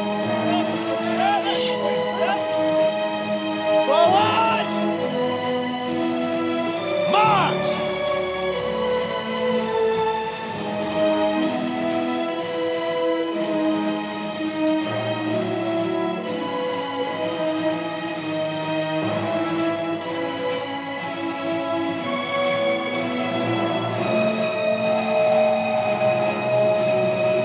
Double quick time! March!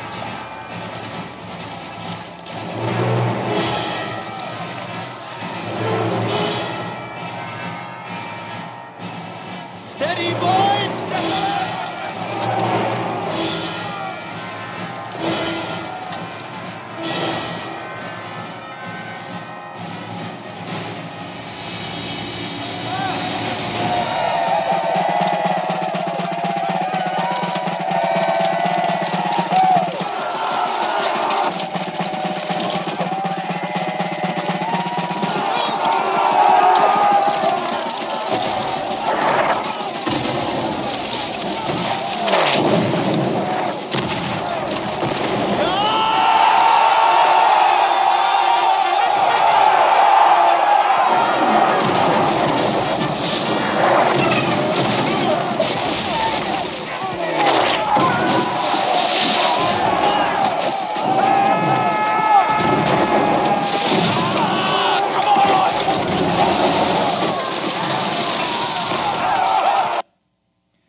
Denzel Washington won an Academy Award for Best Supporting Actor that year. 1989 was when the film was made. But the thing that struck me is it didn't win the Academy Award for Best Picture. Now, I admit to being biased and really liking these kinds of movies, but I thought at least the Academy could have recognized that it was one of the 5 best movies of the year, and it didn't even get nominated as one of the best pictures. So maybe that says something about Hollywood right now as well, or at least at that time. Driving Miss Daisy, admittedly a very entertaining and good movie, won for that year, and Glory didn't even get nominated. Ken Burns' Civil War. I bet there's an awful lot of you can remember when that first came out in 1990 and stayed up and watched every single night, or perhaps bought the CDs or the VHS tapes and have watched it not once, but more than once since that time. It still can speak powerfully. It definitely has the feeling that it has aged over time, but there's something about watching it continuously over a series of nights, over a period of time. It has a cumulative effect, and you really start to get the sense of the awesomeness of the Civil War, and the personalities come to life as well. One of the curious things, Shelby Foote became something of a heartthrob for a lot of Southern women after that. Ken Burns looks terribly young at that time, doesn't he? A couple of Ken Burns, or Shelby Foote's, I think, favorite pictures from the time. And this particular song became very popular afterwards, and it wasn't even written until decades after the Civil War. Heute starten die ersten Unternehmer mit einer Kombination aus KI und YouTube-Anzeigen. In 6 Monaten haben sie einen riesen Vorsprung. In 12 Monaten wirst du sehen, wie andere mit genau dieser Strategie an dir vorbeiziehen. Wenn du also diese Chance nicht deiner Konkurrenz überlassen willst, dann bleib dran. Ich bin Miriam Bitterkur. Seit 2021 unterstütze ich Unternehmer, Coaches und Berater dabei, mit YouTube-Werbung zuverlässig neue Kunden zu gewinnen, strategisch strukturiert und ohne sich auf Social Media aufzureiben. Und seit KI im Marketing angekommen ist, hat sich alles verändert. Auch bei YouTube-Werbung. Alle sprechen über KI, aber kaum jemand zeigt, wie man sie sinnvoll nutzt, statt sich von Werkzeugen überwältigen zu lassen.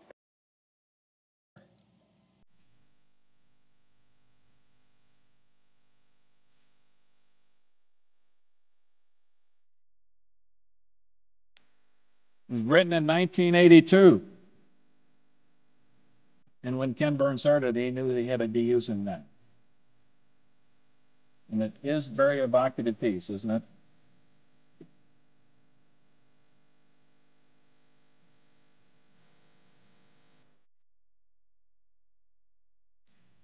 Okay, in the interest of time, we'll move on here.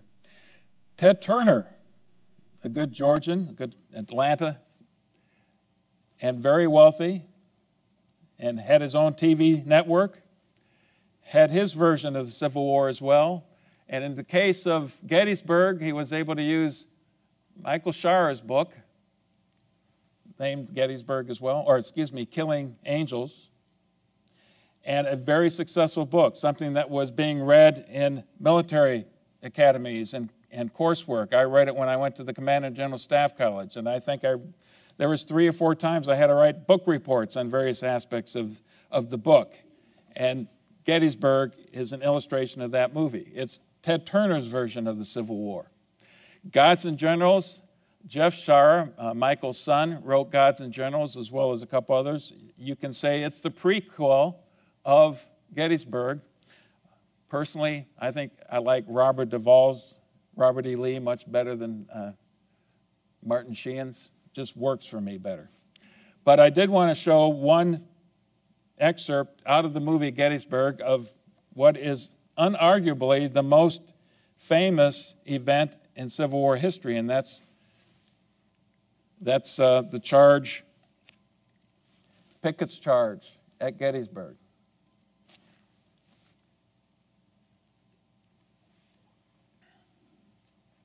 Virginians! Virginians! With me! Who will come with me? Let's go, boys!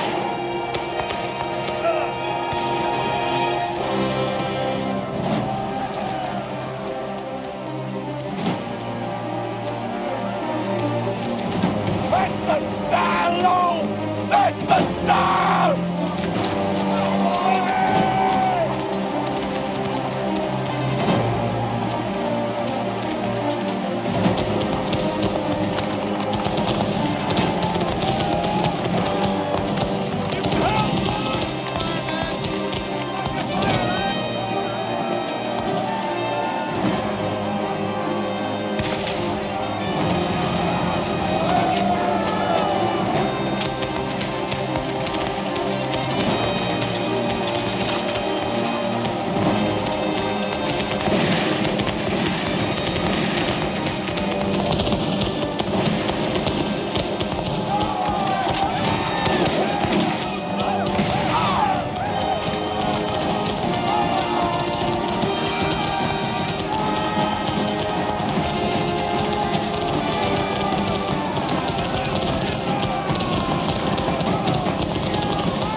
Im Wesentlichen hatten wir zwei große Handlungsfelder, eigentlich funktional getrieben. Einmal mehr aus dem Controlling-Bereich, das betrifft unser Management-Reporting. Wir sind eine international wachsende Gruppe mit damit auch zum Teil heterogenen Systemen.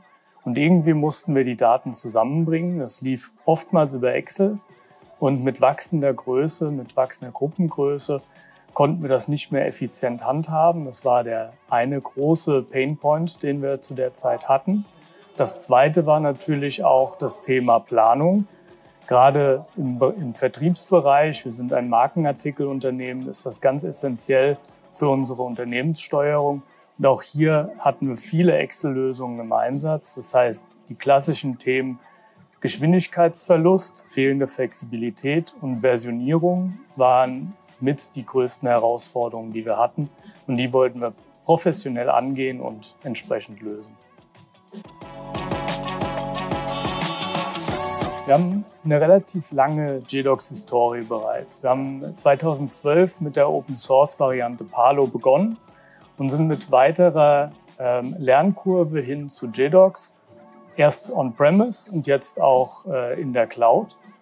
Und das ist letztendlich mit eines der Erfolgstreiber auch gewesen, weil wir uns in diesem Prozess, in dieser Entwicklung selbst weiterentwickelt haben. Wir haben unser Know-how aufgebaut und konnten alles aus der Fachabteilung heraus betreuen und aufbauen. Das war mit eines der großen Pluspunkte, warum wir uns für JDocs entschieden haben. Und am Ende war es auch diese Skalierbarkeit der Lösung, dass wir basierend oder kommend von unserem individuellen Problem eine Lösung gefunden haben. Und das in einem guten Preis-Leistungs-Verhältnis, das freut letztlich dann auch den Controller. Erstmal ist es für uns natürlich ein Single Point of Truth. Und damit einhergeht, dass wir im Unternehmen an Schnelligkeit gewinnen und letztendlich ist Zeit dann auch wieder Geld. Und dieser Effizienzgewinn ist es eigentlich, was uns den großen Mehrwert dann auch bringt. Darüber hinaus sind wir in der Lage, von einem operativen Controller bis hin zum Top-Management und auch viele weitere Stakeholder mit der Lösung abzuholen. Und auch hier bekommen wir natürlich Effizienzgewinne. Und das unterstützt uns letztlich als Controlling, die richtigen Entscheidungen in einem Business-Partnering-Ansatz dann auch zu treffen.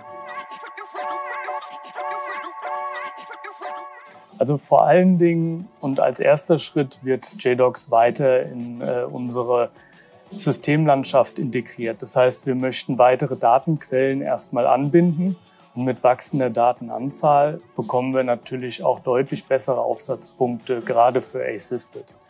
Und das ist auch dann der nächste Schritt, dass wir mit allen KI-Trends, die wir jetzt gerade um uns herum auch sehen, diese Trends für uns nutzbar machen, um wiederum unsere Qualität hinsichtlich der Daten und Datennutzung effizient auch nutzen zu können. Im Prinzip kann man es ganz gut darstellen als anpassungsfähig, skalierbar und beherrschbar.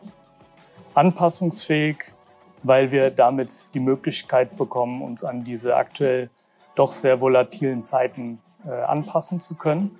Skalierbar, wir kamen von 10 Nutzern, sind jetzt bei 150. Und beherrschbar, wir haben ganz viel oder 90% davon im eigenen Fachbereich entwickelt und managen es auch aus dem Fachbereich. Und das zeichnet die Lösung letztendlich auch aus.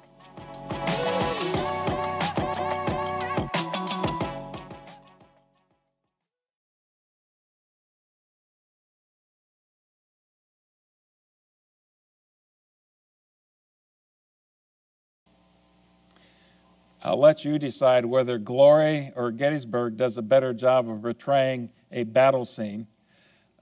Did you all catch Ted Turner's little cameo? He died right at the beginning of the excerpt that I played. And when it was first shown to a bunch of executives and people who were working for the Turner Company, they all began to cheer when they saw their boss, and then about 2 seconds later, they were crushed. Their boss had just died on film. Okay. Still, there are more movies that are coming out. Here's a couple of the more prominent ones that many of you, I suspect, have seen. Ride with the Devil, a good, entertaining movie. Cold Mountain, both definitely had a Southern theme. So it still is with us to a certain extent. And even both Gods and Generals and Gettysburg, you know, there's supposed to be this balance of portrayal of the North and the South in these important battles and the figures, but there's much more screen time for the Confederate heroes than there is for the Northerners in those two movies. So it continues on to this day. Hollywood, just a couple comments about slavery, which increasingly is recognized as the reason the Civil War was fought in the first place, although there are still plenty of people who are embracing a different notion that it was about states' rights. That argument, I don't think, will go away anytime in the very near future. Probably has longer legs than any of us will be able to survive and see. But it's been something now that Hollywood has taken a very different view of slavery. It's no longer about the house slaves who are loyal and happy and enjoy that relationship and that experience with their masters and are content to stay slaves. Roots kind of broke the ground back in the 1970s, and I thought about this. I mentioned the three big ones. You've got Birth of a Nation, Gone with the Wind, you've got Ken Burns' series. Those things defined our understanding of the Civil War. Roots, for a generation, defined our understanding of slavery and, by extension, what the Civil War is about. And a couple ones that have just recently come out. In 2012, Django Unchained, one that I haven't seen, but it's Quentin Tarantino, typical stuff, powerful movie, got lots of Academy Award nominations, but there's plenty of blood and gore in that movie. And then in 2013, the Academy Award winner for Best Picture, 12 Years a Slave, which is also a fairly tough movie to watch, but it's an important movie to watch and understand from the perspective what it teaches us about the slave experience for somebody who had lived in the North as a free man and then was caught up in the slavery system for 12 years. And then a few images of the way Lincoln is portrayed. And we kind of started with this. Is there anybody who's more iconic in American history than Abraham Lincoln? I think not.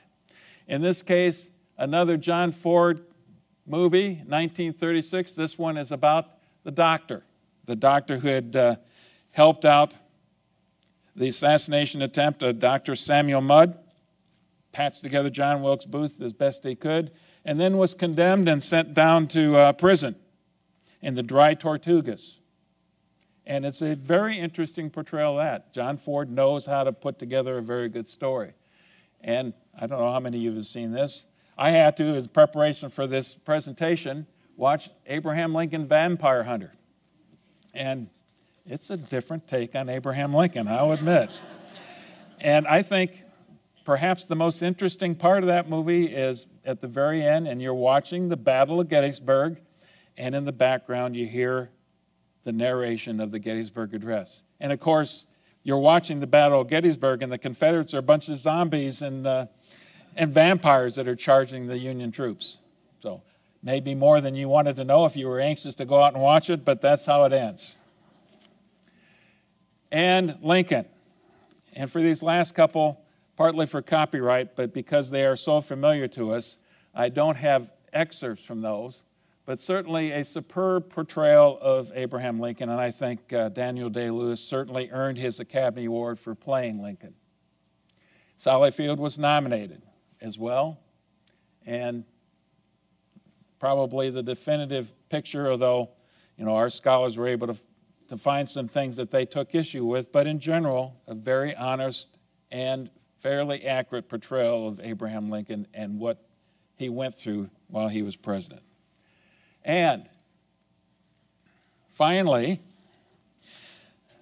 this one has absolutely nothing to do with the Civil War, but it does have an interesting Abraham Lincoln connection with, so I figured, oh, what better way to finish than I had Elvis in here. Well, let's throw in Marilyn Monroe in here as well.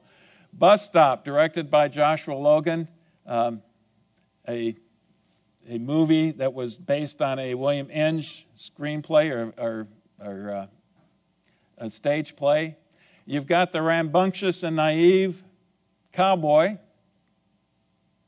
played by Don Murray right here, who sees Marilyn sing a song in a saloon, in a tavern, and instantly falls in love. Now, up to this point, he'd been out in the sticks someplace and didn't have any kind of real experiences when it came to women, but that second he knew that Marilyn Monroe was the woman for him, and he was going to marry her, whether she was interested in being married or not. So the scene we see is the next morning, because Arthur O'Connell convinces him, you need to convince her that you're not just all muscles and brawn, that you've got a brain to you as well. So here's Don Murray's attempt to wow Marilyn Monroe with his incredible intellect.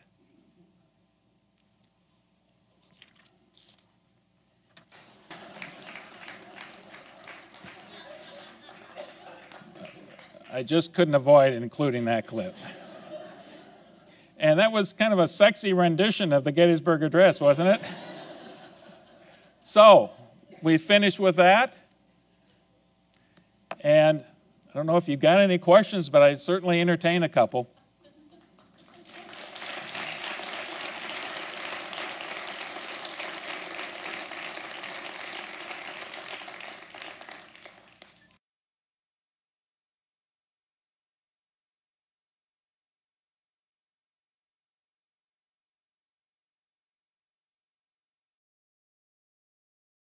Falls Sie dieses Jahr noch nach einem ganz besonderen Urlaub suchen, kommen Sie nach Tansania. Das Land hat wahnsinnig viel zu bieten. Hier gibt es den Ngorongoro-Krater. How to write emails? Seriously? You've got one of the most powerful tools ever invented sitting right in front of you, and you're barely scratching the surface. Tomorrow, we kick off the 28-day AI challenge for beginners over 40. Just 15 minutes a day to level up. In 1 week, you'll feel unstoppable. In 2 weeks, you'll have your strategy. In a month, you'll wonder why you didn't start sooner. Tap the screen to join us.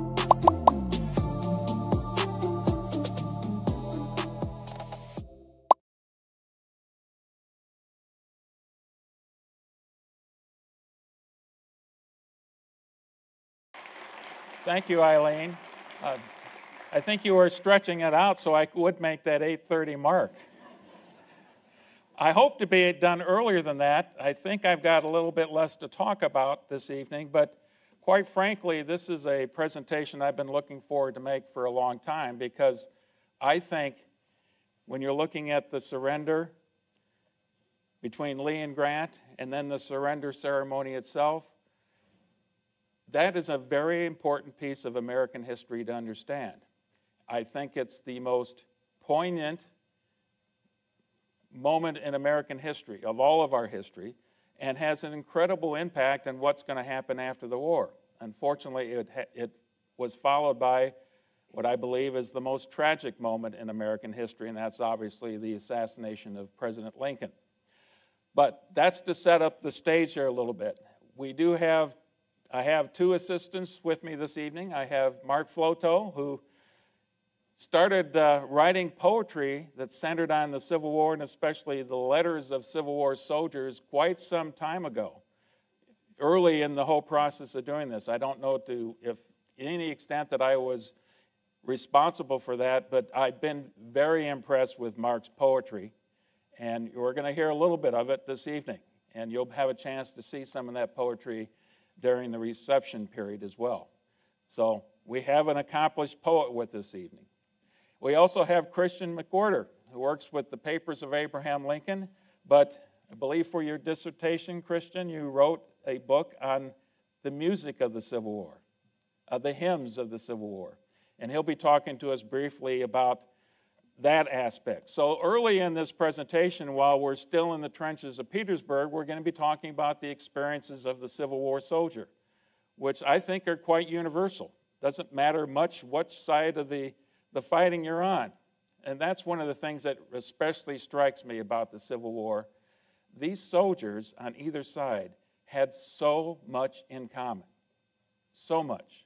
And that's going to be illustrated in what they present and illustrated at the end of the presentation, I hope. I do want to mention a few other people who have really helped a lot in these presentations. I haven't been up here by myself. In the first one, on tactics and strategy, for those who are here, you'll remember Jim Leineke and Jim Patton dressed up in Civil War garb and talking about the weapons of the war, and that was a huge hit. I think it was the Fredericksburg presentation. Jack can probably correct me, but we had Jack Nevins talking about medicine and the impact of these horrendous injuries. We had Dr. Brian Andresen talking about the Emancipation Proclamation. We had Dr. James Cornelius talking about the election of 1864, and this, the last presentation for Petersburg, we had Robert Davis come and talk to us about the involvement in that battle of the U.S. colored troops. And you should have a flyer for the next two presentations. This is, when I initially planned this, we had 13. This is the last one, but we've squeezed in a couple more later in the year, in October. So I hope you come for those. But let's get moving.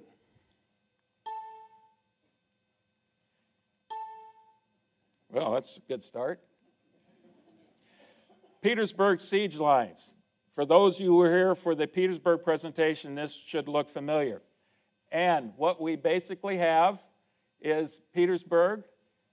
As I mentioned last time, it's not technically a siege because they still are resupplied from the South Side Railroad.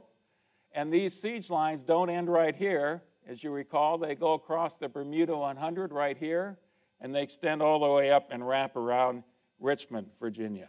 So these are very extensive lines that the Confederates have to guard.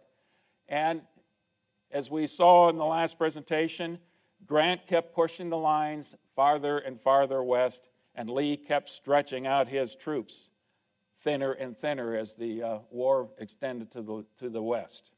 So that's where we start. Very quickly, the Union order of battle. And this is the first time that for order of battle that I didn't break it down by divisions. So you don't see the divisions. Most corps have 3 divisions each.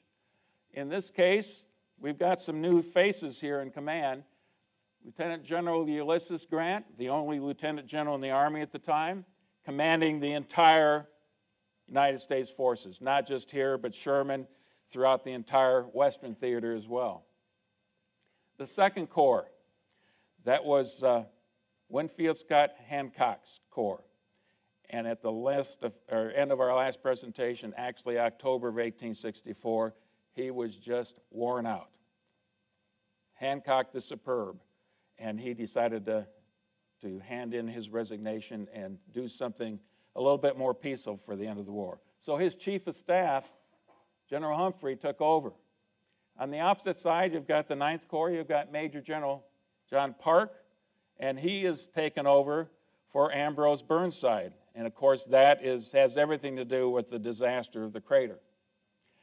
That is not the extent of it, though. You also have the Army of the James, consisting of 2 corps and about a division's worth of forces that are currently guarding the Bermuda 100.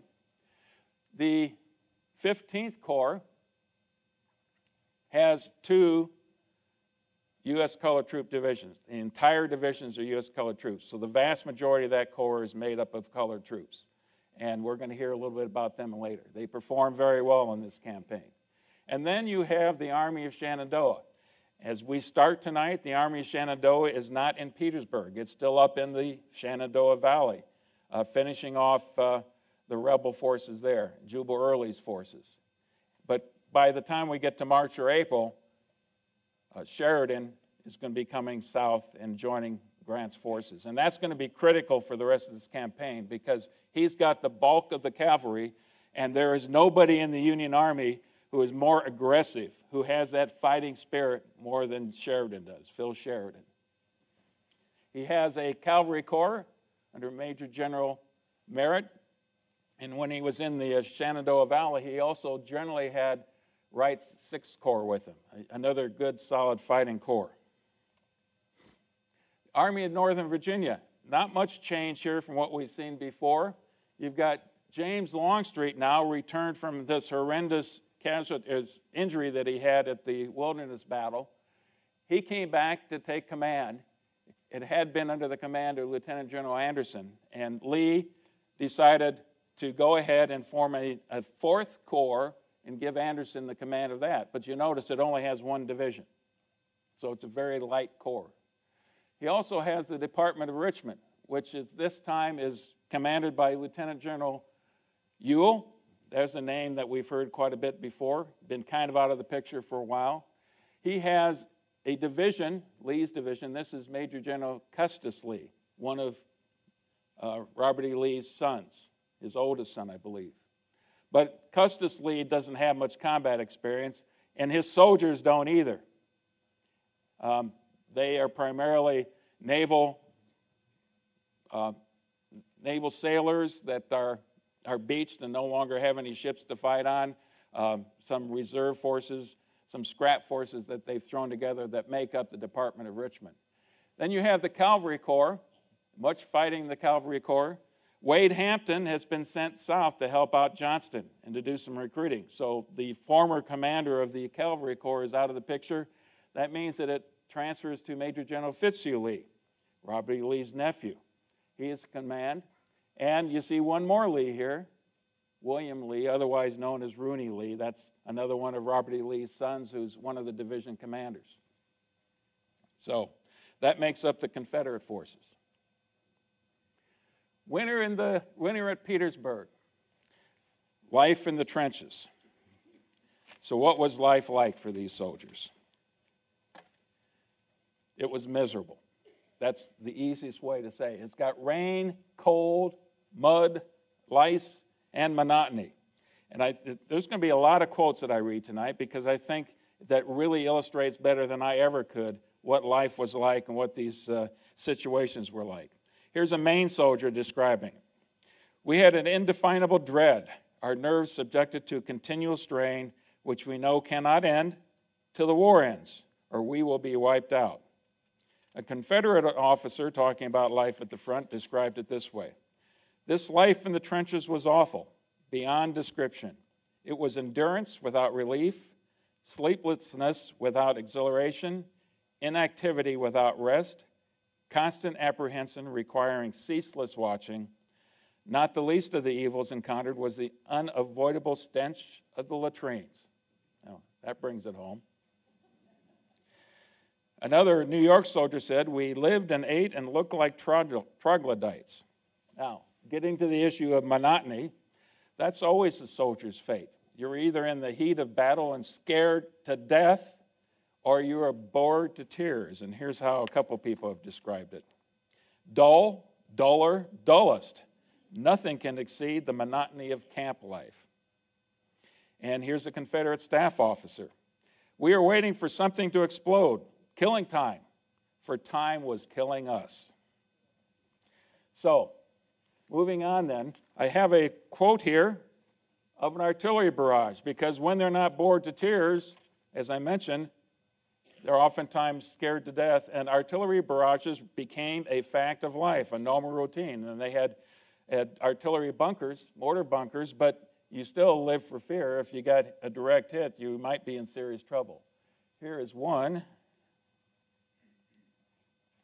In the daytime, the burst of smoke from the Confederate mortars could be seen. A black speck would dart into the sky and hang a moment, increasing in size, rolling over and over lazily, and the revolving fuse would begin to whisper audibly as it darted towards us. At first softly, I'm a-comin', I'm a-comin', then louder and more angrily, I'm coming, and at last with an explosion to crack the drum of the ear, I'm here. Snipers was another fact of life, especially for anybody who had the distinction, the honor of working on the picket line. You always wanted to keep your head down. You never knew who was scoping you out, quite literally, with their scopes right on your head, and they lived for fear. Although there were oftentimes or occasions and certain sectors of the line where there was kind of an unofficial truce where the snipers really didn't go at each other. Now, some of the hotly contested areas, like the crater, They never really got over the fact that the Union forces had tried to punch the lines there, so they took the business of sniping seriously there. Raids for POWs was a factor as well, because you wanted to collect intelligence, much like we have during the First World War.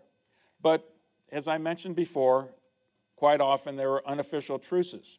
And here's what one soldier said about it. When we weren't killing each other, we were the best of friends. And here's something universal about soldiers in combat, regardless of the theater of war they're at.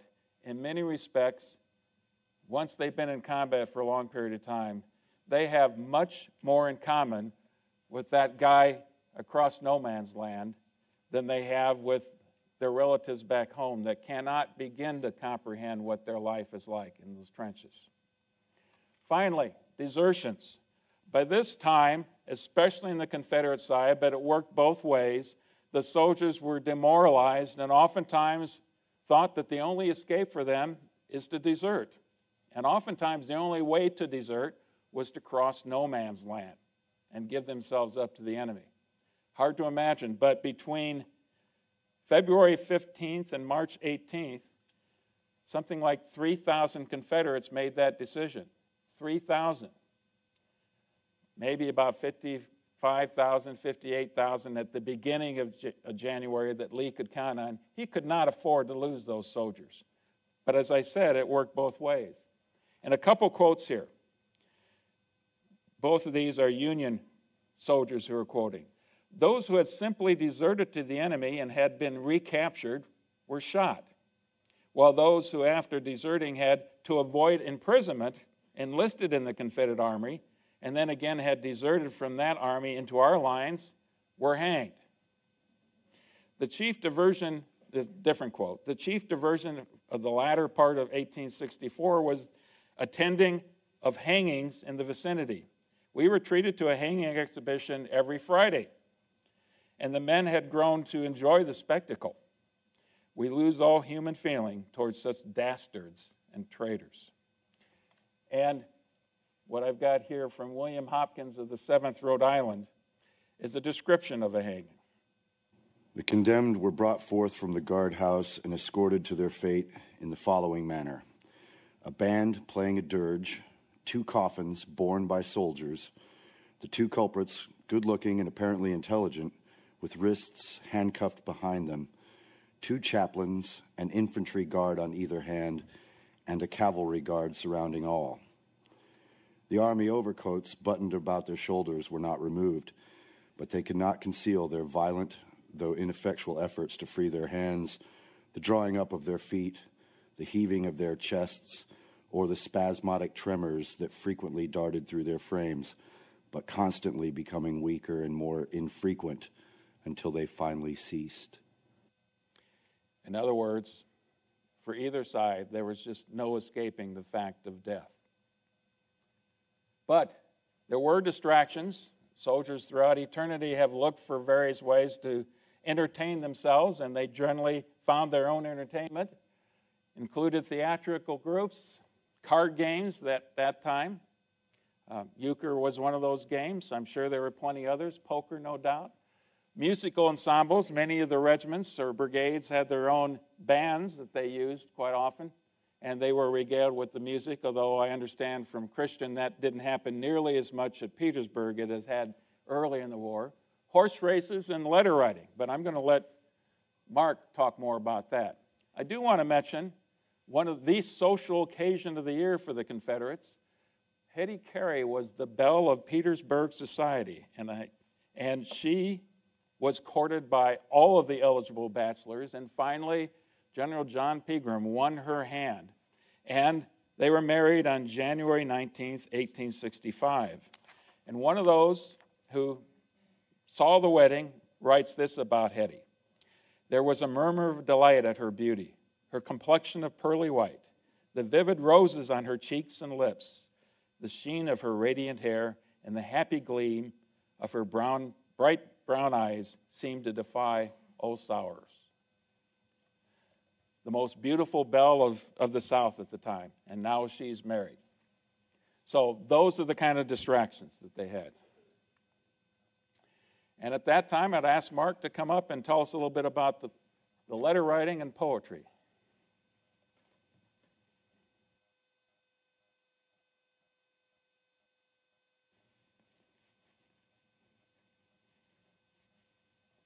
Thank you, Mark. Good evening, everyone. Good to see you out here on a somewhat interesting weather night. So Mark has asked me to give you some observations on what I've gone through in terms of letters from Civil War soldiers, especially those from Illinois. I've spent actually a number of months now over across the street at the Presidential Library going through Civil War soldiers' letters, particularly those that are originally from Illinois and in Illinois regiments, for example. First, a little bit of background. In terms of literacy, I've seen several different numbers for Civil War soldiers, both for Union and Confederate, and 80% is a good ballpark figure. It may be a little higher in some states, perhaps New England states, and a little lower in others. So in other words, 4 out of 5 Civil War soldiers could read and write. And very interestingly, letters were not censored by the military. So in that sense, soldiers felt very free to write whatever. They could write about Lincoln's administration and the prosecution of the war, about their own military commanders and generals, good or bad, about the Copperheads, perhaps, back in their home state in the North, and even regimental activities and movements and maybe where they would march next. Now, of course, in later wars, that, of course, would be like classified information, but back then, no, it wasn't. But it is wonderful for us as historians to read some of their unvarnished opinions. Few topics were seemingly off limits. So again, in some ways, it is almost like us as historians doing an oral history, in that the question is, so soldier, what is on your mind today, and what would you like to tell the folks back home? Well, all those thousands of letters, for example, are just across the street for us to explore and to learn more about history. Now, if you would go over and start looking at some of those letters in the manuscript reading room across the street, first thing you might notice, as we have here, is that it's in cursive writing. Now, those of us over 40, 50, and so on, that's no problem for us. I don't know that they teach cursive writing in grammar school, but that's the first thing that you would notice. The other thing, as you get into it, you would notice there's often very sparse punctuation. Not all sentences certainly do not end in a period. Commas are sparse. I probably read over 100 letters before I saw even a question mark, and it took about 500 letters before I saw an exclamation mark in any one of the letters. That just was not as common. And of course, the letters are going to reflect the era's sensibilities and writing styles. A typical letter, about, I'd say almost 1 out of 2, would start like this. Your favor of the 25th of March came to hand 3 days ago, and I now take pen to paper to answer you, where in essence that favor part means I received your letter and I thank you very much. As I read more and more of these letters, I realized that these letters for many soldiers were a necessity, and so I decided to title this slide A Lifeline of Letters. I realized how important those letters, that communication, even though it took several days for a letter to get there and maybe several days more or weeks to get a reply back, was very important to soldiers on both sides for their morale and even mental health. Because as you read the descriptions of combat and what's on their mind and so on, some of it very detailed, you realizing that they're unloading some of their feelings to folks back home. Now, they would write to loved ones, friends, lady friends, etc., but also sometimes to editors. They would send a letter, an open letter, if you will, to a local newspaper editor back home to let them know, I saw in your paper about the battle, well, I was at that battle, and here's how it actually went. And they also knew that sometimes when they wrote their own private letters, say to their folks were going to share it with the extended family, maybe the neighbors. Sometimes their parents, for example, would take that letter and take it to the local newspaper editor. They were always happy to get it if it would help sell more newspapers. So they knew sometimes what they wrote, even if it was just to loved ones, that sometimes it also became public. And I would say every third, every fourth letter would beg, ask, plead, or cajole to write more letters or to write more in each letter that they sent. And so here is a short quote: write a heap. That means bury me with letters. Or as this private John Meath here in the quote, and I'll read it for you, from Cook County put it: I often noticed my companions how tired and fatigued they would look after a long day's march. Some of them would almost seem as though life itself was a burden to them. But oh, what a change has come over their countenance. A change from sorry to joy. What has caused it? Has there been a great victory, or has peace been declared? No. The mail has come into camp, and they have received letters from loved ones at home. Yes, that accounts for it. For the time being, all their hardships and suffering are forgotten, all through the medicine of a letter. I really like that thought, a letter as medicine. I want to end up here with a little bit about pickets and pickets trading.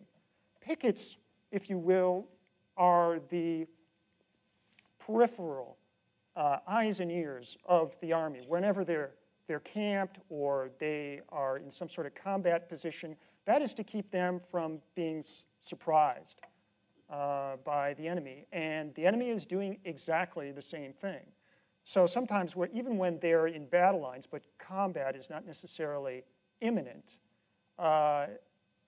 those pickets from opposing sides may be miles apart, but sometimes they were literally just tens of yards apart, especially when there was some sort of natural barrier between the two, like a creek or a river.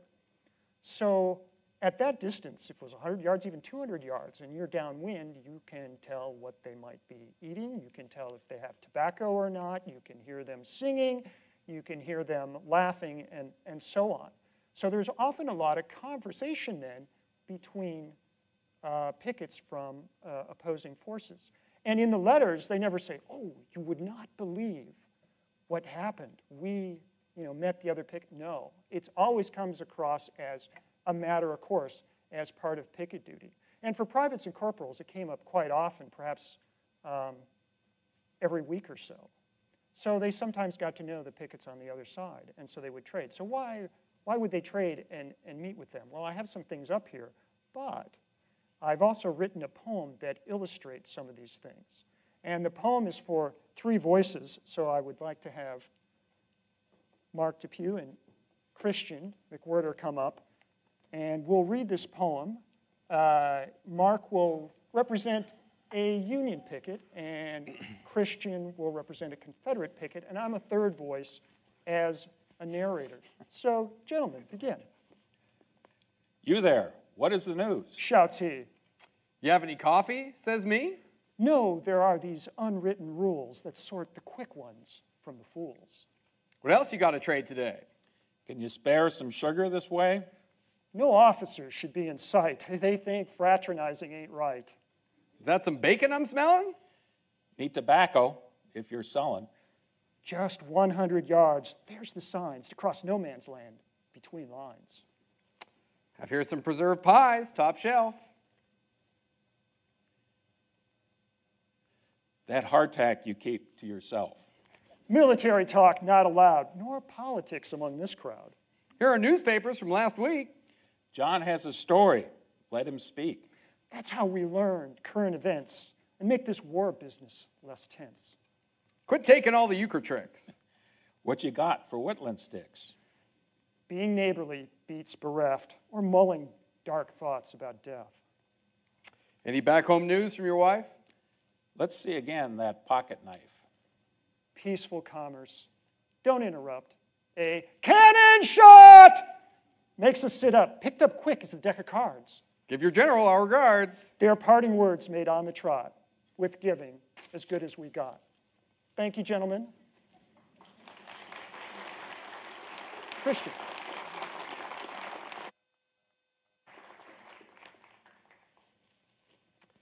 Well, good evening.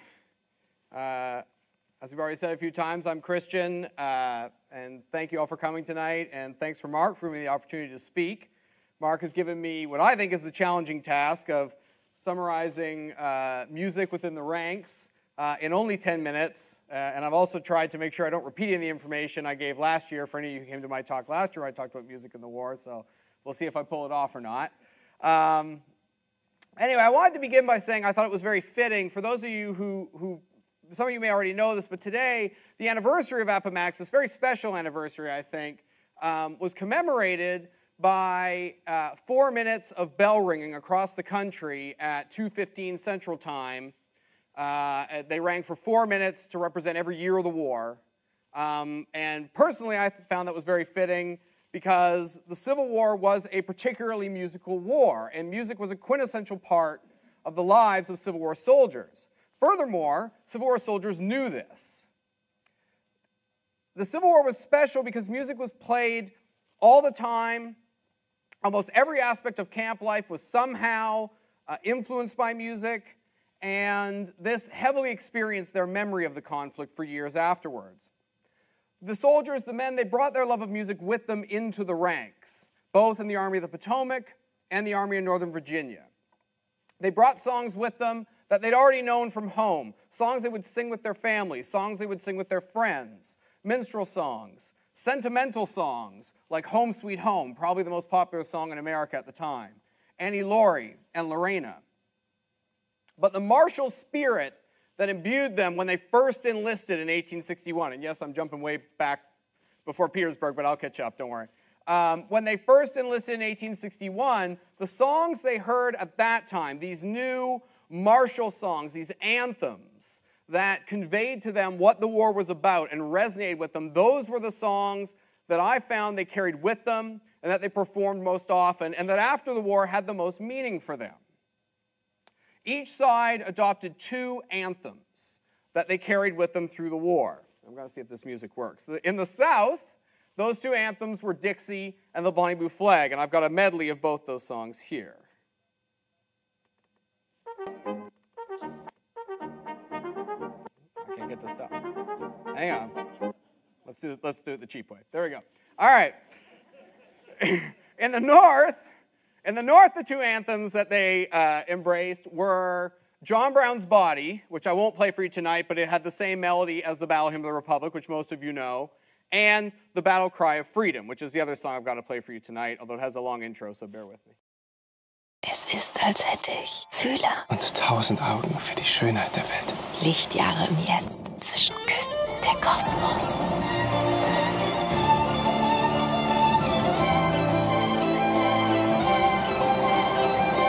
Mit allen Sinnen unvergesslich. Hapag-Lloyd Cruises.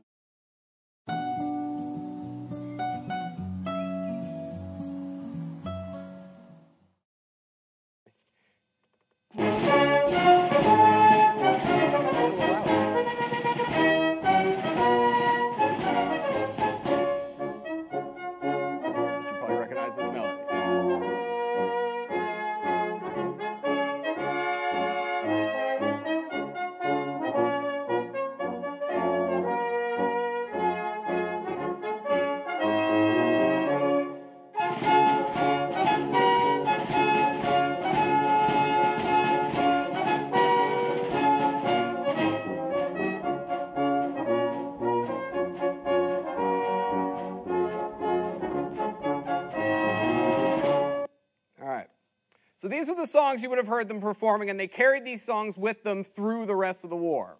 See, I told you I'd catch up. And so by the time they get to Petersburg, they're still singing and performing these same songs. And they take these songs through the siege of Petersburg. Sorry, Mark, I'm still going to call it a siege. And they take these songs with them all the way to Appomattox. But let me back up. The reason they love these songs so much is because these songs emboldened them. They explained to them why they were fighting the war. But also, by the time we get to Petersburg, these songs have gained a life of their own. The men on either side have come to link these songs with their wartime experiences, with all the suffering they've endured, with all the victories they've won, with everything that resonates with them for what their military life has been about. In particular, these songs are important to them because they remind them of the people that they're enlisted with, those still alive and those who have died, and they become part of what we call small group cohesion among the military ranks. As a surgeon in the Confederate ranks, Junius Bragg recalled about Dixie, "Dixie brings to mind the memory of friends who loved it, friends the light of whose lives were extinguished in blood, whose spirits were quenched in violence."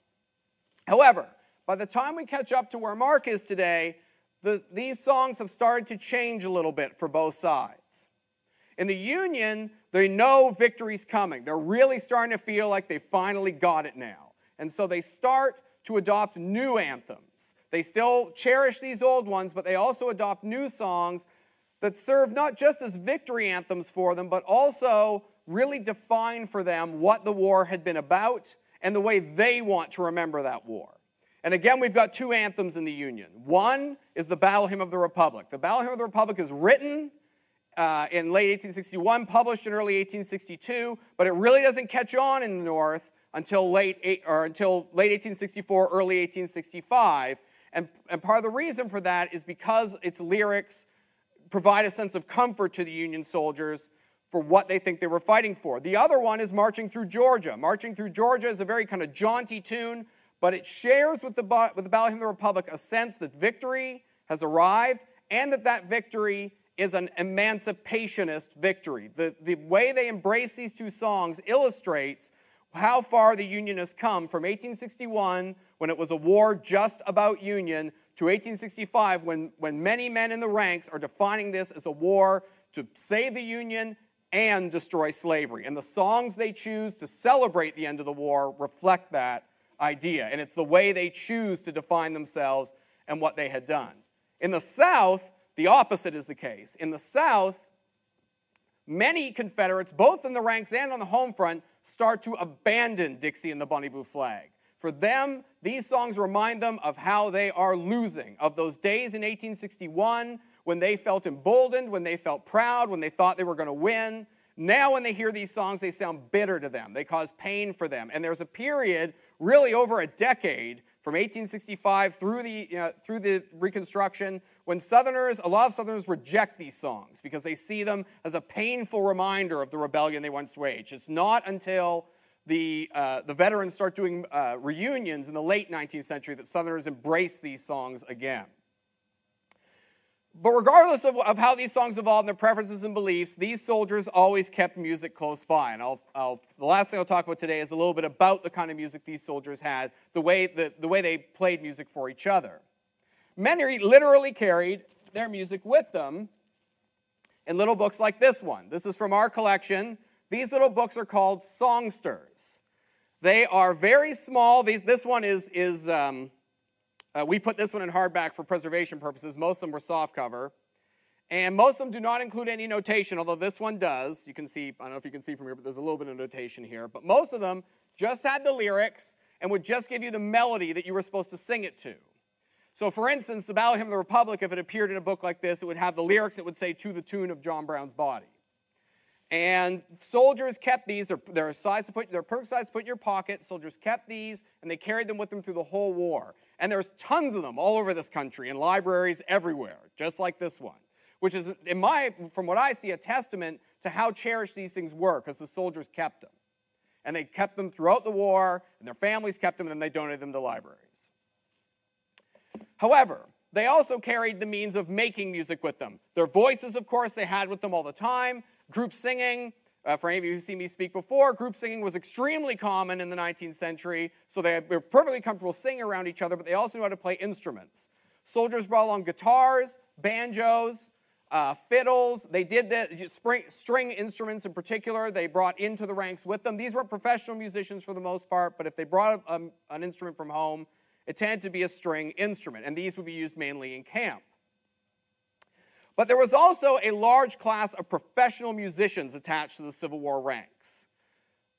The first class of those is field musicians.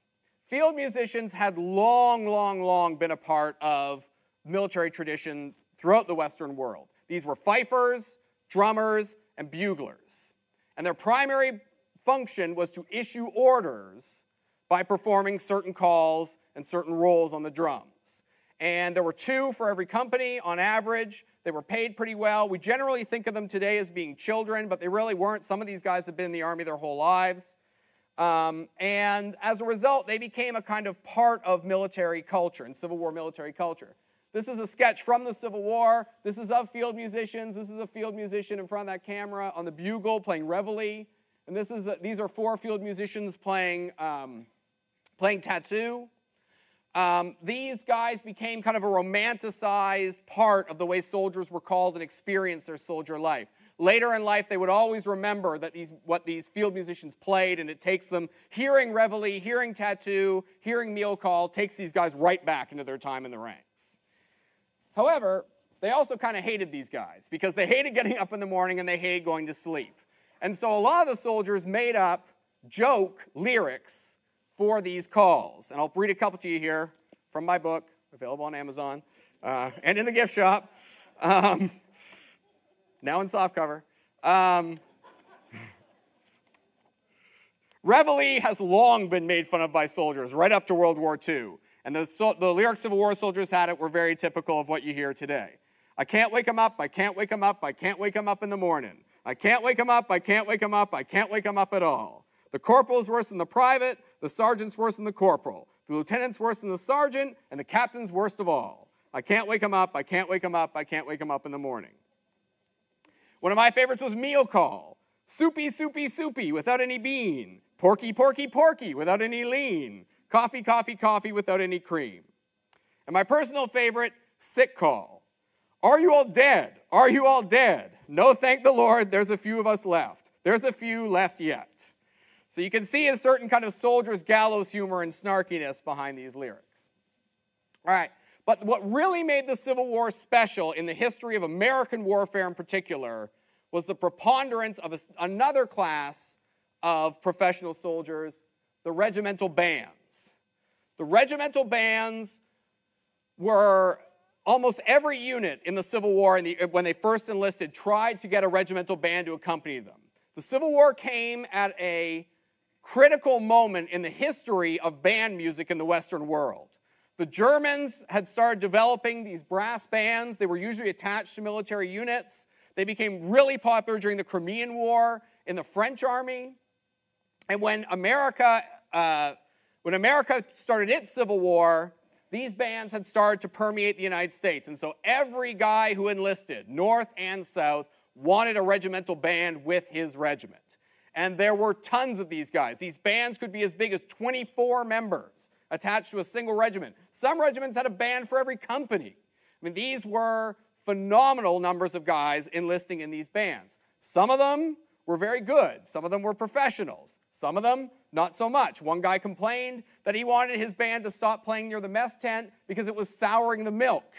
All right, these guys had various opinions about these bands.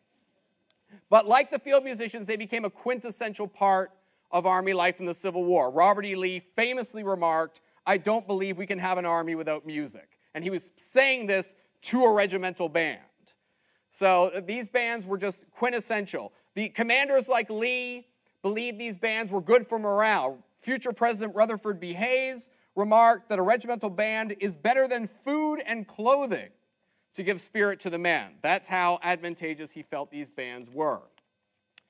And so, like I said, there's a ton of these bands. In fact, there's so many of these bands that by 1862, there are literally tens of thousands of bandsmen enlisted in the Union Army. There are so many of them that the Union Army cannot afford them. And so in the summer of 1862, after the Union suffers several defeats on the peninsula, the Congress actually outlaws regimental bands. They take the best of these guys and they put them in a brigade band, and the rest of them they try to discharge. They estimate this will save up to $5 million.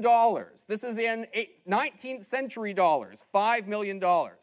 What's amazing about this isn't that they had to do this, it's that the soldiers love these bands so much they ignore this order. The bands remain, they hide them in the rosters, they pay a personal tax to keep them enlisted. Of course, the guys who don't like their band don't mind sending their bands home, but the rest of them keep their bands around. And after a while, these officers just give up. There's all these stories about officers encountering regimental bands going, well, you know, these are illegal. and the leader of the band going, well, you know, these guys could go play at your tent tonight, and the officer goes, oh, wait, I didn't see a band, and he walks away. These things happen all the time. So these bands are phenomenally important to these guys. On the Confederate side, however, though, it's a different story. The Confederates quickly realize they don't have the manpower for these bands. And there's no Congress, the Confederate Congress never takes any action against them, but these guys lay down their instruments, most of them do, and eventually take up muskets. And there are stories, as we just talked about with these picket lines, there are stories that by the time you get to Petersburg, Confederates are actually crowding the picket lines to listen to the Union bands because they've lost their own bands because they don't have them anymore. So all of this is to say then that music was quintessentially important to these Civil War soldiers. It gave them a sense of humanity, especially near the end of the war when conditions were becoming particularly inhumane. It gave them a connection to home. They would listen to this music, and in these letters that Mark mentioned, they would write home about the music. I was amazed how often I found soldiers writing home about the music or sending music home. And so this music was part of what kept these guys feeling like they were alive and from fighting off the real kind of despair that they could feel within the trenches. And it lasted throughout the war. It didn't dissipate, and it made the Civil War camps one of the most musical camps, I think, in the history of warfare. So thank you, and I'll hand it back to Mark.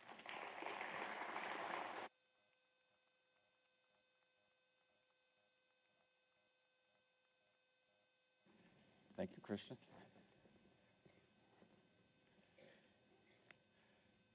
I suspect I wasn't the only one who was tapping my feet as I was listening to that music there. This is probably the most photographed, or maybe almost the most photographed place in the Civil War. It's Lookout Mountain overlooking Chattanooga, and everybody who was there wanted to have their picture taken there. But now we have to move from the lighthearted and the fascinating world of letters and music to combat again, I'm afraid. But first, as they mentioned before, by the time you get to January, February timeframe during the war, most people recognized it was just a matter of time. And there was already talk of peace. Get a few slides forward here.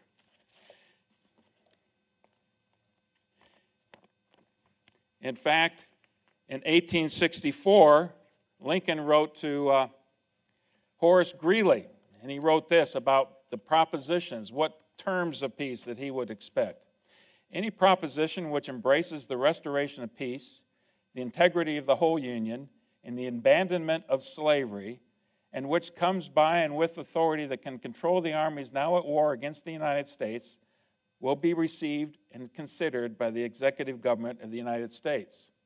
Now, once you get to January, and the Confederates start to realize that their days are numbered as well, but they're not nearly close to giving up in this notion of their own independence and their own nation, they start looking for options. Of course, their idea of peace includes sovereignty and includes the continued existence of slavery. And that is obviously the 2 points that they're never going to be able to find agreement. But President Davis writes a letter to Lincoln, says, why don't we have Lee and Grant get together and talk? Lincoln rejects that notion, but they do agree to send peace commissioners to start negotiations again. And on January 29th, 3 Confederate peace commissioners crossed the lines at Petersburg. And Alexander Stephens, the vice president of the Confederacy, is one of those people who's leading that contingency. That's on the 29th. Consider the timing here. On the 31st of January, the U.S. Congress, the House of Representatives, passes the 13th Amendment. The U.S. Senate had already done it many months before, but now it's a fact, and it goes out to the states for ratification by the states. And of course, if the Confederacy was to come back in the Union at that very point in time, there would be quite a few states that would not have accepted that particular amendment to the Constitution. But we all know that that was not going to be the case. The actual conference occurs on February 3rd on the River Queen, which is Grant's floating headquarters, if you will, on the James River. And they talk about several things. They start by talking about an alliance between the Confederates and Union. Imagine this.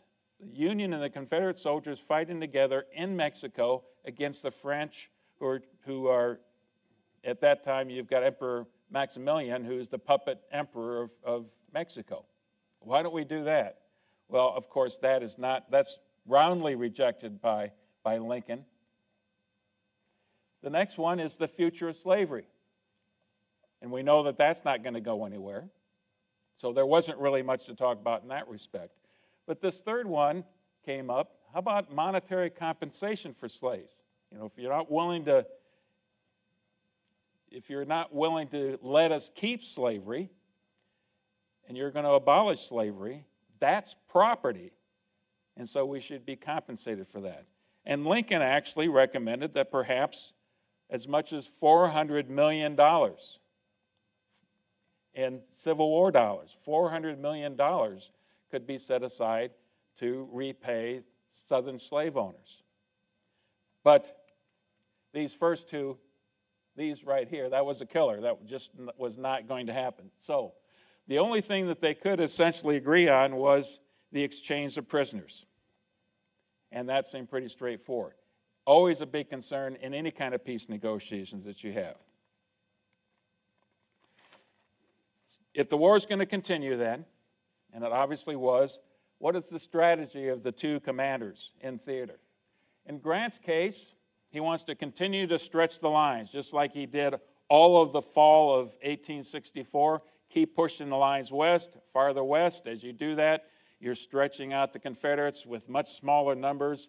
Eventually, that line is going to break. It's going to be vulnerable someplace, and you're always trying to pursue that. It's not just a matter of stretching the lines. You want to get to the point where you can finally impose a siege. And to do that, you've got to cut the South Side Railroad, the Boynton Road. Those are the two main routes into Petersburg. And then obviously there's routes on the north side of the Appomattox River as well.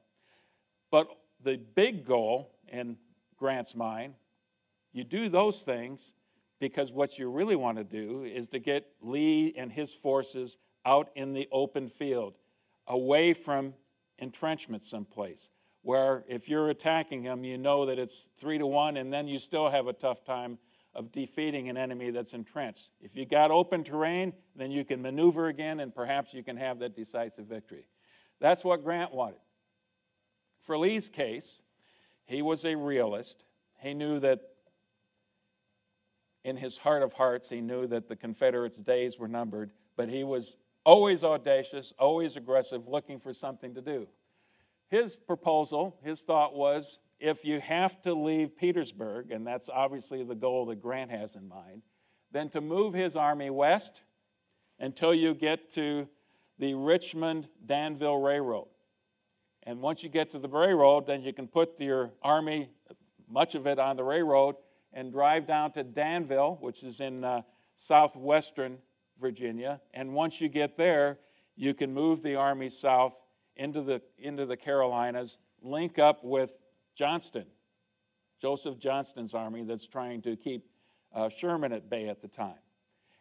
Once you've joined up between between Johnston and Lee, then they can unite against Sherman, defeat Sherman, and then move up and take on Grant. That's a tall order. It's a very ambitious order, but that's where the Confederates were at the time. And I'll be talking about General Mahone's plan here in just a minute, kind of a corollary plan for that. Hatcher's Run. This is Grant's next attempt to stretch the line.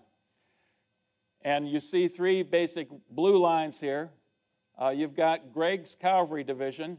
It's going to make a sweep and move all the way here to Dinwiddie Courthouse and get close to the point where you can cut one of the supply lines into the Confederacy, into Petersburg. Then you've got Warren's 5th Corps that's going to displace as well, and you can see what the Union is doing. They're stretching their line. They're stretching it in this vicinity right here. And then Humphrey's 2nd Corps is going to be protecting the flank of Warren's 5th Corps as well. Those are the three movements. By the time you get to February 5th, already General Gordon is going to begin to attack. He's attacking the 2nd Corps here, first of all. As soon as that occurs, the other Union forces are going to start to shift back northeast to make sure that they're covering Humphrey. And like so many times, this is really a back and forth struggle. We could probably spend an hour just talking about the particular movements of something like this. February 6th, General Pegram attacks the 5th Corps. The Union line gets pushed back some, counterattacks, but pushed back again. It's during this engagement that General Pegram, who had just gotten married to the belle of the Confederacy, is killed in battle. There's a certainly ugly irony about combat in that respect. By the time you get to February 2nd, the 5th Corps counterattacks. They roughly stabilize the line. The Confederates lose less than the Union do in this battle, like they had almost every single battle before this point in time. But the bad part for the Confederacy is they've extended their line another 5 miles or so. They can't afford to keep manning the line like that. But that's typically how it's gone for half a year. And by this time, the siege had been going on for about 7 or 8 months. Fort Stedman, going to General Mahone's plan, one of the division commanders. In this case, Lee knows that he's in a predicament. It's just a matter of time. And General Mahone comes up with a significant plan, and it somewhat plays into Lee's grander scheme of things. Mahone's plan, I need to take a look at this in detail here for you. His plan is to make a concerted attack on the right wing of the Union Army. It's very close to the Appomattox River before it takes a western turn. At this part of the line is basically north-south. That's where the attack is supposed to be.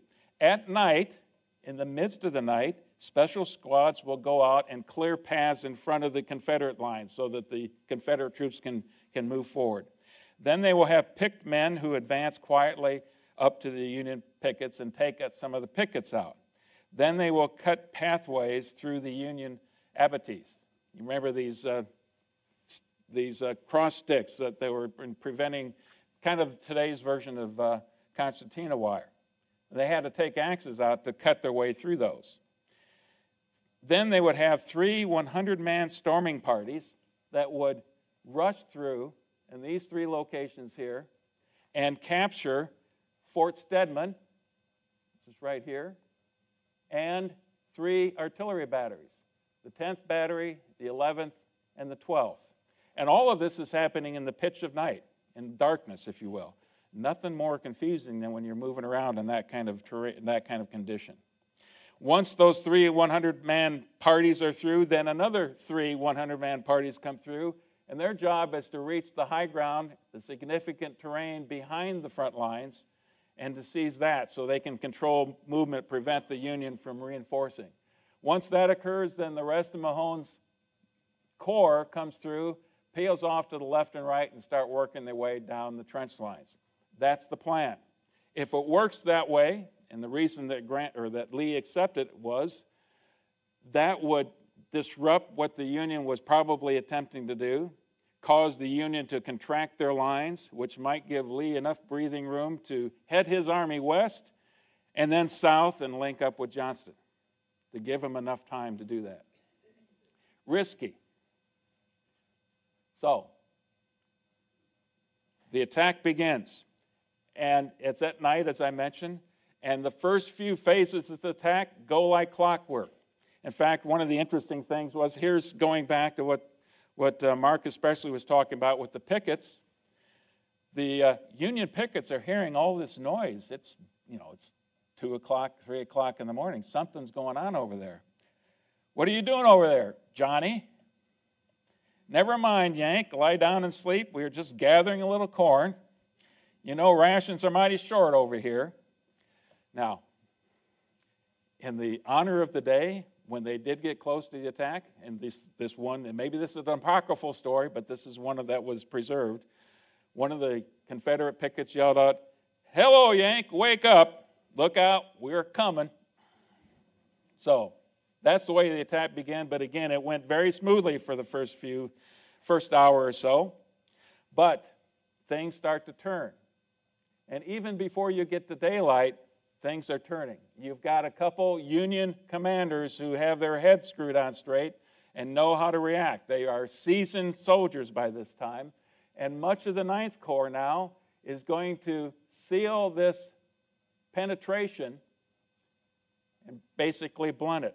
The other part is that you've taken 3 of these artillery batteries, but there are other artillery batteries on either side, and now you have the situation of enfilading fire. In other words, you're firing right down the throat of the Confederate forces sitting in here.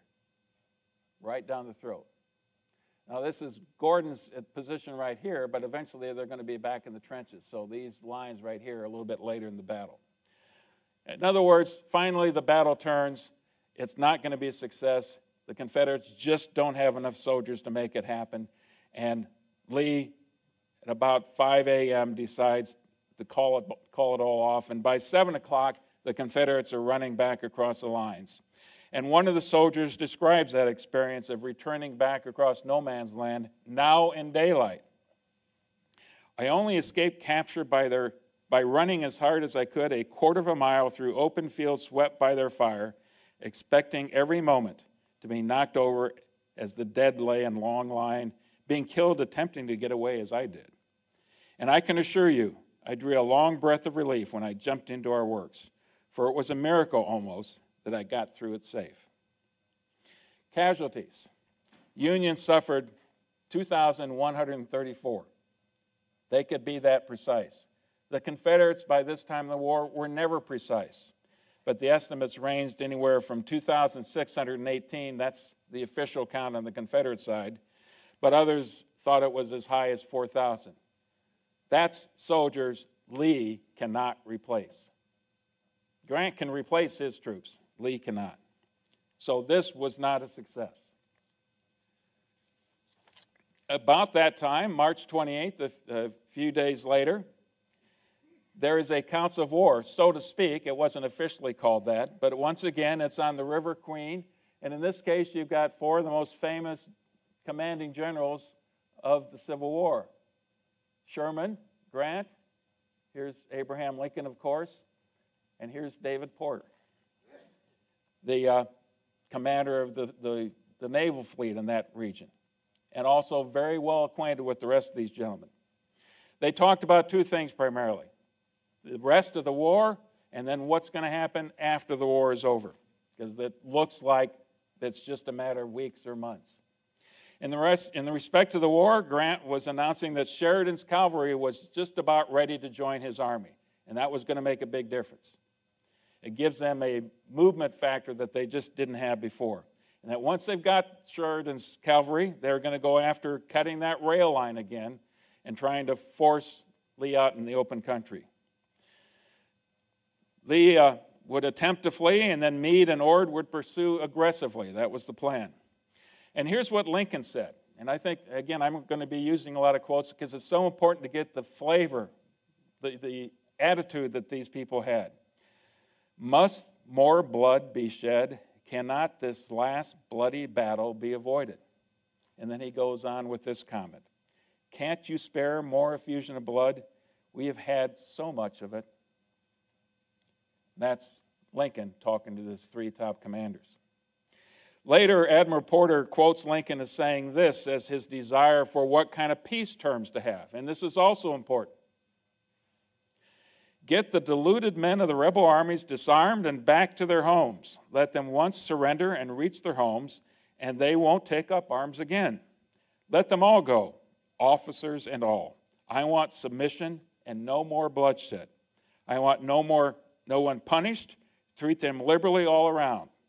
We want those people to return to their allegiance to the Union and submit to the laws.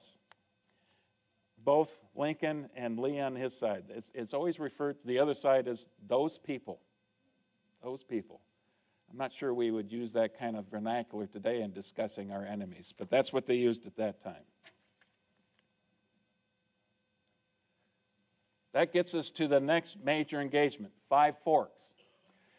Now, this is the first part of the battle, the 31st of March, and you see some significant movements. And first of all, let's start with Sheridan. Obviously, the cavalry can move much more quickly, and they're going to try to outflank. And here's South Side Railroad right here. That's the target. So Sheridan's moving out. You also see Warren's 5th Corps moving out and extending the flank even more. And Humphrey's 2nd Corps and extending the flank. So you've got these flanks right here protected, but Sheridan is out here by himself. Lee, once again, pulls off a miracle, perhaps, and can find enough forces thinning out his lines so he can challenge what's going on that the Union is trying to do. And he sends Pickett with his division and another division and Fitzhugh Lee's cavalry to respond to this.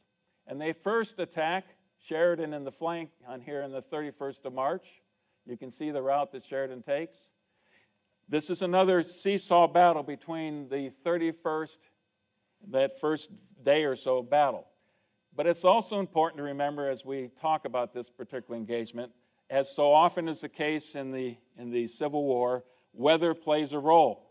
It played a little bit of a role tonight, but imagine heavy rain, cold, you're wet, you've got thousands of soldiers walking down unimproved roads, mud roads, and before you know it, you start to sink into the mud, your horses start to sink in the mud, and it's just very difficult to move much at all. Warren especially has problems in moving some of the terrain. You can see here he's basically trying to move up this stream bed to a certain extent. That is problematic. So, by the 1st, you have a situation, early in the 1st, you have a situation where Sheridan has his cavalry arrayed right here, and he's able to get Warren's corps over to his right. And he comes up with a very aggressive battle plan. But the weather conditions were so bad, and the reports that Grant was getting were so poor that he made the decision, okay, that we can't pull this off. Let's call off this battle. It's not going to work. Sheridan gets on his horse, rides to Grant's camp, and spends time haranguing Grant and convincing him, General, we've got to attack. We've got the Confederates where we want. They have open flanks. They're exposed. We've got them where we want them. Grant gives up. He turns it over to Sheridan, and when he does so, because he's heard some reports recently, over a period of months, that Warren has been a little bit irascible and difficult to work with, he puts Sheridan in command and actually tells Sheridan, you have authority to relieve Warren if you want to, if you need to. Sheridan goes back, puts together this battle plan. Here you have Custer on the left flank, and he is directed to move to the the Confederate right flank, to outflank him. Warren's corps is primarily supposed to move straight north and get past the left flank of the Confederate lines, the exposed left flank. Their movement is going to go very poorly and slowly, as is often the case when you have those kind of weather conditions and that kind of heavy terrain. You know, the heavy shaded areas, you're talking about going through thick woods and oftentimes scrub brush as well. This is not easy terrain to move through. But that's the plan. The attack really doesn't get going until late in the afternoon. 4:15, you see Custer moving out successfully, more open terrain over here, and you see a couple of the brigades over here working well, just like they're supposed to, but some of Warren's units are kind of lost. They get muddled, but they get lost in the right way. And they end up flanking and getting behind the Confederates' lines. Now, all of this is kind of unknown to Sheridan some of the time. He hears about it after the fact. But this is the perfect environment. You've got the Confederates circled on both sides. So going to the next move here. In this case now you've got a corps right here, Crawford's corps, moving towards this line right here, the road that's an escape route for the Confederates. You've got Griffin coming around from the backside, as you've got Ayer's division coming straight against this entrenched positions. And they are able to bust through and really destroy and had forced the displacement of McGregor's artillery battery up the line here. So the Confederates in this case are in a pickle like they hadn't been in a long, long time. Now, I think I failed to mention something in the last slide. General Pickett and General Fitzhugh Lee are the two senior commanders on the Confederate side. And since the weather was so bad and since they didn't expect the Union to do anything. They knew the Union pretty well. They don't do this kind of stuff. They don't make those kinds of risks. Those two gentlemen decide to take an invitation and go to a shad bake about 1.5 miles north of the battle site. And at that shad bake site, just gorging themselves on this delicious shad, they were in this acoustic bubble and they couldn't hear the battle going on. And they'd also made the mistake of not putting anybody in charge when they left. That's a mortal sin for anybody in the military. You don't just leave your command and not tell people where you're going. So they're late to the battle. By this time they're coming in, but it's a bit too late to make any difference. And the battle goes very poorly for the Confederates. And you can see them rolling up the Confederate left flank, and you can see in this one already that Pickett's forces, what's remnants of them are heading back in the northwestern direction, escaping from the battlefield. And that's basically how it looks once you get done. Now, before this time, Lee had told Pickett, before Pickett decided to take a break and go to the shad bake, Lee had told Pickett, hold Five Forks at all hazards, protect road to Ford's Depot, and prevent Union forces from striking the South Side Railroad. I regret exceedingly your forces' withdrawal to Five Forks and your inability to hold the advantage you had gained. So a little bit of a reprimand even in that. Imagine how Lee's going to feel once he hears the word about this battle. There's the casualties. First casualty is this astounding victory, maybe the best in Warren's career other than Little Round Top, where he was the one who recognized the importance of that terrain and made sure Union troops got there in the Battle of Gettysburg, where he made his claim to fame. He is relieved by Sheridan, who is furious with what had gone on, even though they've had this astounding victory.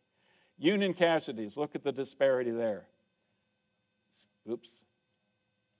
830 versus about 3,400. So much of that Confederate force was captured or killed. The large majority of them were captured. This battle now is known by many historians as the Waterloo of the Confederacy, because it was their death knell.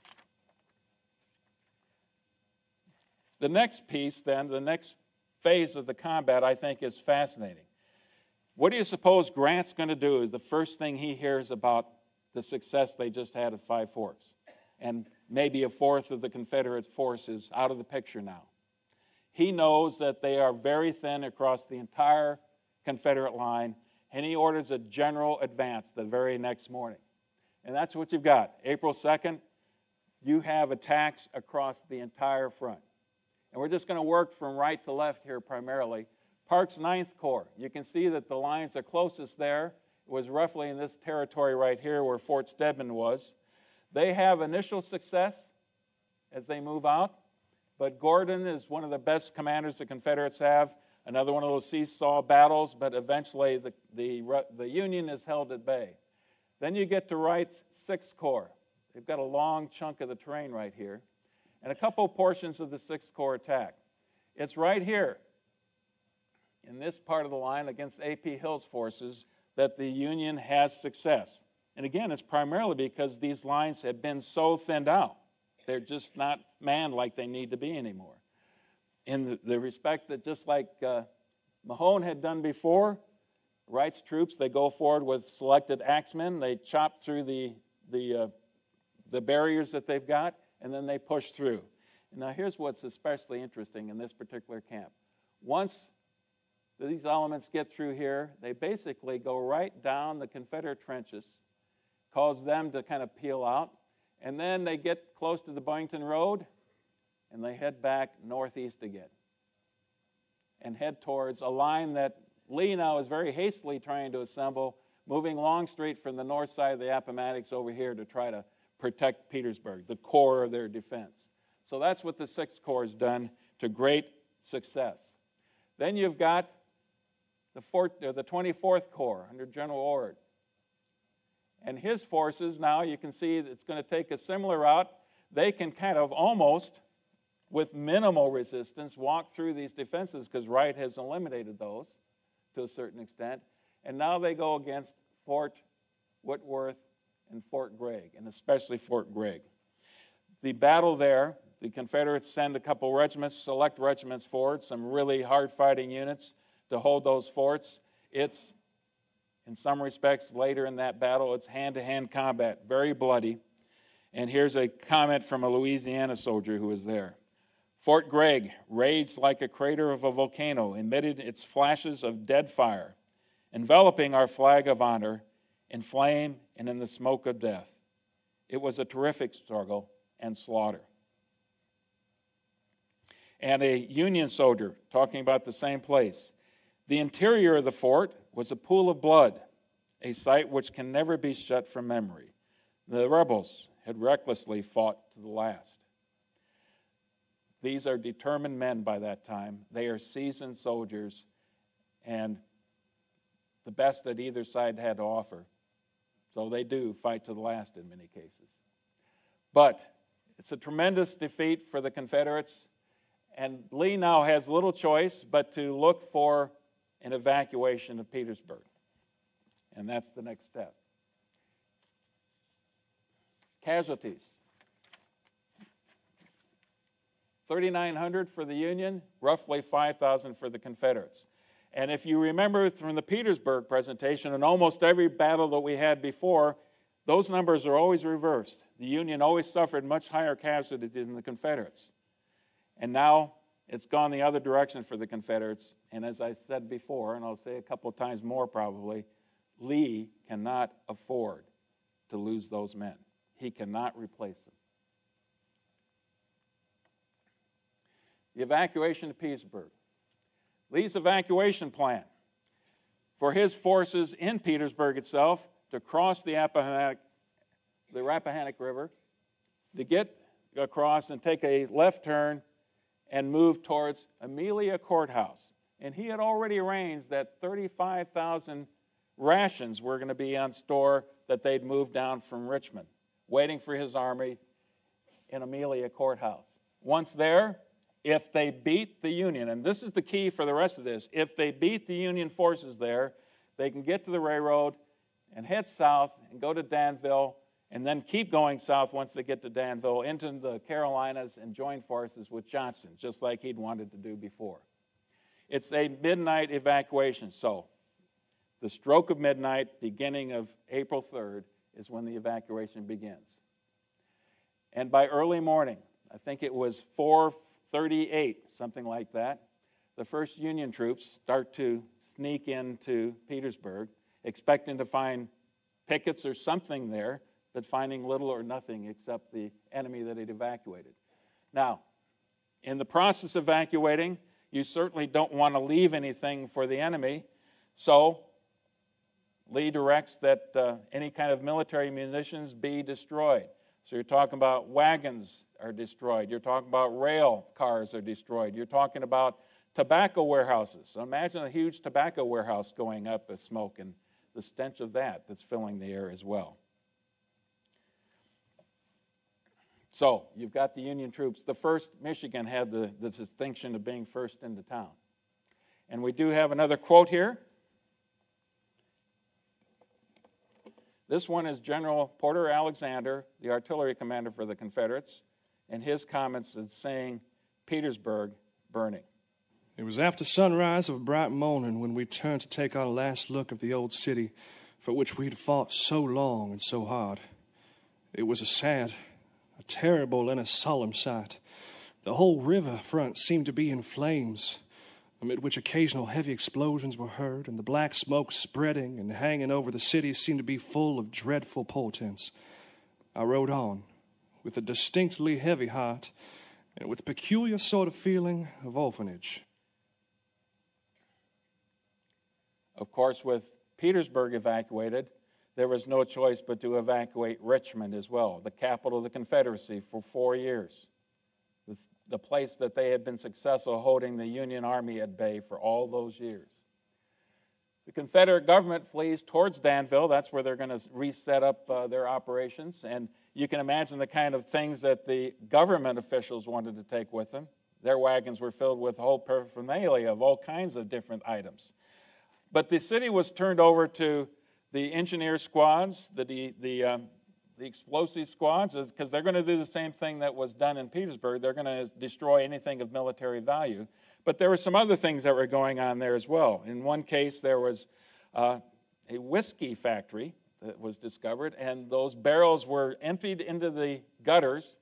And what do you suppose would happen with those who are hanging around Richmond still, with all that whiskey flowing through the gutters?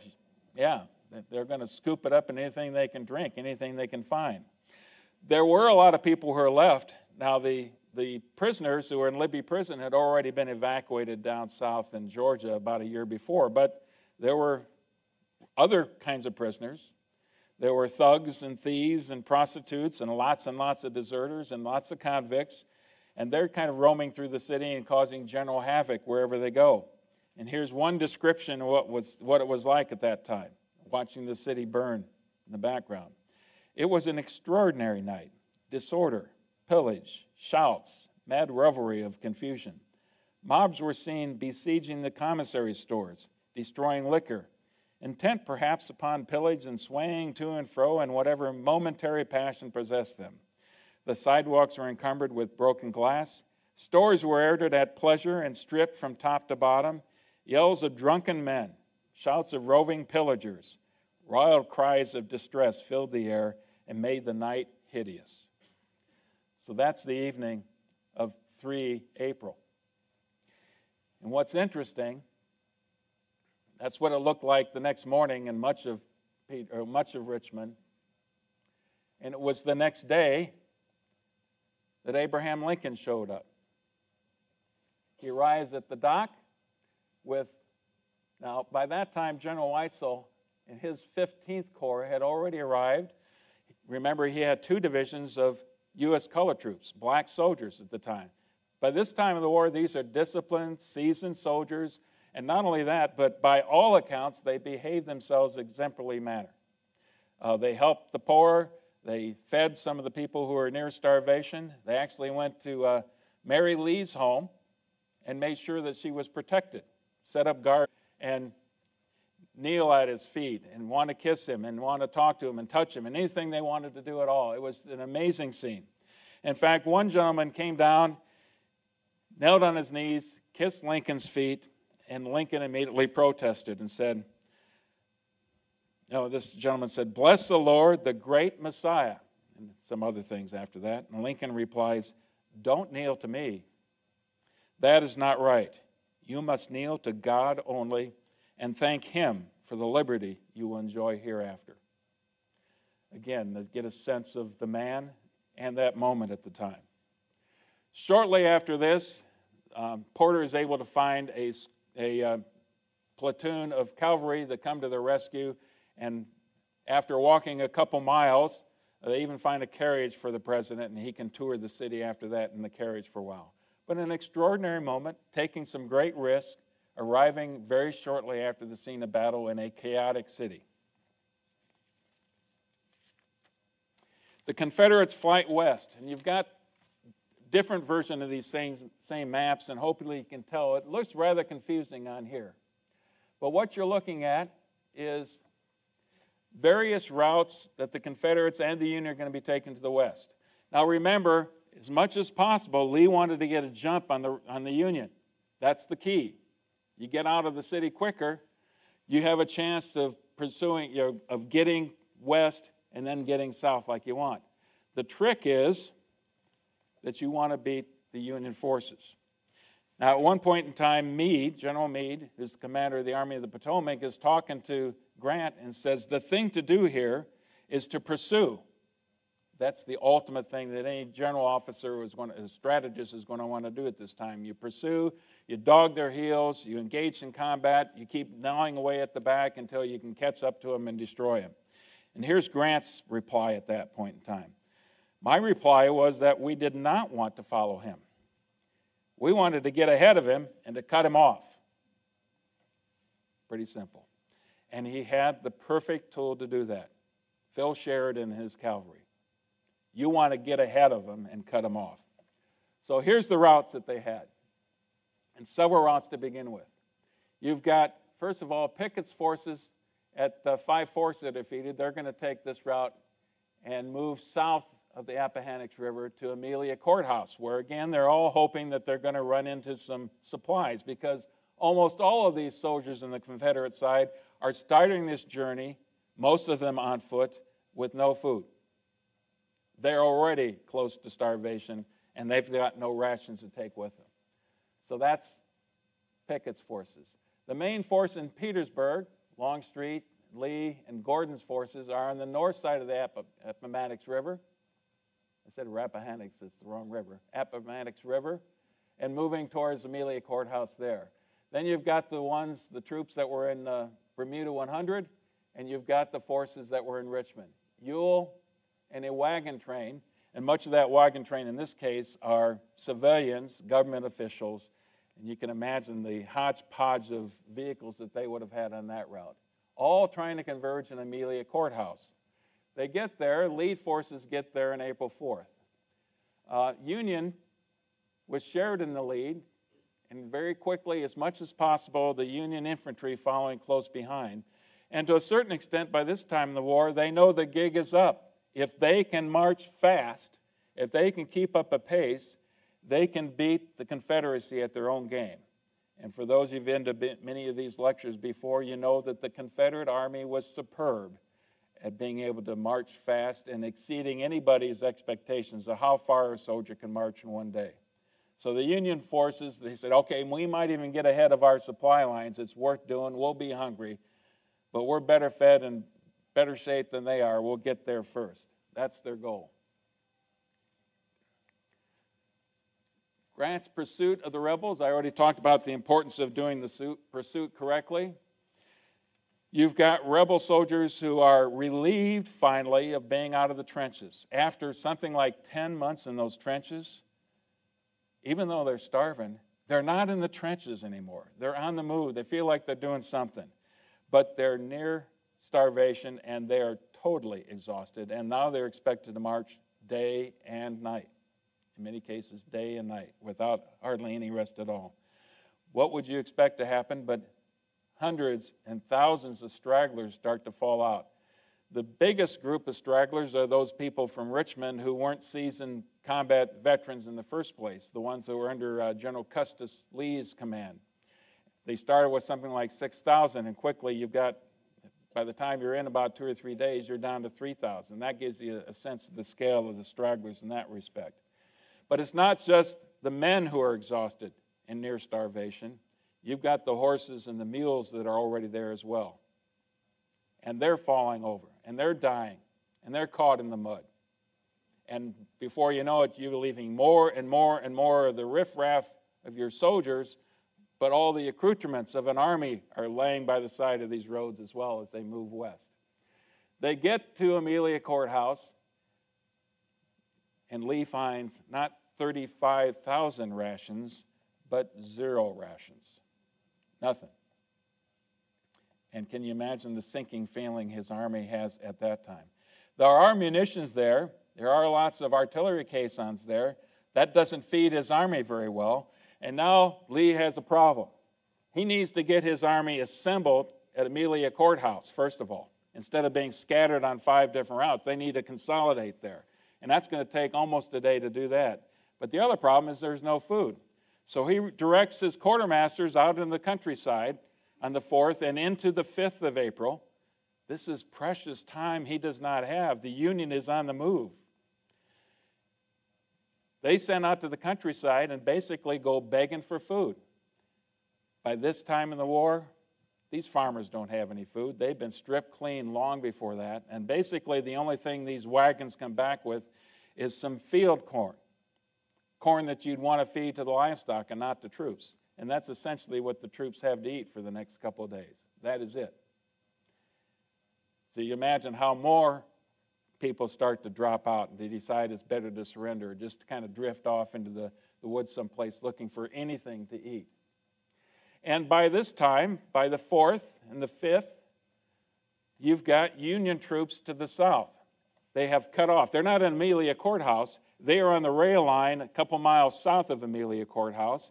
And so Lee knows he can't go south. He has no other course but to go west again and to move his troops as fast as they can physically go. The next place then where there is going to essentially be trapped is Sailor's Creek. Now I wanted to talk real quickly about the rebel order of march as they leave Amelia Courthouse. And this thing can stretch out over miles.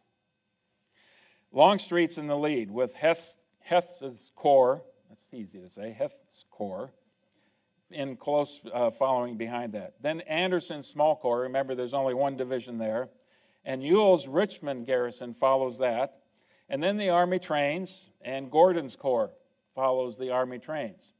After going a couple miles, they discovered, and of course the Army trains and Gordon's Corps are the very last to be leaving, and they discovered that they really need to turn north, and so they take a movement north, and Gordon follows the trains as they turn north. That puts Anderson's Small Corps and Ewell's Richmond garrison basically at the tail end, and they're being dogged as they go through this whole operation.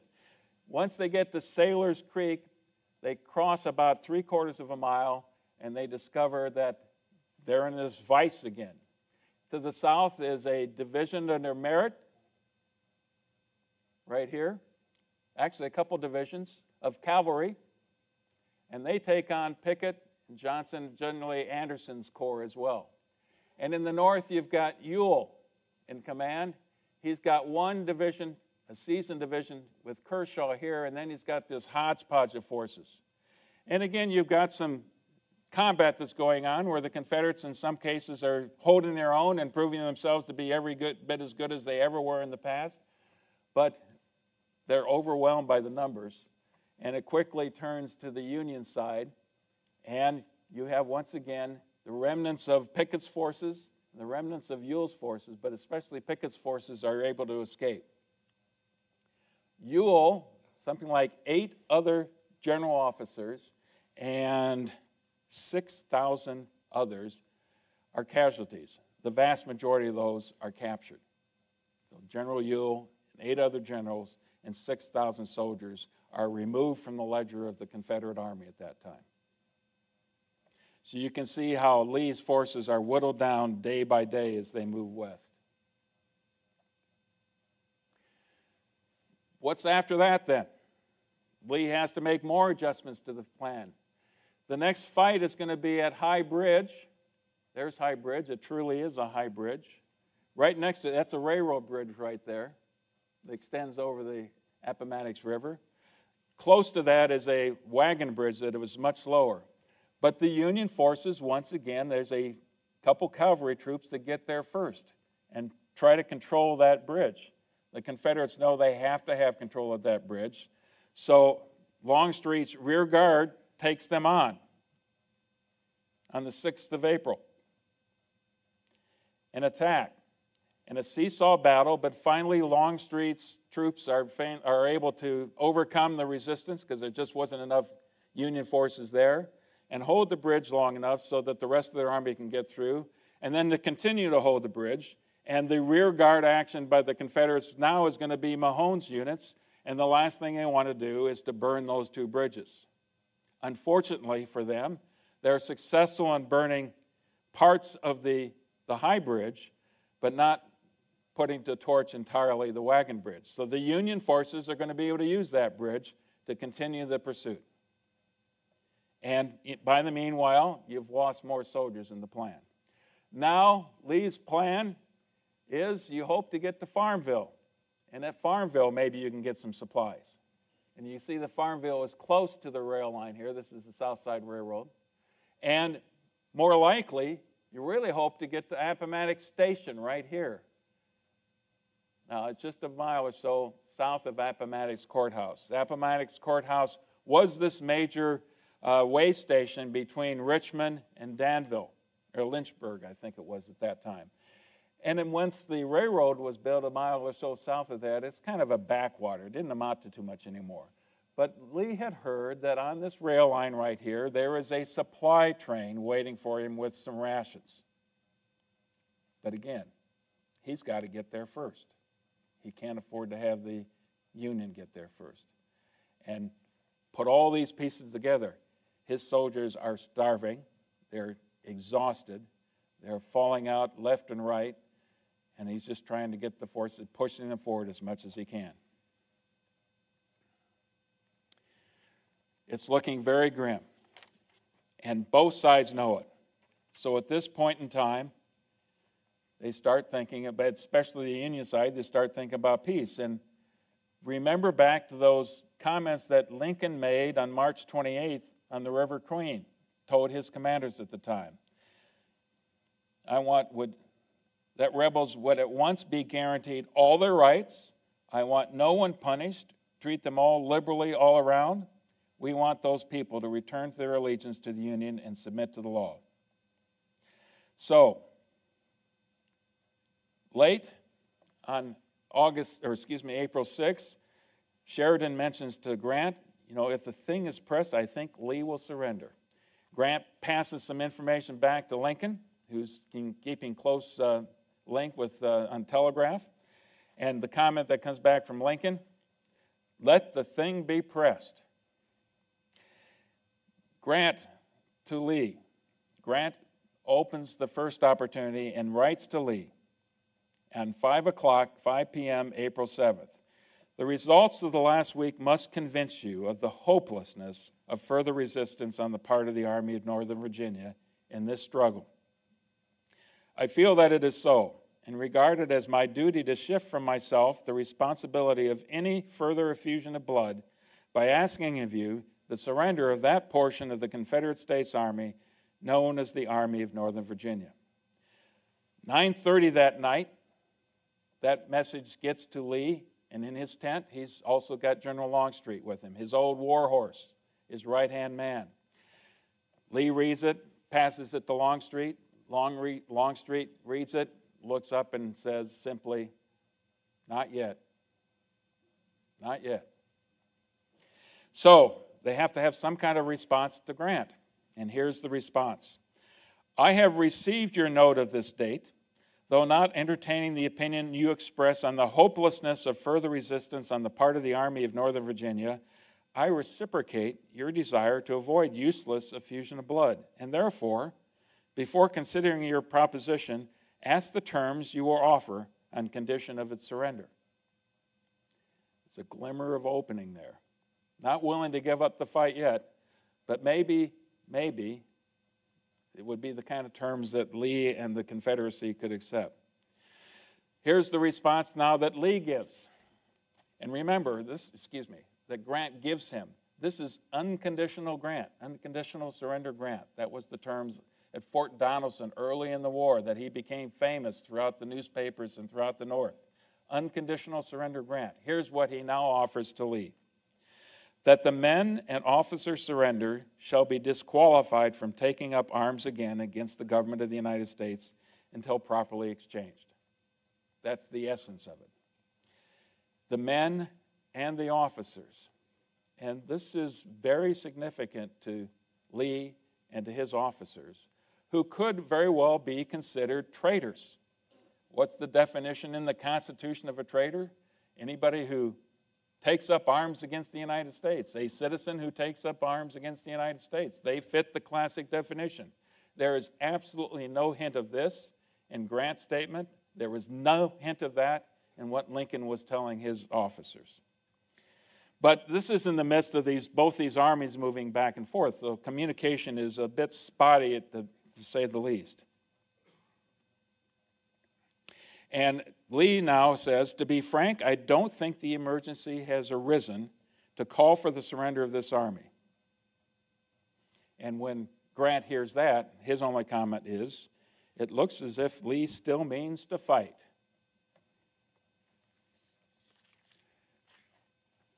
Here's another very important, significant moment in American history that I think is lost to most of us. It's on this time frame, early morning of the 9th. Now the Lee's army is approaching or already arrived north of Appomattox Courthouse, and they know by that time there's at least some Union cavalry, it's on the south side, that has already gotten to Appomattox Station first, and those supplies first. At that point in time, one of his officers recommends that perhaps guerrilla warfare is the best approach to how to carry on the war. Now, I hadn't mentioned before what Jeff Davis's opinion was. He still wanted to continue the fight, and here's one of the things that President Jefferson Davis said about the issue of guerrilla warfare. We have now entered upon a new phase of the struggle, the memory of which is to endure for all ages. Relieved from the necessity of guarding cities and particular points, with an army free to move from point to point and to strike in detail detachments and garrisons of the army, operate in the interior of our own country where supplies are more accessible, nothing is now needed to render our triumph certain but the exhibition of our own unquenchable resolve. Now, colorful words for a way to say guerrilla warfare is the approach we want to take from here on out. That's the only rational approach to take. And there were plenty of examples in the Confederacy where that was a tactic that was used. It was certainly not unknown to the South. You've got John Mosby and his raiders in the Eastern Theater. Probably the most famous, Nathan Bedford Forrest, perhaps the best cavalry commander the United States Army has ever produced. He fought for the Confederacy. He was the terror of the Western region. You've got John Hunt Morgan, who terrorized Kentucky and Middle Tennessee. And finally, in the truest sense of what it meant to be a guerrilla, or maybe a terrorist in the terms we would use today, William Quantrell. His most infamous raid is on Lawrence, Kansas, in I think 1863. Yes, in 1863. He raided the town. They basically rounded up any men and boys they could find, and by the time they left town, 150 men and boys had been slaughtered and much of the town ransacked, in the truest sense of what it meant to be a guerrilla warrior. So there was examples of this, but this was not what Lee had in mind. When Alexander recommended it to him, Alexander says, "We would be like rabbits or partridges in the bushes, and they could not scatter to follow us." And Lee's response, perhaps the ultimate soldier who understood his own notion of what honor meant, "We must consider its effect on the country as a whole. And as for myself, you young fellows might go bushwhacking, but the only dignified course for me would be to go to General Grant and to surrender myself and take the consequences of my act." That was Lee's comment, and that was Lee's decision, and the Army of Northern Virginia honored that. So, after 4 years, at least for the Army of Northern Virginia, there's one more battle to be fought. And that's on the morning of April 9th, and it's an attempt to punch through the Union cavalry and to get to those rations at Appomattox Station, and then to continue the fight and to move south and to link up with Johnston. You've already gotten a good picture of the condition of the Army by that time. General Gordon and his corps is given the opportunity to lead the attack south against Sheridan by that time. And that's really all they know that's there right at that moment in time. Sheridan and a couple cavalry units. They know that Meade, with a couple corps, is dogging him on the north. So Longstreet is doing all he can just to hold Meade off on the north side while Gordon tries to punch through the south. Early morning attack, he's successful to push back the screen of dismounted cavalry. They get up to the crest of this small hill, and in front of them is arrayed 2 entire corps of Union infantry. In fact, the entire Army of the James is waiting for them on the south side. And at that time, Gordon knows that it's up, it's over. Colonel Venable, one of Lee's staff officers, rides up to Gordon and asks him his opinion of the situation. "Tell General Lee I have fought my corps to a frazzle, and I fear I can do nothing unless I am heavily supported by Longstreet's corps." Longstreet has his own problems. Venable takes that message back to Lee, and Lee's comment, here's one that goes down in the history books: "Then there is nothing left for me to do but to go and see General Grant, and I would rather die 1,000 deaths." That leads to April 9th then, later in the day. Now it's up to Lee to find a place to actually meet with Grant, and sends one of his staff officers into Appomattox Courthouse looking for that place, now that they have somewhat control of the city. And what they find is this home of Wilmer McLean. And here's one of the great ironies of the Civil War. Wilmer McLean, many of you know this story already, he lived in Manassas, Virginia at the beginning of the war. His house was actually used by General Beauregard as Beauregard's headquarters during the Battle of Manassas, the first Battle of Bull Run. And McLean said, I am tired of this nonsense. I'm going to move someplace else away from the war. They can't bother me anymore after that.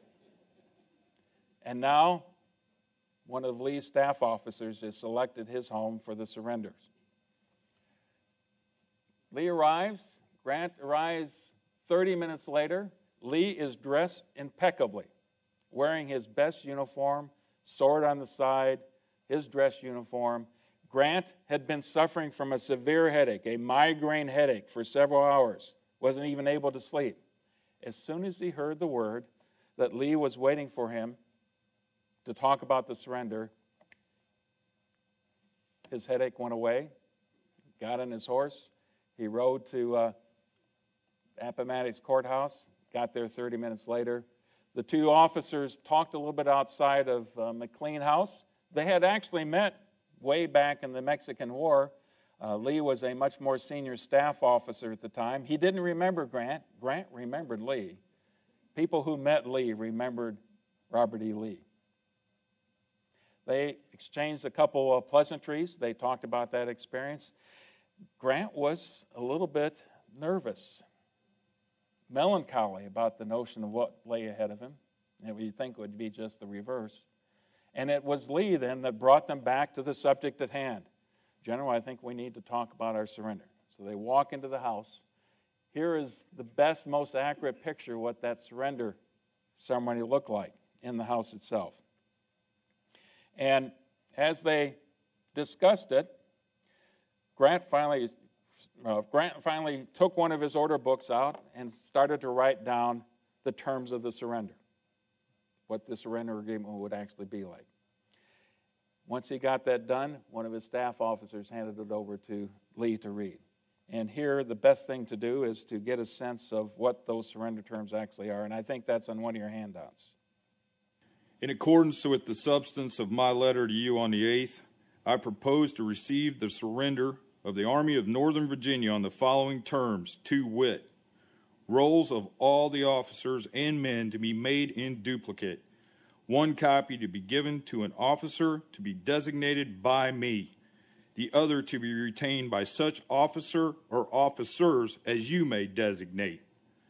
The officers to give their individual paroles, not to take up arms against the government of the United States until properly exchanged, and each company or regimental commander sign a like parole for the men of their command. The arms, artillery, and public property to be parked and stacked and turned over to the officers appointed by me to receive them. This will not embrace the sidearms of the officers, nor their private horses or baggage. This done, each officer and man will be allowed to return to his home, not to be disturbed by the U.S. authority, so long as they observe their paroles and the laws in force where they may reside. Lee received that order, took his glasses out, cleaned the glasses, put them on, read it, and here was his response. This will have a happy effect on my army. Generous terms.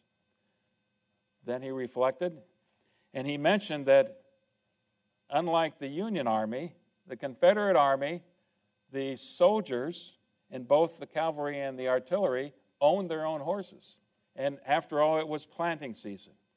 And would it be possible if they could take their horses along with them as well? Grant immediately responded, well, that wasn't in the terms of the agreement. And then after reflection, changed his mind and says, if they can prove that they need them for their work on the farm, then they are free to take their horses along with them as well. And Lee says, this will have the best possible effect on the men. It will be very gratifying and will do much towards conciliating our people. And that's the surrender. 3:15 Eastern Standard Time. Lee also mentioned there was 1,000 prisoners that they currently had, Union prisoners that were starving. They couldn't have any food to feed them. So Grant said he'd be happy to take over those prisoners and also to feed the Confederate Army as much as possible.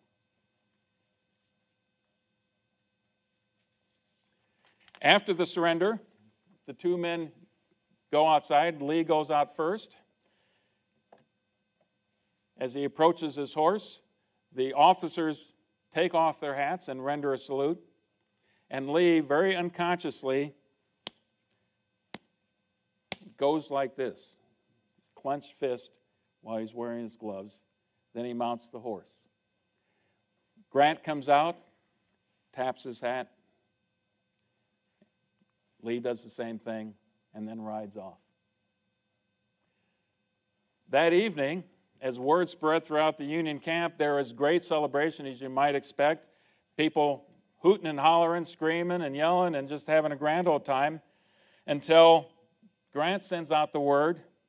At once, I sent the word to have it stopped. The Confederates were now our prisoners, and we did not want to exult in their downfall. The war is over. The rebels are our countrymen again. These are amazing moments in history, I think. They reflect on the way they treated each other. They had to print out parole papers. The next 2 days, a printing press is set up, and they printed out these paroles that every one of the Confederates had to have with them if they were going to be able to not be harassed on the roads after that, to be able to prove that they were part of Lee's army and were surrendered. This was a point of shame for the Confederate soldiers at the time. Most of them carried it for much of their life on their persons. And 10 or 20 years from then, you can imagine the amount of pride that these soldiers would take. I was at Lee at Appomattox at the end of the war. Lee had to send some kind of message to his troops, and that's the next quote. Lee's General Order Number 9, otherwise known as his farewell address. After 4 years of arduous service marked by unsurpassed courage and fortitude, the Army of Northern Virginia has been compelled to yield to overwhelming numbers and resources. I need not tell the survivors of so many hard-fought battles who have remained steadfast to the last that I have consented to the result from no distrust of them. But feeling that valor and devotion could accomplish nothing that could compensate for the loss that must have attended the continuance of the contest, I've determined to avoid the useless sacrifice of those whose past services have endeared them to their countrymen. By the terms of the agreement, officers and men can return to their homes and remain until exchanged.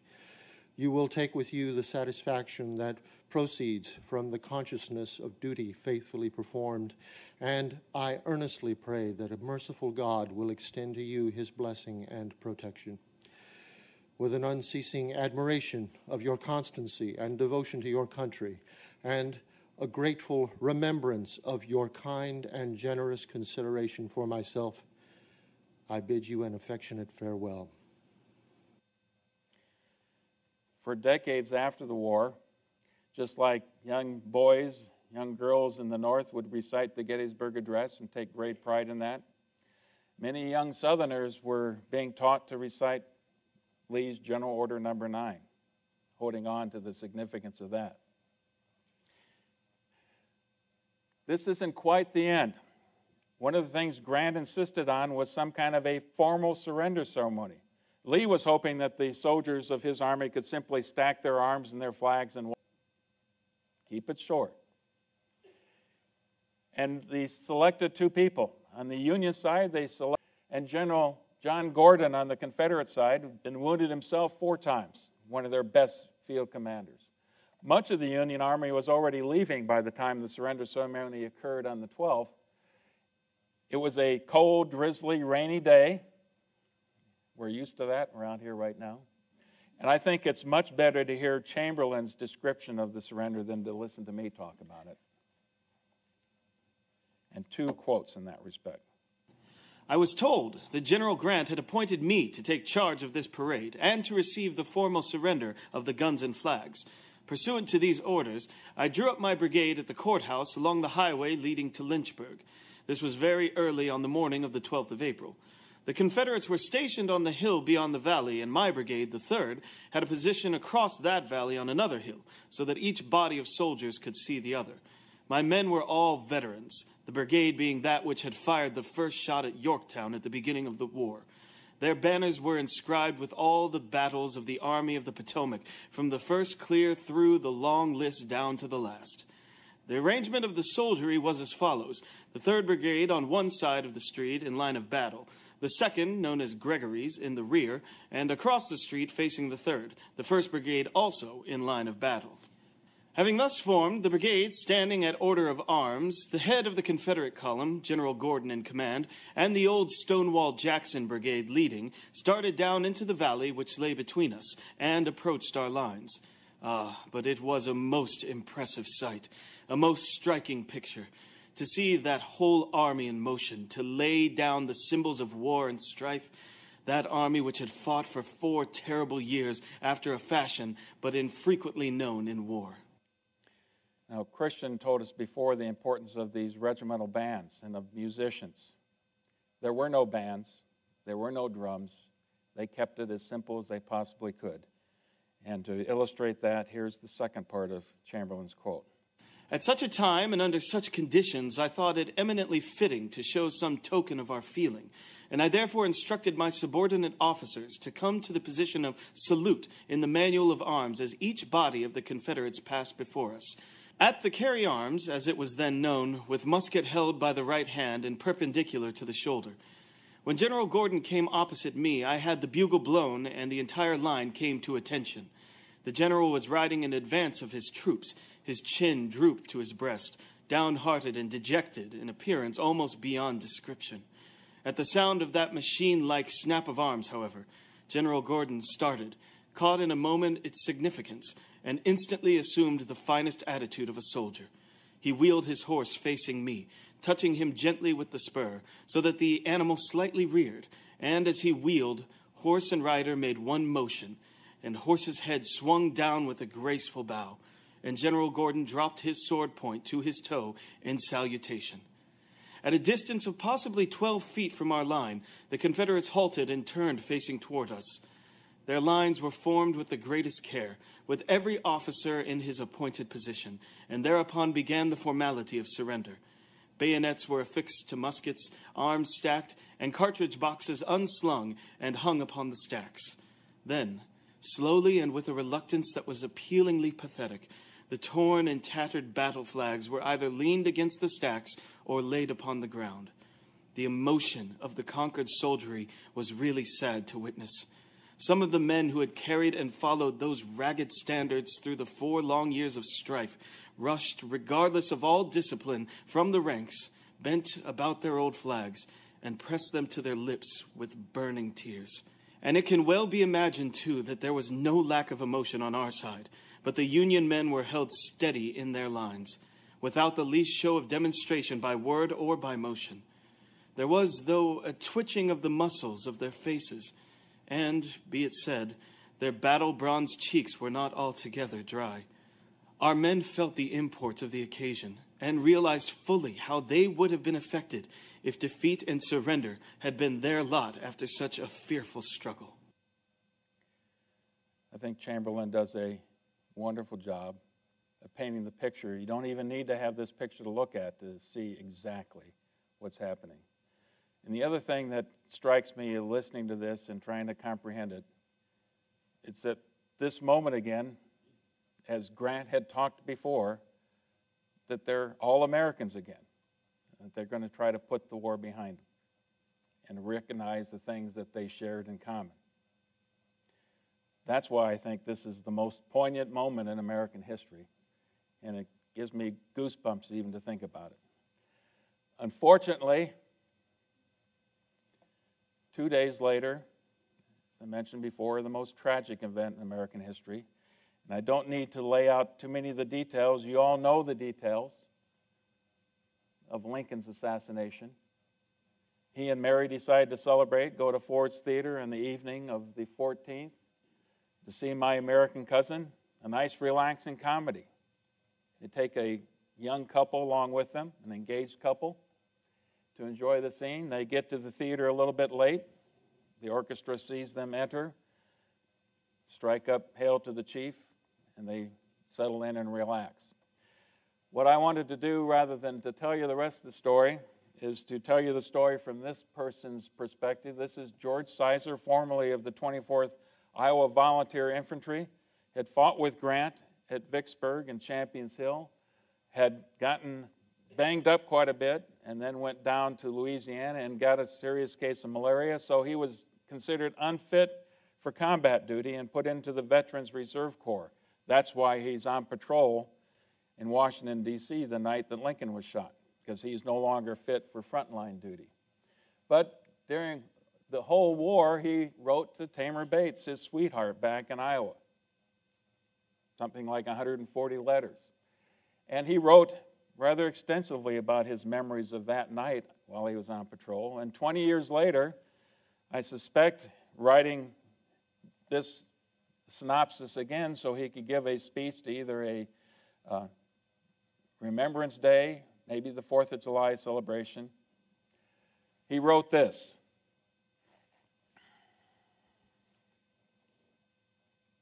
I was in Washington on duty in the winter of 1864 and spring of 1865, was on the 7th Street Patrol on the night of April 14th, and as everything seemed so quiet, we took a shortcut to our quarters, passing down N Street on which lived Secretary Stanton. About halfway between his house and the War Department, we met Secretary Stanton, and about 50 feet behind him were two men who crossed the street and went off in the dark instead of meeting the patrol guard. I have after thought those men were dogging the Secretary for no good, but meeting the guard were driven from following him. We passed into Jackson Square and stood looking at the White House with its many lights. On our left was Secretary Seward's residence. All at once an alarm of fire rang out on the air, and the fire engine at the corner by the War Department started up the avenue with a rush, and we broke ranks at once, some going to see the supposed fire and some going to camp in Washington Circle. We had scarce arrived there 5 blocks away ere a mounted orderly dashed into the camp and cried, fall in, President Lincoln is murdered at Ford's Theater." The long roll was beat. The men rushed out into the circle half-dressed, but carrying their rifles, into which they were ramming down the cartridges and with groans both fierce and deep, threatening dire vengeance on the murderers and declaring they would burn the theater to the ground. The officers got the men together as best they could, and forming a guard, at once marched to the theater, allowing no one to come near it. We were there told that as the president was sitting, his eyes fixed on the stage, someone came to the rear of the box in which sat the presidential party. Then all at once a pistol shot rang out, and the president fell forward. A man sprang out of the front of the box on the stage, catching his spur in the curtains as he did so. As he crossed the stage, he said, "Sic semper tyrannis," the motto of Virginia, meaning, "Thus be it ever to tyrants," also adding, "The South is avenged." The people saw it was John Wilkes Booth, and as he passed out the rear door, they turned to look at the president and saw he was shot in the back part of the head, and the lifeblood of the President of the United States dyed the theatrical robes of the actress, Laura Keene, on whose lap his head rested. The president died in the morning, and his body was conveyed to the White House and laid in the East Room, where I and many others saw him lay. Yes, there lay our martyred president in the hour that his armies had triumphed over the rebellious South, the man whose Emancipation Proclamation had freed 4 million slaves and made them free men and women, lay now before us in death, stricken down by the hand of an assassin. George Sizer and Tamer Bates are my great-grandparents. So maybe that explains my fascination with the Civil War.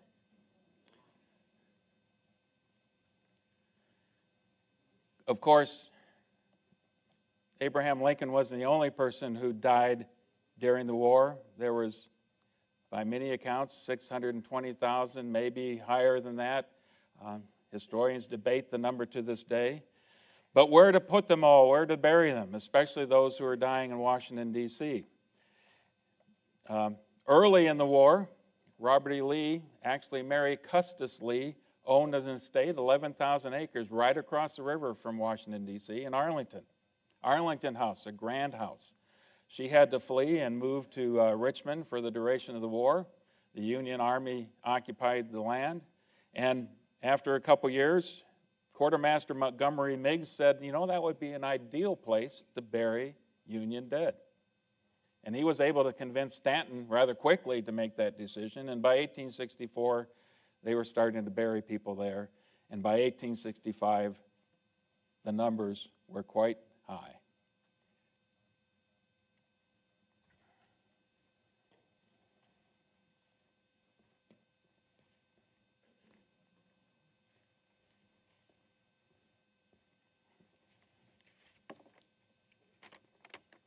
Epilogue. On the Potomac's western heights in Virginia, on Robert Lee's land at Arlington, is the soldiers' last bivouac. Neat camps of green and whitewashed wooden markers at attention, compassed across the landscape in silent stand down. Sentries and surgeons, enlisted and officers, killed and survived, wounded and spared, combat and support, infantry and cavalry, artillery and supply, Army and Navy, east and west, white and colored, both blue and butternut, all answered the call. All invaulted underground, all mortal under God, all to be remembered, all so we remember.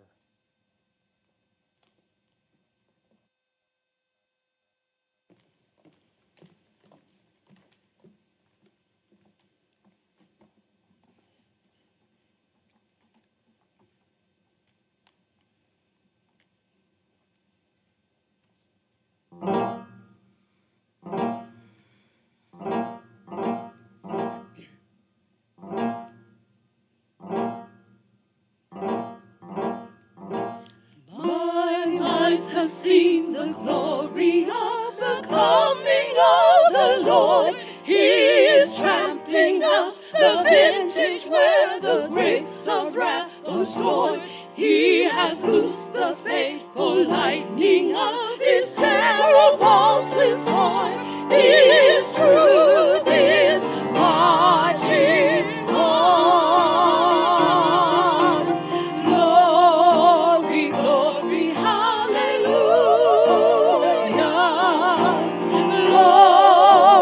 glory, hallelujah. Glory, glory, hallelujah.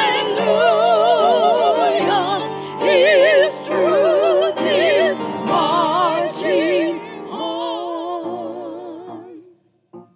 Truth is marching. Truth is marching. I have seen him in the watchfires of 100 circling camps. They have builded him an altar in the evening dews and dams. I can read his righteous sentence by the dim and flaring lamps. His day is marching on. Glory, glory, hallelujah. Glory, glory, hallelujah. Glory, glory, hallelujah. His truth is marching on.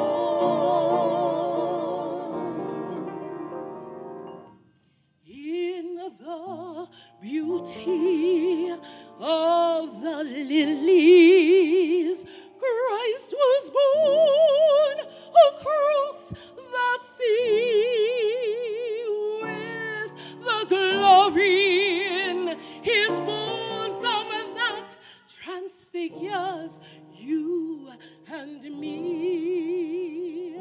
As he died to make men holy, let us live to make men free. While God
4 sopranos, ladies and gentlemen.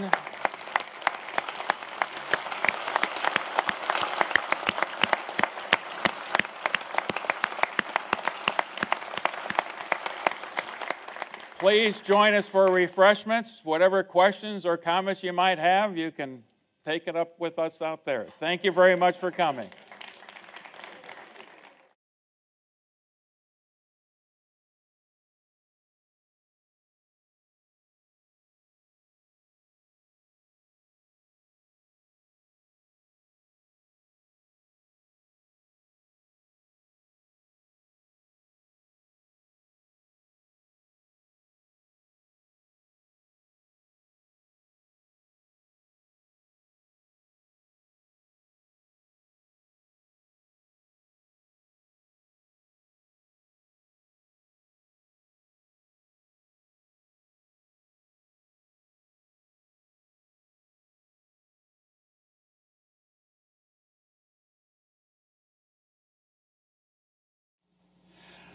Vicksburg. I'm thrilled to have such a good crowd here tonight. The change of venue, it's a little bit more challenging for the folks in the back. I apologize for that, but if you know anything about warfare, and obviously you're interested in the subject, you understand a couple things. One, logistics. It always boils down to logistics, like where you can do these things. And the other thing is always have a contingency plan. And like Eileen mentioned, in this case, Grant just kept trying at it. And that's one of the things that most fascinates me about the whole battle. And it is a very interesting battle. To me, it's one of the 2 most important. The other one happens just 3 weeks from now with the defeat of Robert E. Lee at Gettysburg. And and all of you understand that those 2 are right up there equal with each other, and that historians have long debated which one actually was the more important turning point in the war. Was it Vicksburg or Gettysburg? Well, I was recently reminded of something else, that as far as the general public is concerned, there's only one battle that matters, and that's Gettysburg. Now, I was reminded of this because I got a call from a reporter from Peoria Journal-Star, I believe, who wanted to talk to me, and his question was, he'd been given an assignment. He said he needed to find out about all the Illinois regiments and Illinois' contribution to the Battle of Gettysburg. Well, I told him there was 2 Illinois regiments at Gettysburg, but there's 34 at Vicksburg. You ought to be talking about Vicksburg. And we have Grant, and we have McClellan, we have Grierson, we've got all these people that play such an important role in Vicksburg. No, my editor wants Gettysburg.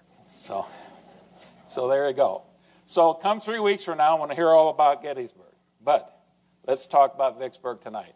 And this is going to have to move pretty quickly because this is a long campaign. And we're going to start from right at the beginning of the war, 1861. And, of course, that's Winfield Scott there, Chief of Staff of the Army that time, Senior General of the Army. And his plan that he laid out right at the beginning of the war was this, that we want to encircle the Confederacy, blockade all of the important ports to include Mobile and New Orleans down here, and then drive down the Mississippi River. And once you control the Mississippi River, you slice off a significant portion of the Confederacy. And as you slowly tighten this grip, the Confederacy will collapse, and you won't have to expend a lot of blood in the process. Well, a big problem with that was the American public on both sides of the equation were much too impatient for that kind of plan to succeed. So they started, of course, in the Virginia area, in the Virginia theater.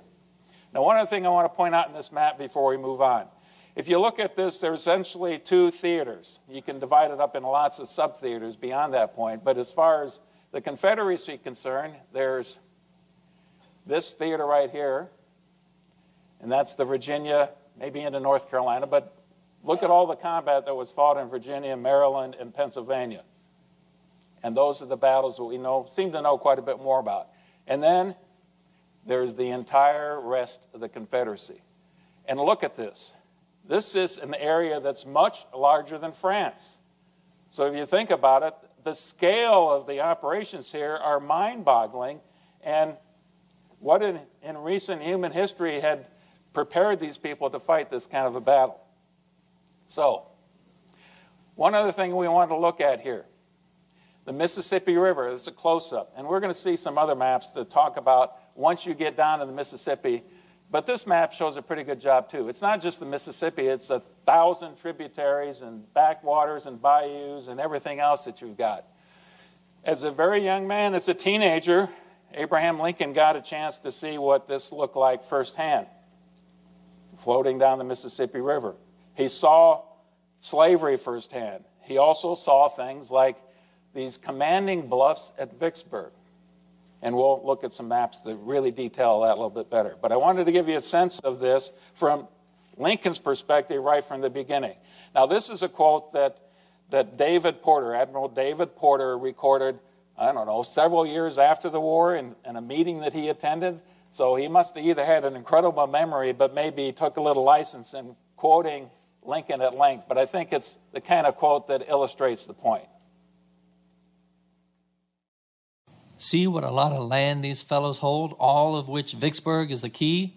Here is a Red River, which will supply the Confederates with cattle and corn to feed their armies. There are the Arkansas and White Rivers, which can supply cattle and hogs by the thousand. From Vicksburg, these supplies can be distributed by rail all over the Confederacy. Then there is that great depot of supplies on the Yazoo. Let us get Vicksburg, and all that country is ours. The war can never be brought to a close until that key is in our pocket.